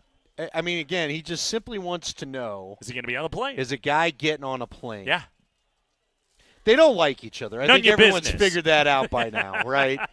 I think that's been, and maybe that's too strong a labeling of it, but, you know, is Sean frustrated by this offense, do you think? How about I just start there? I'll quit hemming and hawing. Do you think Sean's frustrated by this offense? Well, here's your first half, all right? First half, where it was, look, Bo Nix was 7 of 15 for minus 7 yards. Okay. By the way, I got some fun stats here for you, Andy. Here's a little did you know. So that is the lowest passing yardage total that the Broncos have had at the half since at least 2000. Okay. Wow. That's how far back True Media goes. That is saying something. There were 2 games since the year 2000 where the Broncos had 0 passing yards at the half. Do you remember which games they were? Wouldn't be shocked if one was in Kansas City in 2011. Tebow, the 2 of 8 game. Yeah. He was 0 for 4 for 0 yards in the first half. The other one. Was it also a Tebow game? It was not. Believe it or not, there is something worse than a Tim Tebow game. It's a Kendall Hinton game. Oh, man. Yes. And Sean Payton was a part of it. He was on the other side. What do you know? Bo Nix, he was able to be worse than all of that. 7 of 15 for negative 7 yards. That's negative 0.5 yards per attempt in the first half. Finished with 60 yards in the game. So we kind of bounced back a little bit. But that in and of itself was troubling to me, Andy, because I looked at it and I was like, okay, at halftime, 10 carries for 53 yards, 5.3 yards per carry, which is great in the modern NFL, 5.3 yards per carry. Yet you still threw the ball 15 times to 10 carries for the backs. What are we doing? Yeah, I know. What are we doing? The weather is terrible. The dude can't hold the ball. He's shot-putting the thing. He keeps looking at his hands after every throw. He's not in a good headspace. No. He was – even Aaron Rodgers was looking at his hands. And believe it or not – it's clearly a special kind of rain. Yeah. What would Bianchi have called that? If rain was what we got at Boulder. Rain. Yeah, I mean, how many rains are you putting in that sentence? Rodgers was staring at his hands like he was tripping on ayahuasca. Like, he was out of it. He couldn't do it. Bo Nix, who – got to work on the glove thing, Bo. Yeah, I was thinking the same thing. Just at least try one glove. He apparently has never been a glove guy. Yeah, well. Needs a little glove in his life. There was a part of me that's like, let's cut him some slack. You know. Oh, the weather was terrible. Right, but, well, I mean, yes. But, look, here's the problem. You may have some terrible weather in the playoffs, too. Are we going to get a dome? Are we going to talk about a dome? Yeah, you're going to play outside power in December. But again, if you don't like the glove thing, you haven't done it before, the first quarter I was like, all right, I get it. You want to do things the way that you do it. But by the second quarter, try a glove.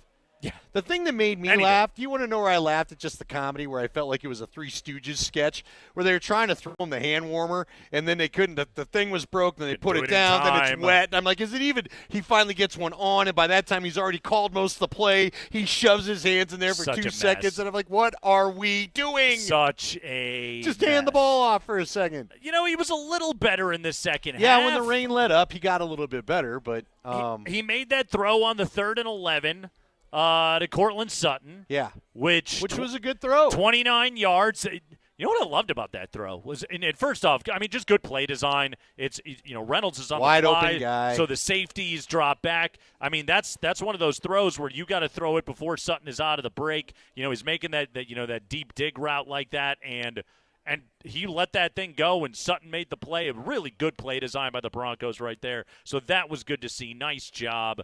The touchdown throw to Cortland Sutton. little scary. Almost overthrew that thing. Yeah, that almost – dude, I took a hard look at that replay going, did he get that back foot down? I was so worried he didn't clip the thing. I think it did. It got some grass, I think and the that's sole what matters. of the Nothing shoe. said that you have to drag the ground. Right. The tip of the foot. That one was close. Also, wasn't that – that was pretty much the same play where they threw the interception against Pittsburgh, right? I think it was. In the end zone. But this time there was Reynolds no ran the frontside right quarter route. that And So it was better and it worked and they got a touchdown out of it. So I also think the Jets just didn't think he was going to throw. So good on him for shoving it in their face that he would. Both. Javonte Williams is good at football again? Well, yeah. Well, Javonte is a back. Look, I don't know what to do, okay? I don't know where to go with it sometimes. He's not looked good in other games. Nope. He does look like the burst is gone.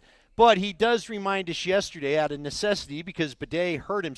Boy, when you saw that pop, ow, you could tell that was a muscle spasm. The poor kid, I think it just started wrenching and tightening if you've ever had that happen.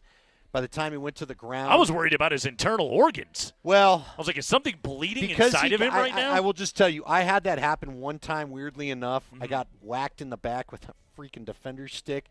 And it's like you feel okay, and then you just feel the whole muscle group tighten up. So if that's what it was, because that's what it looked like to me, they said he got on the plane, he came home. Hopefully he's back on. I don't know. They're saying he may go on IR. If he goes on IR, then clearly it's probably more than what I'm describing. But anyway, because you had to, out of necessity, stick with a running group. Like, this is what I hope Sean takes from it. Run the ball. Well, you know what? Stay with the run. You did all right with Javonte in there and our guy McLaughlin. Yep. They both kind of got a little lather going. Have you ever known a running back that wouldn't – they'd like double-digit carries Keep to giving them the actually ball. get a feel, right? Keep giving them the ball. Continue to do that is what you have to do. I mean, the field goal run where they eventually took the lead, I mean that was just all Javonte. That was just him thundering, and eventually you get a 47-yard field goal.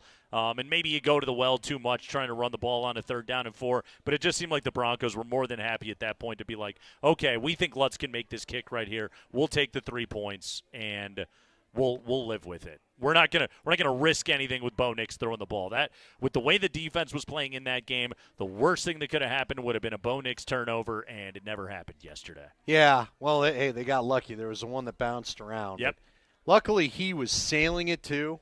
Like, he had the one I thought was the most wild was where he tried to hit that little wheel route, which has been one he's just been deadly accurate on, and he threw it over his head by 5 yards. Yeah. Yeah. Just that little flare-out route from the back. I was like, all right. That's when I started to think, I'd like to be there. This has got to be some epic, like that Tampa Bay tropical storm kind of rain I talked to you about. I think that's what they were playing in. Javonte Williams gets a smack on the rear from one of our texters, Trevor, who says he looked like rookie Javonte, getting extra yards, running people over, dragging defenders with him. I mean, he had one play where he dragged Sauce Gardner a good 8, 9, 10 yards. And that was what was so huge in that game. The Broncos were blocking that stuff so well. They were getting Javonte into the second level. Corners don't like having to tackle a dude like Javonte Williams. He makes their life really tough, and you could tell Sauce Gardner was not into having to go and hit Javonte Williams. That's just a bad time.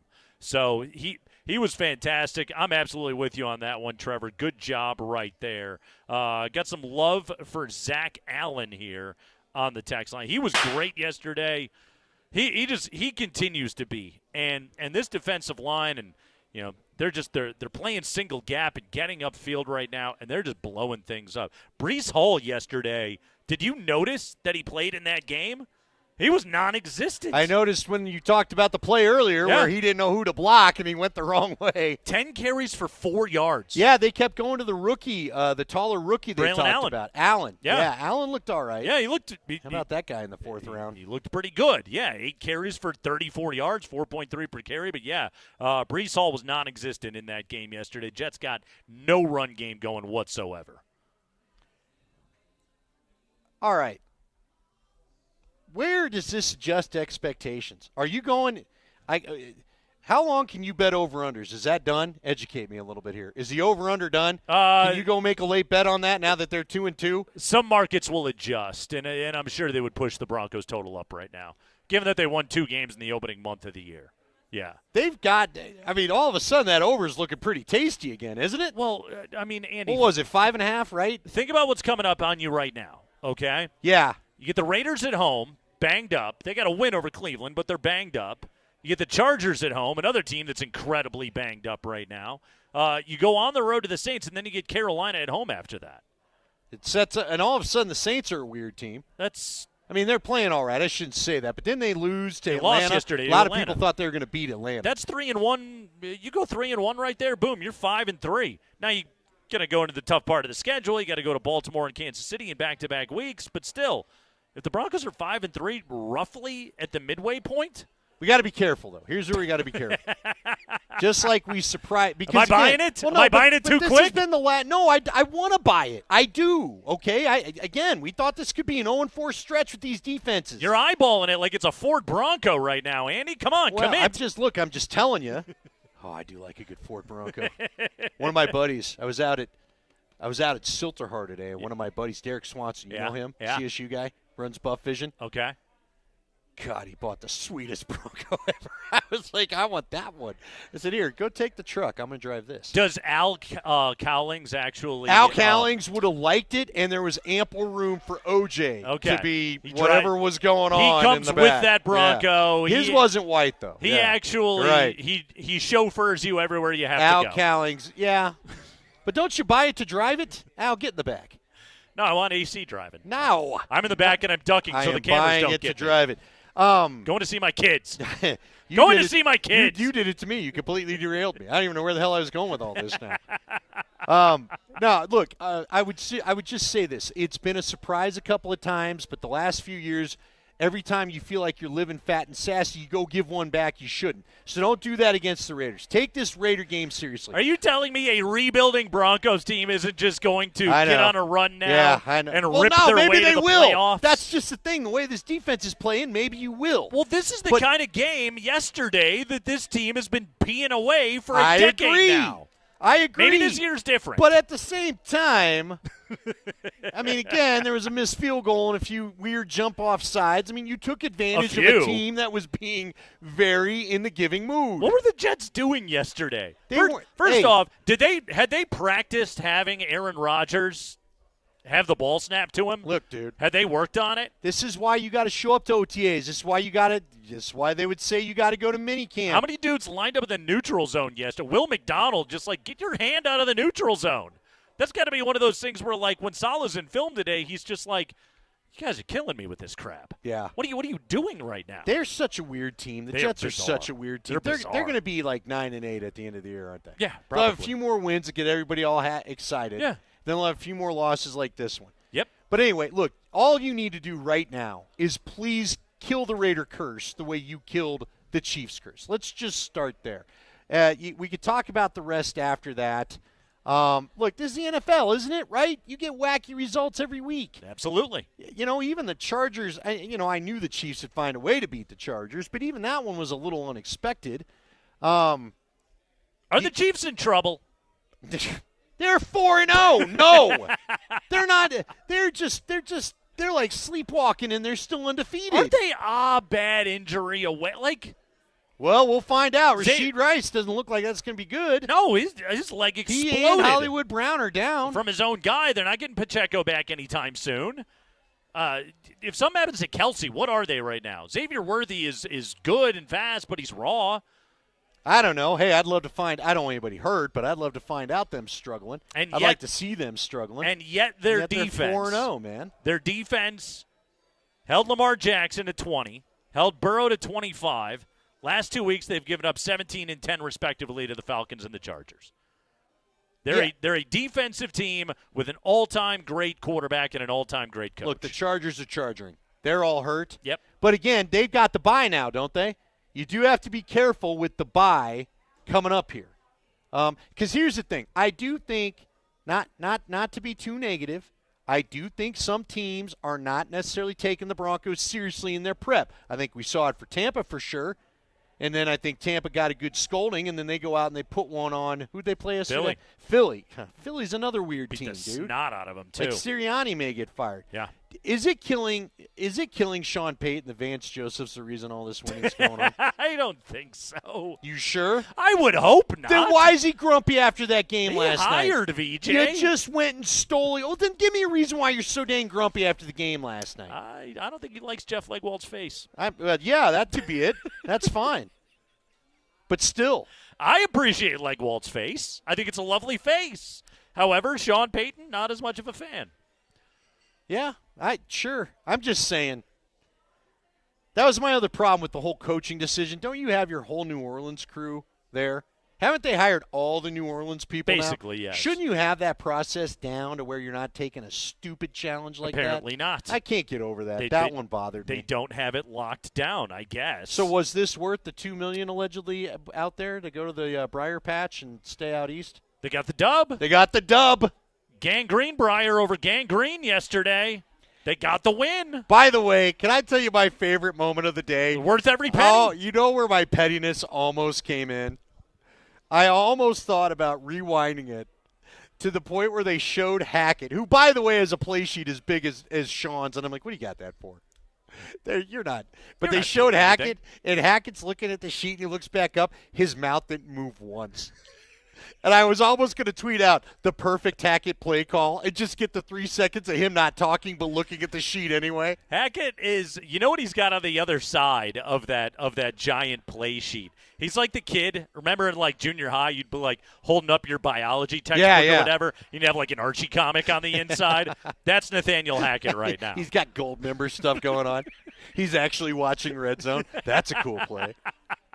That was cool. Seriously, they showed him and he did not talk. And then there was another time they were on the bench. Of course, they caught our guy too, where the quarterback's coach, Davis Webb was trying to show something on the iPad to Bo Nix. Did you see that? And Nix is just totally looking the other way. Spacing out. And it looked like Webb even said something. Hey, right here. And Bo Nix was still not looking. And then they caught Hackett trying to do it to Rodgers. Pay attention. And Rodgers didn't want to look at anybody. By the way, was it not the greatest you're in trouble wife look at all when Breece Hall kind of moved and Rodgers just shot the dead green stare at him? He wouldn't even look at him. Did you notice how he didn't even look at him? He did the same thing to Garrett Wilson yesterday, just like tapping his head like, why aren't you inside my brain running the exact route that I want you to run on this play? Aaron Rodgers does have the eyes of a seer. I don't know, Aaron. Why were you in Egypt during OTAs? You know what? Spring. Because you got nothing else to do. We need somebody to go ahead and maybe our guy Kevin Easton, if he's listening. I need the David Banner Hulk green eyes and then compared to the Rodgers green eyes. I swear to God it's the same stare. It's the same psychotic stare when he reaches that level of anger. He was grumpy in that game yesterday. It is the Craigman and Lindahl show. Andy, the Rockies did something special this year, okay?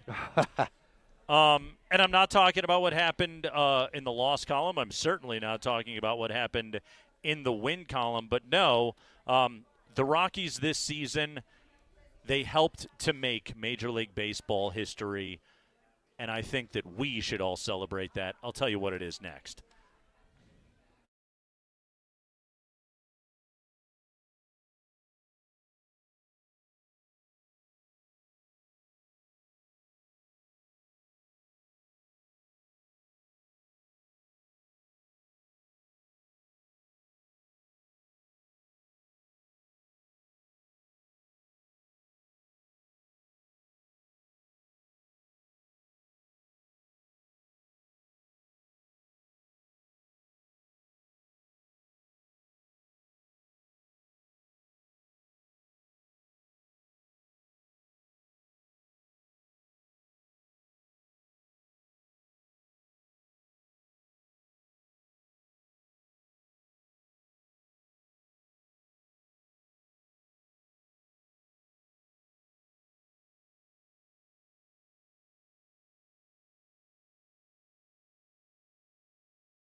Charlie with a base hit.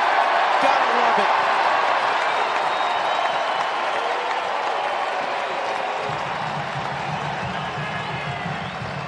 Oh, wow. Is Chuck coming out? Yep.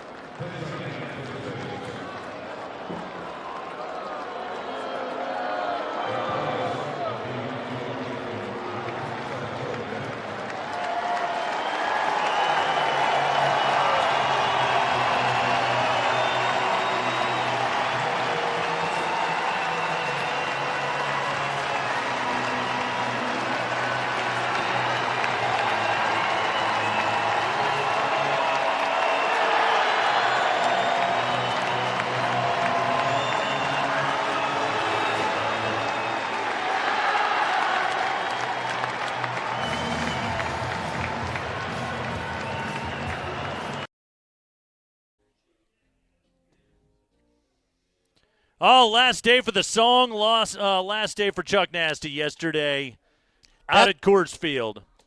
Andy wrapped up the career on a 6-game hit streak. Yeah, good for him. Seeing eye Good for ground him, ball yeah. up the middle in the last AB. Charlie Blackmon hanging it up yesterday. Rockies do fall 2-1 to the Dodgers. But yes, Chuck, a base hit in his final at-bat, taken out of the ball game in the third inning to a rousing ovation from the crowd. Of course, in the most Rockies way of possibly losing that game, Chris Taylor, a.k.a. Mike Shanahan's long-lost son, a solo home run in the 8th, and then Seth Halverson balks in the winning run, and the Rockies lose. What were the number? What was the numbers finish for Shohei? So the final numbers on the year. He went for 54 home runs. Pretty good. 130 driven in. Wow. Now, he finished at 310. He did not get the batting title yesterday. Luis Ariz gets the batting title, so no triple crown for Shohei. 59 stolen bases, OPS of 1,036 were the final numbers on the year. And this is where, you know what? This is where Rockies fans, you get to celebrate a little bit. This is your own little piece of history, okay? So, Andy, I dug into the splits on the year for Shohei Ohtani. He had 5 home runs this year against the Rockies. That was tied with the Marlins for the most against a single opponent this year. Remember, he had 3 in a single game. That feels random, but against okay. Miami. Okay. But the 5 home runs allowed was tied with Miami for the most against a single opponent this year. For Shohei. His 9 stolen bases off the rocks, he got number 59 yesterday on a double steal in the 8th inning, were the most against any opponent in baseball this year. In fact, his 24 hits this season against the Rockies, most hits against anyone in baseball this year, 24 of 53. He hit .453 against the Rocks this year, best batting average against anybody. You look around the division, Shohei Ohtani hit .326 against the Padres, .306 against Arizona, .302 against the Giants. But he got to hit .453 this year against the Rockies. So welcome to the NL West. You get to play the Colorado Rockies 13 times a year, so that's good. So really, Andy, like, if you think about it, and I list off all those numbers right there, Shohei Ohtani's MVP season, it's kind of our MVP season, isn't it? Yeah. We contributed. Why not? We did it. Without the Rockies, you ain't it. I don't know if you're going to have the numbers. And quite frankly, 5 home runs against the Rocks, he finished with 54. If he didn't get those 5 home runs, 49. Nobody cares about a 49 home run season. 49 home runs isn't sexy. That's nothing. 54. You go 50-50. Yeah. Congratulations to the Rockies being a key contributor to an MVP season this year. Well done, In fellas. a year where, is this the second year of it where you don't even play everybody like you used to? No. Think about the unbalanced schedule. Right. How would that have gone? Oh, man, if they were playing 19 times against the Dodgers, God knows. Then 60-60 would have happened. Bonds would have been sweating the home run record. So good job, Rocks. Well done. They go 61 and 101. Again, it couldn't have finished out more perfectly Like, Charlie Blackmon announces the retirement. They sell it out all weekend. Yeah. Great crowds out at Coors Field. People out there to pay homage, pay tribute to the great Charlie Blackmon. And, of course, the Rockies get swept and finish with 101. Yeah. Uh-huh. Yeah, well, you kind of. Back-to-back 100-loss seasons. When they needed to win 2 or 3, we knew. Did you see? They were getting 100. So Chuck didn't get a horse. No, they did better, I think. He got a Toyota Tundra. Got a nice truck. It was the one from out in the outfield. Yeah. They had had it. Really? Yeah, it was the one that was up in the display. Now, hold on. So they'd had it sitting around. I like the idea of a car. Hold a new on. car! You gave him the one that was sitting up there? I mean, did any baseballs get hit in it? Is there sun damage? Was it yesterday morning and they were like, oh, we forgot to get him something. They're looking around. Oh, we got that truck up there. Yeah. Oh. They were like, field looks great. That 19 is perfect. I feel like something's missing. What is it? There's no gift. I get the truck down off the wall. Yeah, just get the truck down. Just give it to him. They're really not. Like, it probably came with here's a Tundra. You can come pick one out at the dealership, right? No, they painted it. What? They put a logo on the side. They put the big number 19 on the hood. Now, hold on. Yeah. Come on. I don't care. If I'm juiced it Charlie up for him. Blackmon, that's like wearing my jersey around. I need everybody to know it's me driving down the street. I'm Charlie freaking Blackmon. What do you think? I'm going to all of a sudden the seas are going to part on I-25 so I can get home faster? Yeah, but like Charlie Blackmon has never been a fan of being conspicuous. No, but I don't think he's also got some Todd Helton in him where he's not looking to interact with you either, I don't. No, there's definitely that part. That is very true. What would happen? You see 19 coming up in the rear view. Are you getting out of the way? You letting Charlie by? I would let Charlie. Or are you going to be like, hey, millionaire boy, I got places to go too, and you're just going to stay in that lane? I would let Charlie Blackmon What if merge. Charlie Blackmon cuts you off? Does it get told about on Twitter? Oh, without a doubt. We all do that from time to. I had a bad one yesterday where I like half decided and then I had to gun it. Sorry, person. I did not mean to do that to you. So, a station that I worked at previously. Go ahead and say it. Who cares? It's dead. We had the station vehicle. Yeah. That was all decked Sweet. out with all the 105.5 ESPN imagery and the sweet wrap on it and everything. You couldn't mistake the thing, right? One particular member of our staff was a bit of a leadfoot. Was not a good driver. We would regularly get texts from people that would be like, dude, your car just cut me off. Hey. Your car was just going 50 past a school. Yeah. Somebody needs to chill out in that thing. We would regularly get those complaints. Was it the person that offered to leave the room in that famous story you told? May or yeah, I think it was. May or may not. Because I've had that person drive me around Atlanta where I'm like, good God. Terrifying. You fit right in here. Terrifying. What is going on? Uh-huh. Anyway. Charlie Blackmon gets a Toyota Tundra. Don't paint the 19. Good for Chuck. Yeah, I think it's a sweet car. I like a Tacoma. Gets a free truck but out of the deal. If I had a car from anywhere, I don't want you painting my face on it and being like, here's Andy Lindahl. I don't need that. Nobody needs that aggravation. Why don't you paint your face on the side of your Ranger? Because there's no way I'm would as look good. beloved as Charlie Blackmon. I can tell you that. I think people would be ecstatic to see a smiling Andy face, right? Technically, it's not my car. We were it was on meant to be for billboards. my son. We were, but those are even digital. Even the billboard people knew well enough to not let it him outta be here. static. Let this thing flip a little bit. Not Don't everybody leave these needs two to. idiotic. I wonder if there's wouldn't there be great if there's stats that when our faces were up there was a little more road rage or More something? accidents. We found that whenever the Kreckman and Lindahl faces were up there, people got angry. Feet accelerated to get out of the area. Broncos victorious, Buffs victorious. Jeff Legwold coming up here. We've got to talk about that Buff game, man. Yeah, whew, what a performance from the Buffs. Bo Nix, Andy, first quarterback in the Super Bowl era. Super Bowl era. That goes back quite a ways.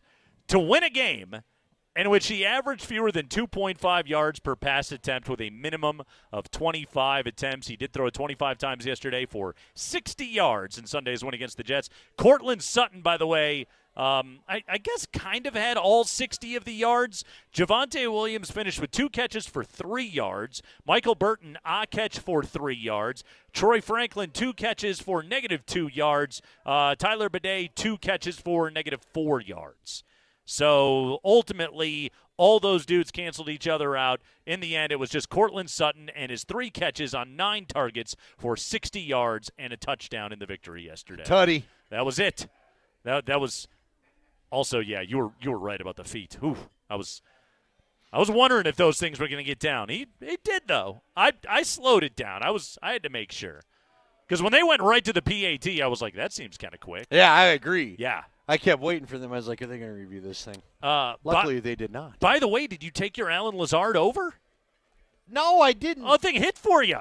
Hit for you early. Yeah, I was trying to think, because you had kind of pushed us towards Conklin, because I was thinking about that. Because, again, as I watched Garrett Wilson, who I should have sat, but didn't have anything better to do. 2 catches for 17 yards. yards. That was bad. Yeah. Woo! At least that was when he was matched up against Surtain. 5 catches for 41 on the day for Garrett Wilson. Dude, I know that everyone's big mad, I guess, years ago that you didn't draft Justin Fields, but everybody is. This guy, well, the smart people aren't. This guy is so good. How about that hit? How about the one where they tried to just free him up, threw it out to the flats on Wilson? Did you see his look like you just wanted to cuss at him? Right. Because basically Surtain had followed him all the way across the field, still made the tackle. Yep. Didn't let any of the interference get in his way. Jeff Legwold going to break it all down for us after a Broncos victory. That's coming up next. We're live at the Hofbrau at 92nd and Wadsworth in Westminster on Mexican Monday. We have got a doubleheader on Monday Night Football tonight, so come down here, get a burrito and a cold beer, and watch some football. It's Altitude Sports Radio.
Out at Hofbrau today, Monday Night Football doubleheader starting at 5:30. Tennessee and Miami kicking off. The Dolphins 2.5-point favorites with that game at Hard Rock Stadium there in Miami. 6:15, game number 2, and this one's a fun one. The 3-0 Seahawks, the 2-1 Lions will battle at Ford Field. That one must-see television tonight. That first game tonight, it's merely a placeholder.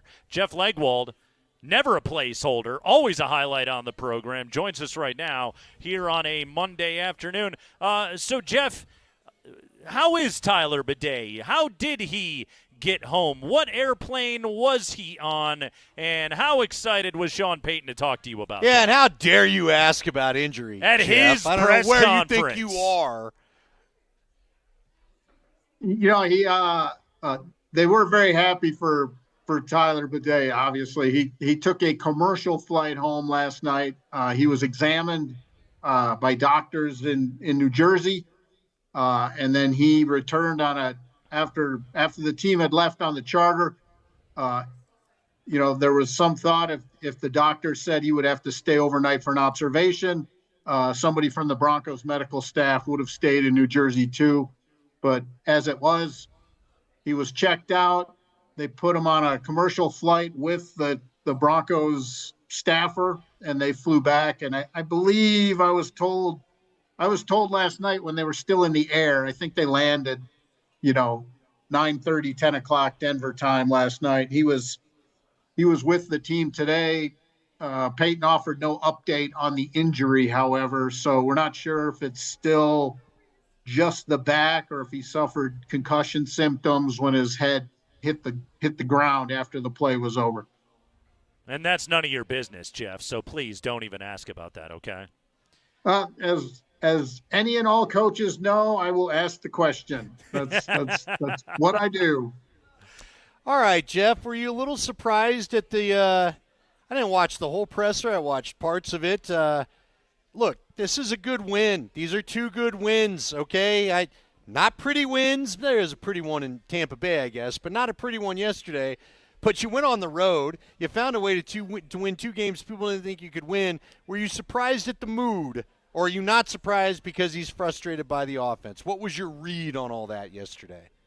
Andy, I think it's all of the above. I mean, it bothers him greatly when the offense isn't working, and it's not. I mean, Bo Nix had -7 yards at halftime, and the Broncos, Sean Payton was acting like it was a monsoon. It was rain, and I'm going to be hard pressed if Bo Nix is going to be a starter for the Denver Broncos for a long time.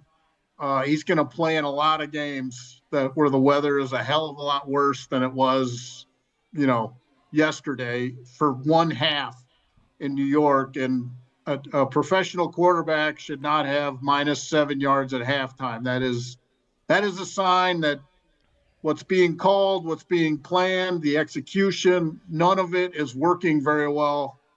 If you're at he was the first quarterback since 1991 to have more than 3 attempts and minus at least, that much negative yardage at halftime of a game. And if it were not for this team's defense, they might well be 0-4. So, I mean, that's the stark reality. And I think, I think the defense is to be sort of celebrated. They're in the top 4 in every statistical metric except rushing defense, and even that after the last 2 games, they're at 12. So it's not like they're deep in the pattern. But you're talking about a team that's number 1, 2, or 3, or 4 in every other statistical metric on defense. They haven't done anything like that at any point in the season since Wade Phillips was calling plays for this team. So they do have defense figured out. The upgrades in the defensive line are working. Andy, and I think that, should he be in a better mood about that? Probably, but he has always said it's harder to coach after a win. He firmly believes that. Jeff Legwold brought to you by the International Brotherhood of Electrical Workers, IBEW Local 68. You start with a job, you end with a career. Jeff, I know you chart every single play and watch the film afterwards. You've been on the East Coast in a damn hurricane for the better part of what probably feels like an eternity. So I don't know how much you've been able to do that today, but the Vance Joseph game plan that he put together, that was no spring chicken he was messing with out there. That was Aaron Rodgers, and Aaron Rodgers was flummoxed, to say the least, by the blitz packages that Vance Joseph was dialing up and the way that he was disguising the pressures that were happening out there yesterday. I mean, I would think the first game ball from that game has to go to the Broncos defensive coordinator. Of what you saw and of what you've seen so far on the film, how did he do it? Well, he's using an awful lot of stuff he learned from Wade Phillips. And Vance has always said Wade had a huge impact on his career. Now, Vance has added some of his own tweaks to it, but a lot of the nickel rush packages, some of the dime looks, that's a lot of Wade Phillips in there. And they got 2 free runners on Aaron Rodgers. And I don't know that I've ever seen that in a game Aaron Rodgers has played. I looked it up today. He hasn't been sacked 5 times in a game since 2020. So it's not like this happens a lot. And they sacked Mayfield 7 times. They sacked Aaron Rodgers 5 times. They have sacks from 9 different players right now. That tells you that's a lot of scheme, and they have a lot of players that fit what they do. And, score one for a little continuity, for keeping the bulk of the staff around. Jim Leonard has added some things. I recognize, some of the stuff they're doing from what I saw Wisconsin do, especially in some of the rush looks. I mean, there's an awful lot of coverage things, and that tells you Vance Joseph is open to ideas as well. So there's a lot good going on with the defense. And if anyone ever wondered what the true value of Pat Surtain could be, you're seeing it. They're playing 10 on 10, and that changes things, because wherever they put Surtain is impacting what the offense is doing, and they get some predictive items from that. And if you can get some predictive things on defense, that helps immensely. And Surtain has taken DK Metcalf, Mike Evans, and Garrett George Wilson Pickens. Yep. out of games. I mean, he has made them non-factors, so much so the quarterbacks just sort of quit looking while the game's in the balance. What else does the rest of that secondary do, though? Because a couple times it looked like some coverage sacks, too, Jeff. I mean, Riley Moss, Brandon Jones is starting to look like a real savvy signing. P.J. Locke looked like he's living up to the role he's being asked to play. Talk about the rest of the secondary, too. No, they already had a piece that's important in all this. Jaquan McMillan's one of the best nickel corners in the league. And if you're going to play defense now, these days, every good defense has a good nickel corner. It's just a must-have. So you're starting with Surtain and one of the better nickel corners in the league. And Riley Moss makes a mistake from time to time, but he is what an awful lot of corners have not been opposite of a player the caliber of Surtain or Champ Bailey or Aqib Talib. He is competitive. He competes on every snap, and I've really been fascinated to watch him. I had a chance to talk to him for a while one day at the Greenbrier just to pick his brain a little bit about how he approaches things. And he has that competitive streak it takes to be the other guy. And he and Surtain give them, Andy, that's one of the biggest sets of corners in the league.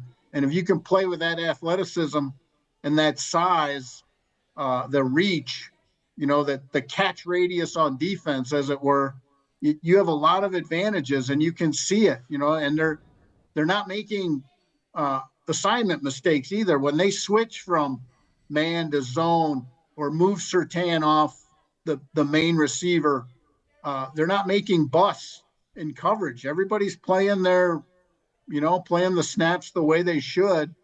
And, Vance Joseph actually mentioned that last week, that one of the keys was that they have a good handle on the game plan by Wednesday already.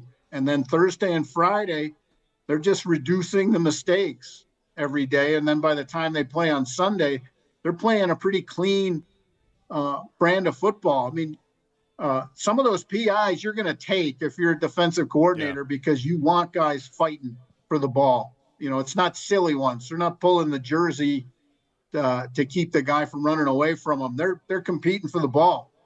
And I think all of those things, it's a rush and cover league. And if you can do both, it looks like it does, how it looked for the Broncos against the Jets.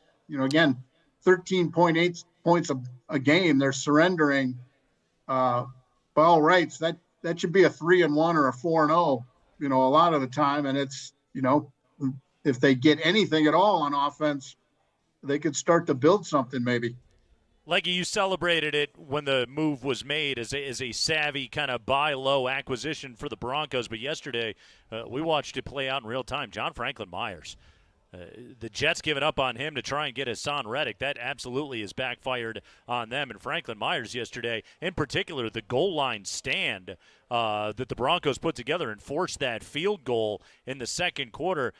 Franklin Myers, I mean, he blew up two of those plays basically individually by himself. When it comes to just like A-plus, 5-star kind of savvy moves made by George Payton, John Franklin Myers is as good as it gets.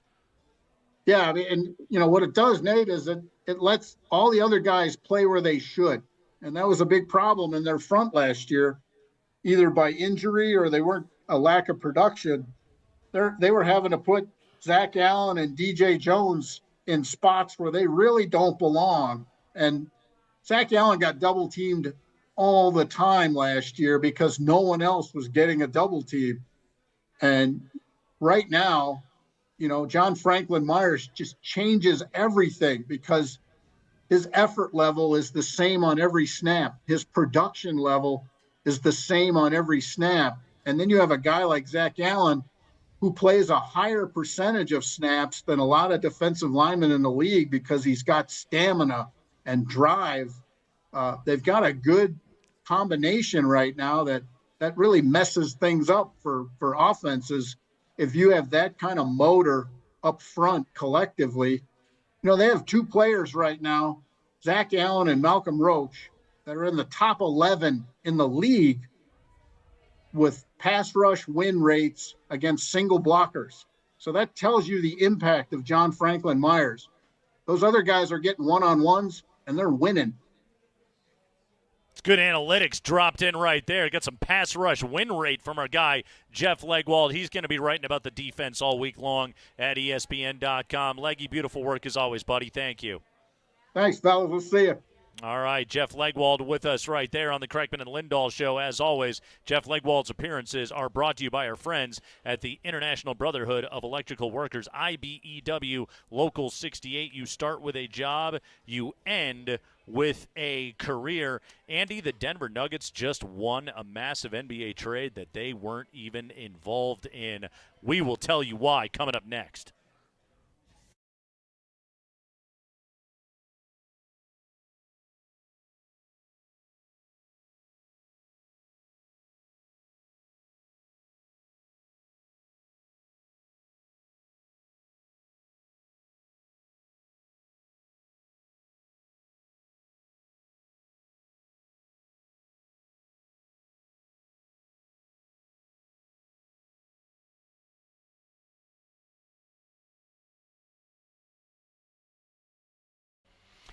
Hey guys, Andy Lindahl here for the Rocky Mountain Men's Clinic. Here's a stat for you. Did you know that half of men over age 50 have erectile dysfunction, with even more of us affected as we get into our 60s and beyond? And ED can impact younger men as well, even in their 30s, which makes it one of the most pervasive conditions in medicine. ED can cause emotional toll on relationships and impacts a man's confidence and self-esteem. If you're dealing with any of this, just know you don't have to. There's treatments for you over at the Rocky Mountain Men's Clinic, and they can get you help as early as the day of your appointment. So if you've been dealing with this and maybe you've been thinking, I just have to live with a mediocre sex life, you would like it better, would like it back to the way that it even was, go over and talk to the folks over at the Rocky Mountain Men's Clinic. They have treatments at work when pills and herbals fail, and they have treatments with success rates well over 90%. Some of them can have you lasting even an hour or more. The Rocky Mountain Men's Clinic has served the Front Range of Colorado for nearly a decade, treated tens of thousands of men.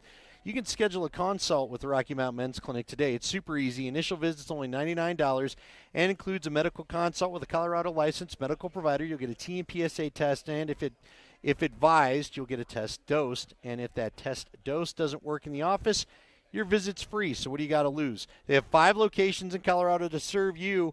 You could be having better sex as soon as tomorrow.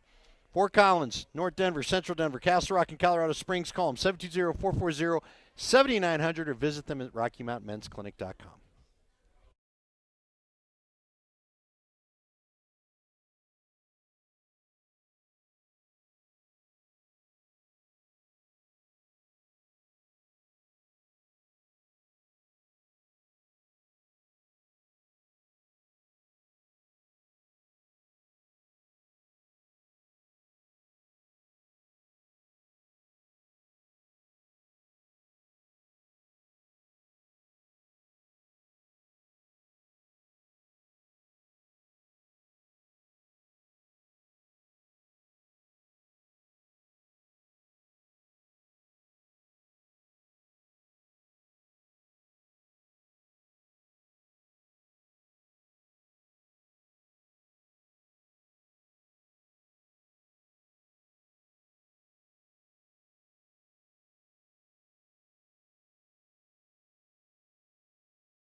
Yeah, we are at the Hofbrau today at 92nd and Wadsworth here in Westminster. Mexican Monday. Doubleheader in Monday Night Football tonight. Tennessee, Miami, Seattle, and Detroit is game number 2. The better of the 2 games, to be sure. We're rolling with you until 6 p.m. here on the program. Broncos win, Buffs win, fun football weekend. Charlie Blackmon hanging it up. And, Andy, a massive NBA trade that went down late Friday night. I mean, this was a landscape shaker right here. Cat out of the West. He's going to the Knicks. Julius Randle, Dante DiVincenzo, and a protected first are going to Minnesota. What a wild trade for Tim Connolly to make. And I know that the Timberwolves are a financial mess right now. But you're celebrating an appearance in the Western Conference Finals by blowing up your team, essentially. Yeah, explain that to me. Was it because they didn't think they could pay Cat? I don't ever do this, but when I saw that Friday night, I almost actually thought about calling you the next day. They could have kept him for another just year. To be like, what is going on here? I don't quite, because again, you're taking away some of your 7-foot prowess against Nikola. There was no urgency for them to do this move right now. They could have waited a whole other year to have done this. And exactly what you said right there. Who won this trade between the Timberwolves and the Knicks? The Nuggets did. You just got smaller, okay? First off, you're putting 6'8" Julius Randle onto the floor. Jokic could be bothered by Cat sometimes. Not terribly, but he could be. Jokic doesn't even get to see Julius Randle. Dude. He's going to shoot right over him. So that's no problem. Secondly, any lineup that you want to have now with Gobert and Julius Randle on the floor together, that is 2 dudes that are not floor spacers right there. So number 1, all you've done is limit how dynamic you can be offensively, and number 2, you've clogged the floor. And who's that guy on the perimeter? Oh yeah, Anthony Edwards. Why are you making it harder for him to get to the rim? Oh, if I was Chris Finch, I'd be beside myself that my organization just made that trade. Yet they did it. This is a win for Jokic and the Nuggets that Cat is out of here. Yeah, I would agree because, again, I think with Reed, with Gobert, with Cat, and look, Cat can be an interesting player, right? Charles Barkley was never afraid to get on Cat. He was really hard on Cat when the Nuggets came back in that series. But he was great in that series. Because they threw waves of 7-footers at Jokic. I think that's why he was so frustrated. Frankly, I think it was the waves of 7-footers that caused the comment, I can't clone myself. Yeah. And when he was asked, how do you stop this? How do you back him down? So, yeah, I'm with you. It seemed like an odd move to me. Again, I think you'd been saying for a while they probably are going to have to make a decision on some of these salaries sooner or later. But to your point, why not give it one more run with the same crew? I mean, their ownership is embroiled in a lawsuit. The whole thing is a freaking mess going on right there with the Timberwolves. In the meantime, Tim Connolly just kind of operating unchecked and saying, you know what, I want to put Dante DiVincenzo in the backcourt with Anthony Edwards. That's a good acquisition. Like DiVincenzo's good. Like, that's going to be a pain in the Nuggets' butt.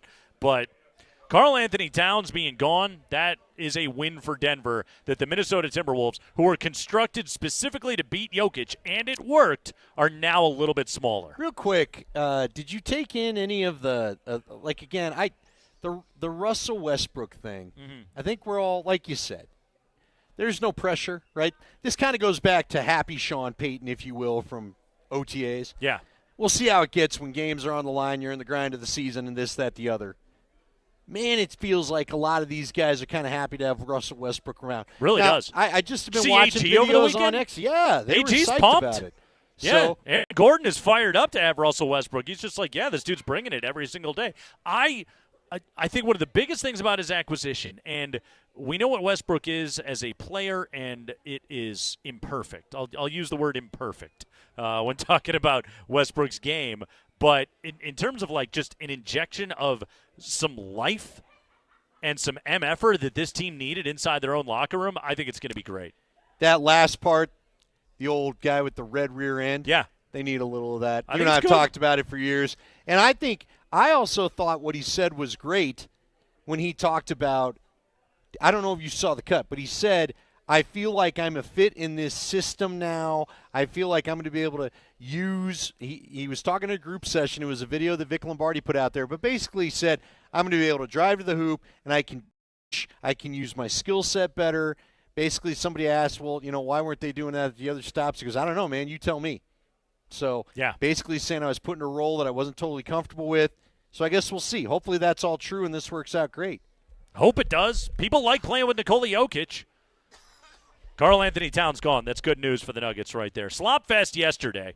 Took until the 11th drive of the game, more than 17 minutes in yesterday, Andy, for either the Broncos or the Jets to get a first down that wasn't a penalty. That's how ugly that game was in the first half. At halftime, Bo Nix threw for a whopping -7 yards on 7 of 15 passing. More than a couple of those throws just – there was wet ball shot puts that he was heaving out there that were just absolutely hideous, to the point where I'm watching it going, why do you keep calling throws? Stop doing this. He's not comfortable right now. You're averaging 5 yards per carry. Eventually, the Broncos did have to commit to the run, and ultimately that's what won him the game. Javonte Williams was their best player on offense yesterday. No doubt about it. And he had probably the best game he's had, since his rookie year? Easily. In terms of finishing runs, falling forward, making an impact. He was great in that game yesterday. We've been waiting for that version of him to show up. Thank God it finally did. Hearty smack on the rear to Javonte Williams yesterday.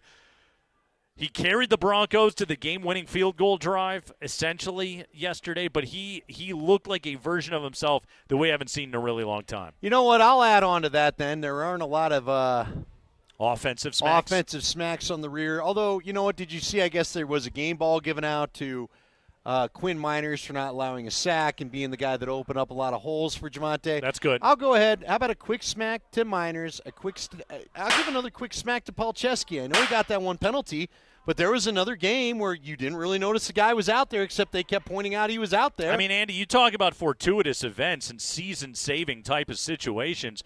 Broncos are 2-0 since Illinois legend Alex Palczewski went into the starting lineup.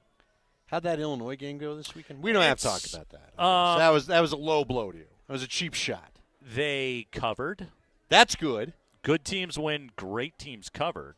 And that's what is most important. That's what matters. Yes. At least that was what was most important to me on Saturday night. Also, did you happen to see what UNLV did to Fresno? Oh, no, I didn't. Boat raced But them. I heard. Boat raced them. Yes. 59-14, like a Bronco Raider game from 15 years ago.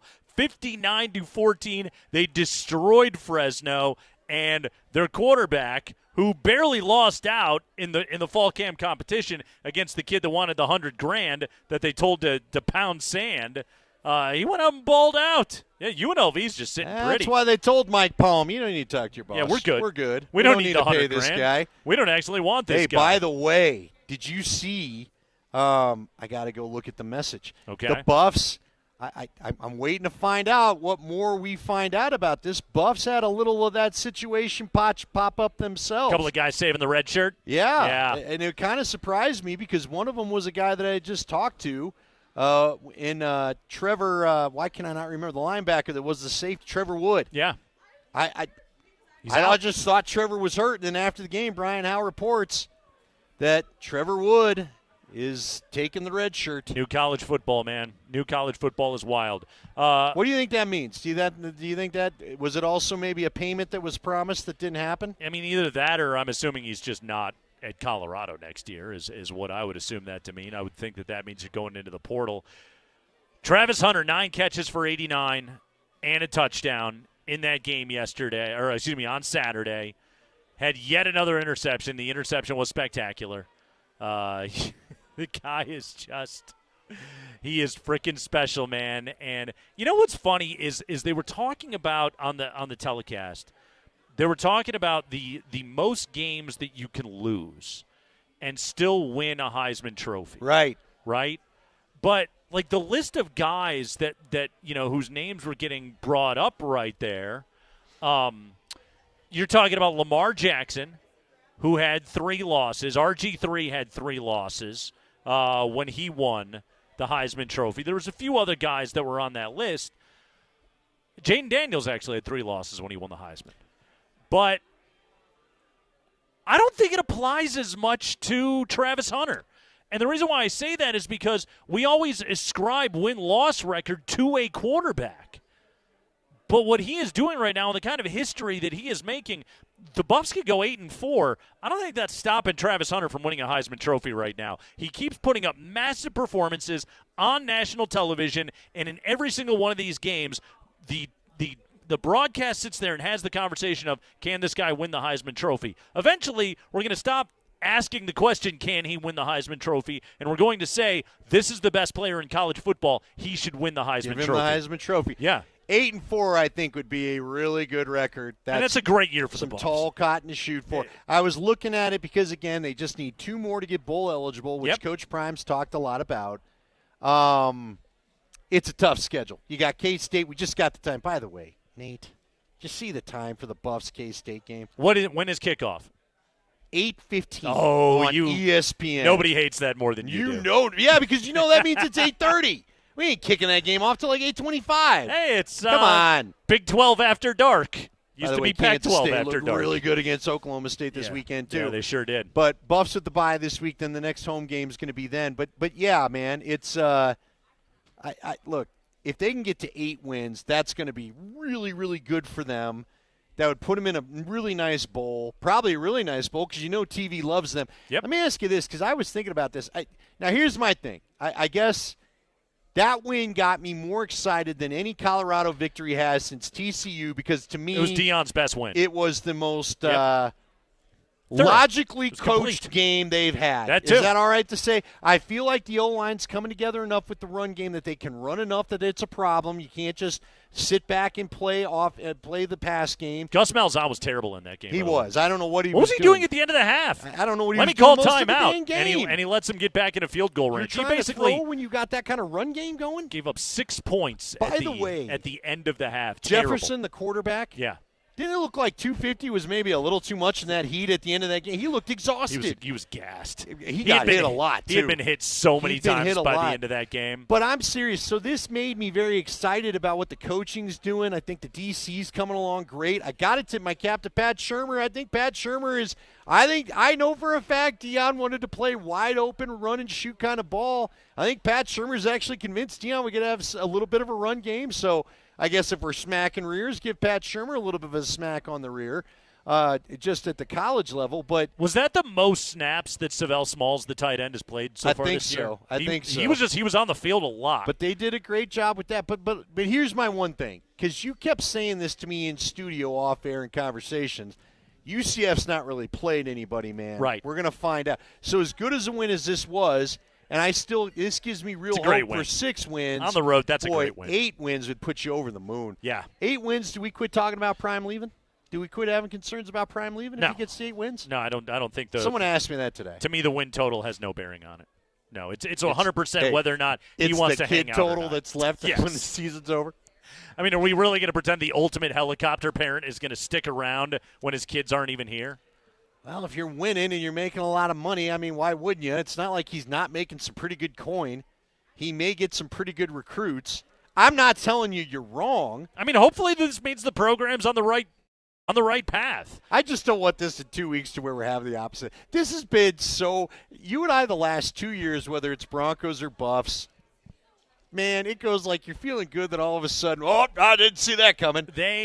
Right now, though, and really the UCF game and the way that the defensive front played, I guess would be the counter argument to my point. But I'm going to stay with this. The Buffs have the 2 best players on the field in every game that they're playing.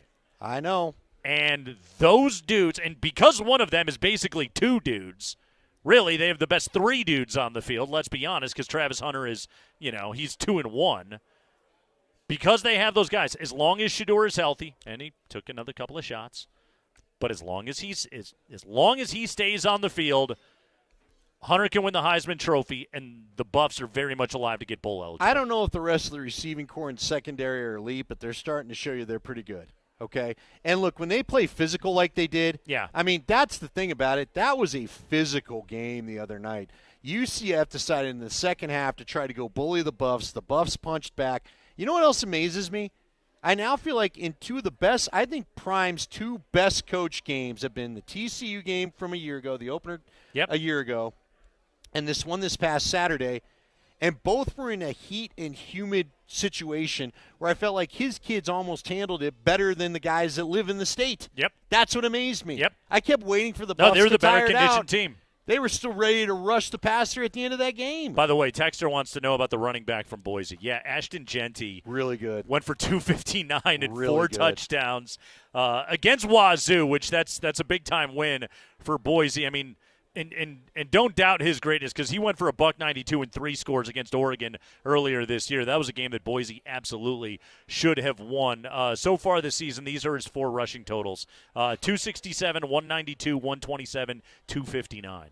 He's going to be look, all the quarterbacks are kind of struggling. Beck didn't have a great night, although he led the comeback for him. Arch is looking okay. Arch is looking okay. Arch is looking okay. Does that screw up everybody's plan? I know, right?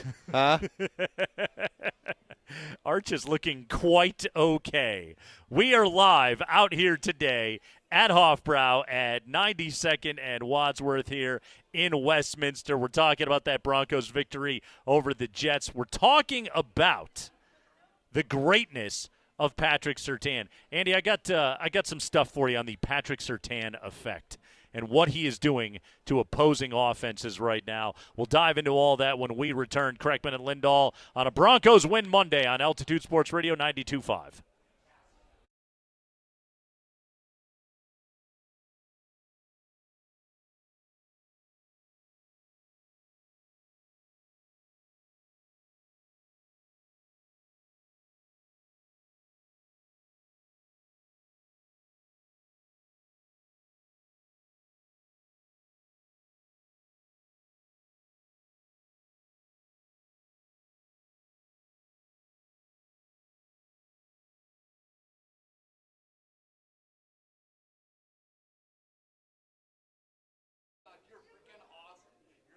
Oh, the NFL is here. We got a Monday Night Football doubleheader coming up, and there is nothing like betting football on Sport Trade. So why should you ditch your app and get Sport Trade? Well, there's plenty of reasons to do that, okay? Minus 106 main lines. That's better prices. That's more earnings for you. Instant in-play betting. It's not going to be a spinny wheel and cancel bets. No, Sport Trade accepts your live wagers instantly, fair cash outs, and a massive menu of prop bets. We talk about live betting. You may want to do so tonight. Watching Monday Night Football. Well, most books offer minus 115 lines on in-play markets. Sport Trade cuts that vig in half. Download Sport Trade on your iPhone today. Use code NATE. That's right, Nate, N-A-T-E. That's an amazing name, and earn 10% cash back on every bet you place in your first week. Terms, of course, do apply. Go to getsporttrade.com or simply download the Sport Trade app right now. Sport Trade is regulated by the Colorado Division of Gaming. Gambling problem? Call or text 1-800-GAMBLER. Sport Trade wants you to know the best bettors are responsible bettors.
Craigman and Lindahl, yep, we are out here at Hofbrau.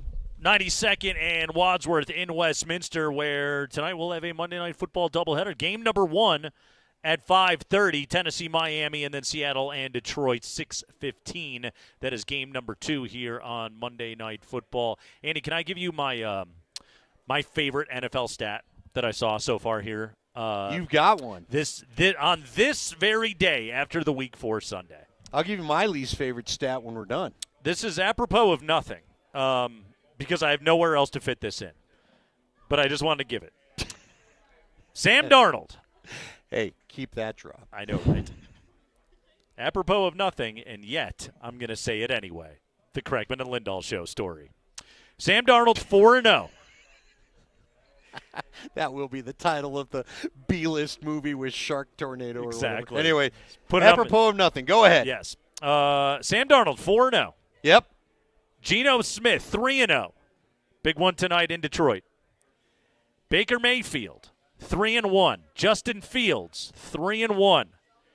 Andy Dalton, 1-1. Gardner Minshew, 2-2. Malik Willis, 2-0. Joe Flacco is 1-0, my friend. Each one of these quarterbacks has been discarded once or multiple times. But so far in 2024, they're a combined 16-4. Wow. That just stellar lineup right there. Row of QBs. Exactly. You're rushing to get them all in your fantasy team. 16-4 on the year right there. Darnold, Geno, Mayfield, Fields, Dalton, Minshew, Malik Willis. Don't forget about Malik Willis, 2-0. Malik Willis is crazy. That kid couldn't throw the ball right in Tennessee. I know, right? Now, Matt LaFleur, pretty good. Matt LaFleur likes it. By the way, you're 2-0 with Malik Willis starting. You're 0-2 with Jordan Love starting. Yeah, correlation, my friend. Jordan kind of got it going again at the end of that game. Was but you're good right. by the end, yeah. Everybody that got a contract's kind of been cursed. Trevor Lawrence not doing so well. Herbert. No, not Herbert. Herbert's fine. Tua. Yeah, hadn't been great. Dak. I mean, not really on Dak, but you know Jerry Jones is just waiting to burn that old thing to the ground. The expensive quarterbacks, you're not always necessarily getting what you pay for. Can I tell you my least favorite stat? Let's have it. 83, 77, 89, 81, 80, 88, 80. You know what that is? I don't. The temperatures forecasted for the next 7 days. Can I get me some 70s? Why is it still so hot? Why? I don't know what to tell you, Andy. The earth is hot. That's what they tell me. Hot today. That's what they say. Okay. 88 next Saturday. I guess I don't have to work the game. I shouldn't be so annoyed, but, you know. I don't know anybody that deals with more weather rage. Because I like me a good fall, Nate. I like some colors. I like to leaf peep. And I like a good fall. And you know what else I like to do? You know what I do? I look at leaves. I don't peep. You know what I like to do? I look at them. I like to wear jeans every now and again. Ah. When your legs are as white as mine, you welcome the jeans being back in the wardrobe because it's not, 89 degrees. I would have thought you would have appreciated an extended cargo short season. Oh, I do love my cargo shorts, but say. they've had their turn. I see. You don't like a good sweatshirt, you know? Now, it turns out, since we're not playing the game till midnight in a couple of Saturdays, I'll probably be able to wear my jeans right then. Because we aren't starting the game till actually Sunday. I don't stare at my closet and pine to wear different clothing. I just don't mind a jean. Well, you know what it was? We did have it, the rain, the last Buff home game. And I was like, it's kind of nice to put on a pair of jeans. I got to call high school football Friday. Ooh. I wouldn't mind wearing some jeans. Who do but you got it's on going to be Friday? 80. I forgot. I had one thing on my mind right now. Here, I got it right here. Okay. Kevin texted me. It's Arapahoe. I do know that because I love a good Arapahoe game. Mm-hmm. I told you, my friend's son went to – I know of a lot of people that went to Arapahoe. Yeah. And apparently I don't know how to do two – here we go. Arapahoe and Grandview. That ought to be a good one. Oh, wait, we're at Grandview. Okay. That'll be we're going to have to figure this out with the production because, someone's not going to be here. I don't know who that could be. That guy sucks. So, Patrick Surtain. Tell me, please laud him. Yes. Laud Pat. How about that hit, too? The guy is physical. I love me some PS2. Garrett Wilson lined up against Surtain on 28 of his 46 routes. Yes. Caught 2 of his 3 targets with Surtain in coverage, 22 yards. 22 yards. He had 5 targets total in the game, 3 catches, and 19 yards against the other defenders on the field. But against Patrick Surtain, 2 catches for 22 yards. Here's another note that I think is interesting on Surtain, okay? Check out, this is the week after you play Patrick Surtain. DK Metcalf, week 1, 3 catches, 29 yards. The following week at New England, 10 catches, $129 and a tutty. George Pickens, 2 catches, 29 yards against Surtain. Next week against the Chargers, 5 catches, 57 yards. By the way, he kind of went off yesterday against the Colts. Steelers still lost. Mike Evans against Surtain, 2 catches, 17 yards. The next week against Philly, 8 receptions. This is yesterday, 94 yards and a touchdown for Mike Evans. So, good news if you have Garrett Wilson on your fantasy team.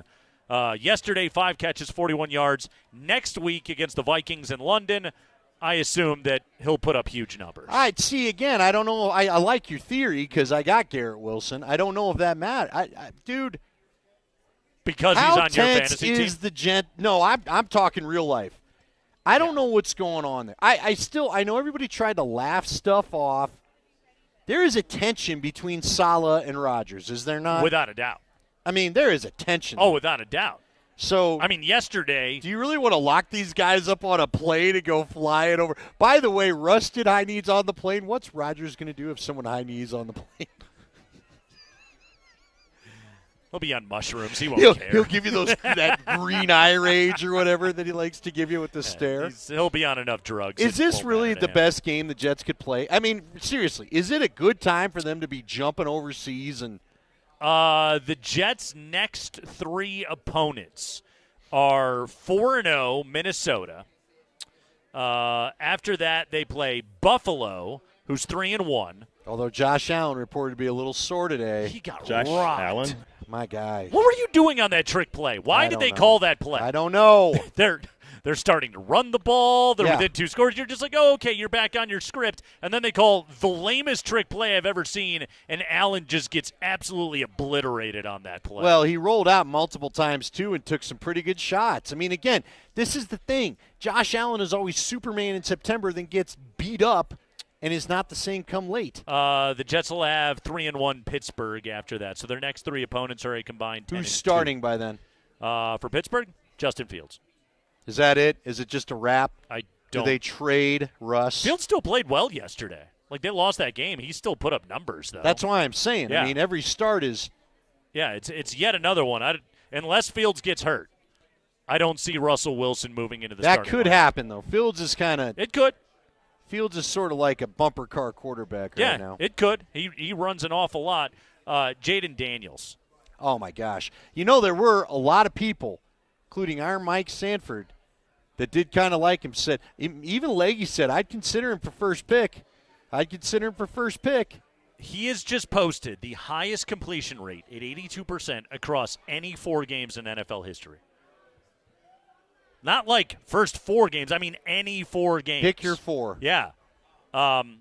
Beating 08 Manning, beating 07 Brady. Wow. On those lists at 82%. Yesterday, 26 of 30, 233 and a touchdown. He also had a rushing touchdown in that game yesterday. He's not even a finished product, and he is clicking right now. Also, here's a note for you. Since 2000, Washington has had 27 different starting quarterbacks. Only 2 of them have started entire consecutive seasons. Jason Campbell and Kirk Cousins. That's it. Consecutive seasons? Consecutive seasons. All right. I was about to say, didn't RG3 get through? Nope. Not a got second through his year. Rookie year. Didn't then get he through got the next year. Yeah, man. His knee exploded. Oh. Yeah, that was it for RG3. Yeah, Jaden Daniels is having a start to that career right now. And that division is wide open. That division right now, like, you know, are you going to trust the Manders to be able to close this thing out? I don't know. But the Eagles are a mess. The Cowboys are a mess. The Giants are terrible. By the way, have you seen some of the division winners? This plays into what you're talking about, and I believe Seattle's one of them. So explain, Seattle may, if they get a win going, they may keep this going. Here's a tweet from Schefter about Christian McCaffrey. Okay. What are we making of this? Kyle Shanahan confirmed that the running back has experienced bilateral Achilles tendonitis for some time, but that the condition is more concentrated in one leg than the other. What does that mean? Does that mean he's coming back? I mean, bilateral tendonitis. Okay, great. I took it to mean he has it in both feet, and then one of them is worse than the other one, apparently. Okay, but is it going to get better? That doesn't sound good. Right, why? I mean, what? Why? Basically, what Adam Schefter just told you, that's such good Scoopster language, by the way. What Schefter just told you is he has 2 bad legs, and one of them's even worse. But it's been bugging him for a while. And they've been bugging him for a while. Okay, so are they going to let him rest half the year and then play him? I mean, what are you going to do? This also tells you why you cannot screw up your chance when you got it. Nope. The Niners had everything in front of them last year, and now half your team's injured. Mm-hmm. Jordan Mason's been good, though. Yeah. Right now, he rushed for 440. I think he's 3 games over 100 yards. He's not Derrick Henry, but God, Derrick Henry. My God. Good. I was playing him yesterday. That felt good. You should have won in fantasy if you had Derrick Henry. No, I played against him, you played Kreckman. against him. While Garrett Wilson was doing nada. Derrick Henry yesterday topped out at 21.2 miles per hour. How? At that size? Xavier Worthy, who is 165 pounds. He is 78 pounds lighter than Derrick Henry. Also topped out at 21.2 on his long touchdown yesterday. That is insane. Good old Derrick Hank, man. Still getting it done. Don't understand the physics of how he does it, but he does it. We've got the 5 biggest stories of the day from around the NFL. Latest on the Broncos injury situations coming out of that game, plus celebrating the brilliance of Vance Joseph. That's all coming up next.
Time for the best 5 o'clock hour in the biz. We get right after it with football news. We call it the High Five. It is the 5 biggest stories of the day that are happening in the NFL ahead of tonight's Monday Night Football doubleheader, which you should be watching right here at the Hofbrau at 9. Hey, the Twitch Cruise is out here. Come on out here and hang with the Twitch and crew. Wadsworth, that's right. They're awfully twitchy. So sit I'm a little. And visit with them. Yes. Let's get the football news, Spring. Let's go. All right, time for the High Five, which is once again proudly brought to you by Bet365, whatever the moment. Oh, that's big time stuff. There it is, right Spring. here, Let's everybody. go. There it is, Spring. That's right. You can't quit Mark Springer. Come on. They always come back. Bet365, whatever the moment, it is never ordinary at Bet365. The Broncos, 2-0 on their East Coast road trip, which was sandwiched. In the middle of that sandwich was a stay at the Greenbrier Hotel in West Virginia. I love a Greenbrier sandwich. That sounds fantastic. It sounds delicious. I guess it all worked out. It was great. It was worth it. Sean Payton did staying at the Greenbrier help get the win over the Jets? Well, generally speaking, when you win a game, there's probably 30, 40 different factors. I thought how we tackled helped us win. I thought our ability to run the football in the second half helped us win. Do I think it made more sense for us to stay on the Eastern time zone and have less travel? Yes. And so now, where does that rank into all the other? But I think that it's not an unusual schedule. In fact, it's fairly unusual we hadn't done that. Yes, it was the terrific layout of the fields at the Greenbrier that, should I mention, I designed back in 2014 that then led us to victory against the Jets. Yeah, here's the thing. I don't know that the previous ownership had the money to drop $2 million to stay a week. I mean, maybe they did. I don't know. But judging by some of what we heard, probably not the most financially feasible thing. There would have been kids fighting over that $2 million. Yeah. Look, here's the deal, okay? I give him credit because that defense looked awake and ready, and so maybe staying and not coming out of the East Coast time zone, maybe that did do something. Did you have to do it at the Greenbrier? You're still going to have to do some things to convince me that it needed to be at this exclusive old Southern money resort, but whatever. That Sean, again, helped to design you had the a hand in facility. designing all this stuff. But that where said, the Saints had their training camp, where Sean likes to really hang out. Exactly. Yeah. That said, yes, it looked to pay dividends to not leave the Eastern time zone and have to adjust your sleep again. I mean, they did start a little slow.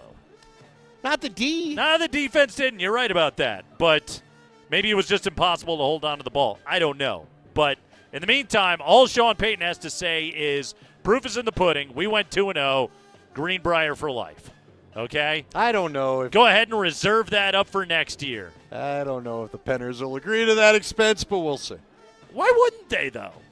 Yeah, I think of him. Well, because it was, it sounded like it was a colossal pain for some people. If everybody gets a say in how easy it was, I don't know if the actual people that pulled off getting the equipment out there and making sure buses were where everybody needed, I'm not sure they would agree to it.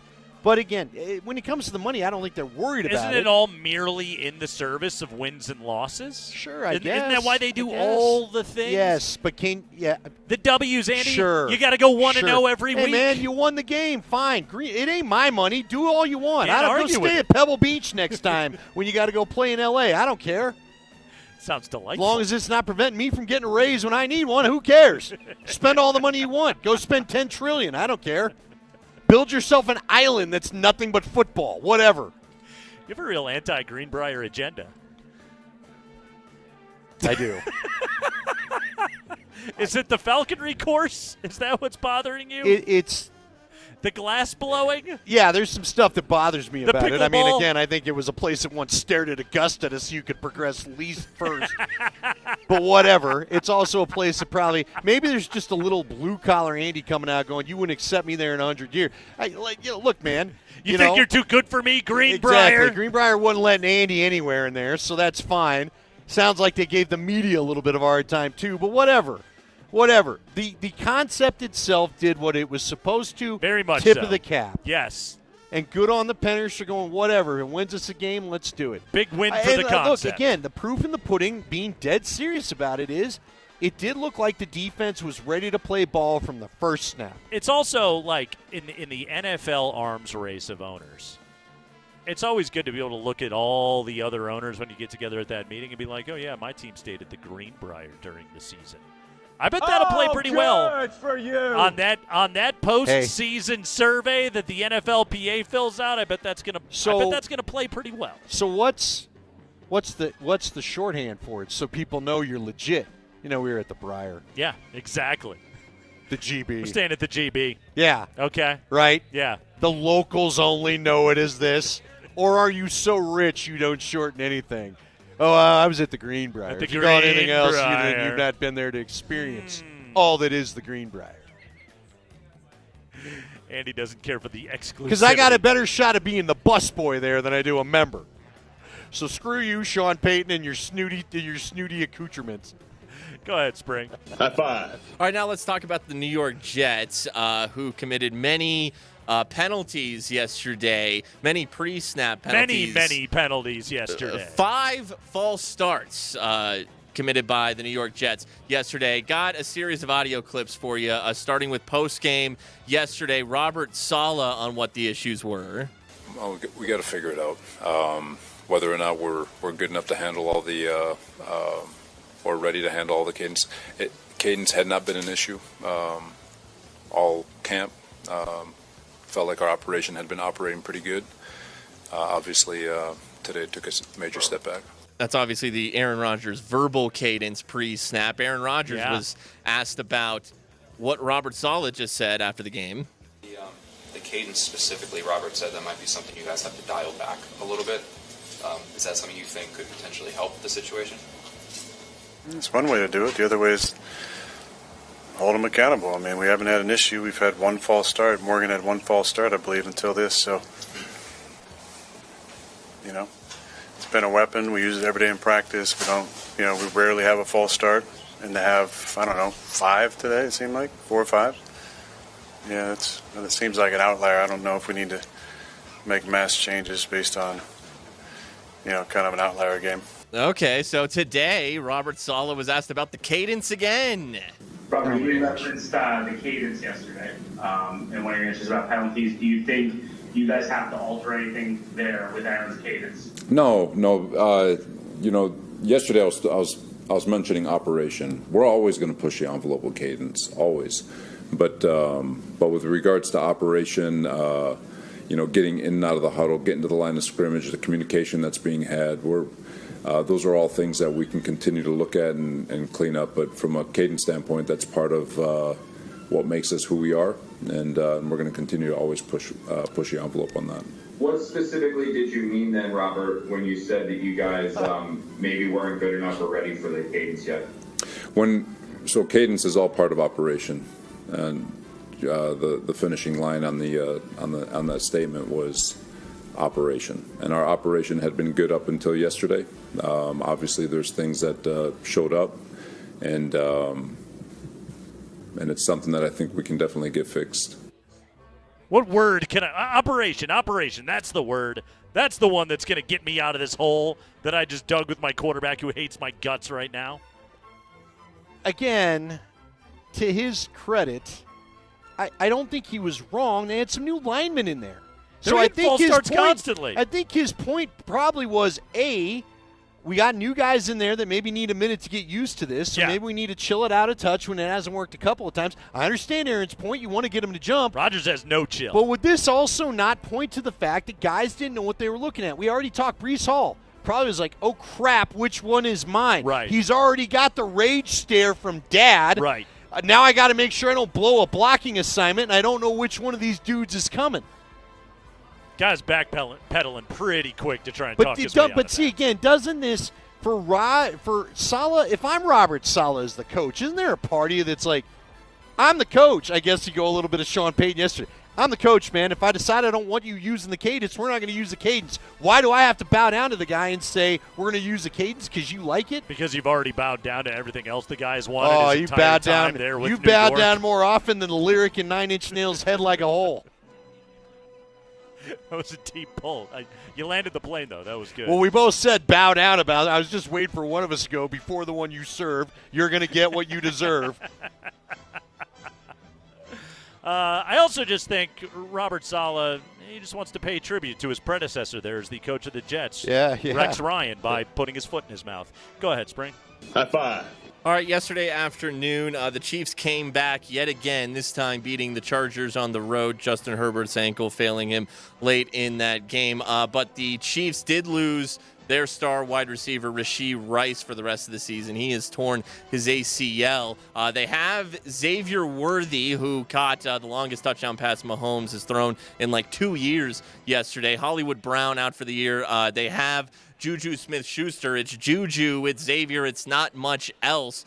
Today, Andy Reid was asked, the trade deadline is just over a month away. Would you bring in a receiver who doesn't really know your offense? Yeah, Nate, it would depend on who the guy is. I mean, that's the obvious. If he's got experience in the offense, then it's not too bad. But it takes somebody a little bit of time to get himself involved and get the terminology down. But it's a lot easier now than it is during training camp when they have to learn a gazillion plays. Here they just have the game week to learn, and getting on the same page with the quarterback and the timing and all that, that's a bigger issue normally. They're going to need somebody. What are the chances Kelsey's going to make it through this year healthy? What are the chances they're not going to suffer another major catastrophic injury on their offense? They have to acquire somebody. You can't have Juju Smith-Schuster potentially as your number one receiver. Who was their guy? Did they go back to Kadarius Toney? Is he looking for work still?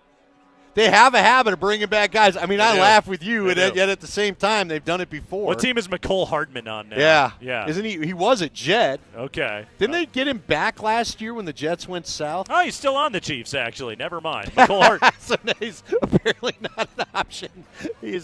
Yeah, you know what I'm like the scene in Major League where it's like, I wish we had him 2 years ago. We did. 5 years ago, then. You know what? I'm fine with them having all the injuries. I really am good if we just get a break for a minute. They still can't lose. I know. They're 4-0. Yeah. They're 4-0. How about Mahomes taking out his own dude? That was brutal. That's Matt Leps's Terrell Davis feel to it. Ooh, that was no good. That was a bad one, though, man. That leg popped. No, that thing went in the wrong direction. That was unpleasant to look at. What else do we got in the high five today, Spring? High five. Hey, the Jaguars fell to 0-4. They did cover in Houston. They lost 24-20.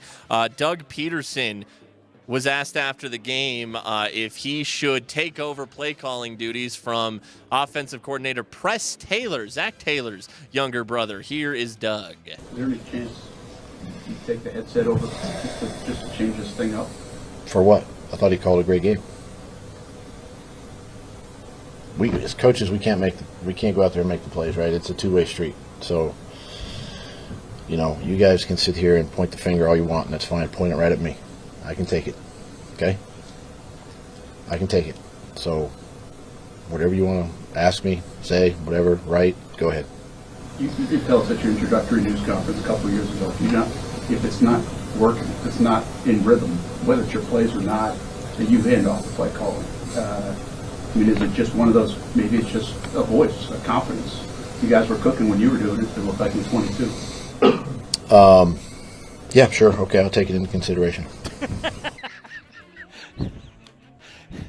Okay. I want to. That's a coach that lost, though. So why does Peyton sound like him after a win? Anyway. Doug Peterson is both not wrong and this is the surest sign that it is over. Yep. When Just it's called out your players. When it's throw everybody under the bus time, it's over. Also, his players do stink. His quarterback is terrible. They are playing awful. He's not wrong about all of that, but also you're the guy in charge and the buck stops with you. So, last act of a desperate man, you throw your locker room under the bus. Is he going to get one of them free passes to go hang out at the bar after a Thursday night game like his predecessor? Will that be the end of this? Urban Meyer Does he have the effect? or is he, who did he kick? Are you going to kick a kicker? Oh, Wasn't that the final straw? It was Lambeau, wasn't it? I think so. Wasn't that the guy that was getting kicked? Yeah. I think Doug Peterson's too decent of a person for that. But God, he wants to kick he hates Trevor his Lawrence. team. Oh, yeah, I promise you. He does. They're not having a good time. They haven't won a game. When did they go to London? Yeah, That's no soon, kidding. right? They haven't won a game in over 300 days. Yeah. That's how long it's been. They are 0 It's been a minute. 4 so far this season. What else we got today, Spring? High five. Sunday Night Football. Last night, the Ravens crushed the Bills 35-10. Post-game press conference for Ravens head coach John Harbaugh was crashed by John's dad, Jack. Jack Harbaugh showed up. Who did not read the room. Here's how it sounded. All of you, who has it better than us? No! Wait a minute. That's the press score. I got no enthusiasm for the press score here. I'll be in You want to try it, Chad? You want to do it? I'll just you say it. I'll say nobody. Okay. Who has it better than us? Nobody! God, I'm so disappointed. I said nice. I was waiting for the bottom. I'm not disappointed in you. You see what I have to deal with every day. That's okay. I appreciate you guys. Thanks, Dad. Sit down there. Sit down there. He's leaving. He's leaving. He's so disappointed in you guys. That was fun. Dude, they're the Mandelbaums. Are they not? They're the Mandelbaums. The Harbaughs are the Mandelbaums. That's an 85-year-old man screaming at a room full of reporters who are just staring at I him. probably would have just given him the courtesy because it's the coach's dad, right? But I wouldn't have. I know you would have. No that, deal. Hey, that in a nutshell is the essence of Kreckman and Lindell. No chance. I'd have felt bad, and I'd gone, nobody. I am dead-eyed staring directly at that old man saying, I'm not allowed to cheer. Yeah. That's what I'm doing. Yeah. Uh-huh. Yeah, that guy trying like hell to fire up a room full of reporters who want no part of it. Mandelbaum. Was that after the game last night? That was. Yeah. Uh-huh. Yes, everybody was wet, cranking, ready to go home. He couldn't do it for the Chargers yesterday, so he had to show up and do it for the Ravens, apparently. Also, the Ravens look awesome again. They had their 0-2 start. Looks as though they have corrected things, and the Ravens look awesome again. That, if he stays healthy, the Derrick Henry thing's a problem. That's pretty good. That's a problem. That's a nice addition that they've got going. They're putting him in the pistol. They're running from under center. Lamar's doing all these things that he's never done before, and he looks perfectly happy having it happen. They were already like getting in a back alley street fight. Now it's even worse. Yep. No, that team is rolling. They are freaking loaded out there. And really, it was just like we're going up against a banged-up defense in Buffalo. We're going up against a defense that's not all that big. We're just going to unleash the 250-pound behemoth at them, and they couldn't stop it. And yet, they found a way to give the Chiefs the home field advantage in the tiebreaker. Sure did. We're talking about all this Chiefs stuff. Sure did. And yet they've got the Chiefs have beaten a bunch of teams that could be. Your damn toe They've away. already got the tiebreaker on a bunch of teams. All one-score wins, by the way, for the Chiefs. That's what's happening in the AFC. That's the 5 biggest stories of the day from around the NFL. Kreckman and Lindahl on a Monday afternoon. Let's get back to smacking some rears when we come back. Let's smack some rears after a big Bronco victory. We will update you on a couple of things happening in the world of sports, including yet another notable sports passing today. We obviously have to talk about Dikembe Mutombo, but we got another big one. So we'll tell you all about that coming up next.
Bev.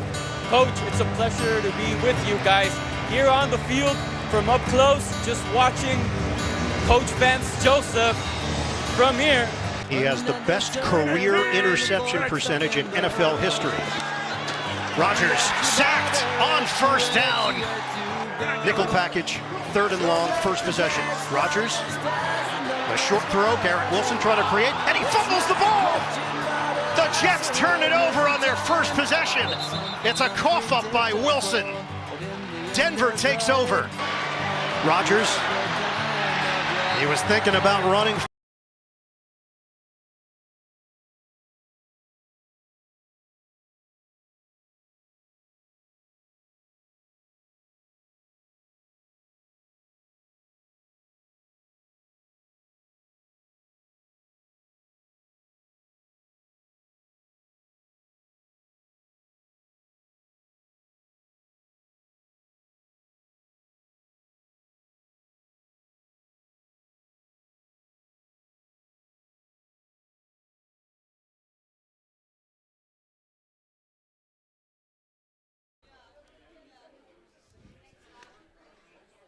Did he ever yesterday? Vance Joseph.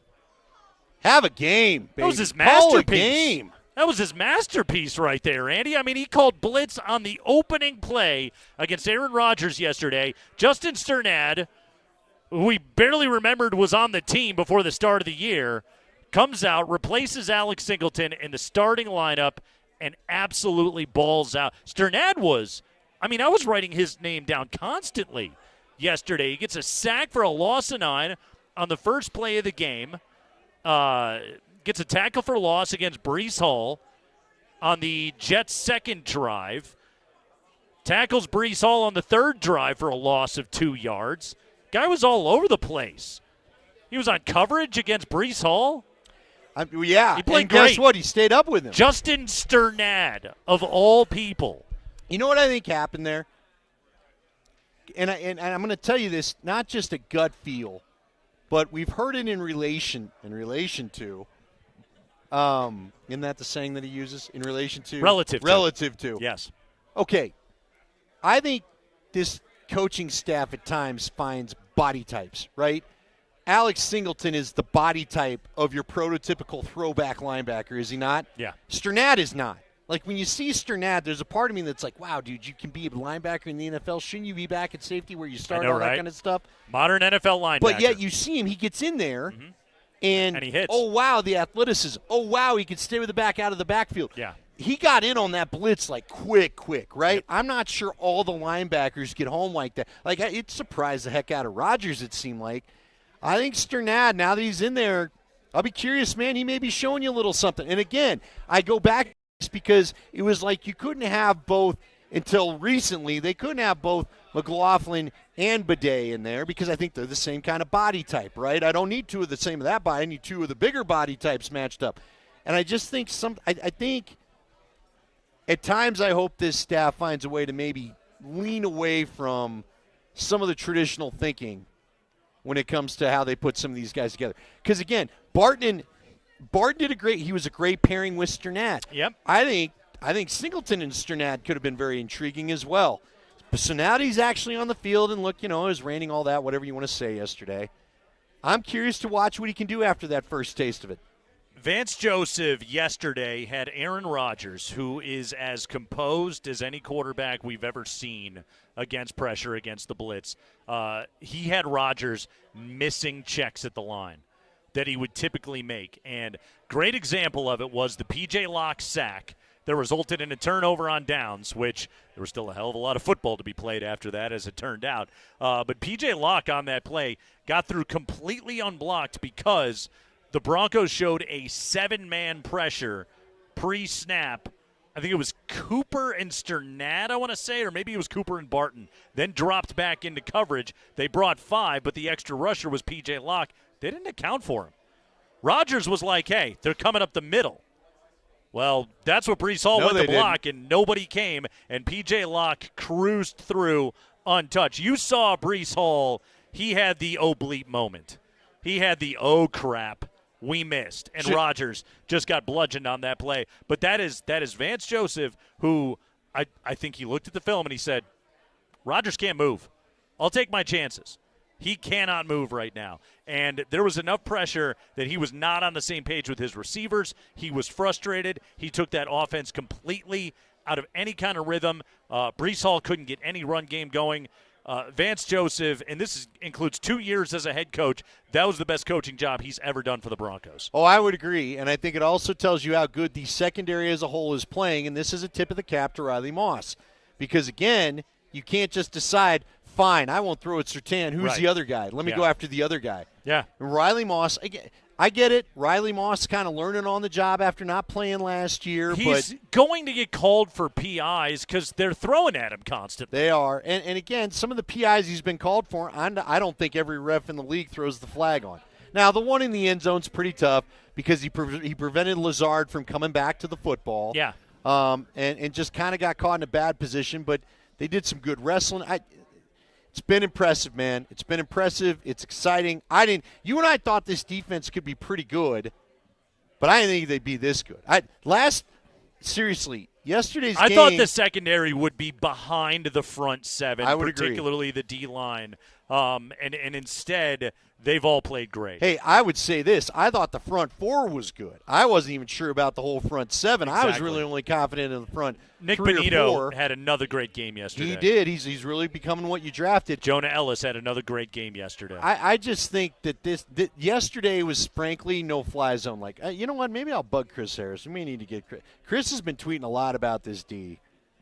I don't think – they obviously don't have the premier pass rushers like they did in 2015, at least as many of them. Right. Like, I want to see a world with this defense. They drafted an edge rusher in the first round.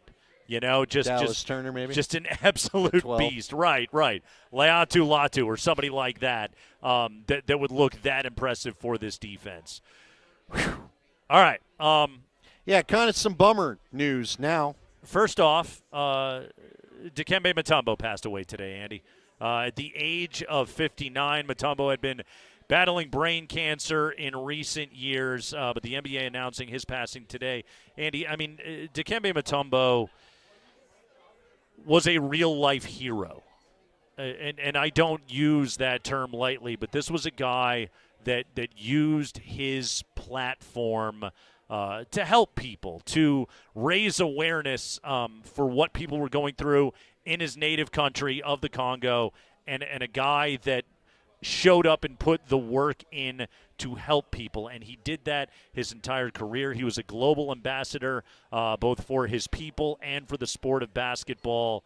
Dikembe Mutombo, he was a Nuggets legend. He's an NBA legend. He's a basketball Hall of Famer.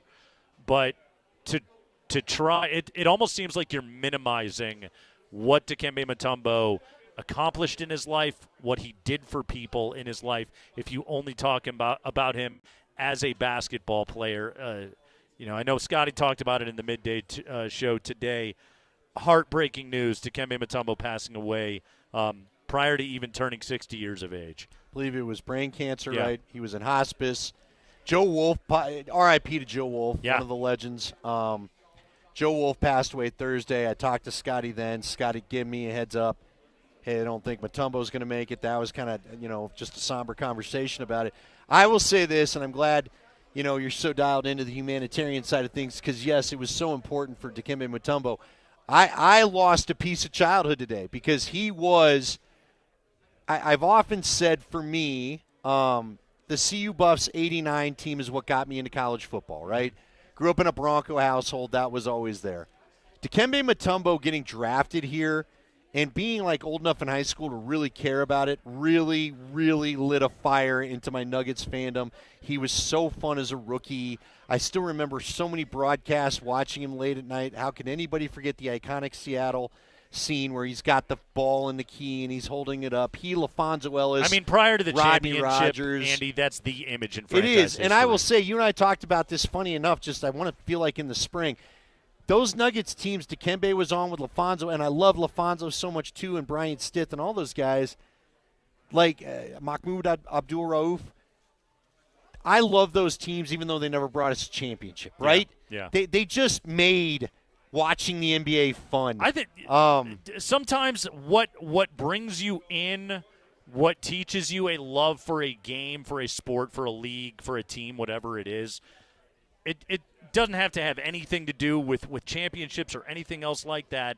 You know, those Denver Nuggets were the Nuggets of so many people that are listening to this. This was their childhood that made them love basketball. And, I mean, who better to fall in love to the game with than Dikembe Mutombo? Yeah, I can remember my buddy went to Mines, my best friend. I would go up and visit him at Mines, and they'd have a pool hall with a TV. We watched so many Nuggets games while shooting pool up there because you didn't want to miss them. My favorite professional, really my only professional encounter with Dikembe. So the Hawks, I think, who was he with late? It might have been the Sixers. I mean, I he don't was remember. in Houston for a while, yeah. It was near the end of the seasons he Well, played. okay, I would ask you this then. How about 1999? If you remember who he was with, that's what team he was playing with, okay? And I remember they were 99, he would have been a member. Oh, he was still in Atlanta. Okay. Okay. So he's with the Hawks. Scotty, I just start producing Scotty's show, and he's like, hey, call this hotel, ask for Dikembe's room, get him on the show, because that's what we used to do, right? Yeah. So I do that, and Mutombo picks up, and I go, Dikembe, do you have time for Scott Hastings? And I'm trying to say his name because he's going to hang up on me otherwise. And he just goes, oh, and he's got the the credit. Right. Oh, you tell Scotty I love him so much, but Mutombo need naps, so no. I was like, oh, well, I know I talked to Dikembe, and again he said no, but he just was very clear I had to take a nap. So that's my last. I had the memory of exact same experience. This is just two old radio dorks right here, but I was interning for Tim Neverett and Mark Kisla, and Kiz told me he's like, hey, Dikembe might call. I'm like, what time? He's like, it's Dikembe. I don't know. Yeah. Okay? Just be ready. Exactly. And it was exactly that. The phone rang and just, gonna talk to Mark Kisla. I was like, we have too much Yoda in our voice. I was like, I know, but it was unmistakable. Yeah. Oh yeah, you knew. Exactly. You knew. And it was, again, like as a kid that was a 90s NBA dork, I was like, this is the coolest thing that's ever happened right here. This is amazing. Yeah. I just got to talk to Dikembe Mutombo for 4 seconds. You just wanted him to go, no, no, no. Exactly. Tried to get him a question where he'd say, no, no, no. We got to fit in the other. This passing is weird, Nate, because thanks to the documentary, you and I talked about him a little bit ago. Pete Rose passes away today at the age of 83. The all-time hits leader, still banned from baseball for betting on the sport. Pete Rose passed away at the age of 83. The medical examiner in Clark County, Nevada, confirmed to ABC News. 4,256 hits, still 67 more than Ty Cobb's career mark. May never be matched. Charlie Hustle, Pete Rose, passes away at the age of 83. This one's tough for me. I'll be honest with you. I watched the Pete Rose documentary. Yeah. Made me have such a, wow, what a great baseball player. What a baseball great player. baseball player. Yeah. And then they got into all the stuff about just who he was, and we'll just call it mixed feelings on that one. So one of my favorite Pete Rose anecdotes, Rick Riley had written about this. Remember when Rick Riley had the column in the back? Yeah. Loved it. Always and read it was must-read stuff, absolutely. But Rick Riley was writing a feature on Pete Rose, and this was in the 80s, right? And I think at the time Rose may have been managing the Reds, but Pete had in his home, he had a satellite dish, and this is the 80s when having a satellite dish was a big deal, and he had the big screen television when those things were like the size of a garage, right? And Rick Riley remembered, I think as he explained it, it was like Rose's cheerleader wife was like grilling burgers outside and taking care of it, and Rick Riley's he's a guest in the home, so he's trying to be polite and everything like that. And Pete Rose sat on the couch, and he was watching a Vancouver Canucks game. Oh, no. And Rick Riley, shared the anecdote of, I remember thinking, wow, Pete Rose is really invested in this hockey. Vancouver Canucks game. I didn't know he was such a big hockey fan. Yeah. Uh-huh. So that was Pete Rose, everybody. So Pete Rose passes away at the age of 83.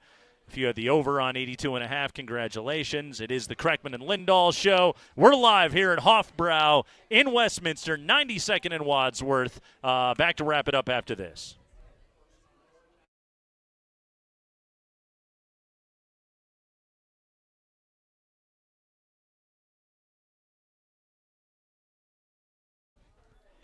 Hey, guys, Andy Lindahl. How about I get my name right? Andy Lindahl here for Colorado Off-Road. You know, my guy Jerry doing his thing out there. I just talked to a few I got my daughter into another Ford today, and so I already hit him up to make sure the floor mats are handled, so we got to get that done. Talked to the good folks out at Silterhar Ford and had mentioned, do you know Jerry? Of course they know Jerry. Everybody knows Jerry. You know why? He's been doing the old off-road parts and accessories things for a long time. Successful business. You want to see the showroom? 3 blocks south of downtown Littleton on Prince Street. He's got all sorts of stuff, whether it's step rails, bed covers. I just told you about the floor mats. He's got them for all sorts of things, whether it's a big or little vehicle. He can get it done for you. You like that? I had a buddy stop by who had just purchased a new Bronco. I said, man, you got to get some sweet lights for this. He's got the tow kits. Whatever you need, he's got it for you. And again, a lot of people know Jerry is a good man to do business with. He's going to sell you what's best for you, not what's best for him. He'll have a conversation with you if you don't even know what that is. Again, that's how I got into the bed cover I've got on my truck right now. Just go see him. Again, 3 blocks south of downtown Littleton on Prince Street, right beyond Arapahoe Community College. You can find him at cooffroad.com. Give him a call at 303-761-1264. Colorado grown, Colorado owned. It's Colorado Off-Road.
Oh, yeah, it is Craigman and Lindahl on Altitude Sports Radio 92.5. The Monday night doubleheader is underway, Miami and Tennessee. Game number 1, although we all know that the actual good game is game number 2. That is going to be Seattle and Detroit. That's 3-0 Seattle against the 2-1 Lions at Ford Field. So that ought to be a gigantic pile of fun. Andy, goodbye to the D-Bags. They are eliminated from postseason contention as the Braves won the second game of the doubleheader 3-0 today after the Mets took game 1. Braves blowing that game late. Unbelievable comeback by Francisco Lindor and the Mets. But the Mets and the Braves split the doubleheader today for games number 161 and 162. So as a result, the Arizona Diamondbacks are eliminated from the postseason because they lose the tiebreaker to the Mets and the Braves. Boy, I'm really heartbroken. That's know. crazy, though. World Series last year. Not in the postseason Not back this year. It tells you how baseball's changed, right? Funny how that works, right? Yeah. Mm-hmm. But look, it also tells you how the wild card works so they could get there in the first place a year ago. Rockies, by the way, 101 losses on the year, Andy. They finished up yesterday at 61 and 101. Back-to-back seasons, triple digits in the loss column. Bud Black going to return next year? He does not have a contract at the moment. So you don't have to fire him. That's usually the key. Right. I mean, you know what? There's a part of me that loves that Dick Monfort hates to fire anybody. Right. We should all be so lucky. Mm-hmm. I don't know, man. I mean, I'm not trying to be a jerk when I say this. Would it make a difference? Who wants the job? Yeah. Who wants the job? Right. Would it make a difference? Not with this roster. No. Not till it's better. Not with the club being where they're and don't at. you tend to like what he's done with some of the young guys? Sure. They're fine. I don't know what to tell you, Nate. I don't know, man. I got it. I don't know. Yeah, they're a long way away. They remain a long way away. They are rebuilding. To their credit, they are committed to rebuilding, and as much as the Rockies can commit themselves to anything, but they're an extremely long way away. There's not winning baseball anytime in their future. Look, I'm not trying to – dude, I don't want to kick the dead horse, okay? Todd Helton's dead horse? You know how we feel about it. I'm trying to veer away. I really am. Johnny Cueto's dead horse? Yeah. Who's dead horse? What? Johnny Cueto's got a dead horse, too? Did we talk about this? You don't remember this? Johnny Cueto posted a picture of his dead horse. Oh, on that's Instagram. right. I do. Okay. Most people, when they put out their in memoriam post on social media, whether it be to an animal or a human or whatever, they tend to post pictures of the person while they're alive. They are. Not Johnny Cueto. He posted a picture of his horse's corpse. Well. It was a dead horse. Or their exes. It's terrible. Ken's rethinking whether we should be out at the Hawk or not after that. He did. No, I'll tell you what. Hey, real quick. Did you meet Pete Rose? Can we let him tell a quick story? All right, yeah, come on, real quick. Let's hear from real quick Ken from Hofbrau. Because he might actual be first-person experience. Well, you and I didn't meet him, right? I never met him. Did you ever meet him either? I knew a lot of people that worked with him, but I never met him. All right, I want to hear your Pete Rose story. Was he gambling at the time when you got the jersey signed? Because you got the jersey here, right, at Opera, right? I've got that and about 10 different baseballs. Okay. Was he betting at the time? Not that I know of. So it wasn't like Nate's story where he had the big 9 TVs and was worried about the hockey game? No, he had some friends that lived in Broomfield, and then when he was in Broomfield, he'd come over to the Hofbrau every once in a while. Okay. So I've got pictures of him in the Hofbrau, and I've got a couple of baseballs that he autographed. But he came in the previous location that we have on multiple occasions. So. Okay. All right. I mean, it wasn't. We weren't rolling the dice, and we weren't playing craps in the corner. None of that stuff. No. Well, he had a phone, right? Could call a bookie. Well, this was. Maybe I'm just saying. Maybe that's what he was doing when he was in the restroom for as long as he was. Where's the jersey? It's straight on the back row, right underneath Johnny. Do you have a Mutombo too? I do not have a Mutombo, unfortunately. What do you remember about Mutombo, real quick? I remember when my daughter was little, she called him Timmy Tumbo. There goes Timmy Tumbo. She couldn't say Mutombo. But, yeah, what I remember about him was heck of a basketball player, could reject just about any shot. It was fun to watch him. So great time of Denver Bronco Denver Nugget Nuggets, history. yep. Speaking of the Broncos, we've got to get people in here Sunday morning. Let's get the games going here. Now, you finally get a 2 o'clocker, right? Yeah, that's always you guys like more the 2 fun, I o'clockers, think. Yeah, I don't love you? the 2 o'clockers. We've got it in the stadium room, that 208-inch big screen TV. So it's like with the sound system and the TV, it's like being it's like being at the stadium. And you can rent that room for corporate events if you want, right? We do quite a lot of Christmas parties, which is starting to fill up now. That's the time to start thinking about that. Retirement parties, Christmas parties, any kind of office party. But if you have an alumni group, you can get your game on in there, right? Yep. All right. Give you a call? Give me a call right now. My general manager's out on medical leave, but somebody will get back to you. Absolutely. What are the bands this week? Live music, no cover all weekend? Live music, Thursday, Friday, Saturday is never a cover. This week on Thursday, it's 6202 band, and then on Friday and Saturday, it's a really good top 40s R&B band called Thumpin'. Thumpin'. And they can thump. They can really thump. All right, because normally I let Nate drive us out of here. I don't know where he went. Maybe I'll look at your jerseys. What's your favorite jersey on the wall? The one that means the most to you. Guys, come out to Hofbrau, huge sports bar. You got about 1 million jerseys. We were showing Isabel some of your vinyl, right? Yep, we got lots of jerseys. In the Cougar room. Yeah. There's a stuffed cougar in there. There's I don't know what to tell you. I mean, whatever else happens there, I don't know. All I know is there's a stuffed cougar. Which jersey's your favorite? I really couldn't tell you. I mean, there's like 82 of them right now that are up there. I've got some favorite players. Nolan Ryan was one of my favorites growing up. I've got jersey from all of his different teams. Rod Carew. We need him to go Pete Rose. Pete Rose you is do definitely like a favorite. Pete Rose does mean a lot to you. Oh, yeah, absolutely. When I was growing up watching Charlie Hustle, absolutely. He was one of my favorites. And Rod Carew as well. Do you have a Blackman? You're going to get a Chuck Blackman? I do have a Blackman. You do have a Charlie Blackman. I do. You got a Barry Sanders. You got what is that? Bobby Hall?